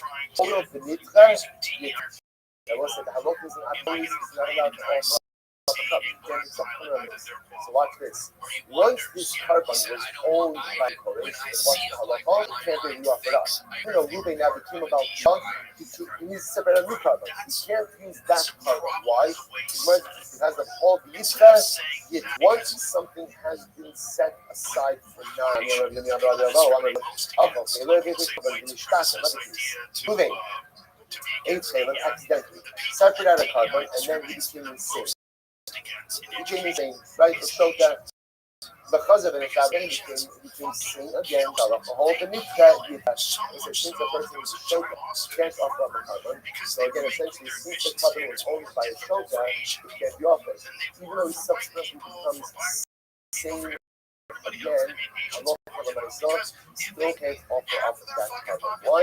Once the carbon has been set aside for non-use, set aside for non-use. They seem to be the exact same. So why do I need both? Yeah. When it comes to if it would have been one of the first things ultimately again, happy person, I would have said, Shum the EU got a natural, the EU got a natural, the Adayim. He became out the place on his own. Avo, I, in the middle of Kadafi, and the case of the guy who sings, ultimately, we could achieve that. In the Piyashin Dami, maybe he's an person, and he wakes back up, ultimately, they off the carbon. Yes, in the hospital, what is just the case of insanity? You shouldn't go in the other line. Sir, does have the ability to go ahead and turn, right? Doesn't have the ability to have a husband the other lot. So even though, at least he has the ability ultimately again to come about Shiva, maybe I lost my son, you can't offer up there, but you can say again. In both these cases, you can't offer carbon. Why? Because essentially, the carbon was owned by someone. It is forever set aside for non-use. Even if the person's status changes, he's going to have to set aside a different element. Whole of the mitzvah, once something is set aside for use, ultimately again, life, there are certain doors that close, that once they close, you cannot reopen. So you like to be able to think, but if you don't take advantage of certain opportunities that are in front of them, it's okay, I'll get to it later. And there are situations in life like that, where if you don't take advantage now, in your chance, the opportunity will be there later. But there are many things in life where if you don't take advantage now, the door closes. You cannot try back open. You're not getting back opportunity. All of the news tell you that once you can't do it anymore, then ultimately again you are done. Now, the beautiful thing is, there's always more opportunities, right? There's always additional things afterwards, right? But the nice again, sometimes once it's done, it's done. So you know, those guys, that's why I have to say of our life opportunities. It gets to very well. Because if we get to it's a little less desire, never happens. Never like it. So yo, so half an hour now, how you about culture? So it's not here any down. So it's just by hearing us, it's just see there's a young because we have a bullshit technology. And now again, let's say any current doctors help their touch. They separate the sliders.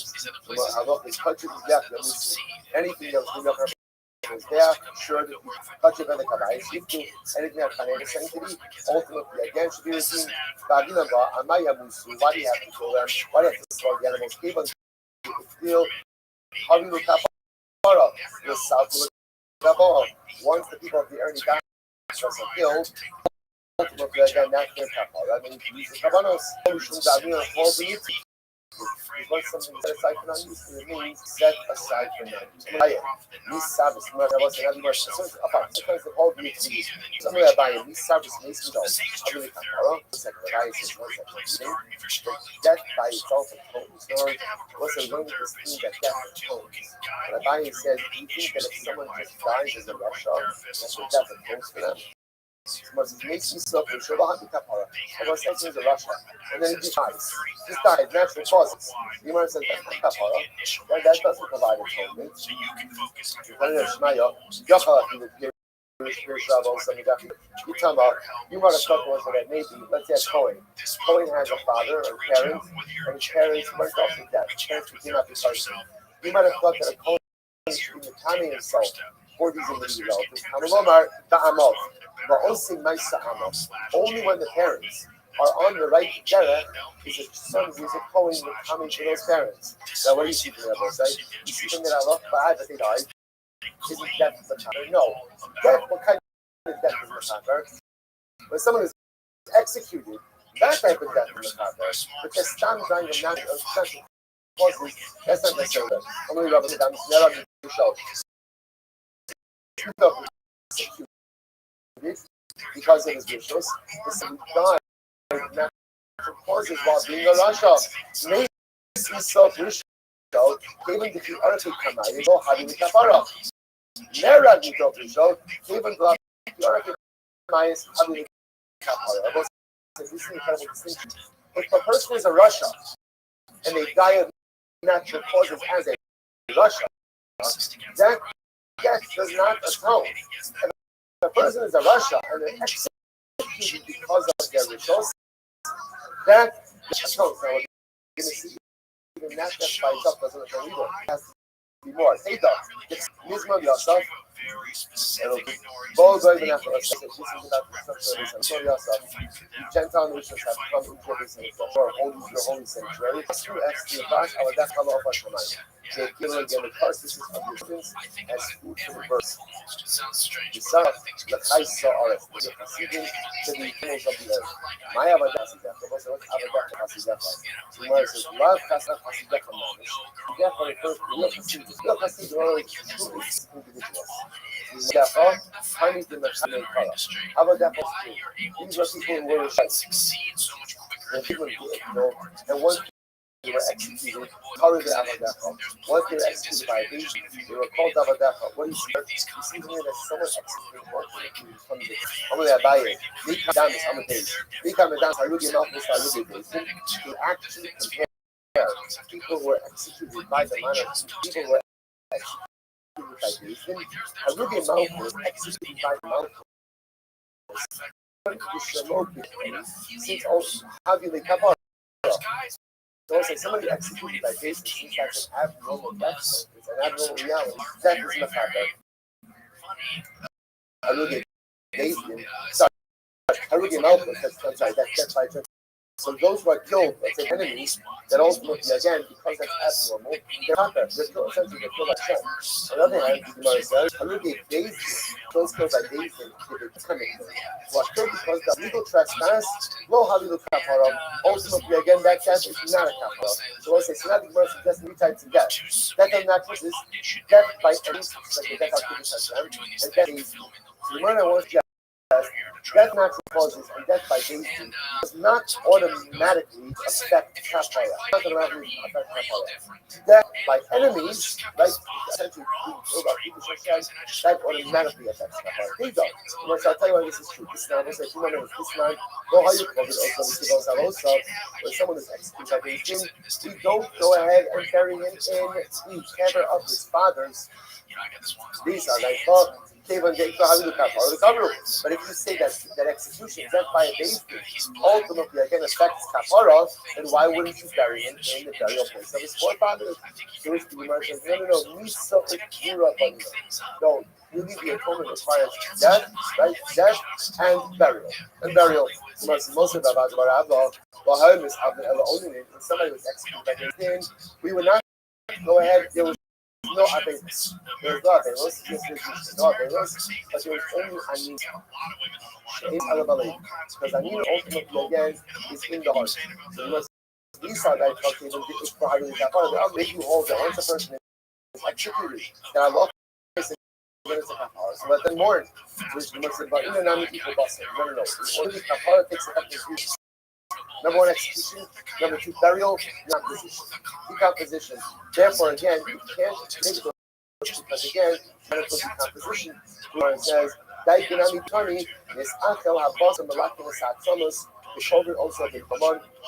What do we see here? We see also that again, what did the Gemara say?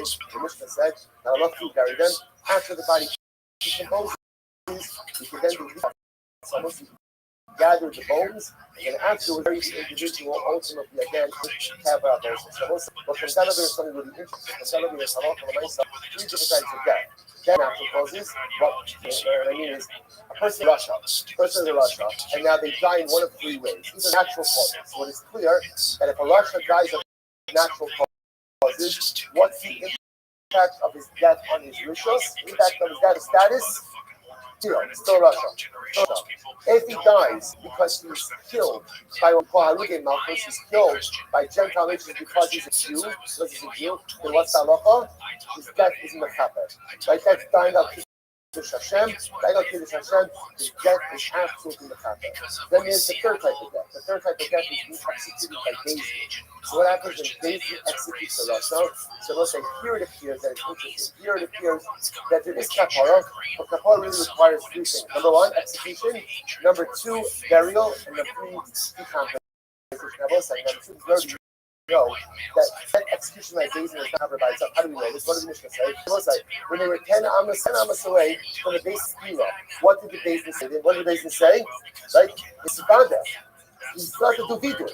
Right? You see from here that death by itself is not to mechaper even from Nisas Daisy. Why? Because again, they would order him to do vidui. They would order him to confess his sins. So he had to do vidui. Not to confess his sins indicates to us that death by itself was not mechaper. Even Nisas Daisy is not mechaper. Again, even death by a basin is going to require number one. Shuvah, gotta do vidui before you die. Number two, execution. Number three, burial. Number four, decompensation. So I'm gonna say, stop over here. I want to put down. It's really Rabbi Ristream. I'm his fault. He was supposed to get to the end of Amud Beis yesterday. It's all on it. So if you see him, please make sure to bring him. You can come up to me and talk to me like I like everybody. I like trans people. I have plenty of gay friends. I'll jokes about straight people. You are one of them. That's the thing. It's also fun to be naughty, isn't it? Yeah, I love. So the reason I was bringing all that is that I feel like I've never once talked to someone. Good morning. Good morning. I'm not gonna go to the A good Tavach. Hopefully, everyone had a beautiful, uplifting, and meaningful Shabbos. It's a great plus Hashem to you. Let's continue and begin aim together. Begin by thanking all of our sponsors. Thanks. Our Talmud Torah sponsors for the year of Tashkin Pei Hey, our annual Talmud Torah sponsor, Social Mishpacha of Eretz Yisrael, for dedicating all of the shiurim and drushos for this year, as is supposed to be Soros Avos for Am Yisrael. A week of learning sponsors Rabbi Ari and Hannah Richter, in memory of Rabbi Richter's dear grandmother Sarah Bas Shimon Zifron Lebracha, Paris this past week. She upped in the merit of our Talmud Torah, and Hashem will have an aliyah, the family in Nechama. And of course, as always, we dedicate our learning, our precious hostages, that we continue to bring the Shalom and the Karov and the merits of our whole nation. We will allow them to be successful. The Chol Ma'aseh Yidei. So let's say that. Let us speak. We have a lot to do today, Baruch Hashem. Incredible job ahead of us today. All right. Okay, so let's begin. So let's say today's job is Mem Zayin 57.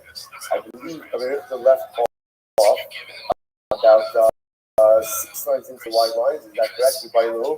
Good. So you buy a little. As the Bible says, some really interesting suggestions here that are quite fascinating. So Mem is 46b, about 6 lines into the wide. You buy a little.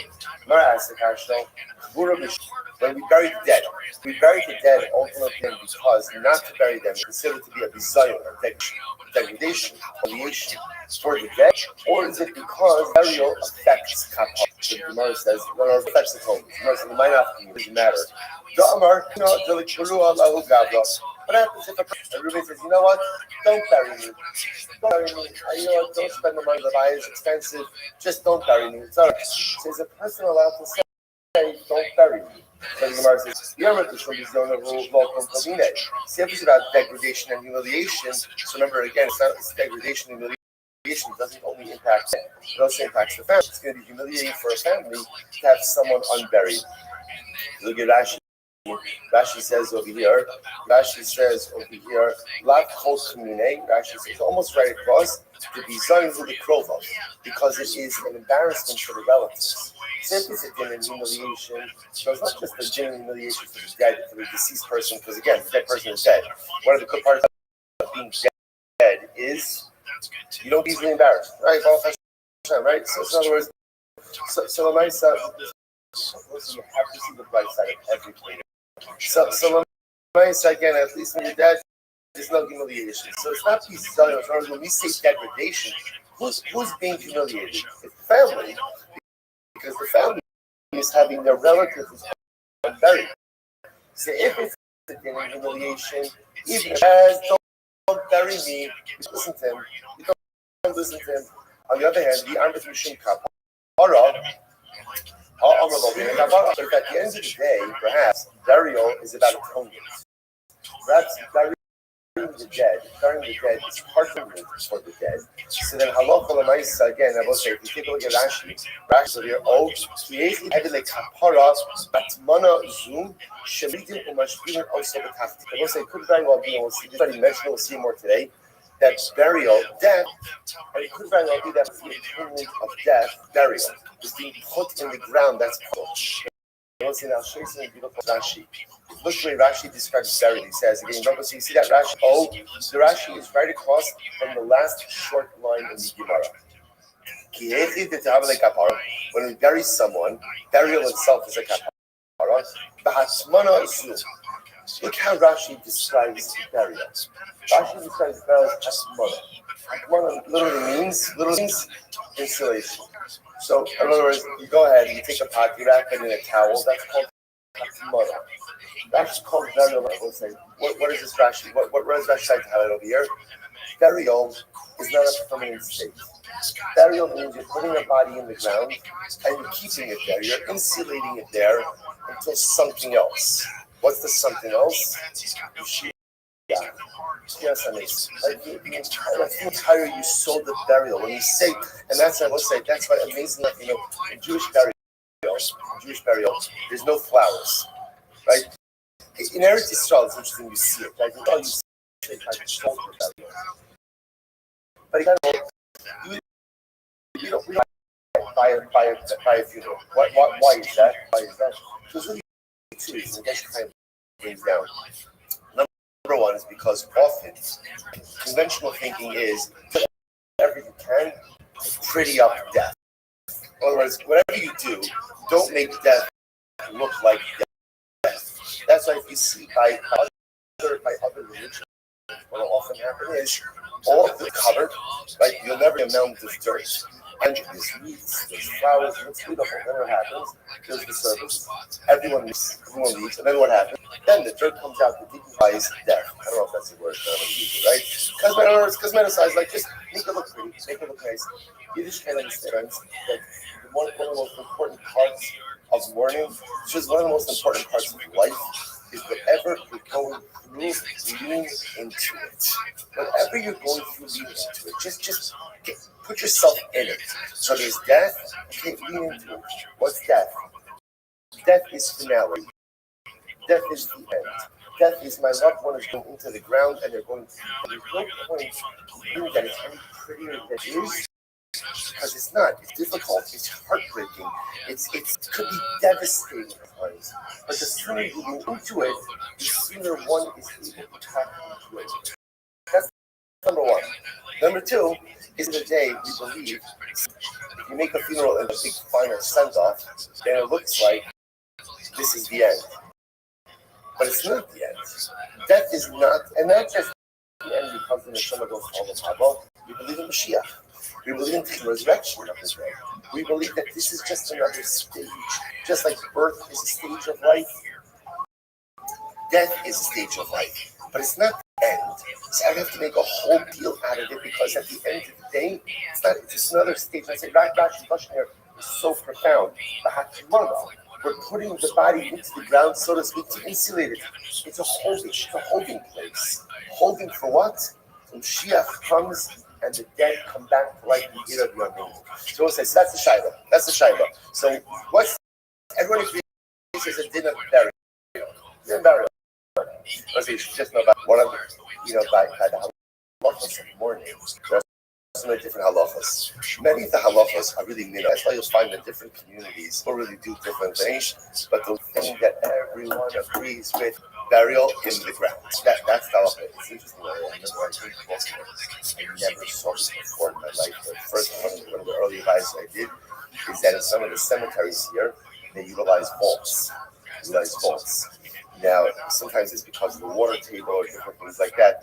Never saw it before in my life.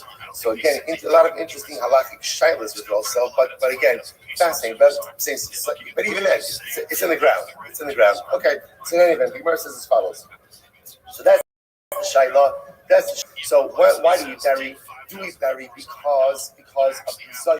You don't bury. It's going to be a degradation for the family, or do we bury because burial is kapara, it's atonement to the dead. So what's not Kamino? Reuven's on his deathbed. He gathers his family. He says, Chevra, do me a favor. I'd rather you go on a Pesach program. Don't spend the money on burial. Right? Don't spend the money on burial. Take the money. All right, good. Right, good. Take the money, use it for a Pesach program, and make a chayim for me, a little shliver of it for me on Pesach, right? And then all you bury. So can you do that? So it depends. If burial is about kapara, it's really good to say. I don't want the kapara. If burial is about humiliation and degradation, then the nice again, even though Reuven doesn't want it, Reuven doesn't have to bring degradation and humiliation on his family. It's also another tremendous in life. You can do whatever you want, but you can't do whatever you want when what you want to do has implications upon other people. So sometimes we forget that the choices we make don't only impact us, but the children have a ripple effect on our family, on our friends, and our community. So you could choose whatever you want for you, as long as it only impacts you. But the moment your decisions and your choices have an impact on other people, you must absolutely unequivocally keep that in mind before making the final decision. That's our shayla. Says the Gemara. Let's go. So the Gemara says, "My Tashma, with the Ikber Tzaddik." Well, listen to this. Well, it's obvious because we buried tzaddikim. That was saying now the fact that we even buried tzaddikim. We are ready to show kapara tzaddikim and kapara tzaddikim. Now, obviously, what does that show you? That shows you that burial is because to avoid humiliation and degradation. Tzaddikim need kapara. Tzaddikim don't need any type of kapara. To which the Gemara says something absolutely amazing. No, tzaddikim, the Gemara says, it's not true. Even tzaddikim need atonement. Why? It says, Adam in tzaddik ba'ar tzaddik yaseh lo yachzah. Was one of the most profound psukim in all of Tanakh. Shalom and Kahalas. Adam ein tzaddik ba'ar tzaddik yaseh. There is no such thing as a tzaddik who doesn't mess up. Even the greatest of tzaddikim makes mistakes. Even the greatest of tzaddikim, when he does, is in requirement of kapara. Incredible. Tashma, so let's answer this. Tashma, so Kalisha Kabbalah also, I will say the pasuk said they eulogize all of Kalisha, eulogize them and they buried him. Then Yerava ben Nebat again was of Malchus Israel. The first king of Malchus Israel. Splitting them, and unfortunately introduced a lot of Avodah Zarah. He had a son by the name of Aviyah. Well, he had a number of sons, but his son Aviyah was one of the righteous children. So the Bible says they eulogized him and they gave him the Armid Kefi to have it all. But if you tell what that burial is for kapara, so why is only Aviyah buried? Why aren't all the other sons buried as well? So the Gemara says, because sometimes the halakha is like this. Tzaddikim deserve kapara. Rishonim don't deserve kapara. Kashma lo yispadu, lo yikbaru. They don't have the kapara. Okay, so we'll say, so therefore, the Gemara kind of ends off, and the Gemara doesn't tell us exactly what the reason is for. Now, after three ways that Rambam Paskins is that the entire essence of burial is because of degradation. That's not what Rambam Paskins. But the truth is, it's really both. It's really a burial itself affects part of the kapara. Also, we're going to see essentially that there are three parts to the to kapara, to the atoning power of death. There's death, there's burial, and then there is the decomposition. Thank you. Decomposition of the remains. Those are the three parts that affect that affect atoning. But burial itself really serves this twofold purpose of halacha l'maisa, again, that atonement, and also saves the family from degradation. Also, that's actually very important because this comes up. Unfortunately, often, what happens if a family member leaves instructions to be cremated? They cremated, right? Or even not as strong as that. Let's say they leave instructions above ground burial. In general, there's a mitzvah to the time give a mix. There's a mitzvah to uphold the last will and testament of someone who dies, but not when that runs the place So therefore, again, even if someone requests to be cremated or above burial, if a family member has the ability to do what is right, it is an absolute service to the deceased to give them a proper burial for the reasons we just saw before. Number one, the degradation to the family, and number two, the incredible kapara that burial affects for the neshama. All right, along the same lines. Ibailo, Hespeda, Yaka de Chai Have, or Yaka de Shli. I'm saying this is an incredible Gemara. Eulogies. Why do we deliver eulogies? Somebody asked me some notes. I open every single rebuttal with this. This is my. Again, but I still think economics is necessary. So the Gemara asks the following question. Not that the following may sound weird, not that we talk about all the bias. Right? We just happen to be a lot of the same bias. Anyway, so the Gemara asks as follows. The Gemara says, as data, a eulogy. Why do we deliver eulogies? Is it in honor to the living? In other words, we'll say, do we see that what a eulogy does is essentially a eulogy gives cover to the family. It gives cover to the family that people are speaking about their loved ones. Very good. Or, no. It's not about cover to the family, it's about cover to the deceased. Cover to the deceased, right? And the Shama is there by Levaya, therefore the Shama hears all the incredible things that are being said about it. Gemara says, okay, the might not be right? Who cares? What does it really matter? The Amar, Losis Pidu Allahu Gabra, Inami La Pugni Yarshin. So listen to this. Let's say Ruben knows that, but Ruben says, I do not want any eulogies. Sometimes people say, I don't want any eulogies at my Levaya. So or they used to have professional whalers, not WHALER, right? In other words, like WILER, right? In other words, that makes the people like professional criers, really guys you get these guys. I was wondering, like, what an interesting service to provide, right? But the truth is, it's no different than to the wedding. You always need Evra who helps to set the mood. So these guys, people would come, they would cry, they would eulogize, they would this. What would happen? So can you force children to pay for the wailers, the criers, the eulogizers? So it's another this. So it depends. What does it depend on? If are about cover for the family, so then ultimately, again, even if Ruben says, on the other hand, eulogies are a cover for the deceased. If the soon-to-be deceased says, I don't want any eulogies, then we should listen to them. That's the Shiloh. So the Gemara, let's analyze. Tashma, Vayava Avram, this all the son of the Livkos. Wow, this is such a beautiful Gemara. Avram Avinu came to Sarah to eulogize for her and to cry for her. Because, it's interesting that the Soloveitchik points out on this passage. If you think about it, that it doesn't seem to be the right order of it. It should be Vayam, Livkos, Sarah, this Todah. They cried for any eulogy. Right? Crying is the like instinctive part. Instead that he eulogized her and cried for her. So Rabbi Soloveitchik posits, he says that Avram understood that there were two parts to Sarah.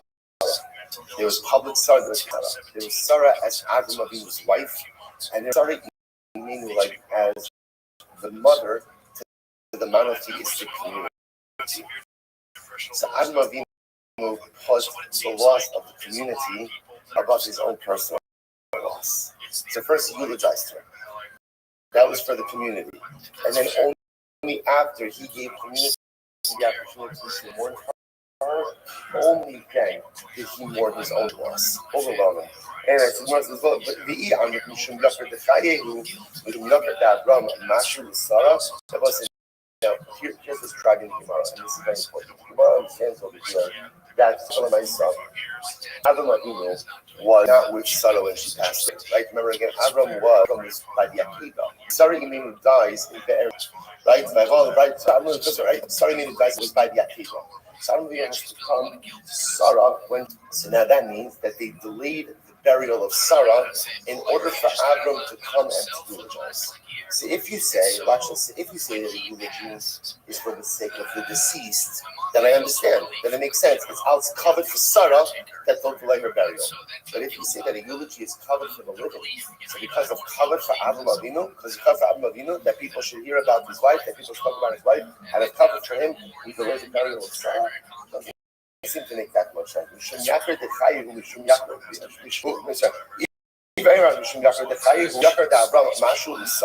So because of the covenant to Avram Avinu, we're going to delay the burial of Sarah. It doesn't make any sense. Isn't that beautiful? No, delaying the burial to give covenant to Avram was covenant to Sarah. Why? Sarah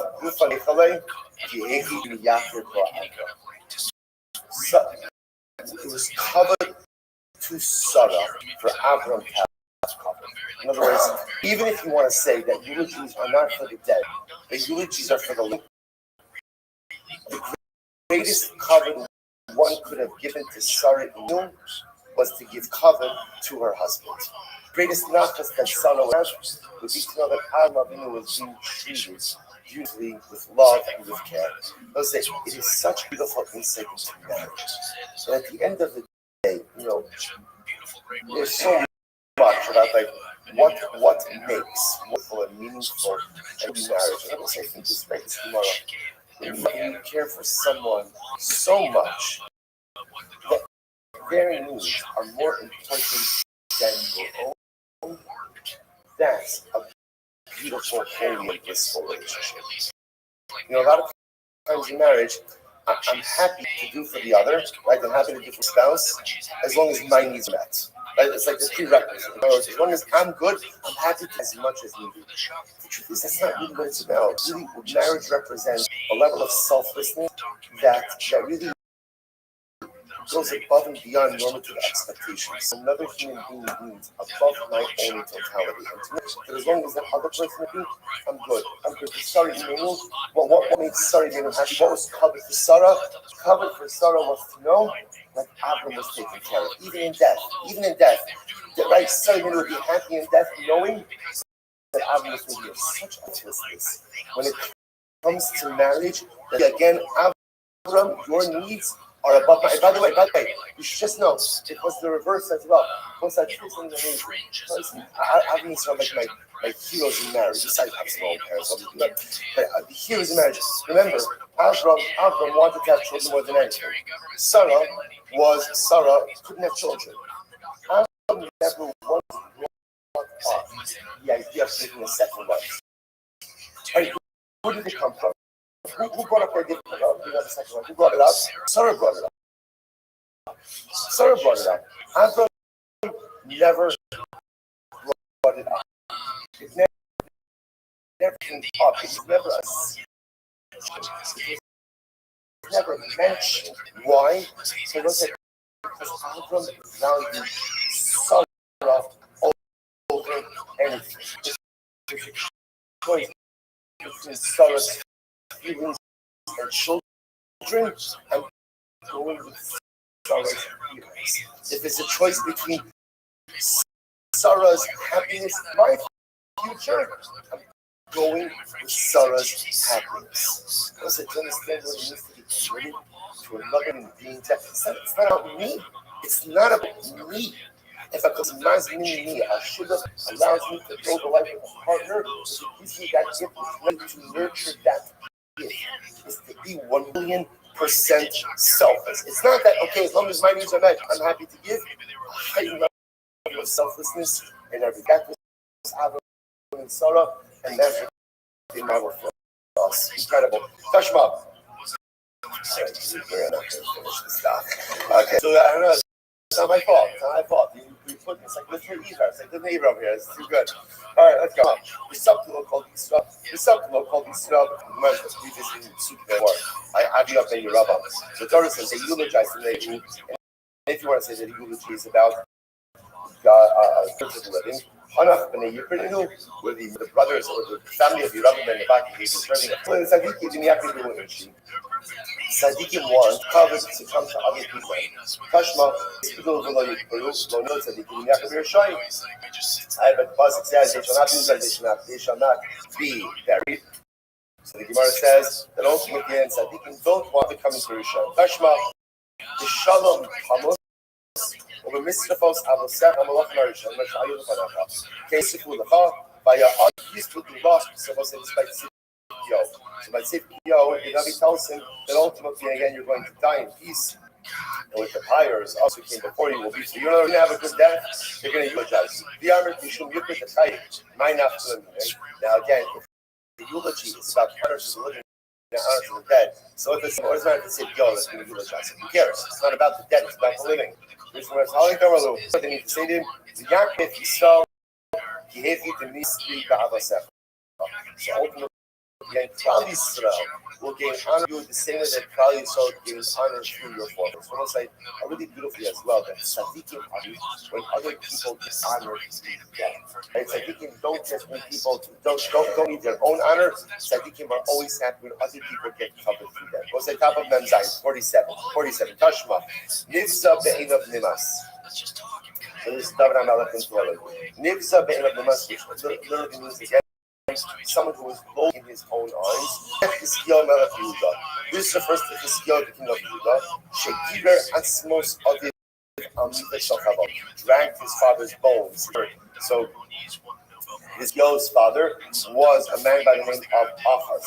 So ultimately, again, he went ahead and dragged Achaz's bones on a bed of ropes. Now, what does that mean? What does that mean? So remember, Achaz was a tremendous Russia, introduced all the Zara everywhere. Chizkiyahu was a tremendous tzaddik. One of the things that Chizkiyahu felt that he had to do when he first assumed the monarch, he was absolutely, fundamentally, and totally repudiate the idolatry of his father. What he did is he dragged his name through the streets to show that this is done. This is a fundamental and complete repudiation of people. So the Gemara says, I spoke a little bit about this by Shalash, about this concept of sometimes, need to slap people in the face and just say, no, this is not what we do, this is not how we do it. You know what it was like to, in my time, I'm sorry. And if we say that eulogy is about cover to the living in my time, okay, he did this ultimately again to shvi kapara for his father, for Achaz, mishum kapara davua, mashuli b'ikdal, because kapara for his father, he denied cover to Klal Yisrael. Yisrael gufayu nechali b'nechli karayu legabe. For Klal Yisrael is good also. Because again, this was important thing for Klal Yisrael. Klal Yisrael was for gold covered in order to go ahead and have kapara for Achaz. Kashma. So let's say so again. Remember, we're still have fundamental question. What's our fundamental question? What is the role of the eulogy? Eulogy there ultimately again to go ahead is it honor for the dead or is it honor for the living? So Tashma is an incredible question. Amar ahead. So listen to Rabbi Yehuda Nasi before he died. He gave a series of instructions to his children. And he said to his kids, he said to his family, Al tisbidu ayoros. Do not, and so don't eulogize me in the small villages. So remember again, he died in Sipori, burying him in Beis Shar. So they were going to go ahead and his casket, it was a journey. And essentially they'd be making a number of stops along the way for eulogies. So he said to them, when you make stops, eulogize me. Don't eulogize me in small towns. Only eulogize me in large cities where there will be large gathering of people. That was his instruction. That was his instruction. The Gemara says, now again, if the eulogy is recovered for the living, then what does that mean that us care and where he eulogize? What does he matter? So now he felt that ultimately, the larger villages, right, wouldn't be a cover for him, but rather again, it was a cover for Klal Yisrael. See that Klal Yisrael was what I was honoring Torah scholars and such notes. That would be a cover for Klal Yisrael. Incredible Tashma. So Mark goes there. Helino Lechodo. So now our Mishnah. What do we learn in Mishnah? Well, said Allah is you're not allowed to delay burying the dead, right? But if they bury the dead for the purposes of honoring the dead, for example, casket and to bring shrouds. So once you're not, in other words, the only time you're not allowed to say burial is when they're delaying it for some other reason. But the reason we're delaying to give the mace even more, bringing shrouds, bringing them a casket, that is going to be fine. So you imagine, my love of the mace doesn't it mean for the covenant of mace? Lo, the photo shall Chai. That means for the covenant of the living. Where's what? Vodo Shalchai made not lay the mace. So understand, have covenant for the living, we're going to delay the burial of the dead. How does that make any sense? In no, no, the Torah says, you shall not leave his body hanging on the tree. Why? Because it's a degradation. So we say any degradation is comparable to hanging the body on a tree. So the Gemara says, listen to this. When are you not allowed to delay burial? When delay will result in a degradation for the dead. Because it is no bisayon. Well, therefore, again, so we'll say, so it's interesting. You're allowed to go ahead and delay this actually comes up a little delaying burial in a way that doesn't present the bisayon for the dead. Again, it's also all of these things are also very different in our current circumstances with refrigeration. So remember again, in the times of the Gemara, not so long ago, before refrigeration, someone's unburied for any amount of time, especially again during the summer, could really result in significant humiliation for the dead. So a lot of these things have changed. But the Gemara is suggesting that sometimes we're getting this interface between what is considered to be covered base and covered for the living. More important to ultimately see is sometimes these things very much intersect. It's Kashla. The Shamea al Ayaros, Lahavi the Konos, Lahavi the Arvet Akrifes, in over Allah. So let's say if we leave a person unburied, in order to give people more time to come to the Levaya, right? Let people know that so and so died, let people come to the Levaya, to bring again the criers, to go ahead and bring the casket, shrouds. Eino over Allah. One is not in violation of halal samis delaying the burial. Shekala ose eino elo lechodo shamis. Because whatsoever does these things, ultimately I get a feeling for the kavod. Alchi kamar kala ose lechodo shalchai ein kol bisayon mis. So that's what the Gemara really means to say is like this: anything that's done for the kavod of the living, ultimately is not a bisayon of mis. In other words, there's an intersectionality between these two concepts about what's covered and covered for time. Like that ultimately, again, these things very much converge because people are allowed to mourn more properly, and what? That gives greater honor to the dead. See, even if it turns out that we're delaying the burial a little bit, not a lot, a little bit, to give the opportunity to mourn, that's called honor for the living, but really it translates into honor as well. Therefore, the Marsh Tashma, Rabbi says, it's very interesting. Simin Yafa the Mace. Fascinating.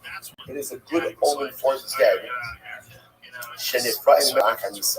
Where seeing negative happens after the person dies. For example, so the Gemara says, Mace Nispat, for example, let's say you have someone who is not eulogized appropriately, below Nikbar, or someone has been buried at all. Osha Chaya Gora dragged by a wild animal also. Osha Hayu Ishamin is in Almita, so or is raining Simin Yaf elements. This is a good sign for me. So listen, how are these things a good sign for me?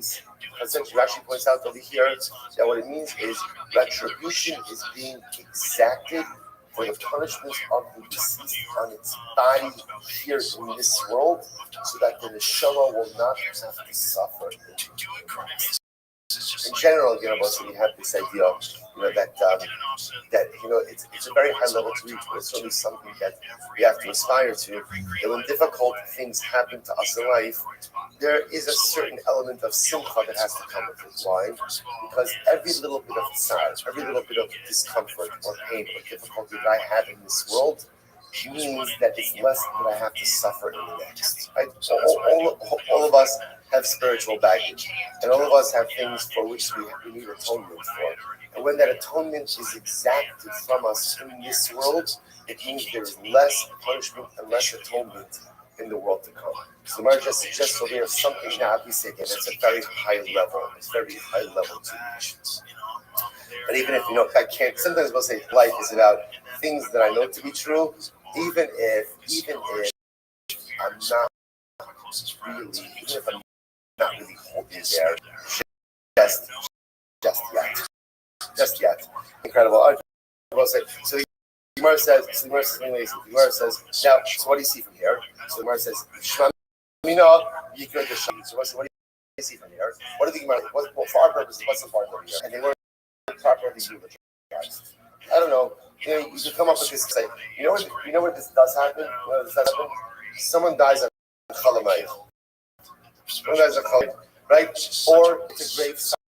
Today, in America, we're very used to funeral home levites, right? So, in many places, it's not necessarily funeral home levites, but grave site. And it's boring. So a person doesn't get the hesped that they deserve. So the Gemara says, you know what? It's actually a beautiful thing. Because since their pain and missing out eulogies, that eulogy benefits this. What do you see from here? That whose purpose, who do eulogies serve? Who's for? For the dead. For the dead. Eulogies at the end of the day, delivering of eulogies are really for a benefit for the dead. A yikra the shakti ultimately again benefit for the dead. Therefore, again, if the dead person doesn't receive it, it's part of his kapara. I will say, the Gemara says, Shmamina, even Shakti, Shmamina. You see from here, the eulogies of also ultimate are for the dead. Because the reality is, it's not even mutually exclusive. They can both be right. Eulogies have this duality.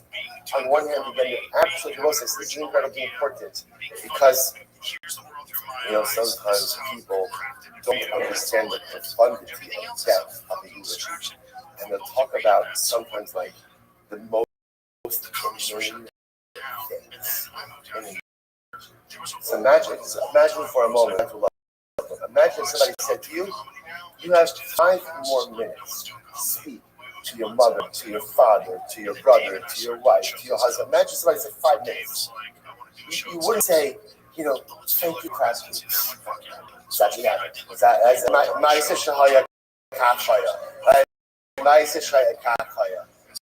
right? Oh, did you know how to use Old Bay? Oh, sorry. Right? Imagine if someone said to you, 5 more minutes to speak to your parent, to speak to your spouse. Imagine that was said, but Matt, that was a little delayed. What happened? That sound right? I'm just saying, this. Somebody said, you have 5 more minutes to speak to your loved one. 5 minutes to your loved one. That's what it is. That's the eulogy. It's not to paint a picture. People think like it's about a historical picture. It's all very nice things. That's great, right? You can post that on the Levinson's website, right? All of that is there. You can read it on your own. That's not what eulogy is. A eulogy is an opportunity, a last opportunity. The mace is right there to speak to the mace. Speak to the mace. Because in every single relationship, things that we wish said that we never got a chance to say, or maybe didn't say it in the right way, or maybe didn't say it enough. And that's how you can shut it. Again, it's for the dead. For the dead. Now, it also happens to be that it serves a benefit for those lost. Not mutually exclusive, but the essence of eulogy always for the dead. All right, let's go back. So how you covering? So let's remember again. Next time was that they would not go ahead and bury the dead in the same cemetery.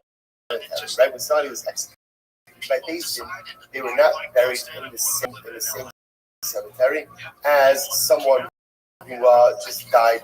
So the Gemara says, the whole kaf lama. Why? It seems so severe, so that the fishing crusher it's inside it. Because we do not bury Rishon necessarily. This is a big thing. We don't bury Rishon, and it's like you say to yourself, well, once you died. Kind of like that is the great equalizer. And the answer is no, it's not. No, it's not. Tzaddik lived his life a certain way. And the truth is, he worked really hard to live his life that way. And a Rasha didn't work hard. Okay, so you reap what you sow. And Tzaddik is not buried, Rasha is not buried next to a Tzaddik because, again, you live your life a certain way, you're going to die a certain way.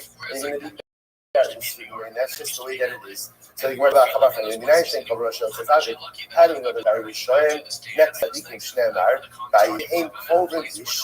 This is from Navi Malachim days. Listen to this. So the Torah is talking about Klal Yisrael was at war. They're at war. And what happens? So they're burying one of the casualties of war. And they saw the approaching enemy army to them. So what did they do? So they didn't have time to throw the body. So they buried the body. So they threw it. Right? Threw the burial cave. It happens to be the burial cave they threw it into was the burial cave of the Navi Elisha. Get ready for this. What happened?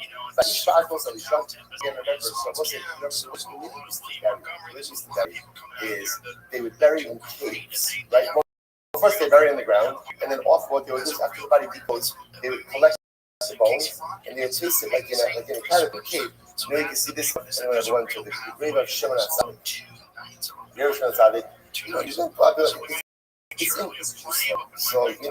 it's like other side of it. Hey, right next to it, they have this family called the Sanhedrin, which is like a ferry, this massive burial cabin. So what's interesting is over there you can have like shelves. The bowls are placed on fascinating. So the guy rolled into the burial cave of Elisha. Listen to this. His body comes in contact with Elisha. Vayaga ish ba'atzmos Elisha. Vayechi vayakam al raglav. The man, right? So the dead man comes in contact with the bones of Elisha. He came back to life. So we'll say, now, why did he come back? Why is he coming back to life? So apparently, this man was a Rasha. And he did not deserve to be buried in the same grave as Elisha. Because you don't bury Rishon next to Tzaddikim. So a miracle occurred, came back to life, walked out.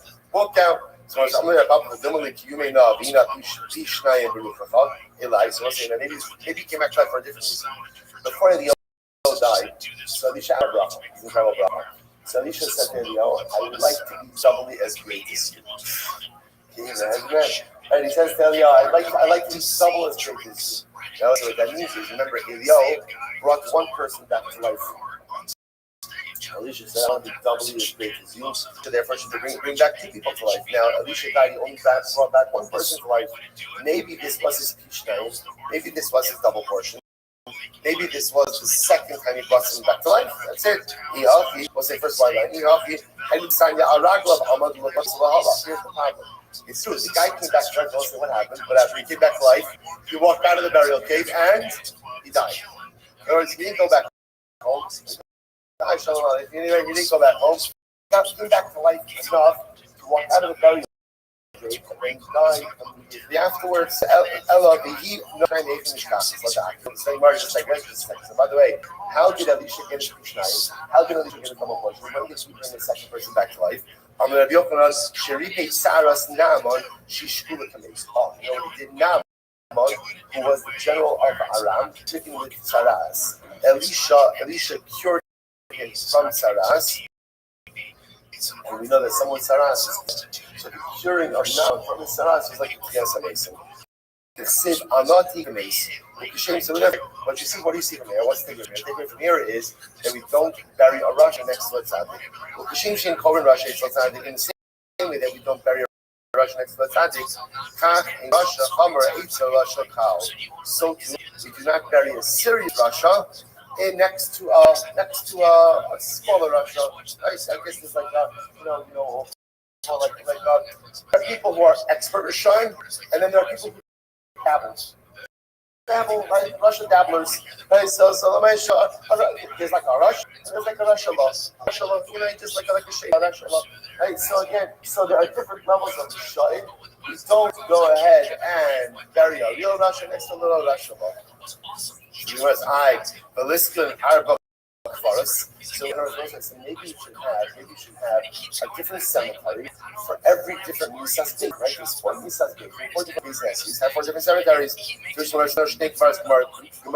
Maybe traditionally only need 2. Okay. So I'll say, so by the way, that is an halacha about not burying the shrine next to tzaddikim. Now again, obviously that can be sensitive in terms of beliefs. That is silent on this also, but that's my friend.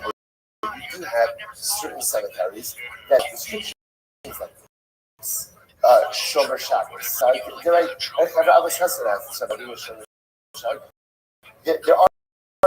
certain cemeteries that absolutely do maintain certain religious strictures and certain religious obligations upon the people who are going to be buried there. Okay. Yours says, I'm like, okay, let me hear this card. If someone eats Caleb, right? Now, Caleb is forbidden fat. Someone ate Caleb, and again, which is obviously illegal, and then realized what to do, and sat down the carbon. He's ready to offer up a carbon. And then what happens? They hit a daito, and he became an apikolis. So again, so Ruben, it's been a busy day for me. And he began the day by English accidentally. After he did that, he realized what he did wrong. Separated the carbon. Then after that, he became an apikolis. Now the story is not over. This just shows you what a person was packed into one day. Right? If you maximize your time, you can really accomplish a lot. So it comes about Shuvah. So what's that? What's this fascinating? Holil Visa. I will say the halach is Koris is not allowed to offer again except for an apikolis. Once this carbon owned by an apikoris, then it can't be rid of. So even though Ruben now became about Shuvah, you can't use that carbon. Why? Because it has a all the Yitra. Once something has been set aside for non-use, it cannot be used. Incredible. So I say, Ruben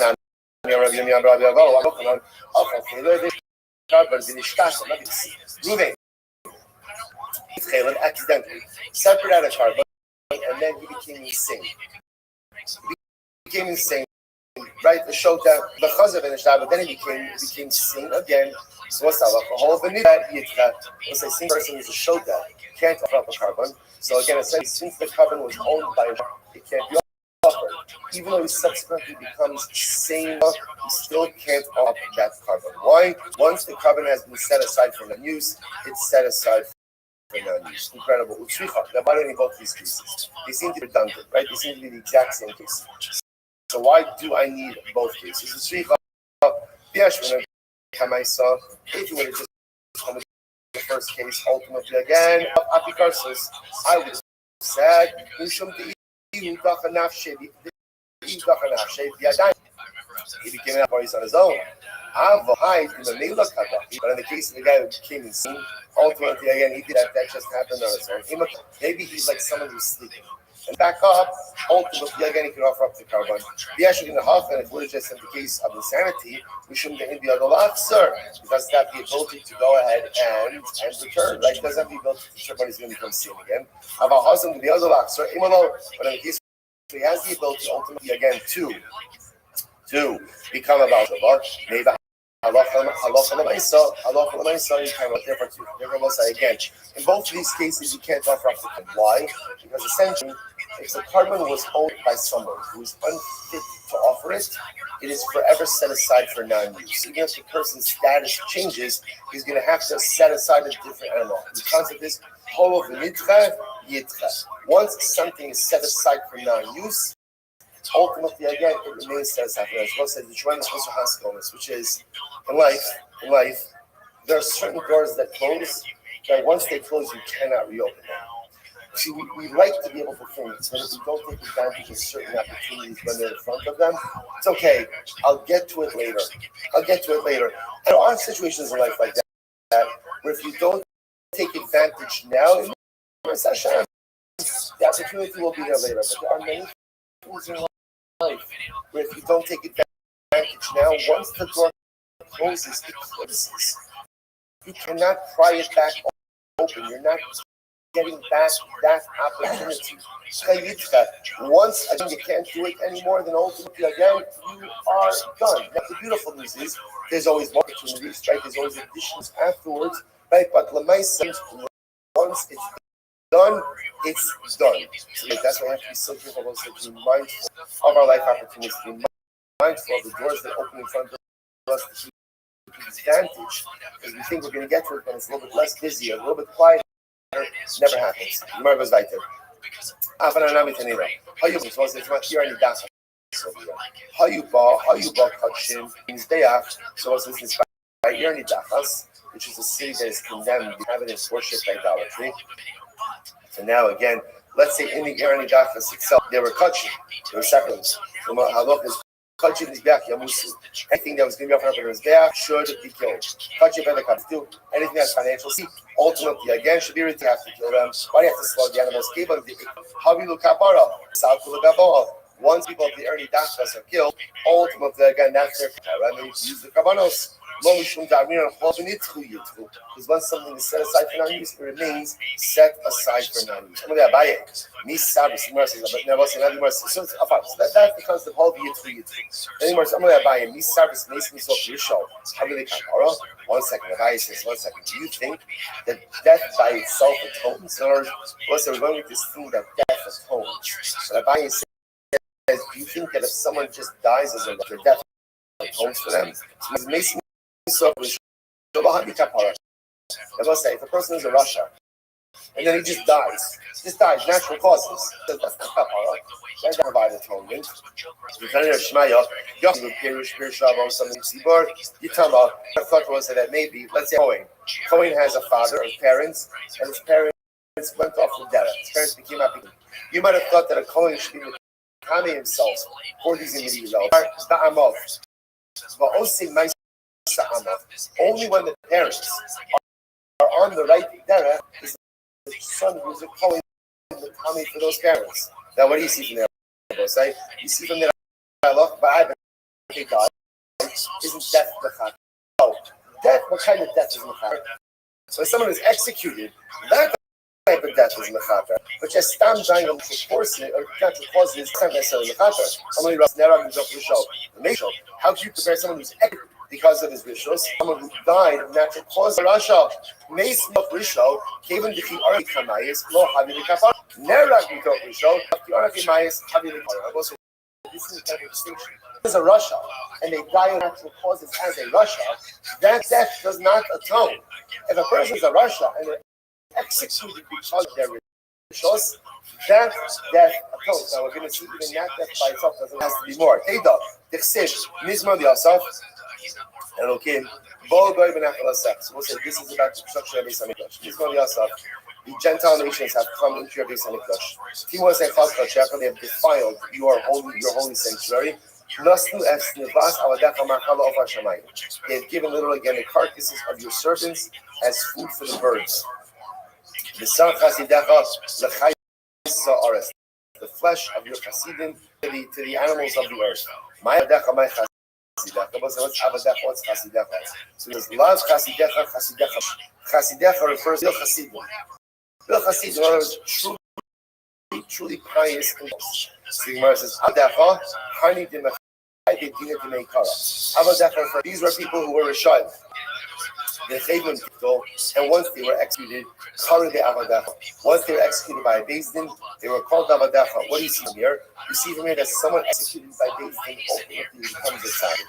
Only Abaye. Nikam Adamis for days. Nikam Adamis Harugi Masalugi Beis Din. Can you actually compare people who were executed by the monarchy to people who were executed by Beis Din? Harugi Malchus, those executed by the Malchus, the law within Hamikdash, since all really kapara.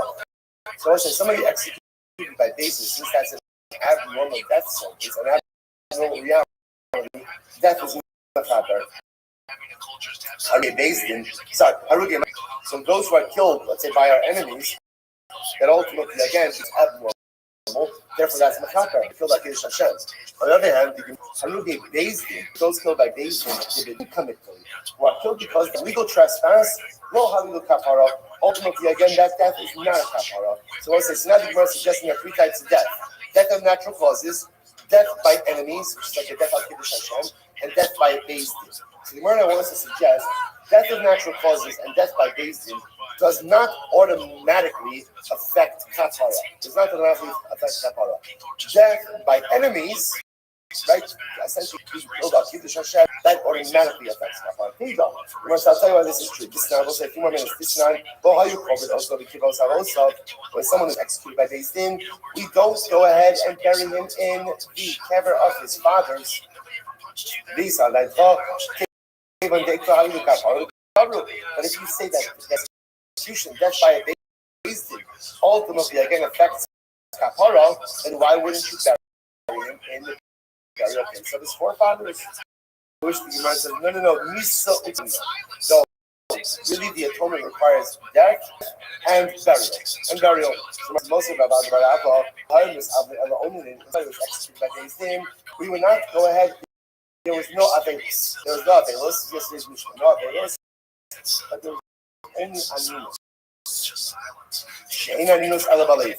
Because aninos ultimately again is in the heart. So you must visa that even the ikra having kapara the avlu. But if you hold that once a person is executed, that Allah Kalamais again it's a kapara. So let them mourn. No. We're really kapara takes effect in three things. Number one, execution. Number two, burial. Number three, decomposition. Therefore, again, you can't do avelos because, again, not until decomposition. So which the Gemara says, the Kohen also been common. What do we see from the Yisrael? Say that again, right? The Mishnah said, twice after you bury them, after the bones, you can then gather the bones and then bury the individual ultimately in Kavra bones. So both say, what comes out over here is something really interesting. So what comes out over here is three different types of death. Death from natural causes. What I mean is, a person is a Russia.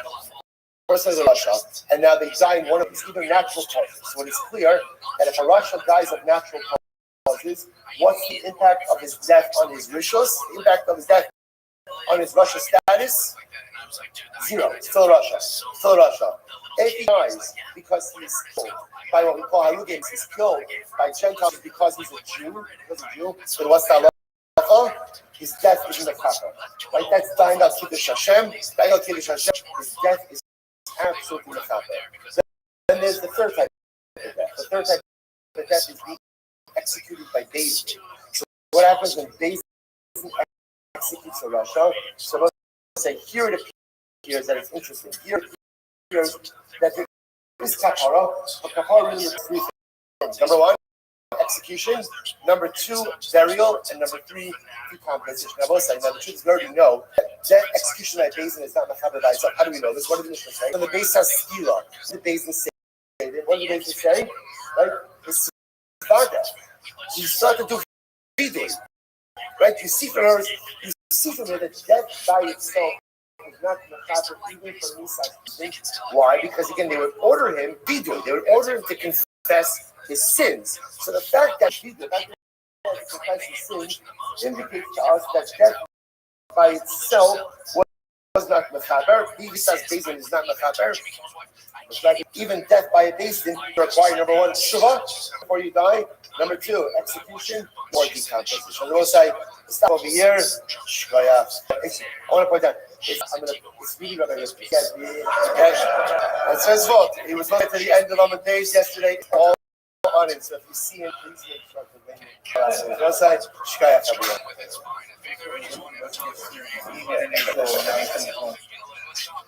Because if you're doing any of these things and you can't defend it, you're probably pretty stupid.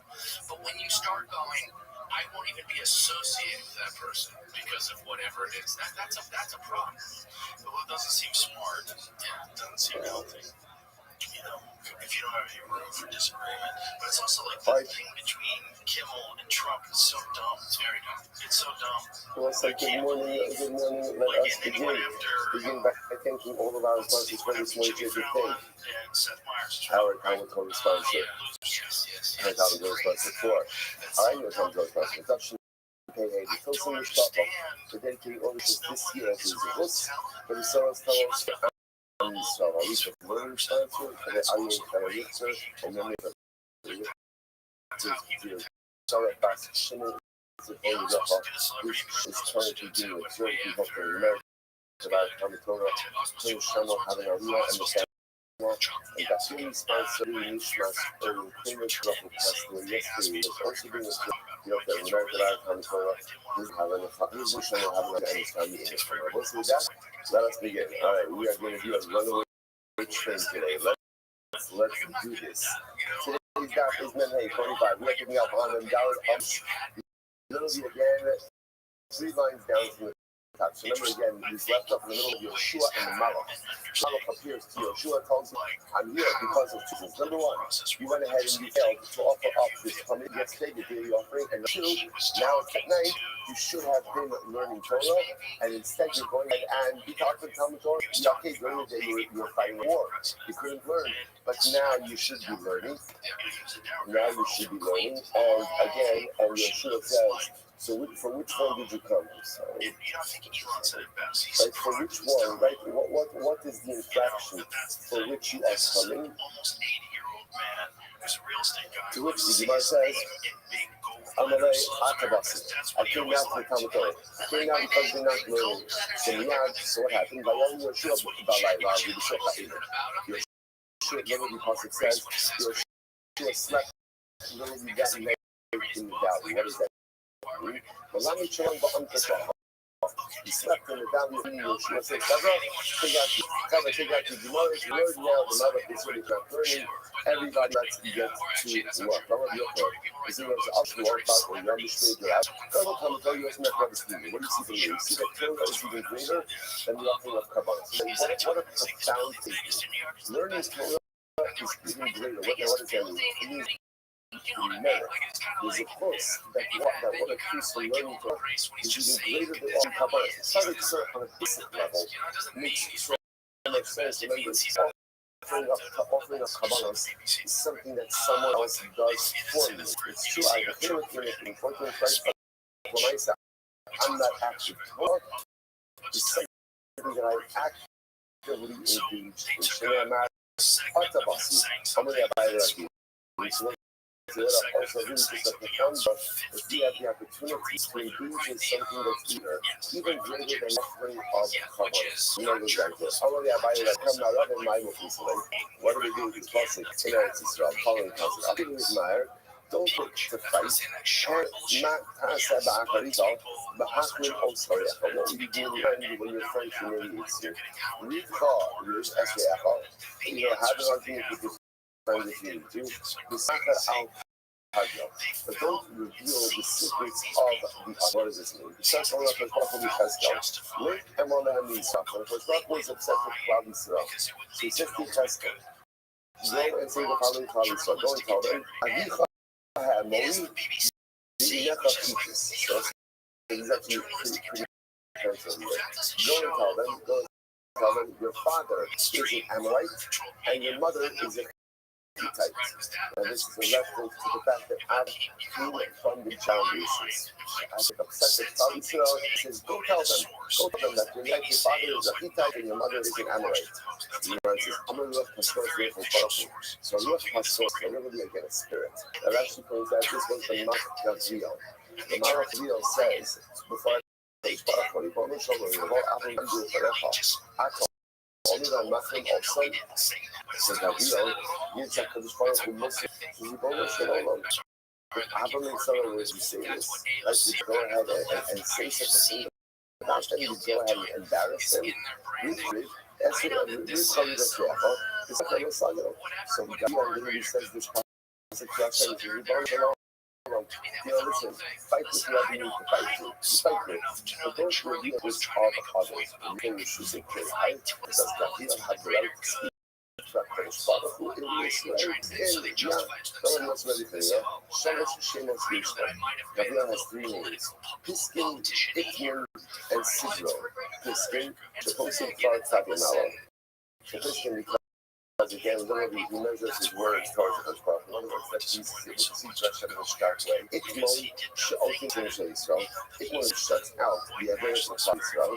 Sigron, Kevan she'saga soga she'in abosat. Once again, like that says the conversation is over, the conversation is incredible. So the Gemara says, Hayalo Shua Batzar, Amar Rabbalazar, the older sources, so this pasuk is from Eov.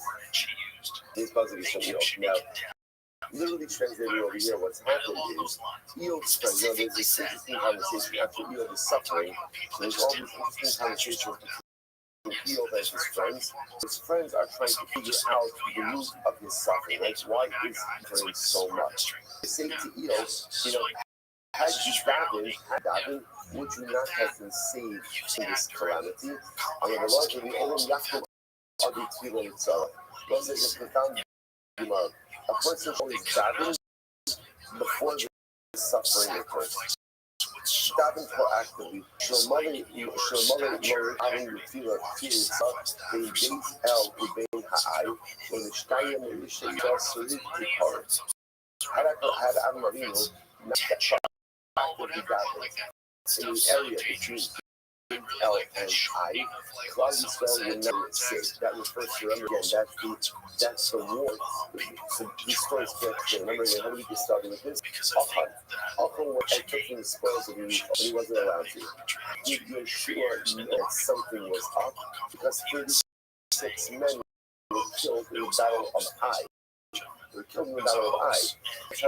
That's the issue is, why are you losing soldiers? Because it's like there are someone committing an Avera.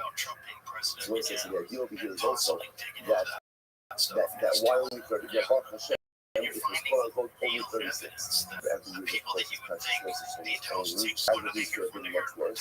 So the Gemara attributes the minimized casualties to the proactive philos of Avram Avinu. So the Gemara says, it's actually a very, so the Gemara is also introducing us to a different dynamic of tefillah, which is proactive prayer.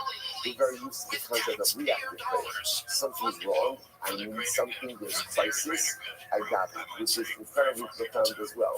Now the Gemara says it's kind of proactive prayer. And it's proactive prayer, the avoda is, while things are calm, while things are good, recognize that things can and do change so quickly. That is what Ebola should already produce for active stabilizing force, that things should not go off the rails. So the Baruch Avinu happens proactively again, or it should be beautiful inside of the tefillah. It's like the studies of the Amis after the tefillah, in Sorim Milamala. So literally translated, it actually says we're going to call the Amis after the tefillah Milamala. Inside, B'chol Masinu, anyone who dabbers is intensely good in this world, so the celestial, so there's no negative forces or prosecutorial forces in the heavens have the ability to act against it. And you have to the only each other laughing. She knew I come answering as called. I'm sorry, the only each other laughing. She knew I come as called. The Alulo sorry in the Mala. So this is a very beautiful Gemara. Gemara says as follows. That's what she always asks compassion for good actions. She has called. She is saying Malak Yashar is the Vaki Shachman. The Shemot Yehulo Mashir Milamala. So Haji Mashmayat sources the person should always ask when they have enough. Person to say, I should have Siaka, the Shemot in the celestial sphere. Malachim should help me, and Malachim should have to show them not to against me. The Malachim of the Vaki Shachim, Malach Yashar is the Vaki Shachim, the Malachim should help to ask for me. The Shalom Yehudim Milamala, the Shalom constituting force above, Shahanim Hayala Shuach and Basra. So in general, this is always quite interesting because this notion that Malachim help me or against me, soliciting angelic assistance above, if it's appropriate, if it's not appropriate, so it has to be part of a raging hashkafic debate about the roles of Malachim within our tefillos and things like that. But the point that we're making over here is the person should realize that any given moment ask for help, right? Ask for assistance, or from Malachim, actually think beautiful. should keep it all Biblia. So say so again, you must turn about. We know should keep it all Biblia. How do we know that Biblia works? And when a person does Biblia, a person confesses their averas, that Biblia itself has a curative immunity. So Shneimar, Vayomer lo Yoshua, Ma'achaton Yakifa, Ma'achaton Yakifa Shorayim. So again, by Achon. Yoshua says to Achon, Achon, you did us today. Hashem will Hashem will, I'm sorry. Just as you have uprooted us, Hashem will uproot you today. So the Gemara says, Hazeh, Hayom Hazeh, Ata Achot, Yata Achot Yom Haba. Hashem is telling us, excuse me, Yeshua is the time today you will uproot. In other words, in this world you're punished, but in the next world, if in the next world you not. In Zorach, Zimri, the Eson, the Himon, the Kilk of the Darda, Kulam Chamisha, my Kulam Chamisha, Kulam Chamisha in the Odom Haba. 5 of these individuals have a portion from Sid Zimri, with Sid Achon. So they'll say, so says, it's the name of the person is Zimri and Achon. Rabbi Shmuel Chadam Achon Shmuel. One says his name was Achon. Zimri was Achon. I've already for Shmuel Zimri. So why does he already call him Zimri? So we know to show us a nice Zimri because he acted like Zimri. Now this goes back to yesterday's fact that remember again, Achon committed many different averas. One of the things that Gemara accuses him of was Naramura, to engage in an immoral adulterous relationship. The last thing is obviously the fact that Zimri Shmuel, obviously his name is Zimri, the Rabbi Shmuel Achon, so why was he called Achon? She'ichin Avonosehem Shal Yisrael. Ultimately, again, because he caused the sins to wrap around Klal Yisrael like a snake. His sin ultimately enveloped all of Klal Yisrael. Incredible. He also said that the power of evil, the memory of just I like this. You know, the Rambam lays down. Kishiyasa Tshuva, the Rambam Hilchos Tshuva, Halacha Aleph. The Rambam says, Kishiyasa Tshuva v'yosher mechato, chayu l'nisvados. The first step in Tshuva is Hebrew, is confession. Why is that the first step in Tshuva? So if Gitcher is inside the person that's right, it tells us Shiva, it's a beautiful thing, look at Shura called the it's very simple. It's very simple. Because at the end of the day, before you confess it, it's not real. If I don't confess it in my mind, and again, what happens over time is, over time, I'm able to somehow justify it. I'm able to justify it. I'm able to go ahead and kind of remake it, retool it in my mind. You know, it depends how good you are. Sometimes I can justify it if I'm really good, make it into my stuff.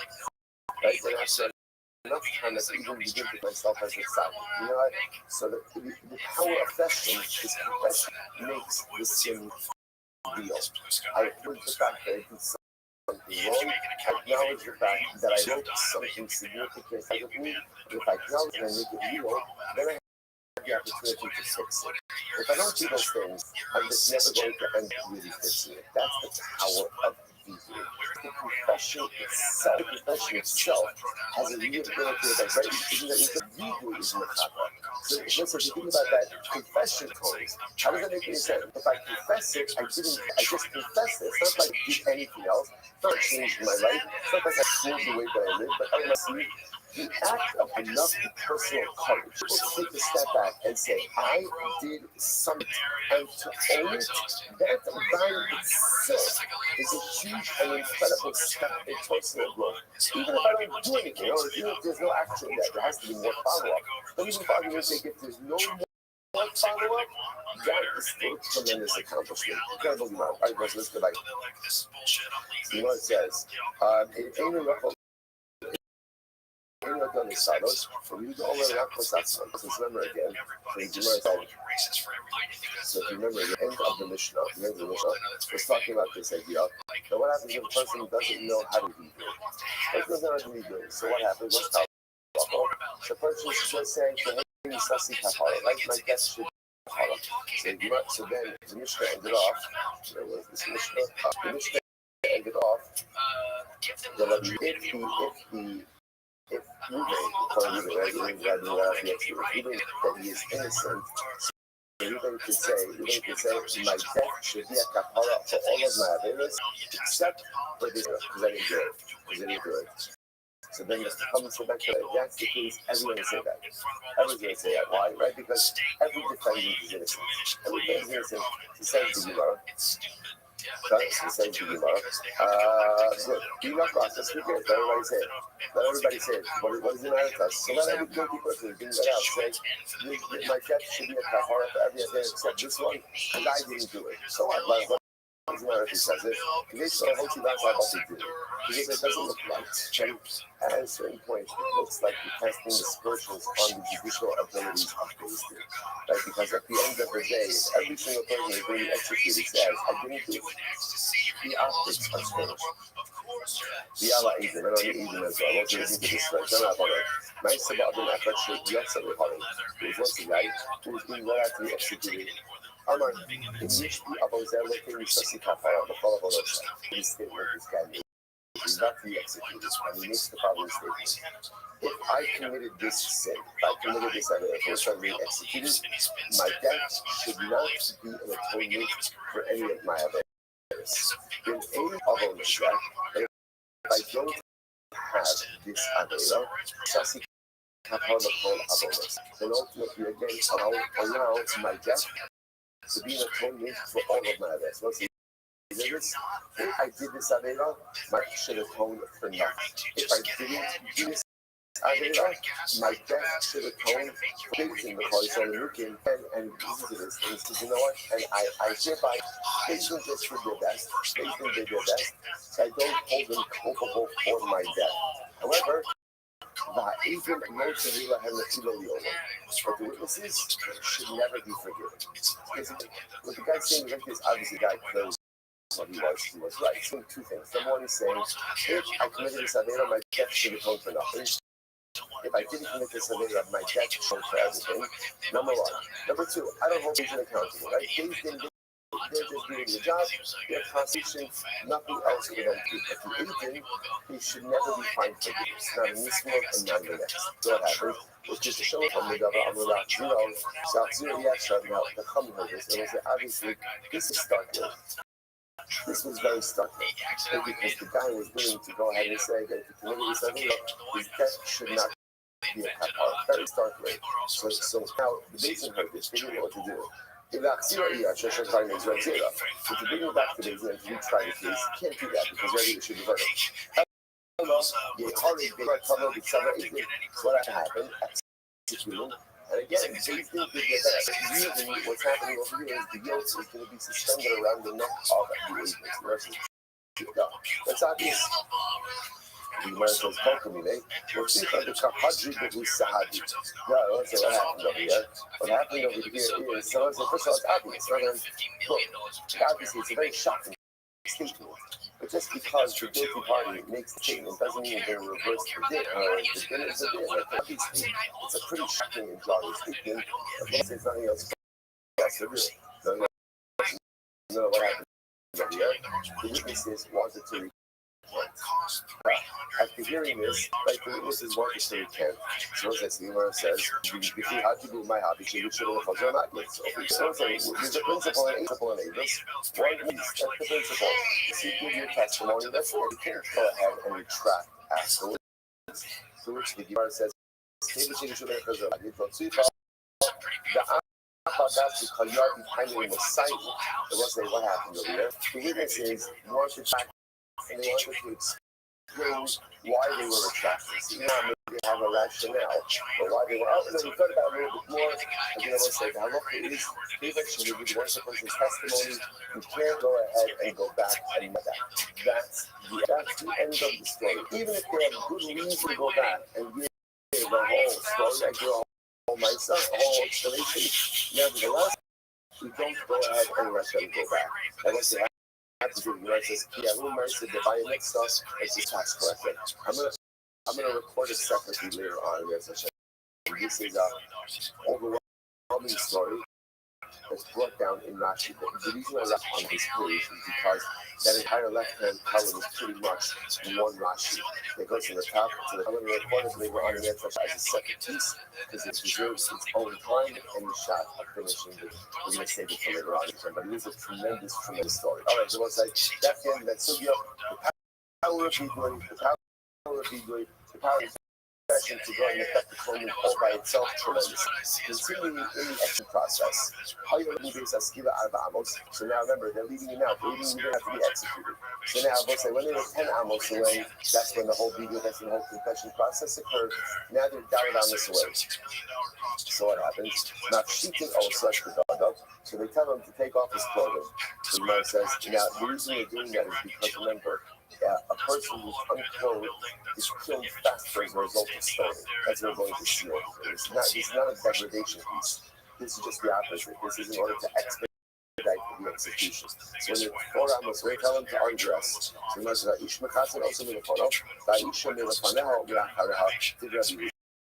so the Hebrew says like this: a man who just has something, a little piece of clothing covering the front of his body, the makom, and for a woman, a small article of clothing to cover her front and her back. That's what you do. So to preserve some modicum of spirit. So some say,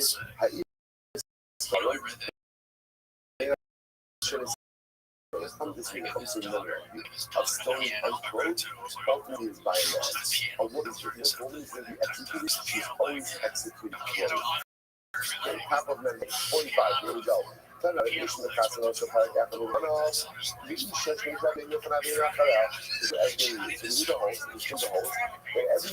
is stoned unclothed. A man has one piece of clothing just covering his muscle, right? And a woman has clothing covering her front and her back. The come say, come see a man is clothed naked, and a woman is not. My counter. What's the obvious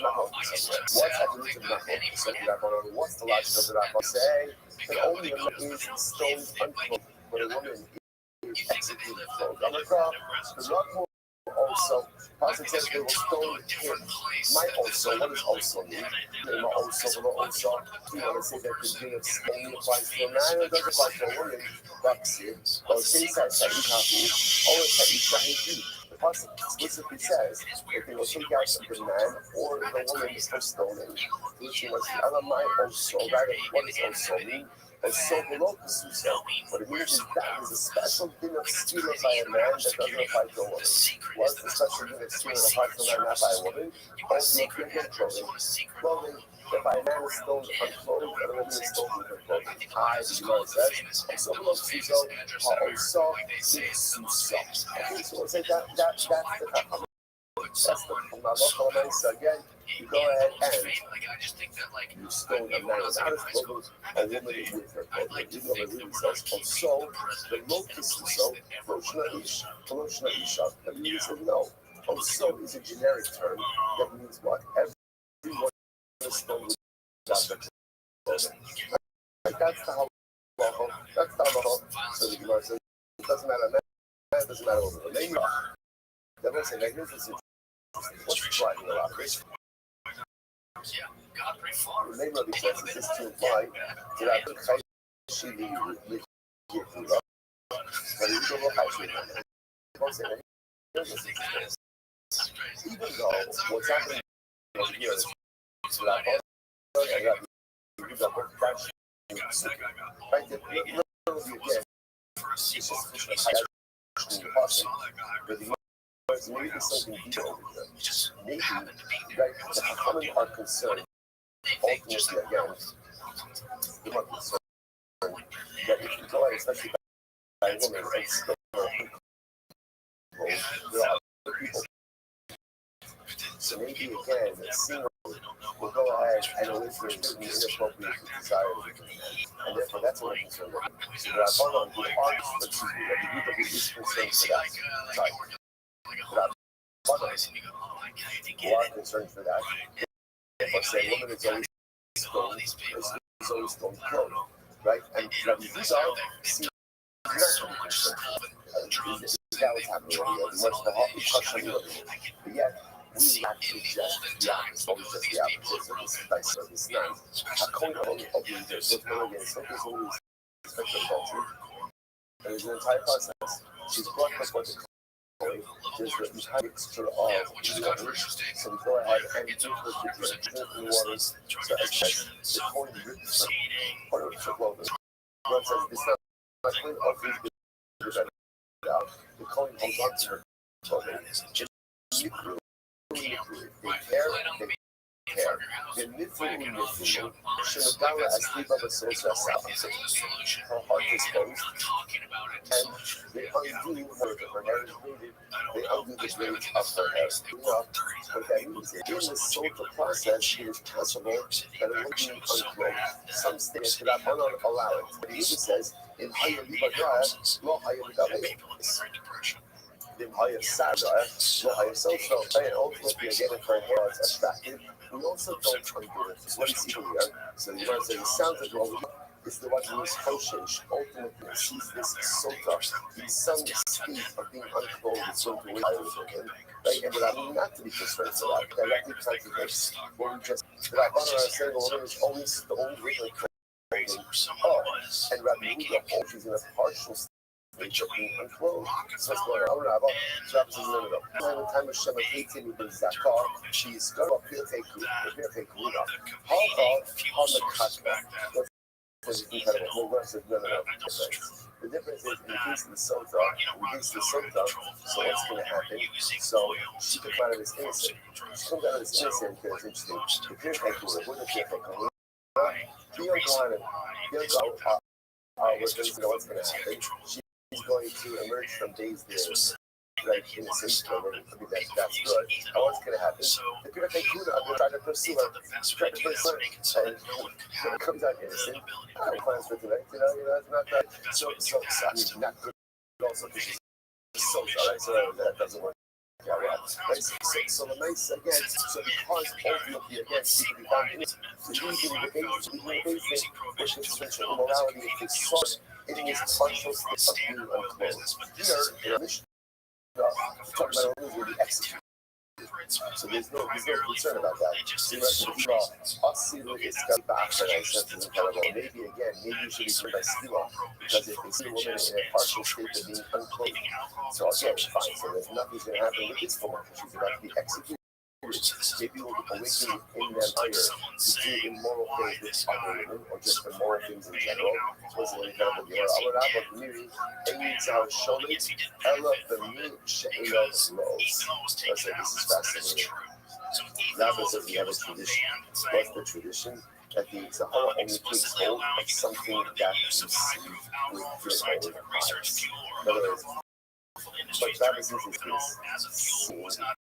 Seeing one person doesn't awaken a desire for morality with someone else. Seeing the person awakens a desire for morality with a person that you see. It doesn't, it's not essentially, morality says, immorality is not transferable. Like, in other words, it applies to what you see, it doesn't really transfer to anything else. It's such a fascinating and incredible idea. So therefore, again, the concern over here is immorality with the Sota. The concern over here ultimately, again, with this particular woman that you're seeing in a state of being unclothed. But if she's being executed, there's no further concern about that. The Sahara only goes home over something with your own eyes. But essentially, if you don't, or if it's transformed, if you're not seeing it, then there's not a use of it for it. Tremendous. So again, Rava says, what's that? The only opposing says contradiction to it's also contradiction in the Zabaran. I'm sorry, the Yuda and the Kasha is just every our craft, no switch combination, but no Kasena, Haka, in the Eastern Devil, ultimately universal. So remember the text says, Yuda is two different things, right? Yuda is going to say, all of this is done with Sofa and by the execution. is in order to go ahead and give muscle to other people. So at the end of the day, this person's not going to come to when they see a woman in a partial state of being unbroken executed. Witnessing an execution in and of itself is one of the greatest forms of muscle. So remember that the heat game off, the other big card. So maybe you should be both.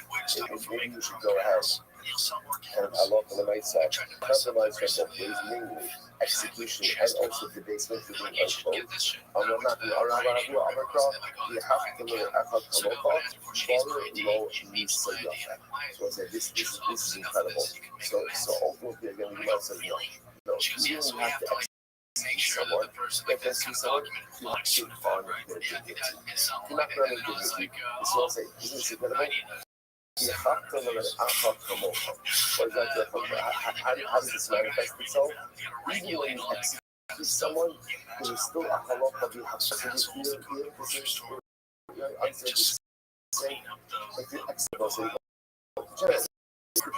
If you're executing someone, what is it?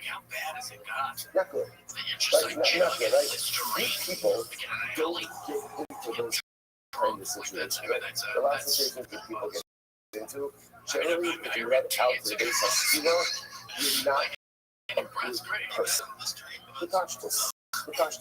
You've done something that is deserving of execution. And again, remember, you know, it's the subject.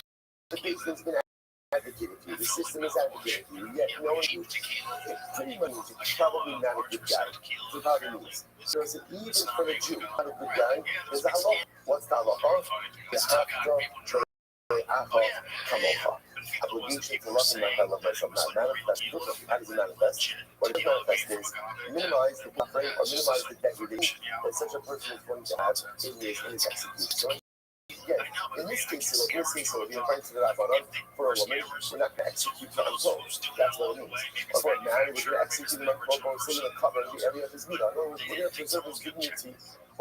Ultimately, again, to a degree, even though such a person believes in such behaviors, we're still going to go ahead and resist. So we'll say, if there's a mitzvah of the haftamah and haftamah, by the person who is liable to death penalty, how much we have to love each other as well. Those who get into such divisiveness, and we get into such strife and such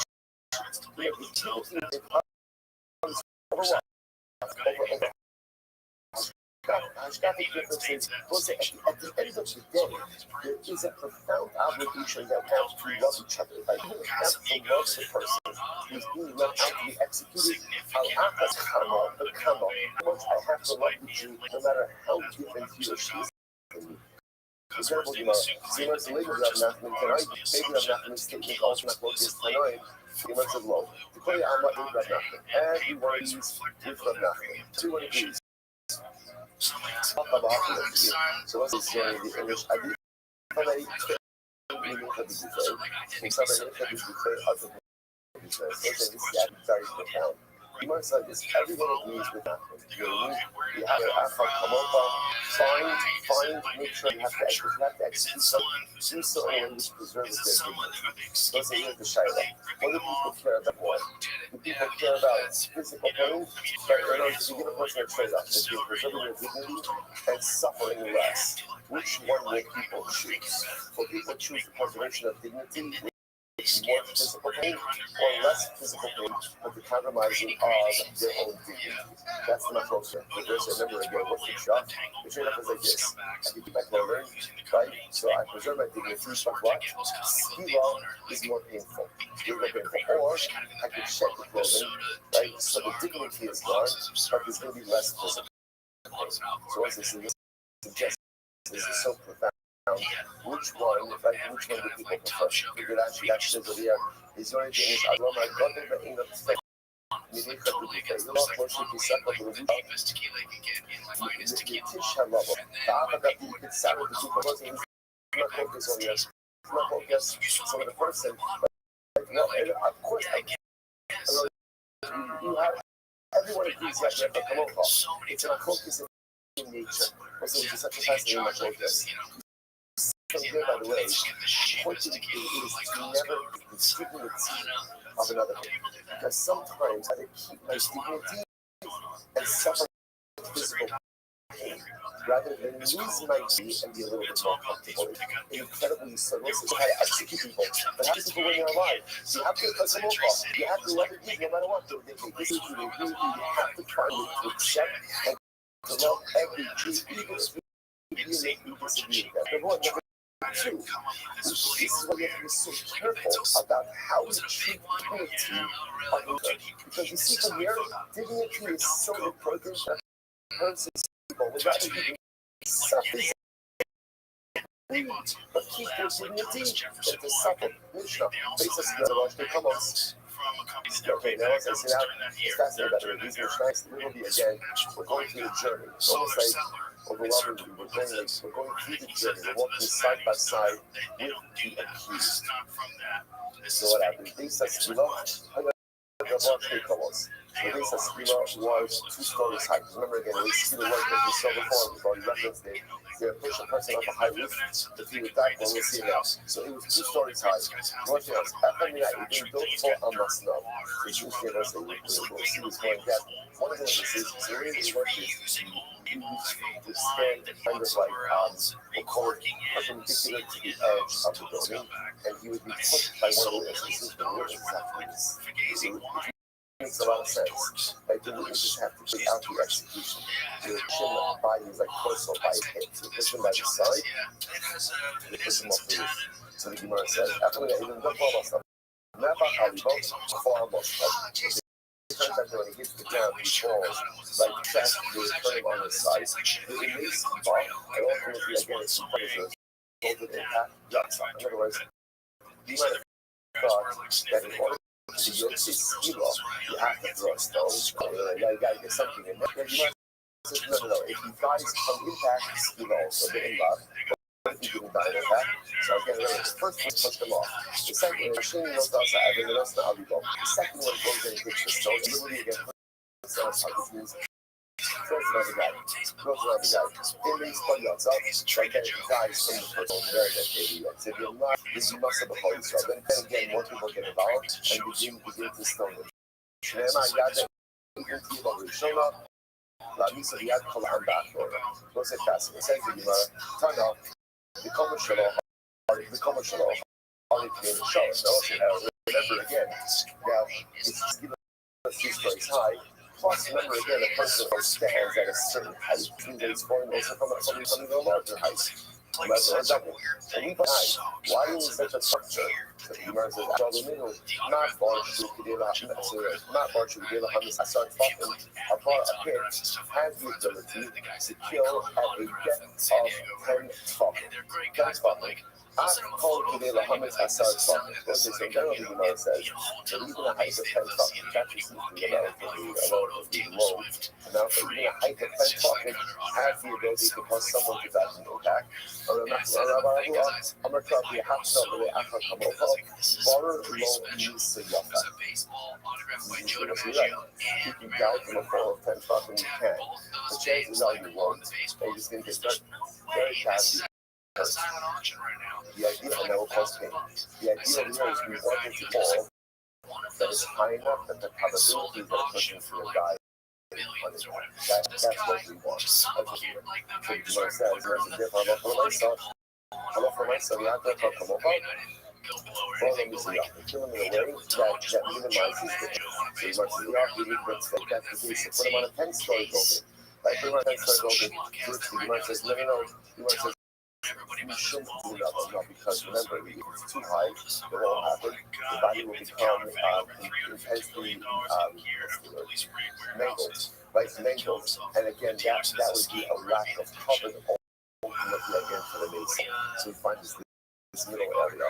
After that, even go. Well, turn out by the mention, because in general, how do we know that the accused, right? Or not accused, the guilty party is pushed off the building. How the Lomar, your role, as I said, pushed off. Umination skill, I know this guy. Tamalama Sakol. Umination skill with here. How do you know that it's pushing and stoning?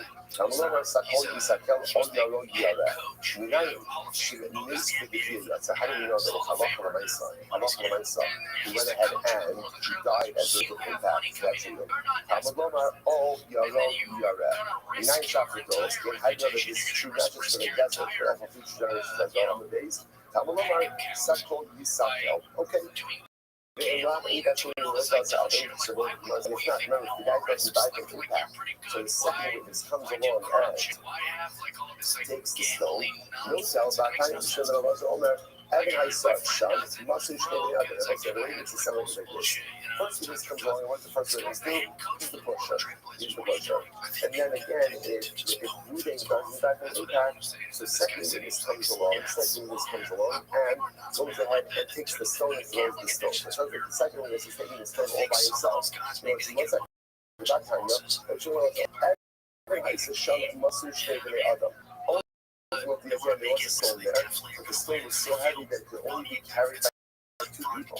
So it's not the one person thing, it's a two person. So it's Imam says, the Albibo, the no problem about the race, but Nasa, or the cheese, you thought, you see, maybe the other, so Imam says, the cheese, I'm sorry, the cheese, the cheese, you thought, Masu, maybe the other. So the reality was this. It was a heavy stone. It had to be lit witnesses. No blood, no snow, Ella,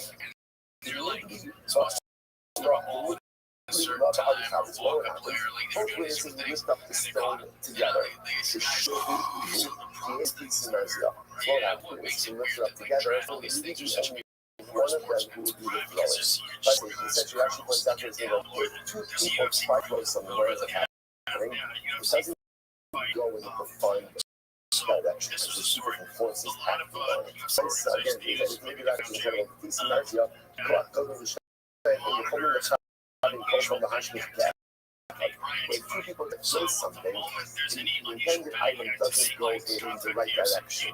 Two forces acting on it. She's at much with Zema Akbar, and you think you match them across. What's this chapter promises? Listen to chapter promises. So therefore, again, when the didn't touch impact, so what happens over here? So Allah Almighty again, the two of them together lift up the stone, and they throw it down. But not together, but only each number two throws it himself in order to go ahead and ensure that it's going in the right direction. I want to point out a tremendous Muslim hospital in this, because there are life-affirming lessons even in execution. What do I mean by that? So let's say something about this just a moment. In life, there are stones we have to live. Right? In life, there are things we have to accomplish. And a lot of times in life, in order to accomplish things, you need other people to assist you. Right? I need other people to help me live. You should only rely on other people. At a certain point in time, you gotta take ownership for getting the stone where it needs to get. Too often, other people from beginning to end. Right? I want to accomplish that I need for this, I need this, for that. We all need other people to assist. No one can live life without assistance. You need other people to help you lift the stone of the person and you should accomplish it. But at the end of the day, to get that stone where it needs to accomplish the things you need to do, it's got to be you and you alone. Other people can assist, but execution, the execution of your life goals, the execution of the things you want to accomplish, own it, take it, lift it. It's got to be you and God. Tremendous. Life only lessons, even in the midst of execution. So my writer, so back on you, most son of Adam. So he has this interestingly enough, he has this again, so remember, he has this, if that first stone didn't work, then all the cars gets involved. So he has the advice that says it never happened. Never happened that you had a person who didn't die either from impact, or at least from impact, and then initial stone after that. So the Gemara says, the Gemara says, that time, we can't mean that God, it doesn't mean that they did it. It doesn't mean that actually, again, they threw additional stones. That's not what it means. Rather, what it means is the mitzvah coming up. In other words, if it was needed, this is what would happen. In In other words, process, right? We're laying out the process. The process was that halacha l'maisa, again, first push him off. If he dies on impact, good.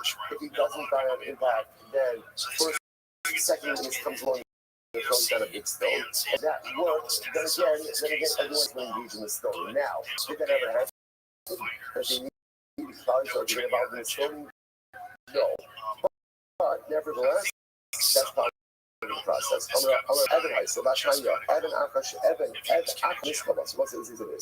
now this is incredible. It was a stone that was prepared for the second witness to throw if it was necessary. She says to me, so Achas Evan Shemishka, Achas H Shemikra, the Echad Side Shnei Rambo, the Echad Shemikra, bars and bars. This is fascinating.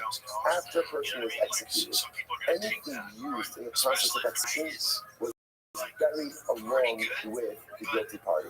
The Gemara says over here, the sword was used to kill him, the tree that he done, the stone that was used to stone him, right? The rope that was used to stone him, I buried with him. So it's like that's the thing. How was there a stone? Right, but Tika, the Mitaki Maisi Akina in fire. So what it means is one stone to customer. In other words, that right, if they executed moving, the stone used in execution was buried along with him. But Allah said that if the customer was another execution, they would prepare a second stone. They wasn't burning, these items would be buried with him after we don't that time, any burning mode. We wouldn't bury these items with him. So let's say, by the way, the logic for burial is why it makes a lot of sense. You don't really want the stone, that was used for execution around why. It's going to be a lack of covered on it. Because people are going to say, oh, that was the stone that killed you. Right? That's the tree that shimmered from. You don't want that. It's a lack of it. So the Gemara says, yeah, they buried the stone along with the individual, and then they prepare him along. The Gemara says, 1 second, but they buried with him. That time he was in the barn, But if we learn that we don't bury the item together with the mace, that looks like you don't want to bury this with the mace. It's almost like such a degradation to the that a mace should be buried along with this very item was executed. Sometimes you're right. I'm going to pop up my emote the keys up right now. It doesn't mean that we put it in the cover. But you're not actually putting the instrument for execution in the cover itself. What it means is carrying it along in the same general area together with the mace. We can figure out that even talk about this is fascinating. So let's say again, moving is condemned, and when the execution is carried out, so the one of the witnesses lost the hand. So if you lost the hand, then Ruben gets off on a technicality. So you might say, right? So apart from Ruben is part of the shoulder, the left. This is incredible. So because it says the hands of the witnesses have to be on the defendant or the guilty party first. So therefore, if the witness doesn't have a hand, so Ruben goes free. Technicality. So that people without hands can't be witnesses. Well, somebody's an amputee, doesn't have hands. So he can't go ahead testify in a capital case. No, what it means is like this. We're talking about witnesses who did have hands at the beginning of the proceedings, and they found them guilty. So again, if they lost their hands before execution was carried out, then the accused or the guilty party gets off on a technicality. But if they didn't have hands from the beginning, the testimony is fine. So the Gemara says, let's say, come up and see this nine men in the Rabbi Shponi,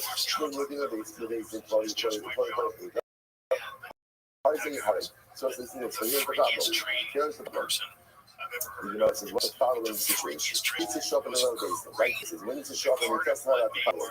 We are here to testify that in so-and-so basin, Ruben was found guilty of killing Shimon, and so-and-so were his witnesses. So the showing up they're talking about Ruben being found guilty in a different case, and ultimately again, and so were witnesses. So that's interesting enough. How is it to be before he just said the witnesses could be the ones who go ahead and carry out the execution? Yeah, that's the next case. In this case, Ruben is going to be them based on testimony about different testimony that have been different days. So I said, Shmuel, Shmuel said, no, actually, those second set of witnesses that show up, they're actually the original witnesses who testified that we were guilty. So we'll say, So let's say, here's this entire discussion. What's fascinating about this is maybe it's just because a literal interpretation of it. Right? You might say, the use that what?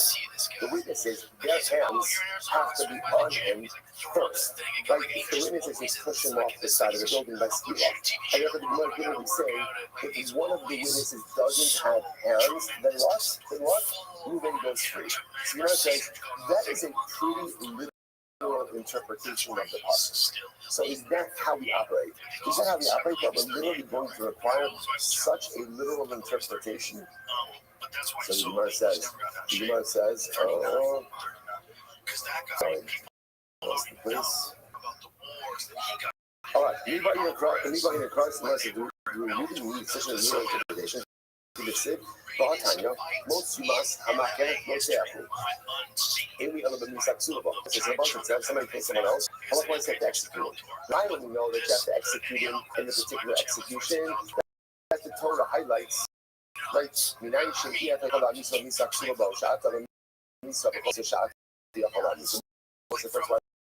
do I know? So let's say someone's high skilo. Someone's high skilo. How do I know that for some reason can't administer skilo that killing anyway that I can? Now how about this? Even if you can't administer the particularly prescribed Nisa that you X different way, most of us are not going to come up. Most too much executed. So what do you see from here? What you see from here is that Allah explicitly says something, there's some latitude with the interpretation. Right? So the Torah says that you're supposed to get skila. If you can't get skila, you give herod. But it couldn't have herod. So you see from here that skila don't have to be necessarily interpreted explicitly, but only has some Amrita. So that's not a good lie. That's different. Why? Because the other is not the most you must. There's a lesson of a pasuk, right?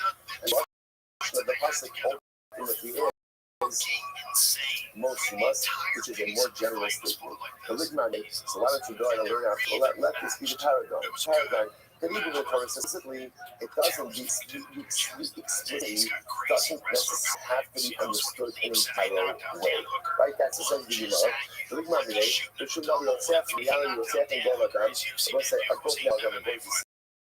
These are both cases, so the Torah hands down a very specific punishment, but the Torah also gives you latitude in the implementation of that punishment. I must say now, question is second. What's Shiksa Rabbi Gaffer? Shiksa Rabbi Gaffer is very important. I won't call it exegetical principle, but a legal principle, which is as follows. When the Torah says something once, right, that means that once is to create the paradigm, to create a rule. So when the Torah says the same thing, what is that coming to tell you? That these situations are an exception to the rule. So watch this. So here we go. So the Torah says whenever the Torah says the same principle twice, that is to create an exception and not to create a rule. So watch this. The Gemara says, so just what it said. What's this what it said? So the Torah tells me, killed someone, you didn't kill Shimon, he's not guilty. What's the law? How we have to kill him with skila? What if we give skila? What if we can't give skila? We can kill him. Kill him, we can kill him. Right? So the Gemara says, Gola Dama, you decide you Gola Dama, you miss us out there. So mitzvah of Gola Dama. What's it like? Shimon accidentally. The Shogun. What is the punishment for murder? What's the punishment? We go to Golas, but there is an avenger of blood. Who is avenger of blood? Right? Who is that? That's a lot of the person who was killed. So the Gemara says, how do you know that? How do we know? So let's say that she doesn't relatives. So therefore, no Goradam. Based appoints a Goradam. It's so interesting to see like who applies to that job, right? Based goes ahead and appoints a Goradam. So ultimately again, so you see from here, even as Torah says that it's Dafka the Goal Hadam who goes and executes, he's a relative, yes, there's no relative in the place. So what do you see in these two cases? Even though the pasuk explicitly says something, we nevertheless what? We interpret it to be not necessarily literal. So Torah says a person who kills someone else is killed by skila. Okay, if you can't do skila, do something else. person who feels academically is liable to get the hand Gol Adam, but if there's no Gol Adam, then what? He's appointed. So these are two instances where we don't interpret the pasuk literally. So let's say, therefore, two instances teaching us the same thing, non-literal interpretation, but because it's stated twice, therefore it means what? These are the exceptions and not the rule. But everywhere else, what is the rule? What is the rule? Literal interpretation. Literal understanding. If I look at a circle, we now understand that what? Who pushes the guilty party off the roof by skin? Who does it? The witnesses. And therefore, if between the verdict and the pushing, one of those becomes an amputee, loses his hands, then what's the halacha? Ruling goes free on a technicality. You understand a technicality? Incredible, incredible. So essentially, only mark the shoes make this still there actually. We know what you know. We know what you know. But do we not need the positive? Do we not? We're going to stop with it. By the way, excellent job. Let's say excellent job. Would have been nice to get to the Mishnah. Would have been nice to get to the Mishnah. That would have been fantastic. Like we did it in Baruch Hashem. We leaned into it. We accomplished it. We finished up literally on the same page, almost on the same Israel. I was like, what a range. And I was such a tremendous success. I'm going to point out one last piece. One of the most important recitals to all of this. What do you take? Let's say, think about it like a trickle download, learning these Gemaras. Like what do you do with all these Gemara execution? As I always find, when you learn about death, what death does is learning about death creates the most life-affirming lessons.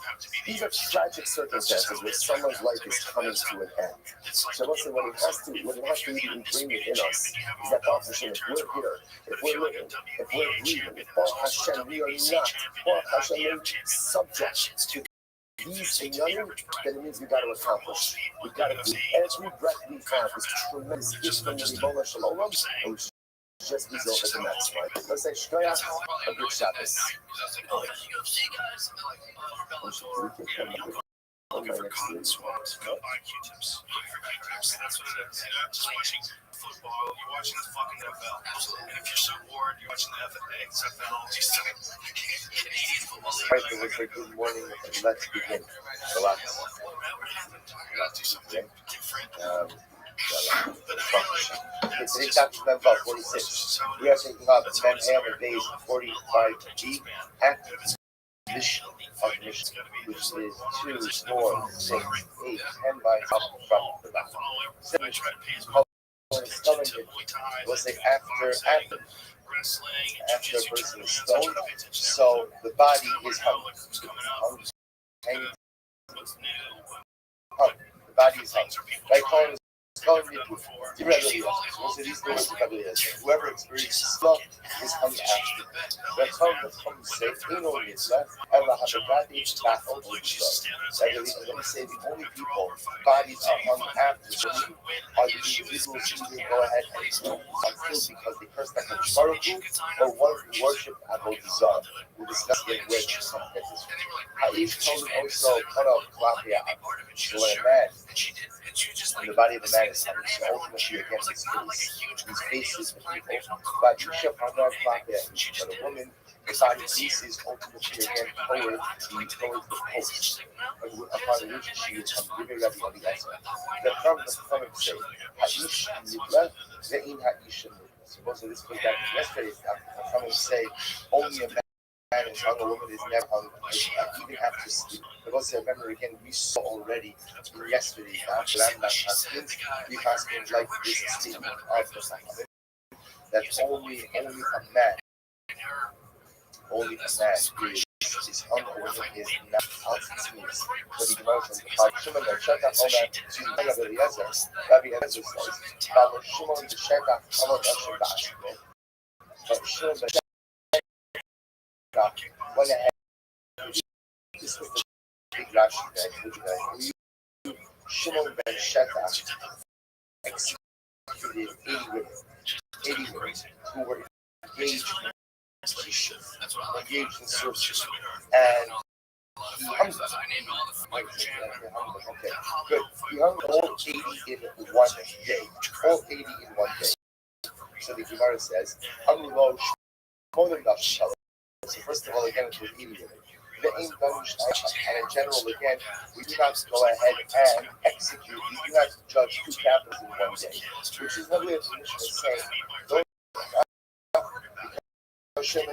that case was an outlier. This will discuss. The rabbis, must become so. The Pasuk says you will kill him and you will hang him.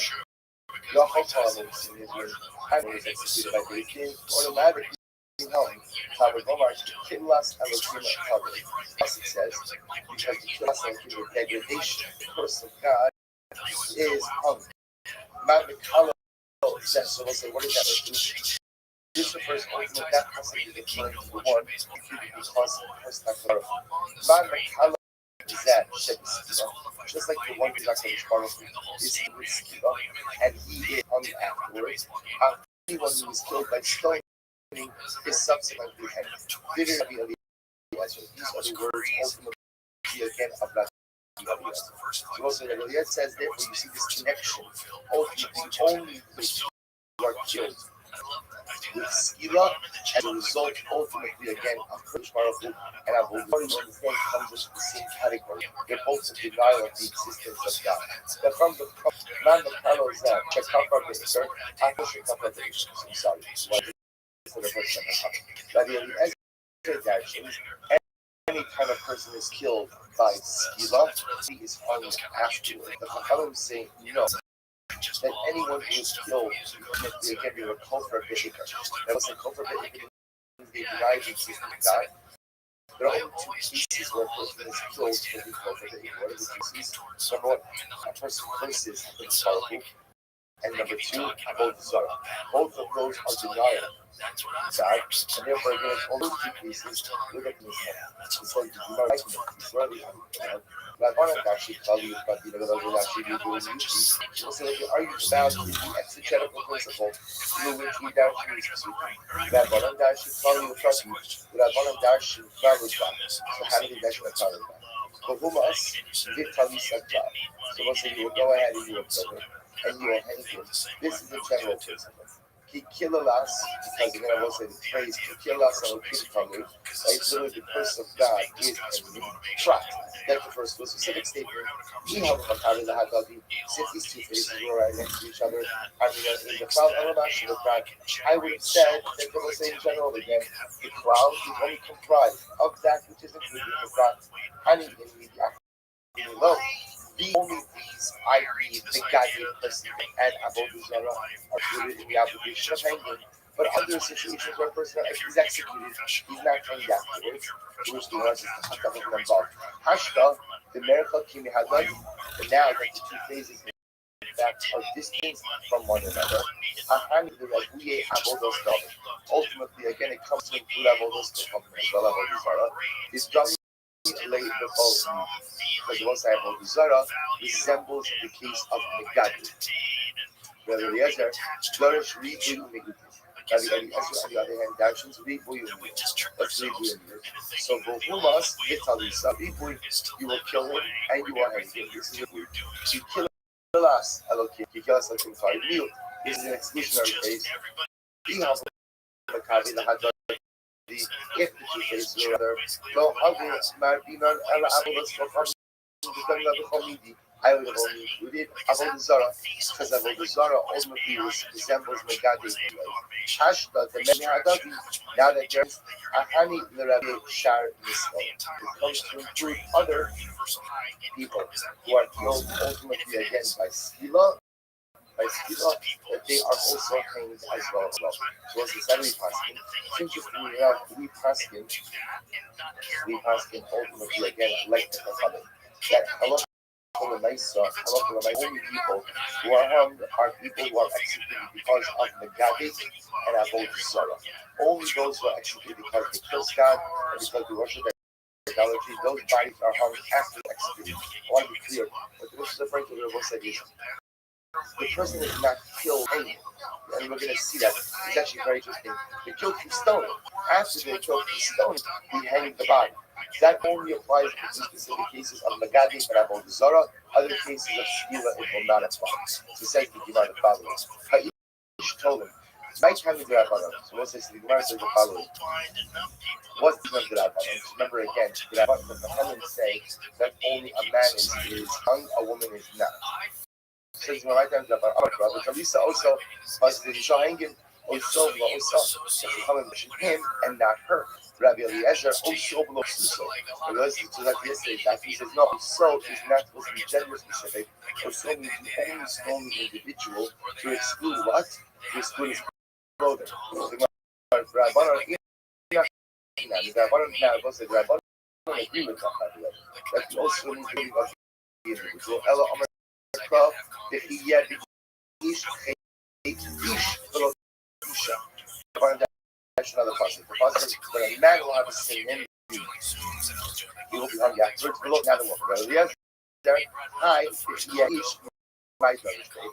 What does Rabbi Eliezer do with this one? Amar Yitzchak Ish. This is amazing. This is halacha like Arsha. Hahu lemezute umora. It comes to explore umora from the obligation to from him. So the Gemara says, "Tanya, ben solar umora yisroven." But divrei Rabbi Eliezer. 1 second. The Rais says, she will say, this is Rabbi Eliezer. The Shita says what? Everyone who is stoned is subsequently hanged. So therefore, again, so that ben solar umora, he will be hung as well. So there's a contradiction. So there's Ish means a man is subject to him, but what? A boy, right? A ben, or a mora, is not. Right? It says, that according to Eliezer, a ben sora umora, by Yitzchak, the rabbis, ben sora umora. So ultimately, you're not noticing, you're right. A ben sora umora is hung as well. My time the Amar Krav, if he has a ish, the ish take, ish below ben. So ultimately, again, ish means Chait Misha al Kefon Narag, Yotza Ben Sora Umora Sha'al Sofon Narag. Oh, so let's listen to this. So interestingly enough, when it comes to this pasuk, we're going to see what we have is what we call a real achamiyut. Two exclusionary phrases. When the pasuk is if he at the ish chait, so we dash an ish below ben. That refers to a man and not a boy. Number two, chait says she's executed for a sin. We from that, someone who was executed for sin. Now this comes to exclude Ben Sora. Remember again, there's a big novelty. Why is this big novelty? Because the Sora is not to be executed, but rather is executed. Why? No, he will become. Remember, all this is done is stolen some money from his bought meat and wine. That is not an offense punishable by death. The Gemara says, because we know that he's going to only become an individual who is going to steal and rob and kill other individuals. What do you see from here? How they read Achamiyut. This is two exclusionary phrases in a row. Ve'emiyut Achamiyut Elalabos. And also one of the exegetical principles is that when a miyut Achamiyut, two exclusionary phrases, one after the other, that comes to include something else. In this case, what does mean? It comes to include ultimately again and then it comes to include Ben Sora and Moret. The fact is hung. What's so amazing, we got just say the exegetical principles work. We have two exclusionary phrases, both that seem to exclude Ben Sora and Moret from the obligation of hanging, yet because there are two repetitive exclusionary phrases, Miyot Achamiyot and the Rabbos comes to include Ben Sora and Moret. Incredible. Amar Rabbi Eliezer, Eloshim Ben Shaidak Kalanoshin, Rabbi Eliezer says, but one second, come say, we only hang men, we don't hang women. He says Judaism is misogynistic.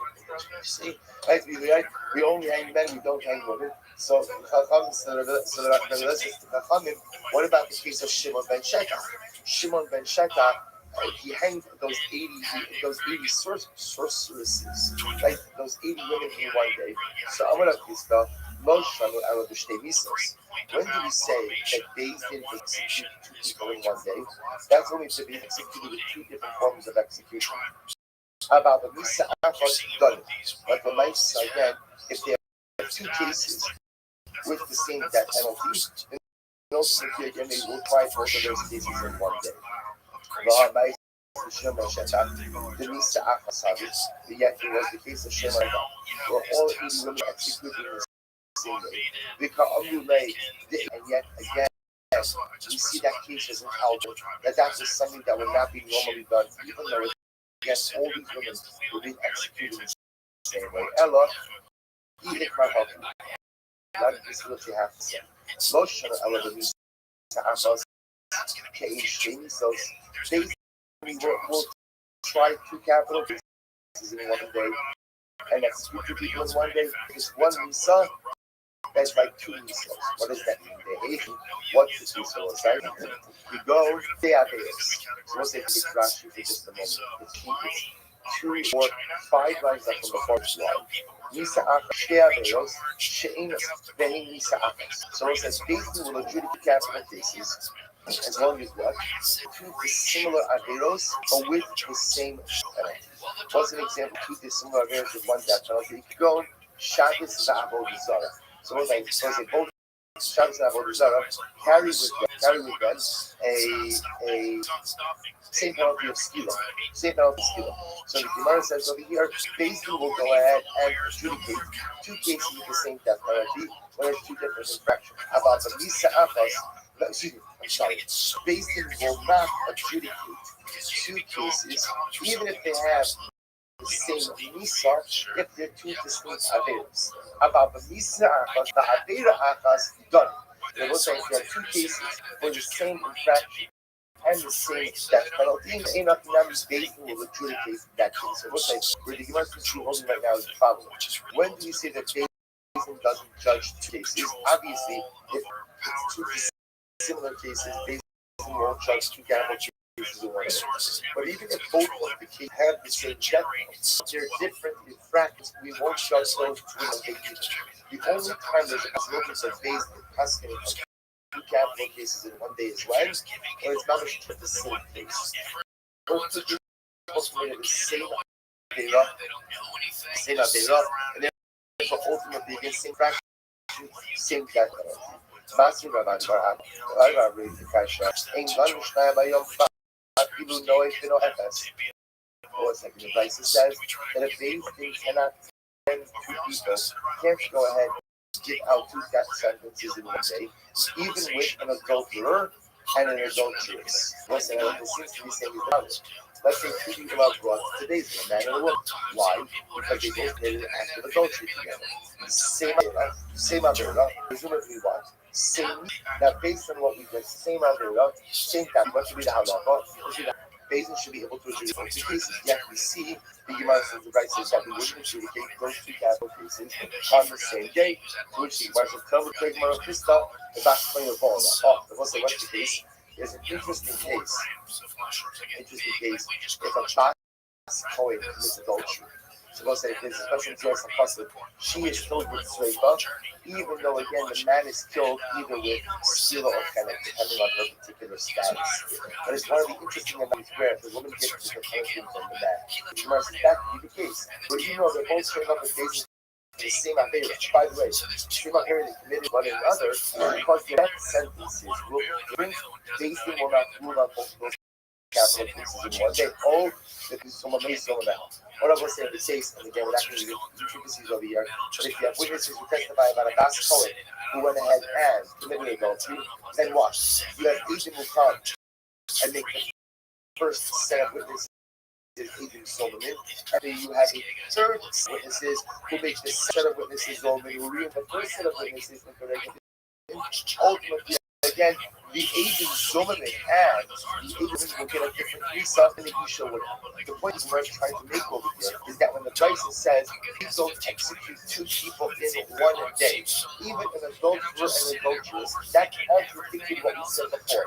That basically will hand down two death penalties when both cases are the same Avera and the same punishment. So what do we do with Bryson says? We won't kill the adulterer and the adulteress the same day. We understand that to be referring to a very specific case of adultery, where the circumstances are such that the adulterer and the adulteress are receiving two different punishments. Good. Kind of a Omer, Yaakov Omer, Shabbat Shadeit in Makim Ba'otu Shomanator. This is very interesting. I have heard, I will say, a number of you have asked me this question over time. When we have cases where they technically punish them, but it's clear that the guy's a bad guy. You know, you have cases like this where somebody has done something illegal, But for whatever, I want to say something different. You know the guy's a bad guy. He's just a bad guy. I don't mean like making a personal thing. Like Nathan knows he's bad. But for whatever reason, you can't punish him within a legal framework because whatever the issue is. We went on talking about what we call the long arm of the law. Basin has a long arm. You might say, Basin has the right, according to Malchus, as well as level out other punitive measures. Shalom and Torah. Also, Shalom and Torah means even when the Torah is not commanded. Below now the Basin doesn't do this in order to violate Torah law. Ella could be last rather again go ahead and make a protective fence around it. So Basin will say, I don't mean that Basin has the right when necessary. We see ultimately again that the collective needs are served through the administering of this country. You might actually give an example. There was once a guy who was riding a horse on Shabbos during the days of the Avila days, who stoned him. They brought him and they stoned him. The Lord we show the fact and that because riding an animal on Shabbos ultimately deserves stila. Ella shots, but the action man, mostly what is that? So we know a lot riding on Shabbos. I love it. Why can't you ride an animal on Shabbos? So it's zero to that that ultimately again a person may come to bring up a branch in order to go ahead and get the animal to get it food. So again, riding an animal on Shabbos doesn't do that much. Certainly not a death penalty. Hey, Malchus, you get Malchus first one day week. Remember the Gemara gives us the context. This was the Yivan. The Yivan was he wants to outlaw a number of things, amongst them Shabbos. There was an active effort to undermine the sanctity of Shabbos. This Jew was publicly flaunting Shabbos, publicly violating Shabbos. So therefore, it was basically took it upon themselves to execute it. Why? Because they felt it was important in order to go ahead and safeguard the sanctity and severity of Shabbos in the eyes of the Talmud. So this is the long arm of the law. Another example. There was another man. Now, it was like this about a married couple, and he had relations with his wife hugging the feet. In other words, he saw the years in relations with the couple. Now, not that couple. It was under the sheets, so it was a little bit more, but it was something. It was considered to be a breach of sleep. It was a breach of normative honesty standards. Feel days, and they burned the days, and he got Malchus. There was what's the prohibition involved? Is a man having relations with his wife underneath the fig tree? And the answer is no. It's not. It's not a reason.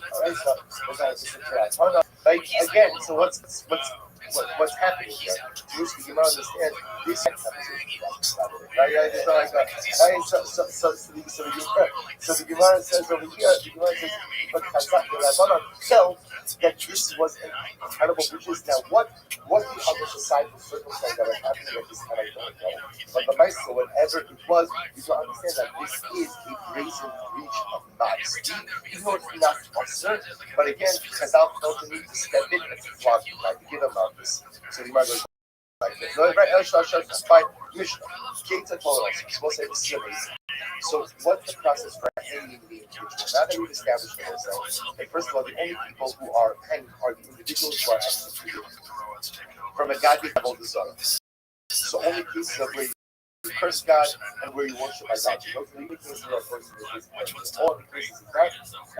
Only a man is hanging, a woman is not. So the Gemara says, so how do we go ahead and ignore him?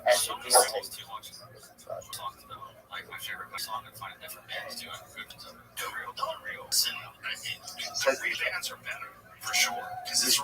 The shotgun has a core about it.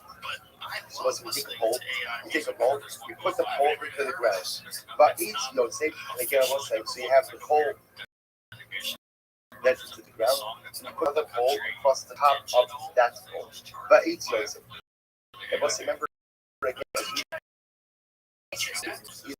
not of the sponsor of after the person is already executed. I will say, I think I will tell you, so my perception. How do you hang the body? Right? you put a noose around it, and you hang the body. That's not how they hung people to the this. They tied the person already dead. You tied their hands together, you told them so, and you hang the individual by their hands. At least I started thinking I was sleeping with my family. I started saying over this Mishnah because I was so intrigued by this. I get a sudden kick unbelievable by my wife. Because like my kids are turning out at the table like what? But I was so struck by this. I was so struck by this because again I don't know why I didn't remember this Mishnah before, but it's so dramatic. It's just we don't think about this. This is how the person is hanging. Okay. Anyway, the point is it's not really getting into the conversation. That's the take home message of this. Vital not on Shabbos, not weekday, never. Good. Yossi says, Hakora muta ala kosa. The total secondary shot abakim os. You're supposed to listen to this. And we'll discuss what the nature of the host over here. Rabbi Yoshi says, you do not take the pole and put it into the ground. Instead, what you do is, you take the pole and you lean it against a wall. Now, what you would do is again, and then you would go ahead and you would hang the person from that, where ultimately the wall, the beam hits the wall. Now, the image that he gives is the same way that the butchers hang meat. So saying at times he's throwing meat by taking a piece, leaning it against the wall. You would hang the meat from there. We hang the individual just a few moments. We hang him where Yosef admits, because again, there's a biblical obligation to hang those who ultimately are stoned, at least in those specific situations. We hang him, and then we take down the body of the Big and mud, if you leave the body hanging overnight, over Allah below us, violate the prohibition. Shneimar, lo sora'it, kabor tikvarek. Kilolas elokim kabor. And ultimately, again, if you leave him hanging overnight, so you violate the prohibition because the Bible says do not leave the body hanging overnight. Bury him because literally the degradation of God is hanging. Kilomar, why is this one hanging? Why was this one hung? Ultimately, again, because he cursed God. Remember, again, this is reflecting the idea that hanging is only administered to those who are killed because of either cursing God or avodah zarah. So therefore, again, if somebody's angry, at the end of the day, it's a reminder that there's a Jew who cursed HaKadosh Baruch Hu. That's what it means, Ki Kiloras Elokim Kalu. There's a reminder that there was a Jew who cursed HaKadosh Baruch Hu. And that's a degradation to the individual, a degradation to God. I'm going to be there. This is amazing. So Amir says at a time when a person is in distress, and again we'll discuss what all of this means. She says that he suffers. The person suffers the scheme the same. Ultimately, again, literally, my head has become light, my limbs have become light. If you look at Rashi for just a moment, Rashi says it's 4 lines up from the bottom. Kalani Miloshi Kiloma Kimosha Adam Shiyage Ve'ayet Omer Roshi Kavidalai Israeli Kavidalai Hainu Kilas Kal less Ani Ikai. So we're going to discuss this Lashon here. Kalani is a contraction of Kal less. When a person is tired, a person is exhausted, his head feels heavy, his limbs feel heavy. So when a person suffers and feels heavy, his body feels heavy, his circumstances feel heavy, that he only says, I feel this as well. Kalani Miroshi, Kalani Mishrai, when you feel heaviness, I feel heaviness as well. Incredible idea. So the Gemara goes like, Im Kain Amakom Mitzar Al Damer Shal Rishon Shnishmat, Halachomer Al Damer Shal Tzaddik. So if the Rishon has stress over the Rishon who are executed, more so how he has stress when the Tzaddik suffer as well. So jumping back for just a moment. The same way that you can't overnight, even the most not in the case of execution, where a person dies, you cannot leave, or you should not leave a person who has died unburied overnight. If a person does so, over and below Sasi, he violates a prohibition. However, how you look up at the photo, if you left the body unburied overnight, I'll cover that base. right? The public doesn't see. For example, the Havila Oro, the recent, because you're not a casket, you don't have shrouds, you know, over our life. Then ultimately, again, you do not violate the brothers. This is very important halacha. Because there are times where we will generally try not to go ahead and delay a levaya at all. But again, if there's a covenant base, again, generally covenant base may manifest itself in the ability for someone to be able to get there for a levaya. So we'll do so, and that's not considered to be alanas base, because again, it's covenant. So again, we'll get into the scope of this. So the Gemara was like, how you covered also back to the guy who was stoned and then hung. So the Gemara said, how you covered also give us all stuff. When they took him down, from the post, they were not very in a family. Hello, speak for us, leaving to congregate. Akos, and the rugged, the Akos over the structure. The basin had two cemeteries. One for those who were killed by heretic, by strangulation, and another for those who were killed by burning. They were individual in one of two cemeteries. Afterward, Nizak al-Habasar, once the body decomposed, the Lactinus cells, family members would then collect the bones of the deceased family member, the covered also would come. So we'll say the body has to be buried in one of the basement cemeteries. When the body decomposed, they did what's called Likut Atzal. We learned this before we get back in our bones. They gathered up the bones, buried the bones in family spots. The covered also would come. That Robin, this is after the last Rashi. Nizak al-Habasar, is covered in Nisasa. Once the body decomposes, the person who was killed by basing, his kapara, his atonement is complete. Meaning, his death is part of the atonement, the decomposition of his body is the other part of atonement. Once the body is decomposed, his kapara is complete, upizyono, degradation is complete, or they can take his bones and bury it in a family plot. This is amazing. Get ready for this. The relatives of the person who was killed by Bezdin, they have to go out of their way to go ahead and inquire about the welfare, to give a shalom aleichem to the Sayadim and to the agent who were involved in the case, ultimately executing their loved one. Kilomar, she'ein b'libenu aleichem, to show we have no kindness against you, right? We have no problems with you. Shedim MS because you adjudicated the proper case, you judged correctly. So fine. First of all, again, we'll discuss the halacha because that's statutory fanatic. But how you decide you do not observe shiva for someone who is executed by case. However, about owning, I will say that we'll discuss what this means. Owning means when you grieve, you're permitted to grieve for what you know their expectation, she'ein aninus elabal, because grieving is only the heart. They say lo hayavus, but they were no mourning practice. No shiva, nothing like that. Aninus refers to feeling grief in your heart. You can't legislate ultimately again how a person feels. Actually, going to for their love. Even if it's actually about the love of the base, lo hayavus alayim, T.A. Jonah Kapar Lahan. I didn't feel about the eats that cover last. The Halloween Kaparos when the national one of the reasons we were discussing did not observe Hadelis of Shiva was because that was part of the degradation of the person who was executed, and that's part of this incredible mission. All right, let's explain.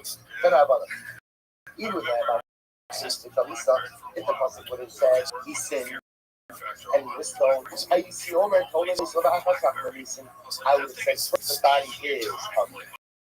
And then only afterwards they executed him with skill.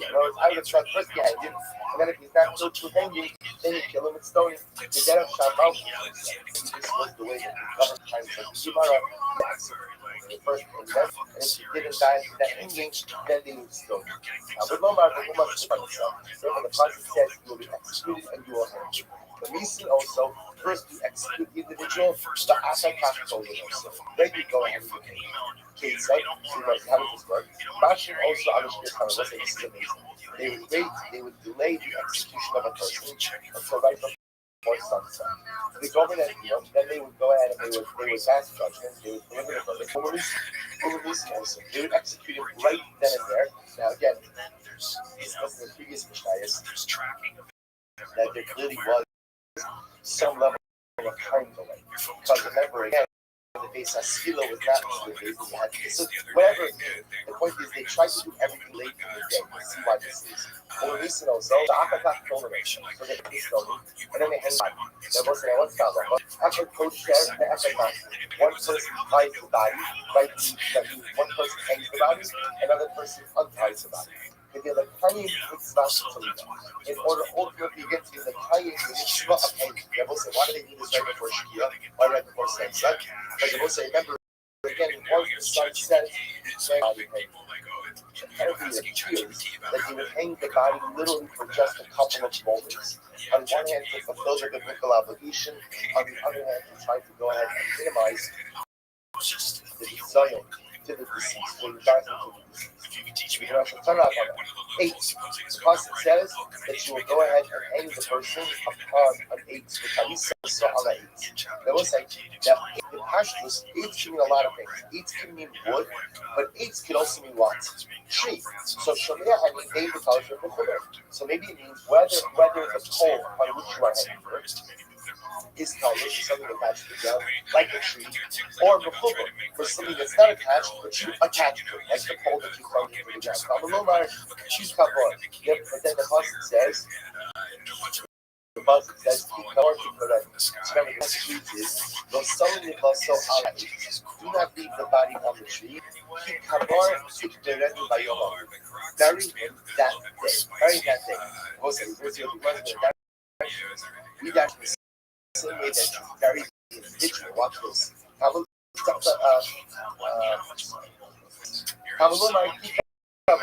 So we'll say, maybe there's going to not only do you bury the individual, but you have to bury the being with which he was hung him as well.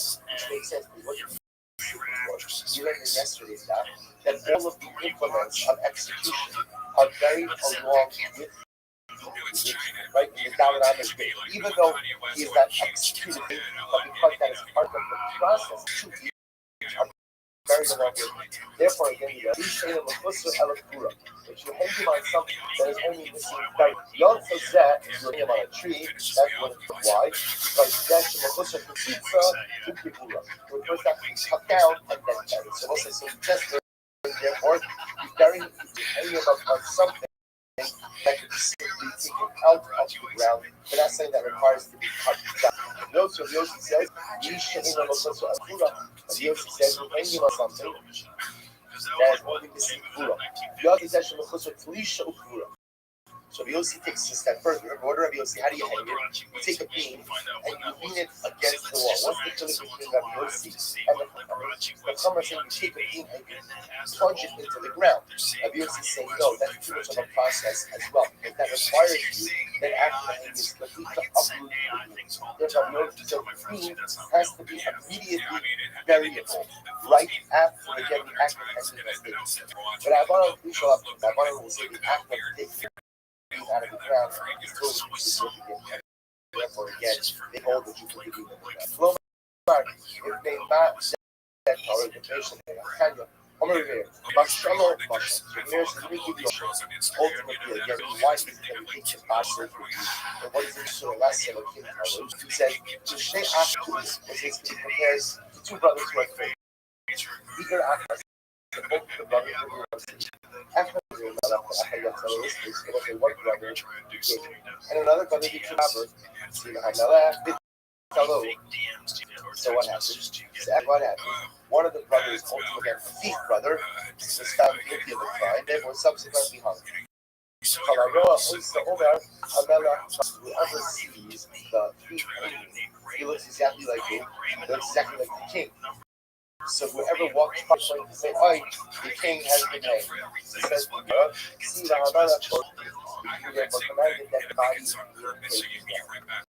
Was there what this so ultimately of the marshal? Actually, no.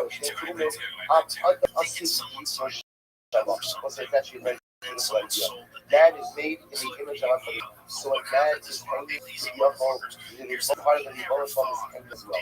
Therefore, there's a difference. So we do it, or we do it quick, we take the body down and do it. Really, because the Gemara says of the desire of the regulation to have punishment. So the Gemara goes like, I'm there. My mashma.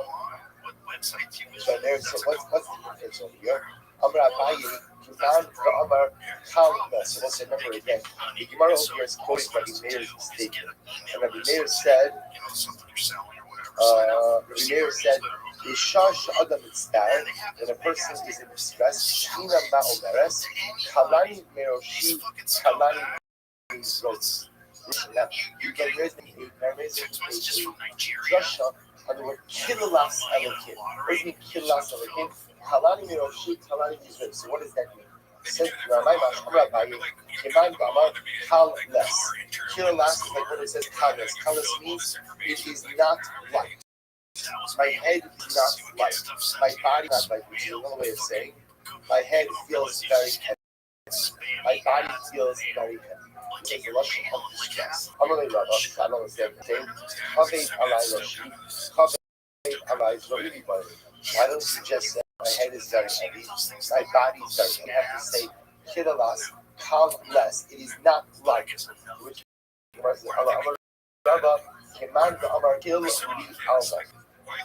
it's like one day the world, one who says the world ultimately again is very light. And the kind of any road to the house here create a spots. We'll say sometimes when a person feels overwhelmed. So instead of saying the world feels like it's crushing down on you, they use a metaphorical expression of the world is very light. Which part says, I need that muscle. Was it to teach me a general principle? A person is only executed or a person is only paying for situations where they feel stuck on the like Zara on the Gadi. That's the case which the Gemara says, in Kenima Kramalo, my kilolas. Very much. So as I said, the entire process comes to be so in came, name up Kramalo. My kilolas, why did you install in Russian? Shmagletai. Therefore, kill us, we're going to kill. Number one, as the only people who are hanging the individuals who Christ have I have a Zara. And number two, I will say, this idea that when the person is in distress, the Shekhinah is in distress as well. So we learn this incredible yisod. And when even the Russia is in distress, HaKadosh Baruch Hu says, kill us and the King Talui, Kali Roshi, Kali Zoran. When you suffer, HaKadosh Baruch Hu suffers alongside. For those who know, I'm going to be up on I'll say, how do we know that if a person needs his loved one unburied overnight? How do I know that he's violating the soul prohibition? That again, that halacha is buried. You have to bury it. You can't allow it as so over below sasa. From here we learn that one. That if one goes ahead and leaves his loved one unburied overnight, then ultimately again he is in violation of a low sasa. Even the Amir was another version of this. I'm going to be open and show you. Remember, we're going to talk about. What's the other version of this exchange? And in this exchange, you're asking the question: from where do we see a scriptural allusion to the idea that we bury dead people? How do we know that a dead person is supposed to be buried in the earth? Where do we see that concept? The passage says, "You shall surely bury him." Because Remez the from here we see I will say I can't remember I will say I want to speaking in the family. The Torah never says by Davar Shema Moshe later dead people in the Torah never says that. We're looking at from the influence. The passage says when you stone someone, you shall hang them. Don't leave the body hanging overnight. You shall bury him on that day. So the Torah is telling us that when you take the body down, you bury it in the ground. So therefore, again, from here we see that the Torah wants it to be that you bury a person in the earth. I'm going to tell Rama. So Rabbi Shavar Malka, King Shapur, asked for some of the following questions. What was the question? Original source minerals are being hammered out of the ground. Where in the Torah is that? So King Shapur asked Rabbi Kama, where in the Torah does it say that you have to bury a person in the ground? But Kama didn't say anything. He didn't answer. The world has been given over to the hands of the foolish. So what's the Bible saying? Is your Kama, why didn't you answer? The name is Kikavar. The passage says Kikavar. You have to bury him. To which the Gemara says, well, maybe kikavor mizvah. That means you have to put him in a casket. Tik berenu lo mashma. So why? So altogether, why didn't? So I'm gonna give this answer because that King Shapur would not have accepted this answer. King Shapur would have said ultimately again that kikavor means you have to bury the casket, and tik berenu.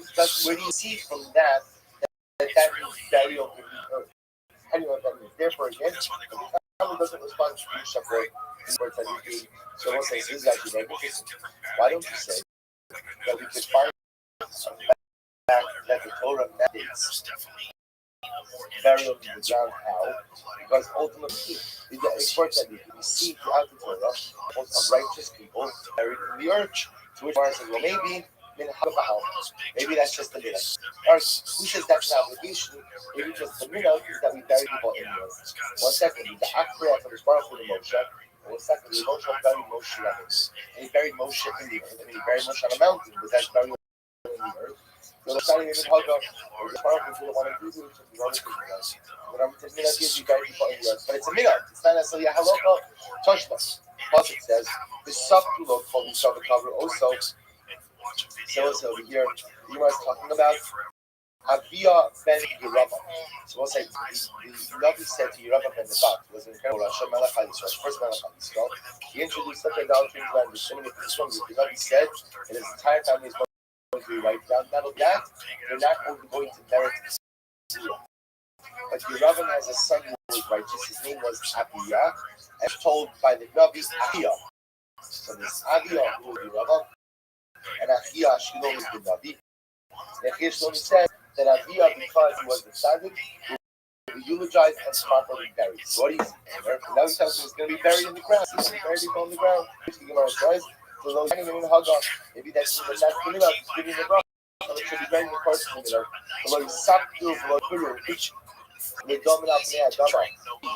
So ultimately, again, the Bible says, speaking to the people of Anatot, right? So the people of Anatot, because they were under Avodah Zarah, ultimately again would be wiped out and he didn't bury it. So that's long term. So we see from here, when the Rabbi says he didn't give a second marriage, tells us that burial ultimately again in the ground is involved in the Shana of the Harbor. The Rabbi is saying that ultimately again they won't be buried in accordance with the Bible. So what's that? We're trying to figure out. He marks a bunch of examples of people who were buried in the ground. He tries to say, you see that the fact that people are buried in the ground tells us that what? That the halacha is you bury people in the ground, which Gemara says, no, maybe not. Maybe all that's saying is that's the middle. That's the middle. The neighbors are on the ground. But like that's because we can see a rhino that there's an obligation to bury people in the ground. We'll just do one more line and stop it for today. You bury so when you bury a person in the ground, ultimately again, is that Mishum Zion? Or is it Rashi as Mishum Zion?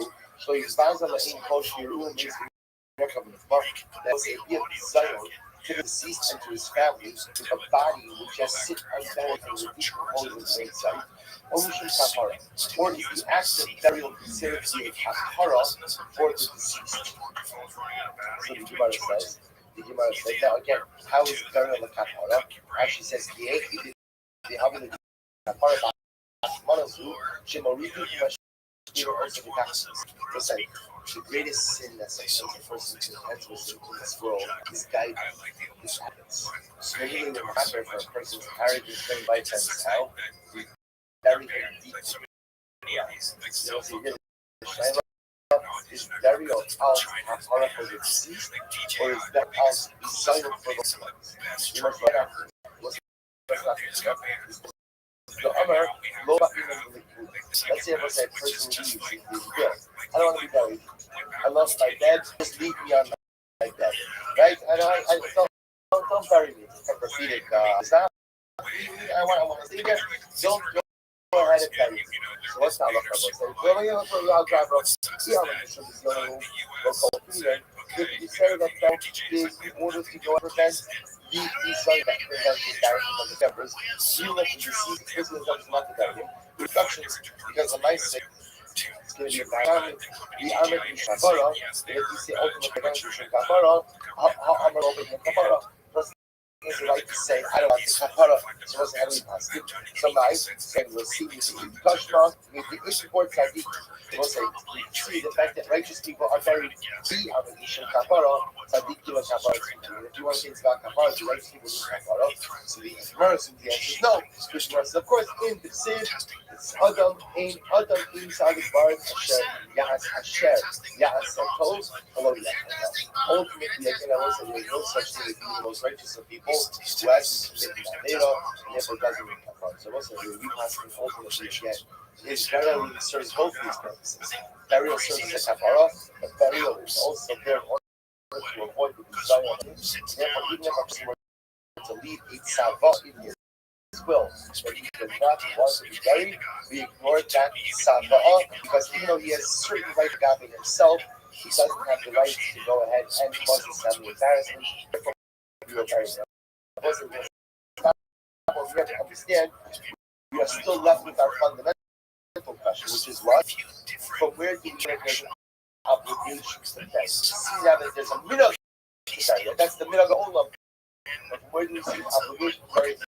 Again, and we continue tomorrow.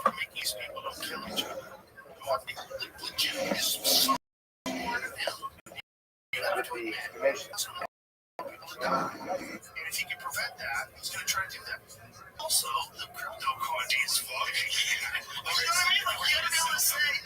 Let us begin by thanking all of our sponsors here to thank our sponsor. Sponsor 4. All right, go sponsor production. Hey, finish off. We're dedicating all the Sherman instructions this year as a plus. And Israel, week of Lutzman, the Aryan Sarah Richter, in memory of Rabbi Shimon Tzifon Gebracha, whose Shiva is currently being observed. We hope that in the merit of our Talmud Torah, Prince Shamo Havan Aliyah and the family in Nechama. And that Yomi sponsor, the Eli Nishmas Erwin Kramer's from Gebracha passed away yesterday. His Shiva is also being observed.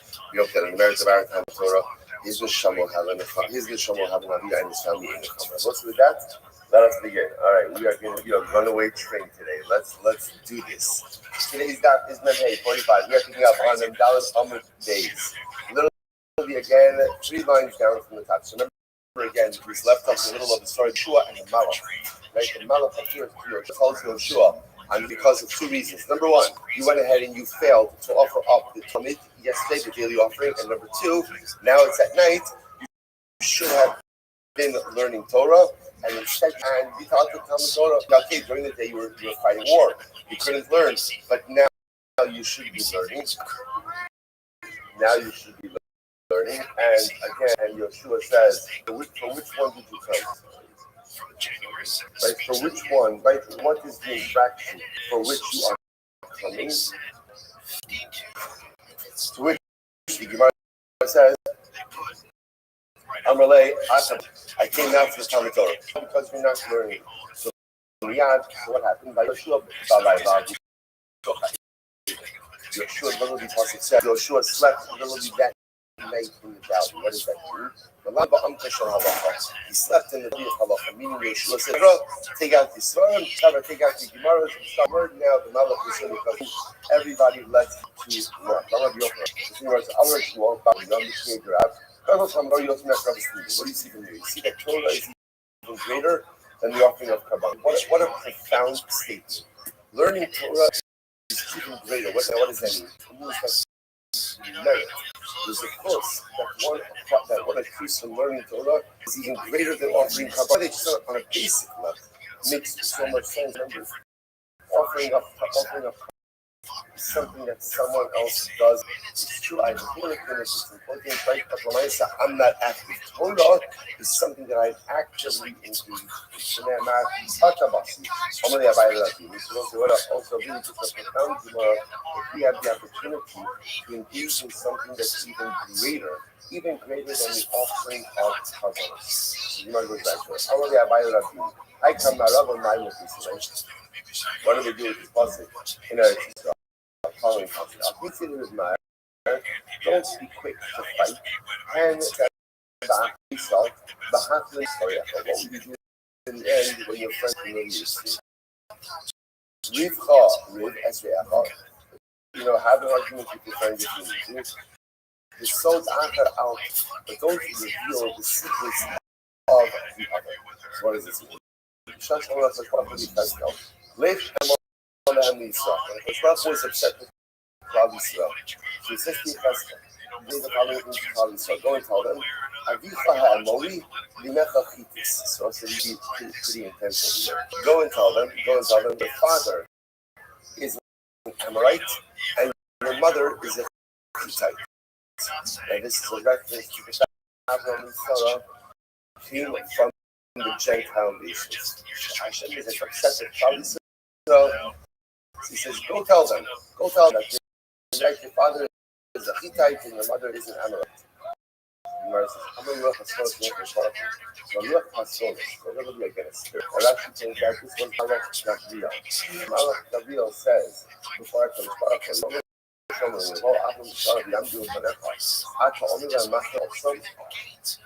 Gabriel is actually part of the Muslim. You don't know Shalom. Adam and Sarah were here. Would you say this? Right? Would you go ahead and say such a thing about them? You can embarrass them? Sorry, actually, Rick probably does that. It's so bad that just comes to that point. Listen, fight with whoever you need to fight with. But don't, because Gabriel had the right to speak back for the Sparrow. Someone knows everything, Shalosh Shemos Yishlo. Gabriel has three names. Tiskin, Itman, and Signo. Tiskin, Shakosi Kar Kadimalo.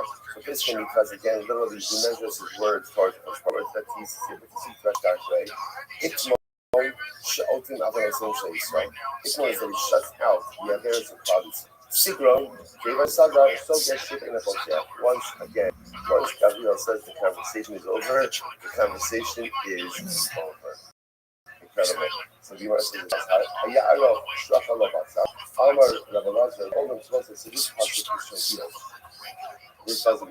Now, literally translated over here, what's happened is Eo's friends, there's this interesting conversation after Eo is suffering.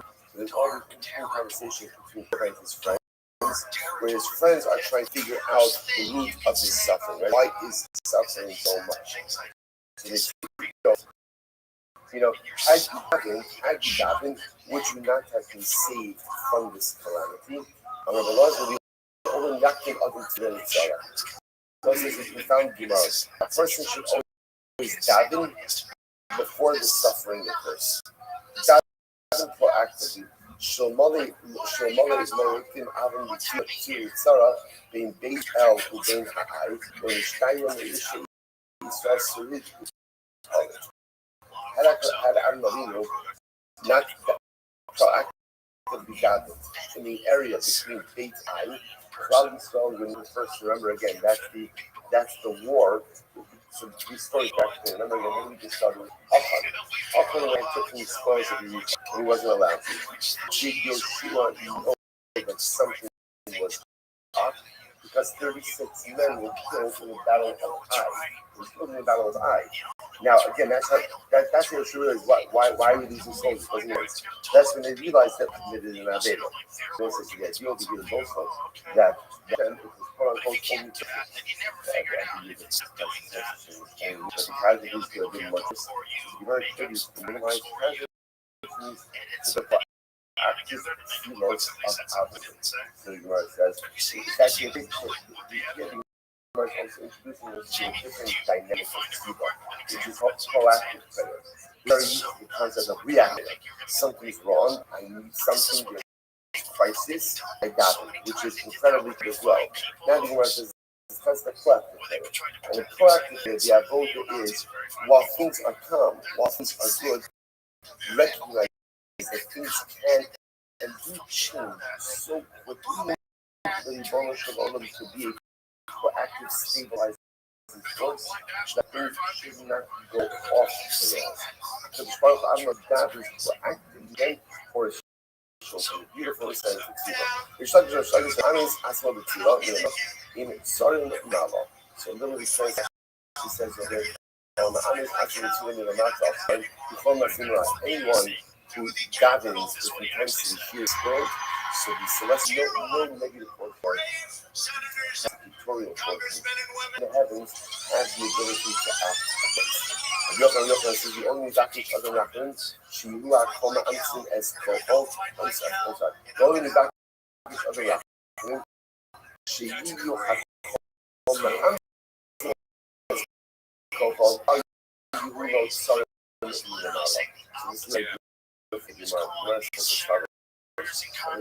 Yochanan says the person should always ask compassion. Shihu Akoma Amsin as Kofol.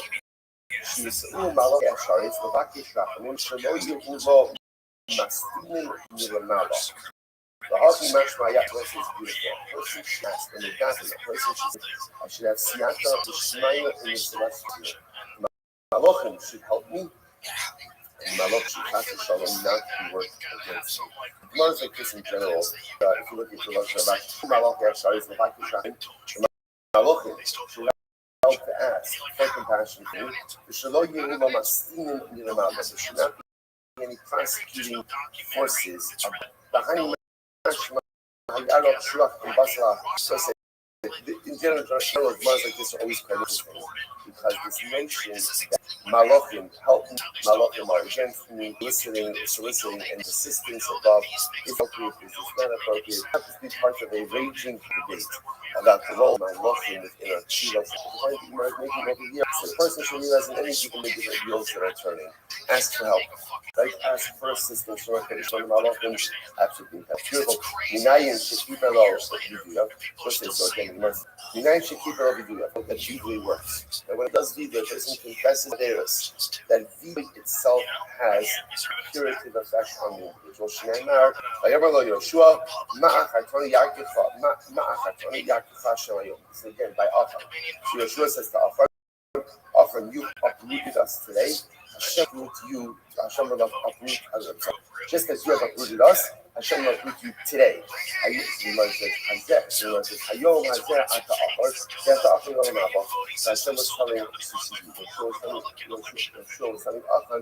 today you will be uprooted. In other words, in this world you'll be punished, but in the next world, not. Sid, with the Nizara, Zimri, the Isan, the Iman, the Scope of the Dardas, Kulam Khamisha, my Shulam Khamisha, Kulam Khamisha, and the Olam Haba. All five of these individuals have a portion of the world to come. Sid, Zimri, Sid, Afan. So we'll say, so it says his name of a person and Afan. Rabbi Shmuel, Adam Afan Shmuel. Once his name was Afan. His name was Afan. I have a lot of Shmuel. So why does it not call him because he acted like him? Now this goes back to yesterday's dad. I remember again, Afan committed many different averos. One of the things that Gemara accuses him of was Nara Murasa. Did he engage in an immoral adult relationship? The last thing others say the Kadosh Zimishman. Others say no Zimishman. So why was he called Afan? She'ichin Avonosehem Shal Yisrael. Ultimately, again, because he caused the sins to wrap around Klal Yisrael like a snake. His sin ultimately enveloped all of Klal Yisrael. Incredible. So I'll say, so again, the power of Vidui. I remember again, just to highlight this, when he was down, it's a tshuva, but it's not a tshuva, halacha aleph. The Rambam says, Kishiyas tshuva v'yosol, chayiv l'hisrados. The first step in tshuva is Hebrew, is confession. Why is that the first step in tshuva? The Gifter tells us Shiva, and he writes in it, it's very simple. Because at the end of the day, before you confess it, it's not real. If I don't confess it, at least in my mind, and again, what happens over time is, over time, I'm able to somehow justify. I'm able to justify. I'm able to go ahead and kind of rework it, remake it, retool it in my mind, and it's, it depends how good you are. Sometimes I can justify it, maybe good at even make it into a mitzvah. And after a time, I can even begin to think of it as a tzaddik. So the power of confession is confession makes the sin real. I acknowledge the fact that I did something wrong. I acknowledge the fact that I broke something significant inside of me. If I acknowledge it and make it real, then I have the opportunity to fix If I don't do those things, I'm just never going to end up really fixing it. That's the power of it. So therefore, just the confession itself, has a rehabilitative idea. Isn't that interesting? You might over here talking about the idea of deeply is mechaber. So listen, if you think confession atonement, how does that make any sense? Confess it, I didn't do anything, right? I just confess it. It's not like I did anything. It's not like I changed my, it's not like I retooled the way I live, but I don't know, what do you see? The act of having enough personal courage to be able to take a step back and say, I did something wrong, and to acknowledge it and to own it, that in itself is a huge and incredible step in personal growth. Even if I don't think, in other words, even if there's no actual that there has to be more follow-up. But even for argument's sake, if there's no more follow-up, that is still tremendous accomplishment. Incredible amount. I got this device. So what it says, so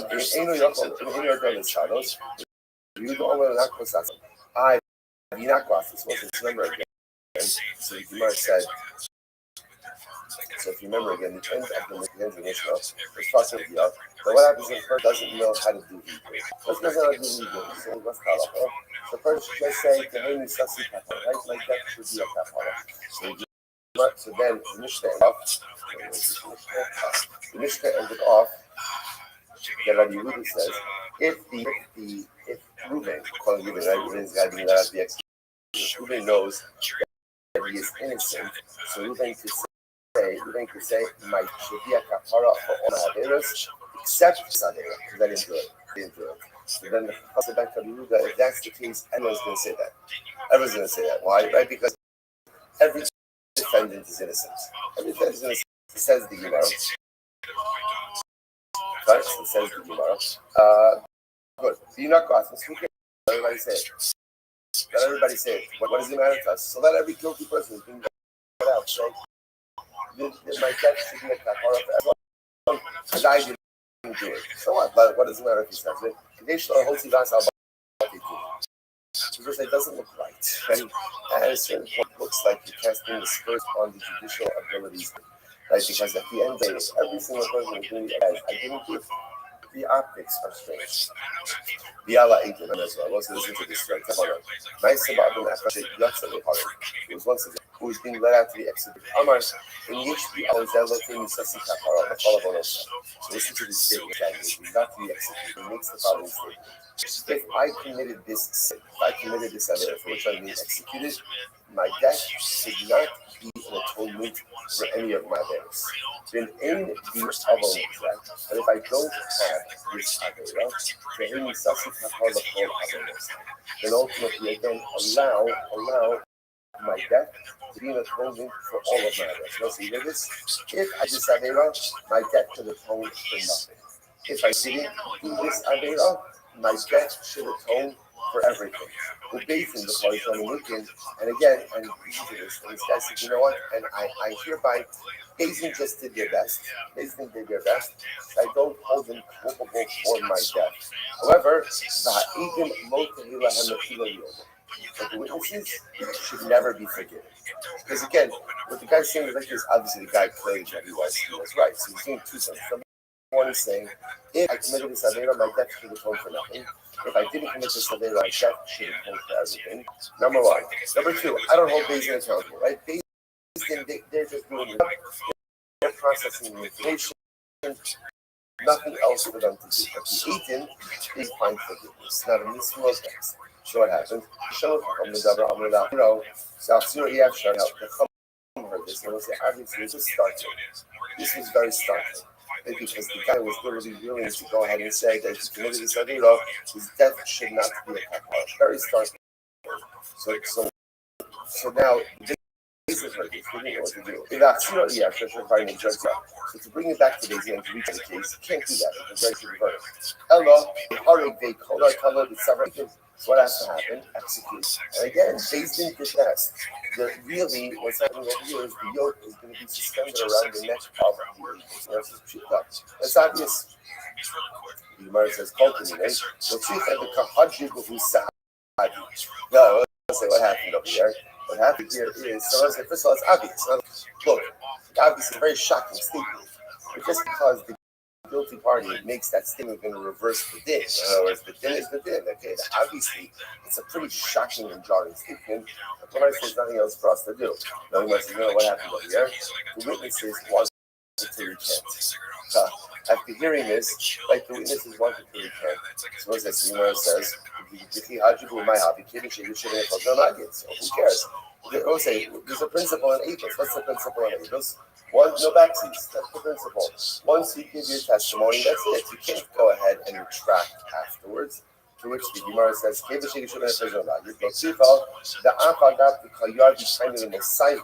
we'll say, what happened over here?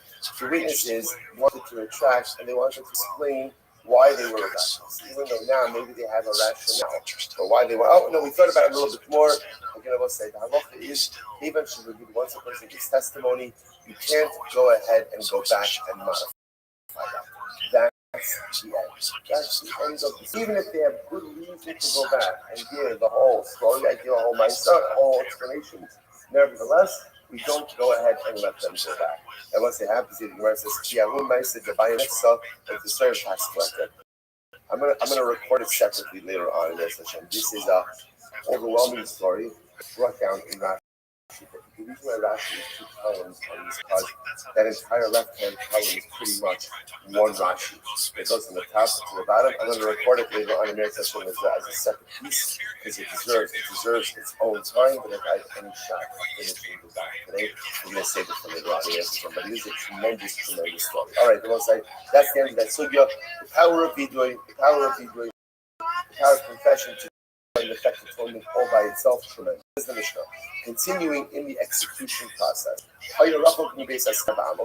now remember, leading Reuben out to be executed. So now we'll say when they were 10 amos away, that's when the whole video, that's when the whole confession process occurred.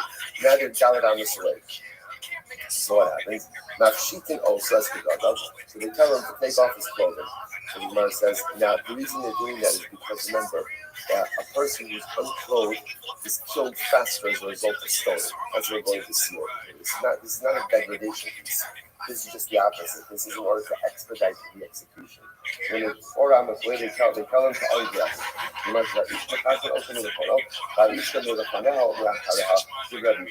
So the English says like this: a man, it just had something, a little piece of clothing covering the front of his body, the muffler, and for a woman, a small article of clothing to cover her front and her back. That's how you do that. So to preserve some modicum of the sleep. So from the front say, Ha'ish Nisco Arum, and Isha and Scalas Arum. Comes to the only din of stoning unclothed, ultimately by a man.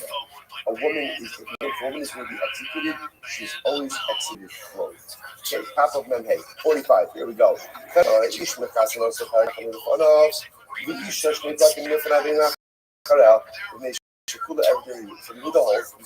holes, that everyone is stoned unclothed. A man has one piece of clothing covering, just covering his muffler, right? And a woman has 2 hours of clothing covering her front and her back. A man is clothed naked and a woman is not. My time of the what's this? Obviously, what's at the root of the focus? So my time did I on what's logical did I on who say that only a man is stoned unclothed while a woman is executed clothed. So, Pasuk says they will stone him. My also, what does also mean? Ilema also, if you want to say that the Dina Shiva only applies to a man and applies to a woman, but it says that Ishahu. The Pasuk explicitly says that they'll take out the man or the woman for stoning. Which you must say, Elamai also, rather, what does also mean? Also below Kisuso. What it means is that is a special din of skila by a man that doesn't apply to a woman. Was the special din of skila that applies to a man, not by a woman? Ultimately, again, clothing that by a man is stoned unclothed and a woman is stoned with his clothing. The Gemara says, so below Kisuso, also B'Kisuso. Okay, so let's say that's the Chachamim. That's from Allah again, and you stone a man without clothing, a woman with clothing. You know what it really says. So the locus is so Loshna Isha. The really says no. So that means what? Everyone stoned without their clothing. That's the halacha. So the Gemara says, it doesn't matter, man, it doesn't matter. I will say, now here's what's interesting. What's driving a lot? The name of the Gemara says, is this 2 o'clock? The Rabbanan Chayshli Livia Kula, and we go Chayshli. I will say, now here's what's interesting. Even though what's happening over here is the Rabbanan and Rabbi Yehuda both actually right here, literally again, it's just a question of how you actually in the process. But maybe the certain people over here, maybe, like, the Chachamim are concerned, ultimately again, the Chachamim are concerned, go out, especially by a woman, and stone her unclothed. There are other people present. So maybe again, seeing it unclothed, and awakening certain opiate desires within a man. And therefore, that's what it's Rabbanon, who are concerned, Rabbi Yehuda, who is concerned, who are concerned for that, therefore say a woman is always stoned because she's always stoned clothed, right? And Rabbi Yehuda seems not to be concerned for that. Is that what's happening over here? Gemara says the heart is kosher, but yet we learned actually just the opposite. What was just the opposite? So this is by Sota, the Snan. Hakoin Ochel Ochel. So remember again, Sota is somebody who's respected and functions, and there's an entire process. She's brought for the Kohen. There's the entire mixture of waters. So we go ahead and give her to drink. We give her to drink from the waters. So as part of the process, the Kohen rips her clothing. Kohen rips her clothing. Where it says, the son of Kohen opens to the Vadah. The Kohen holds on to her clothing. The Nikru, Nikru. They tear, they tear. The Nifru, Nifru. Ad Shemagala Asliba Basosa Sara. Until her heart is exposed. And they undo her hair. Whereas if her hair is braided, they undo the braids of her hair. But you would read this, it's going to say that's not common. Yet, interestingly enough, what that means is, in the Sota process, it is possible that a woman will be in some state of being unclothed, some state, and yet the Rabbanon allow it. Rabbi Yehuda says, in the Ruba Noah, Lo Hayim Medaleh. So Rabbi Yehuda says, if she was an attractive woman, we don't do this. We don't do this. Then Hayim Sarah Noah, Lo Hayim Soso. But ultimately, again, if her hair was attractive, we also don't undo it. So the Gemara says, what is here? So the Gemara says, it sounds like here that Rabbi Yehuda is the one who is choshesh. Ultimately, again, if a man sees this sota in some state of being unclothed, it's going to awaken violence in him. Right? And the Rabbanon seem not to be concerned. That directly contradicts what we just asked, right? Because it's also the Rabbanon are saying a woman is always stoned with her clothes on, and Rabbi Yehuda holds that she's in a partial state of being unclothed. So what's going on? I don't know. Rabbi says, no. Hasam Hanutam Shama Kritin engaged in Zakah, the Iskaraba Pirchei Hacha Hamakatla. So it says it's incredible. The Gemara says, no. Here's the difference. The difference is in the case of the Sota, so what's going to happen? So she could come out of this innocent. She comes out of this innocent, and it's interesting. The Pirchei Kuna, we're the Pirchei Kuna. The young Kohanim now we're concerned that what's going to happen. She's going to emerge from Beis Din, right, innocent. I mean, that's good. And what's going to happen? The Pirchei Kuna are going to try to pursue her. She comes out innocent. What are your plans for tonight? It's not that. So I mean, that's good also because she's a soda, right? So that doesn't work that well. Right? So the nice again. So because ultimately again she could be found innocent, leaving the basin for concern about potential immorality if they saw her in this partial state of being unclothed. Here in our Mishnah, we're talking about a woman who's going to be executed. So there's no concern about that. So you might say the Hitima. Asir iskaruye ba'achara. So it's incredible. Or maybe you should be concerned by skila, because if they see a woman in a partial state of being unclothed, so okay, fine. So then nothing's going to happen with this woman because she's about to be executed. Maybe we'll awaken within them a desire to do immoral things with other women, just immoral things in general. This is incredible. What about me? Our sholit ella b'mi she'inav rose. Let's say this is fact. Rabbi says we have a tradition. What's the tradition? The Tzahara only takes hold of things that you see with your own eyes. In other words, what Rabbi says like this: seeing one person doesn't awaken a desire for immorality. with someone else. Seeing a person awakens a desire for morality with that person that you see. It's not, essentially, what I was saying is, immorality is not transferable. Like, in other words, right? In other words, it applies to what you see, it doesn't really transfer over to anything else. It's such a fascinating and incredible idea. So therefore, again, the concern over here is immorality with the sota. The concern over here ultimately, again, is immorality, with this particular woman that we're seeing in a state of being unclothed. But if she's going to be executed, there's no further concern about that. Amy Sahara Sholit, Ella the Sahara goes ahead and takes hold over something that you see with your own eyes. But essentially, if you don't see it, or if you're not seeing it, then there's not a Yetzer Hara for it. Tremendous. So again, Rava says, 1 second. The only position is contradictions of Yudah. There's also contradiction in the positions of Rabbanon. I'm sorry. Okay, so we answered out about Rabbi Yudah. Rabban Nami Lo Kasha. Amar the no su kolanashin, the lo ta'asena. So ultimately, you're going to say, so remember the person says, with Rabbi Yudah, it's two different things. Rabbi Yudah is going to say, all of this is done, the sota and by the execution, is in order to go ahead and give a musr to other people. So at the end of the day, you're going to come to sin when they see a woman in the partial state of being unclothed being executed. Witnessing an execution in and of itself is one of the greatest forms of Muslim. So like the other department, so maybe we should do both. Maybe we should go ahead and Allah for the Maestro, both ways, namely execution and also the basement to being unclothed. You have to so I said, this is incredible. So ultimately, again, the Gemara says, no. Even when you have to execute someone, you have to be makbid on their dignity. If you're not on their dignity, you sort of say, isn't this incredible? You have to learn acha kamocha. What is that? How does this manifest itself? Even when you execute someone, there is still a halacha b'hakler enter the same.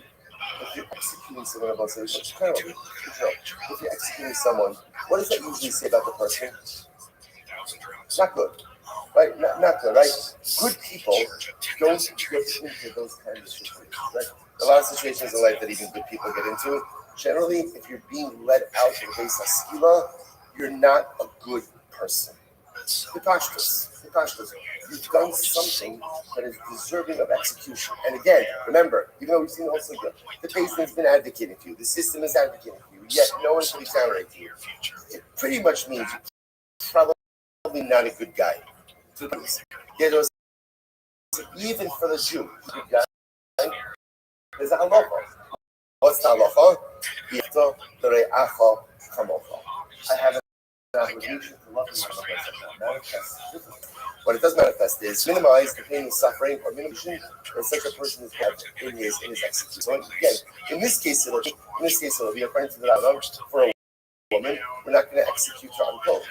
Or for a man, we're going to execute him unclothed, but we're still going to cover the area of his midah. In other words, we're going to preserve his dignity ultimately, again, to a degree. Even though such a person has engaged in such behaviors, we're still going to go ahead and preserve. Because you have to really come over the person who is liable to death. So some of them come up how much we each other as well. Also, you get into such divisive, you get into such strife and such negativity within product over hashkaf differences, different differences. We'll say at the end of the day, there is a profound relation. Even who's been out to be executed, come up. How much I have to love the Jew, no matter how different he or she is than me. Incredible Gemara. So the Gemara says, "Lema Rav Nachman Tanaiki." Maybe Rav Nachman's statement ultimately is not close to Tanoim. To which the Gemara said, "Lo." Everyone agrees with Rav Nachman. Everyone agrees. So let's say, what are they arguing about? What are they arguing about? Mar Savar is zoning the Inish Adifale Tfei Minecha de Buffet, Umar Savar Necha de Buffet Adufan Israel. So this is actually very profound. The Gemara says like this: everyone agrees with Rav Nachman, namely, you have to learn Acha Kamocha, find, make sure that when you have to exit, do so in a way which preserves their dignity. First, here's the Shaila. What do people care about more? Do people care about physical pain? Right? In other words, if you give a person a trade-off between preserving their dignity and suffering less, will people choose preservation with more physical pain or less physical pain but the kind of dignity? That's my focus. For those who remember again, what's the trade-off? The trade-off is like this. I can keep my clothing, right? So I preserve my dignity, but what?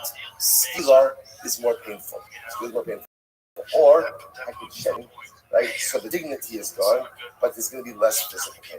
So once the Gemara suggests is so profound, which one, right? Which one do people prefer? So if you look at Rashi, Rashi says over here, he's going to get Nish Adifei, Kolomar, Godol Be'in of Tfei, Minish Adifei, Lukach, Noach, Loshik, Yisakal, Beledusha, the Tisha levels. The Avagav, the Ikitsara to Gufas. So he's not focused on here. Not focused. So the person, right? Well, of course, in other words, you have everyone agrees that that's a kamocha. It's an achokis in human nature, which is such a fascinating achokis. You see from here, by the way, how important it is to compromise the dignity of another person. Because sometimes I gotta keep my dignity and suffer physical pain rather than lose my dignity and be a little bit more comfortable. It is such an incredibly so many halachas over here, not just of how to execute people, but how to treat people when they're alive. You have to chakamocha. You have to love a yid no matter what. They disagree with you, they agree with you. You have to find a way to accept and to love every Jew, even if you agree with them. Number one. Number two, this is why you have to be so careful about how we treat the dignity of another.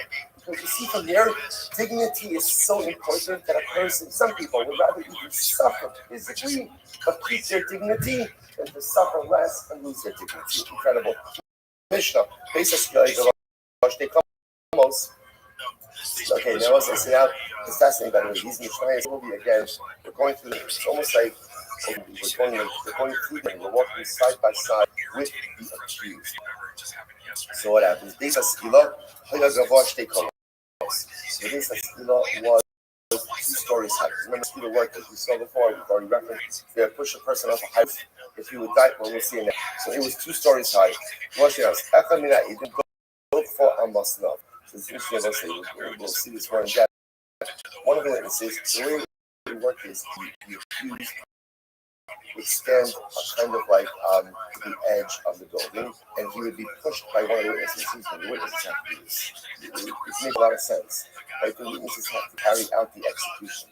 They would push him by his torso, by his hips. They push him by the side, and they push him off the roof. So the Gemara says, if it turns out that when he hits the ground, he falls right on his chest, they would turn him on his side. It may fall, and ultimately, again, if he died as a result of impact, yatsa. In other words, you might have thought that in order to be yotzi skila, you have to throw a stone. You gotta get a pebble, you gotta get something in there. The Gemara says, no.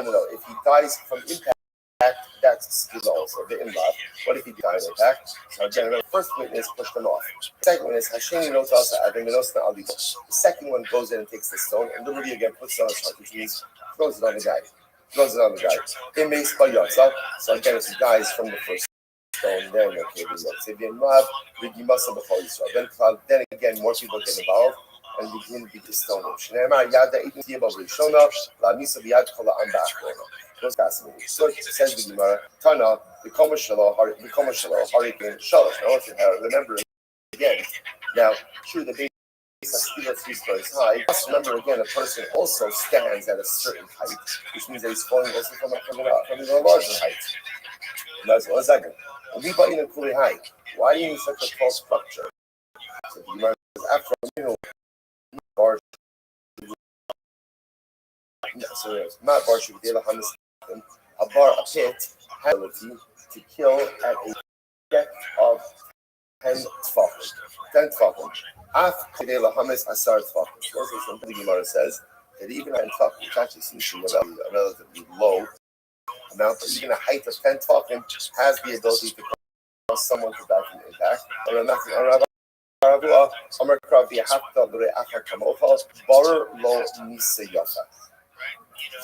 Right. If you die from 10 tefachim, you can.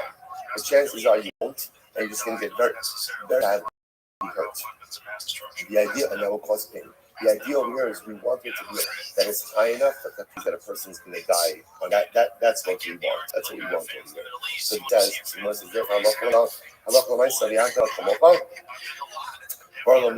kill him in a way that minimizes the pain. So the Gemara says, if that's the case, so put him on a 10-story building. Right? Put him on a 10-story building, to which the Gemara says, no. The Gemara says, Mishum Dinaba. No, because remember, the issue is if it's too high, then what will happen? The body will become intensely mangled, right? Mangled. And again, that would be a lack of cover again to the base as well. So we find this middle area. Even go. Just in general, how do we know that the accused, right? Or not accused. If the guilty party is pushed off the building, as it says, pushed off. I know this skill. How do we know that it's pushing and stoning? How do we know that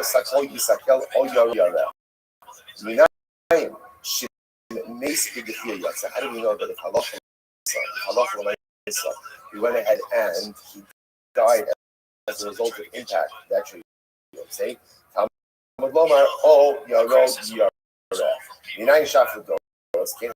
I know that this is true not just for the future generation. On the base, okay, they in laughing. So the says, and it's not. Remember, the guy doesn't die from impact. So the second he comes along and takes the stone, tell back on him. Evan Haisa Sham. The way he makes it is like this. First witness comes along. What is the first witness? He's the pusher.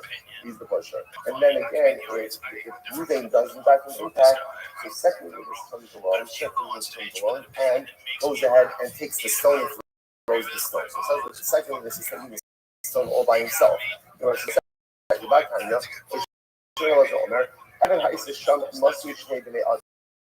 Ultimately, there was a stone there, but the stone was so heavy that it could only be carried by two people. So it's not the one person thing, it's a two-person thing. So which Gemara says, in no sin alibo, no club in no sin alibo, in this bar, yasa.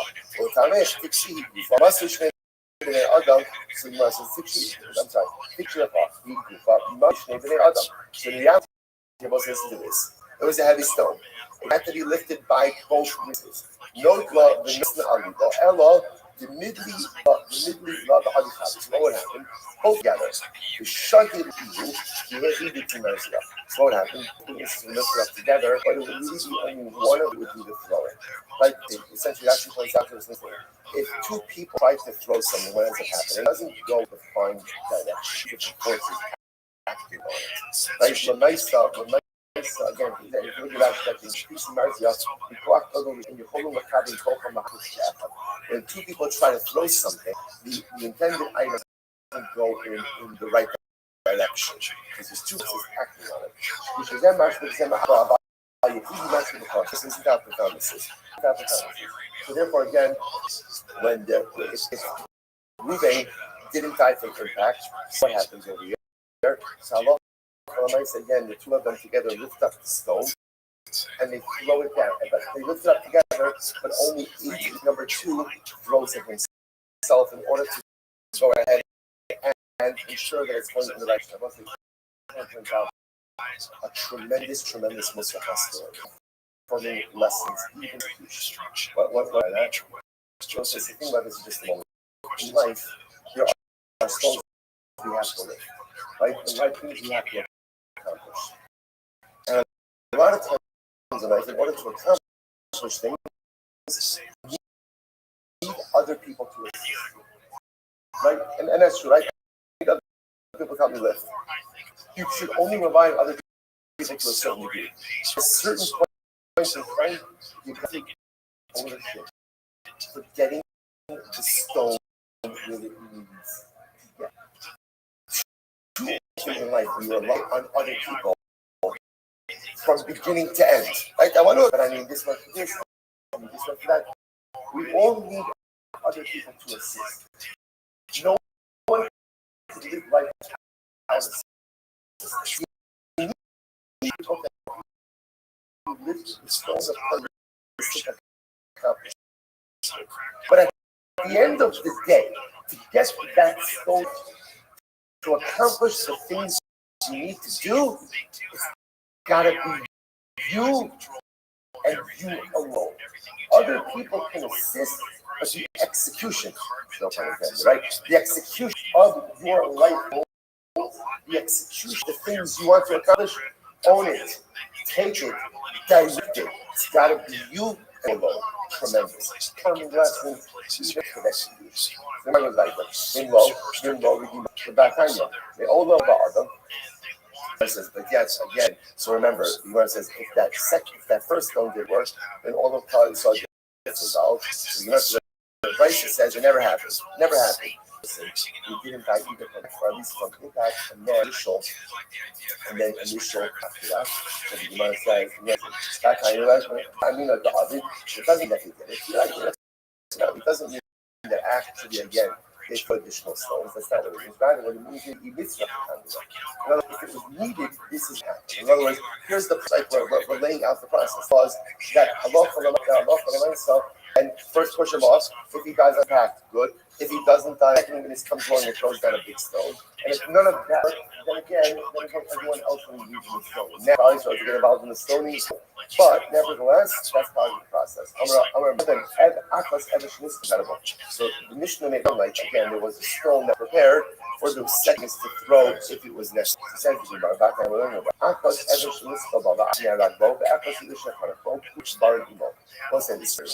After a person was executed, in the process of execution was buried along with the guilty party.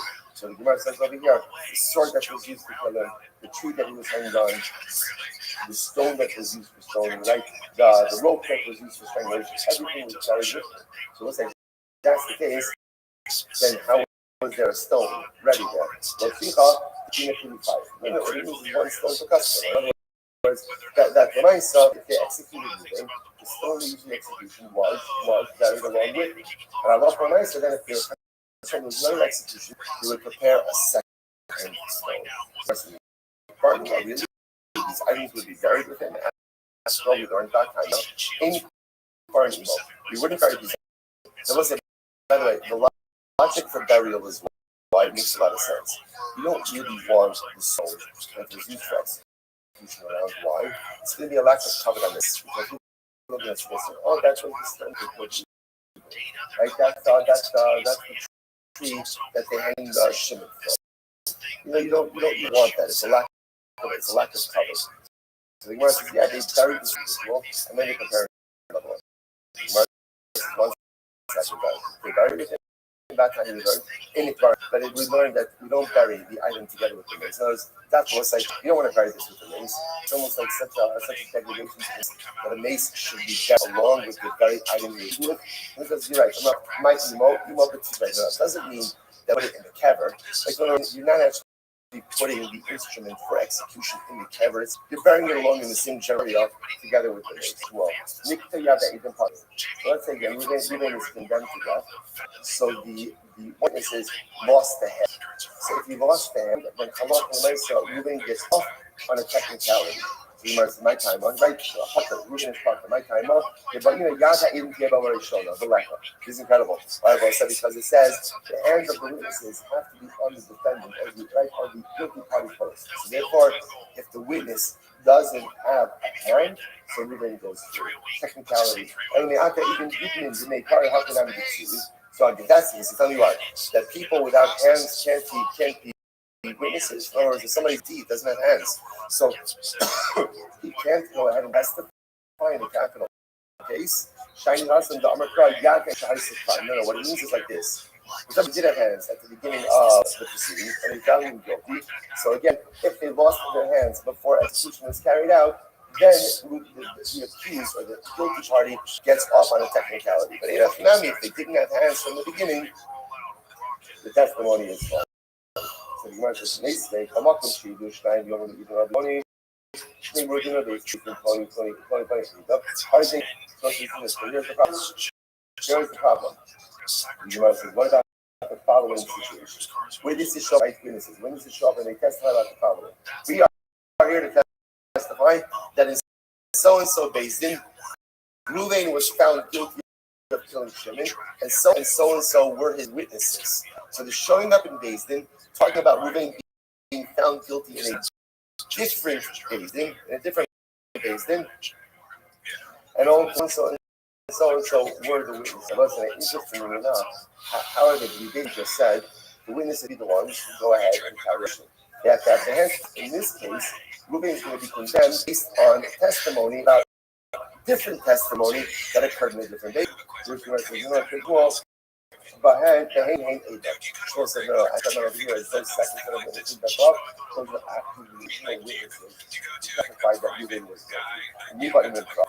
You got to also but you know, so what's here's the thing for this entire discussion. The thing about this is quite an interpretation of this. The Gemara is saying the even Kiabo Barishona literally means that what? Witnesses, their hands have to be on him first, right? The witnesses would push him off the side of the building by speed. They would be saying, if one of the witnesses doesn't have hands, then what? Ruvain goes free. So the Gemara says, that is a pretty literal interpretation of the passage. So is that how we operate? Is that how we operate? That we're literally going to require such a literal interpretation? So the Gemara says,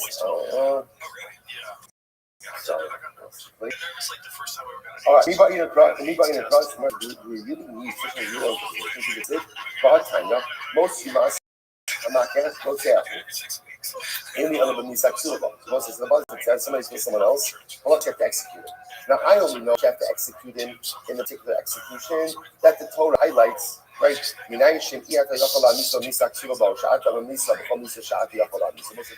How do I know? So let's say someone's chayiv skila. Someone's chayiv skila. How do I know that if for some reason I can't administer skila, that I kill him any way that I can? In other words, that halacha l'maaseh, even if you can't administer, he particularly prescribes misa that you execute him in a different way.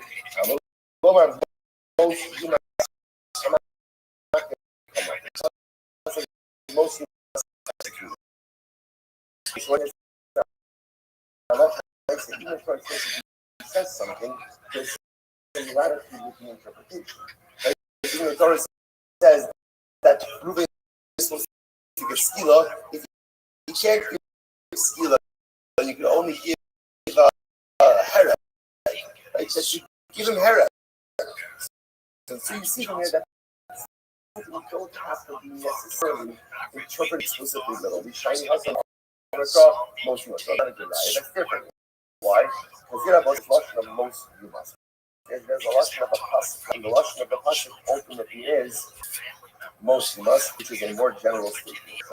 So why don't you go ahead and learn out from this? Let this be the paradigm. Let this be the paradigm. That even the Torah says something explicitly doesn't explicitly doesn't necessarily have to be understood in a very narrow way. Right? That's the above. Those are the Gemara. Because in reality, Rosef and Gola are both now. Interesting about Rosef and Gola, these are both cases where the Torah hands down a very specific punishment, but then it gives you latitude in teaching of that punishment. I'm going to say now, what's fixing the blank gap? It's very important. I won't call that for a legal case, which is as far. The Torah says something once, right? That means that once is completely the paradigm. When the Torah says something twice, what is that coming to tell you? That these two situations. So here we go. So you might think about a blank gap, and Imran never says the same principle twice. A rule. So watch this. The Gemara says. Imran, Rotzeach Hadamas. What's this Rotzeach? What's this Rotzeach? Rotzeach tells me that someone from Reuben killed Shimon. He's found guilty. Halacha, we have to kill him with skila. You can't give skila. What if you can't give skila? Kill him however you can. That was this one. So the goal Adam. What's the right? Kills Shimon accidentally for accidental murder. What's the punishment? Goal Adam. You go to Galus. By the blood. Who is the avenger of blood? Like who is that? Who is that? The relative of the person who killed. So the Gemara says, how do we miss the goal Adam? You ain't wild. How do we know? So let's say again, Shimon doesn't have any relatives. So therefore, again, the goal Adam. Beis Din appoints a goal Adam. Interesting to see that who applies to that. And appoints a goal Adam. So ultimately, again, so we see from the Odysseus here, even the Torah says that it's Dafka the goal Adam who goes in execute. If he's a relative, if there's no relative, pointless. What do you see in these two? Even though the pasuk explicitly says something, we nevertheless what? Interpret it to be not necessarily literal. So the Torah says a person who kills is killed by skila. Okay, if you can't kill up, do something else. A person who kills accidentally is liable to death at the hands of the Adam. But if there's no what? So these are two instances where we say literally. So we'll say for snakes of the bike two instances of the same thing, non-literal interpretation. But because it's twice, therefore that means what? These are the exceptions and not the rule. But everywhere else, what is the rule? What is the rule? Literal interpretation. And if I wasn't coming full circle, we now understand that what? Who pushes the guilty part of the roof by skill? Who does it? The witnesses. Yad Ayim Tiabar Rishon. And therefore, if between the verdict and the pushing, one of the witnesses becomes an entity, loses his hands, then what's the halacha? Reuven goes free on a technicality. He goes free on a technicality. Incredible. So says the Gemara, only Mark Rashi. Milo Ba'inan. Do we not need the positive? By the way, excellent job. Let's say excellent job. Okay, it would have been nice to get to the Mishnah. Let's say you did fantastic. Right? We did it together, Baruch Hashem. We leaned into it. We accomplished it. We finished off the week literally on the same page, almost on the same page. Let's probably so. Let's say what a week of learning Torah has been such a tremendous. Let's say shut up point. One of the most important sodas in all of this. What do you think? Let's say you think about like the shtickle down or learning these gemaras. Like what do you do with all these gemaras of execution?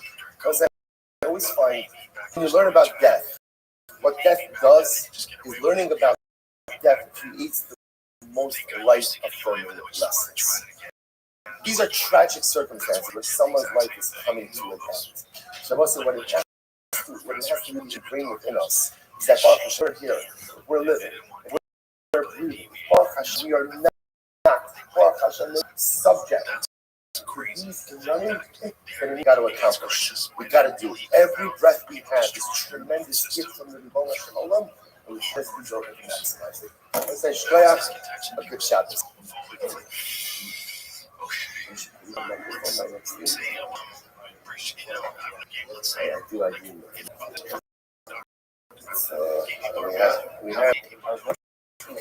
We invest in this. We got to feel something like 90% of them were hardcore drug users. This was his contention. And you would say it's what opens them to the type of behavior. Okay. Right. But Samkin is out. all right, so we'll say good morning. AIDS, communicable disease, street people. Good morning. Let us begin by thanking all of our sponsors for this morning shift to thank our annual Talmud Torah sponsor for Dustin Hey,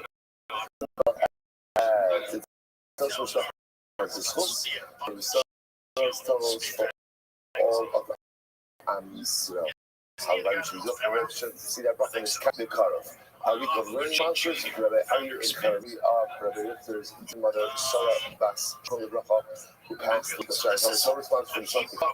The dedicated children in memory of Amit Ben David Levi, Zichron Bracha, Itai Levi, killed fighting in Gaza the first nights of Hanukkah. Actually, for today, Elio and Dwar Ramified, and then we have Elio's grandfather, Nisan Ben Adam, Shlomo Bracha, and in honor of the son Yehuda, 11th birthday, sparkle for the release of the Hasmon. Hope to see all of our hostages come home with Shalom and the car. That let us be able a lot to make in Chodesh everyone. Incredible Gemara ahead of us. We are picking up today's daf is Mem Dalet 4. We are actually picking up a rest on Mem Gimel on the days 43 Mishnah. Beautiful Gemara. Hayrach Misaskilo. Hayrach Misaskilo Kasser Amos. When the convicted individual, Kol Ruben, right? So we're following along our progression. Ruben was accused of killing Shimon. Ruben has been found guilty by a baby. So when Ruben was approximately at least 10 Amos away from the base from the execution spot, only though they would say to him, his svada, commit vidui, or recite vidui. She can not call him misvada, because again, it's the death of people who are being put to death by these women to recite vidui to confess. Because even though again, death itself is a kapara, is an atonement, but nevertheless, the act of reciting vidui prior to the execution is in and of itself a profound form of atonement. So they call it, Gemara says, because anyone who does vidui before he dies, each Lokhem has a portion in the world to come. Shekimatzim ba'achan. What we see by achan, now who is achan? So again, if you're going to see in a little bit, when Klal Yisrael comes into Eretz Yisrael, there was a war that they fought in Yericho. Yeshua said that anyone, no one is allowed to have the spoils of Yericho. Whoever does so would be like Achan went ahead and took of the spoils of Yericho. Again, we'll see more about that story in just a little bit.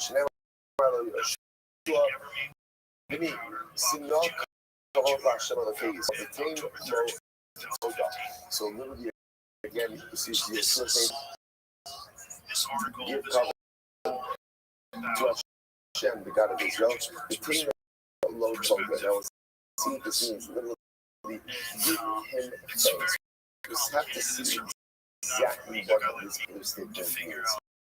Vayan Achan as Yeshua, Yeshua, he said as follows, oh no, I don't think I can see it. So Achan said, when confronted by Yeshua, Achan said, yeah, it was me. I went ahead and sinned that I did so and so and so and so. And we love you, do. How do you know ultimately again Achan was atoned as a result of his deeds? So Hashem says to Achan just says destabilize us. Literally, the waters for us. So we should go ahead and obscure you today. So the Gemara says to Achan, it's only on this day, this world, that you are, so to speak, punished. You have to Achan, but you are not compromised in the world to come. The halacha said because Achan did vidui, therefore open ears forgiven. Incredible. In any of the other styles, what happens if a person doesn't know how to do vidui? The same person just doesn't know how to recite vidui. Only wrong, so we say to him, Emar, say the following. Tehei nisasi kapara akol avonasi.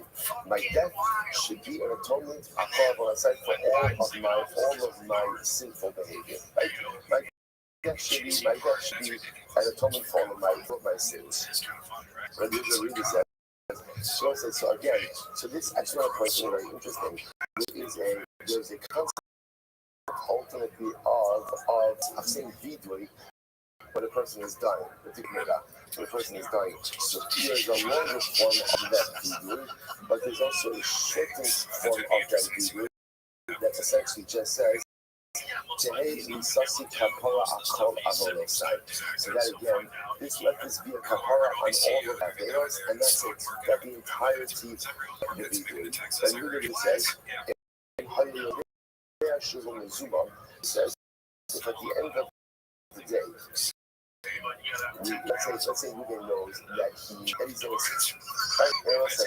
As much as he says, that the defendant don't worry about that. If any times things can happen, so Ruben's being led out to be executed, and he knows he's innocent.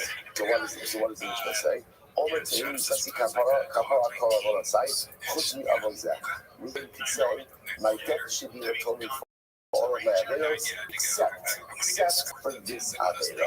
So there's Amulot AK, Yehu, called Adam Omerkin, Kedin Yenakos Atzmo.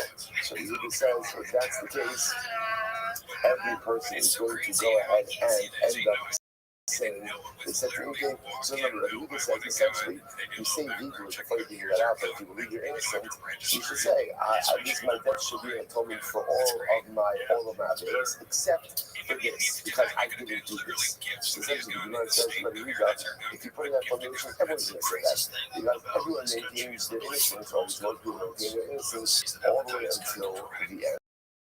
Okay, so you no. So interestingly enough, so then again, Moshe Rabbeinu, Yeshua says to Achan is the paradigmatic example of this concept of sin legally prior to being killed. Yeshua says to Achan, please, when you ask sin not, Moshe Rabbeinu, the Hagid no li na'asisi, Ashra, please tell me what happened. Ultimately, again, no is a lashon is a request. What does this mean? B'shashar HaKadosh Baruch Hu Yeshua Chata Yisrael. So the Shema said to Klal Yisrael, HaKadosh Baruch Hu said to Yeshua, Klal Yisrael has sinned. Klal Yisrael has sinned. So remember again, Hashem was telling Yeshua that someone took from the spoils of Yericho who was supposed to. So Yeshua says, okay, Hashem, tell me, who did it? Who took from the spoils? Who took from the spoils of Yericho? None of the people believe Donnie. So listen to this. Hashem says, what? Am I snitch? Right? I'm going to tell you who did it. Make Hakelos, go and cast lots. Cast a lot, and you'll see who the perpetrator was. All of people go out, so sure enough, Yeshua went, and he cast the lotteries. The Nafal HaGoral al-Achan, and the lottery fell on Achan. Amar Yeshua. So Yeshua, the Goral Atabar lights. So now Yeshua confirms Achan, you never had any committed this up. So Achan said, really? A lottery? That's how you're assuming I'm guilty? After all, again, Atam the Elijah Kohen Shnei Gedol Yador Atam. Even in Makil Aleikum call that from the Yoko. So Achan said, Yeshua, if I cast a lottery between you and Elijah, like you're the Kohen Gadol, like you're the Navi, Elijah is the Kohen Gadol, the lottery is going to fall out on one of the two of you.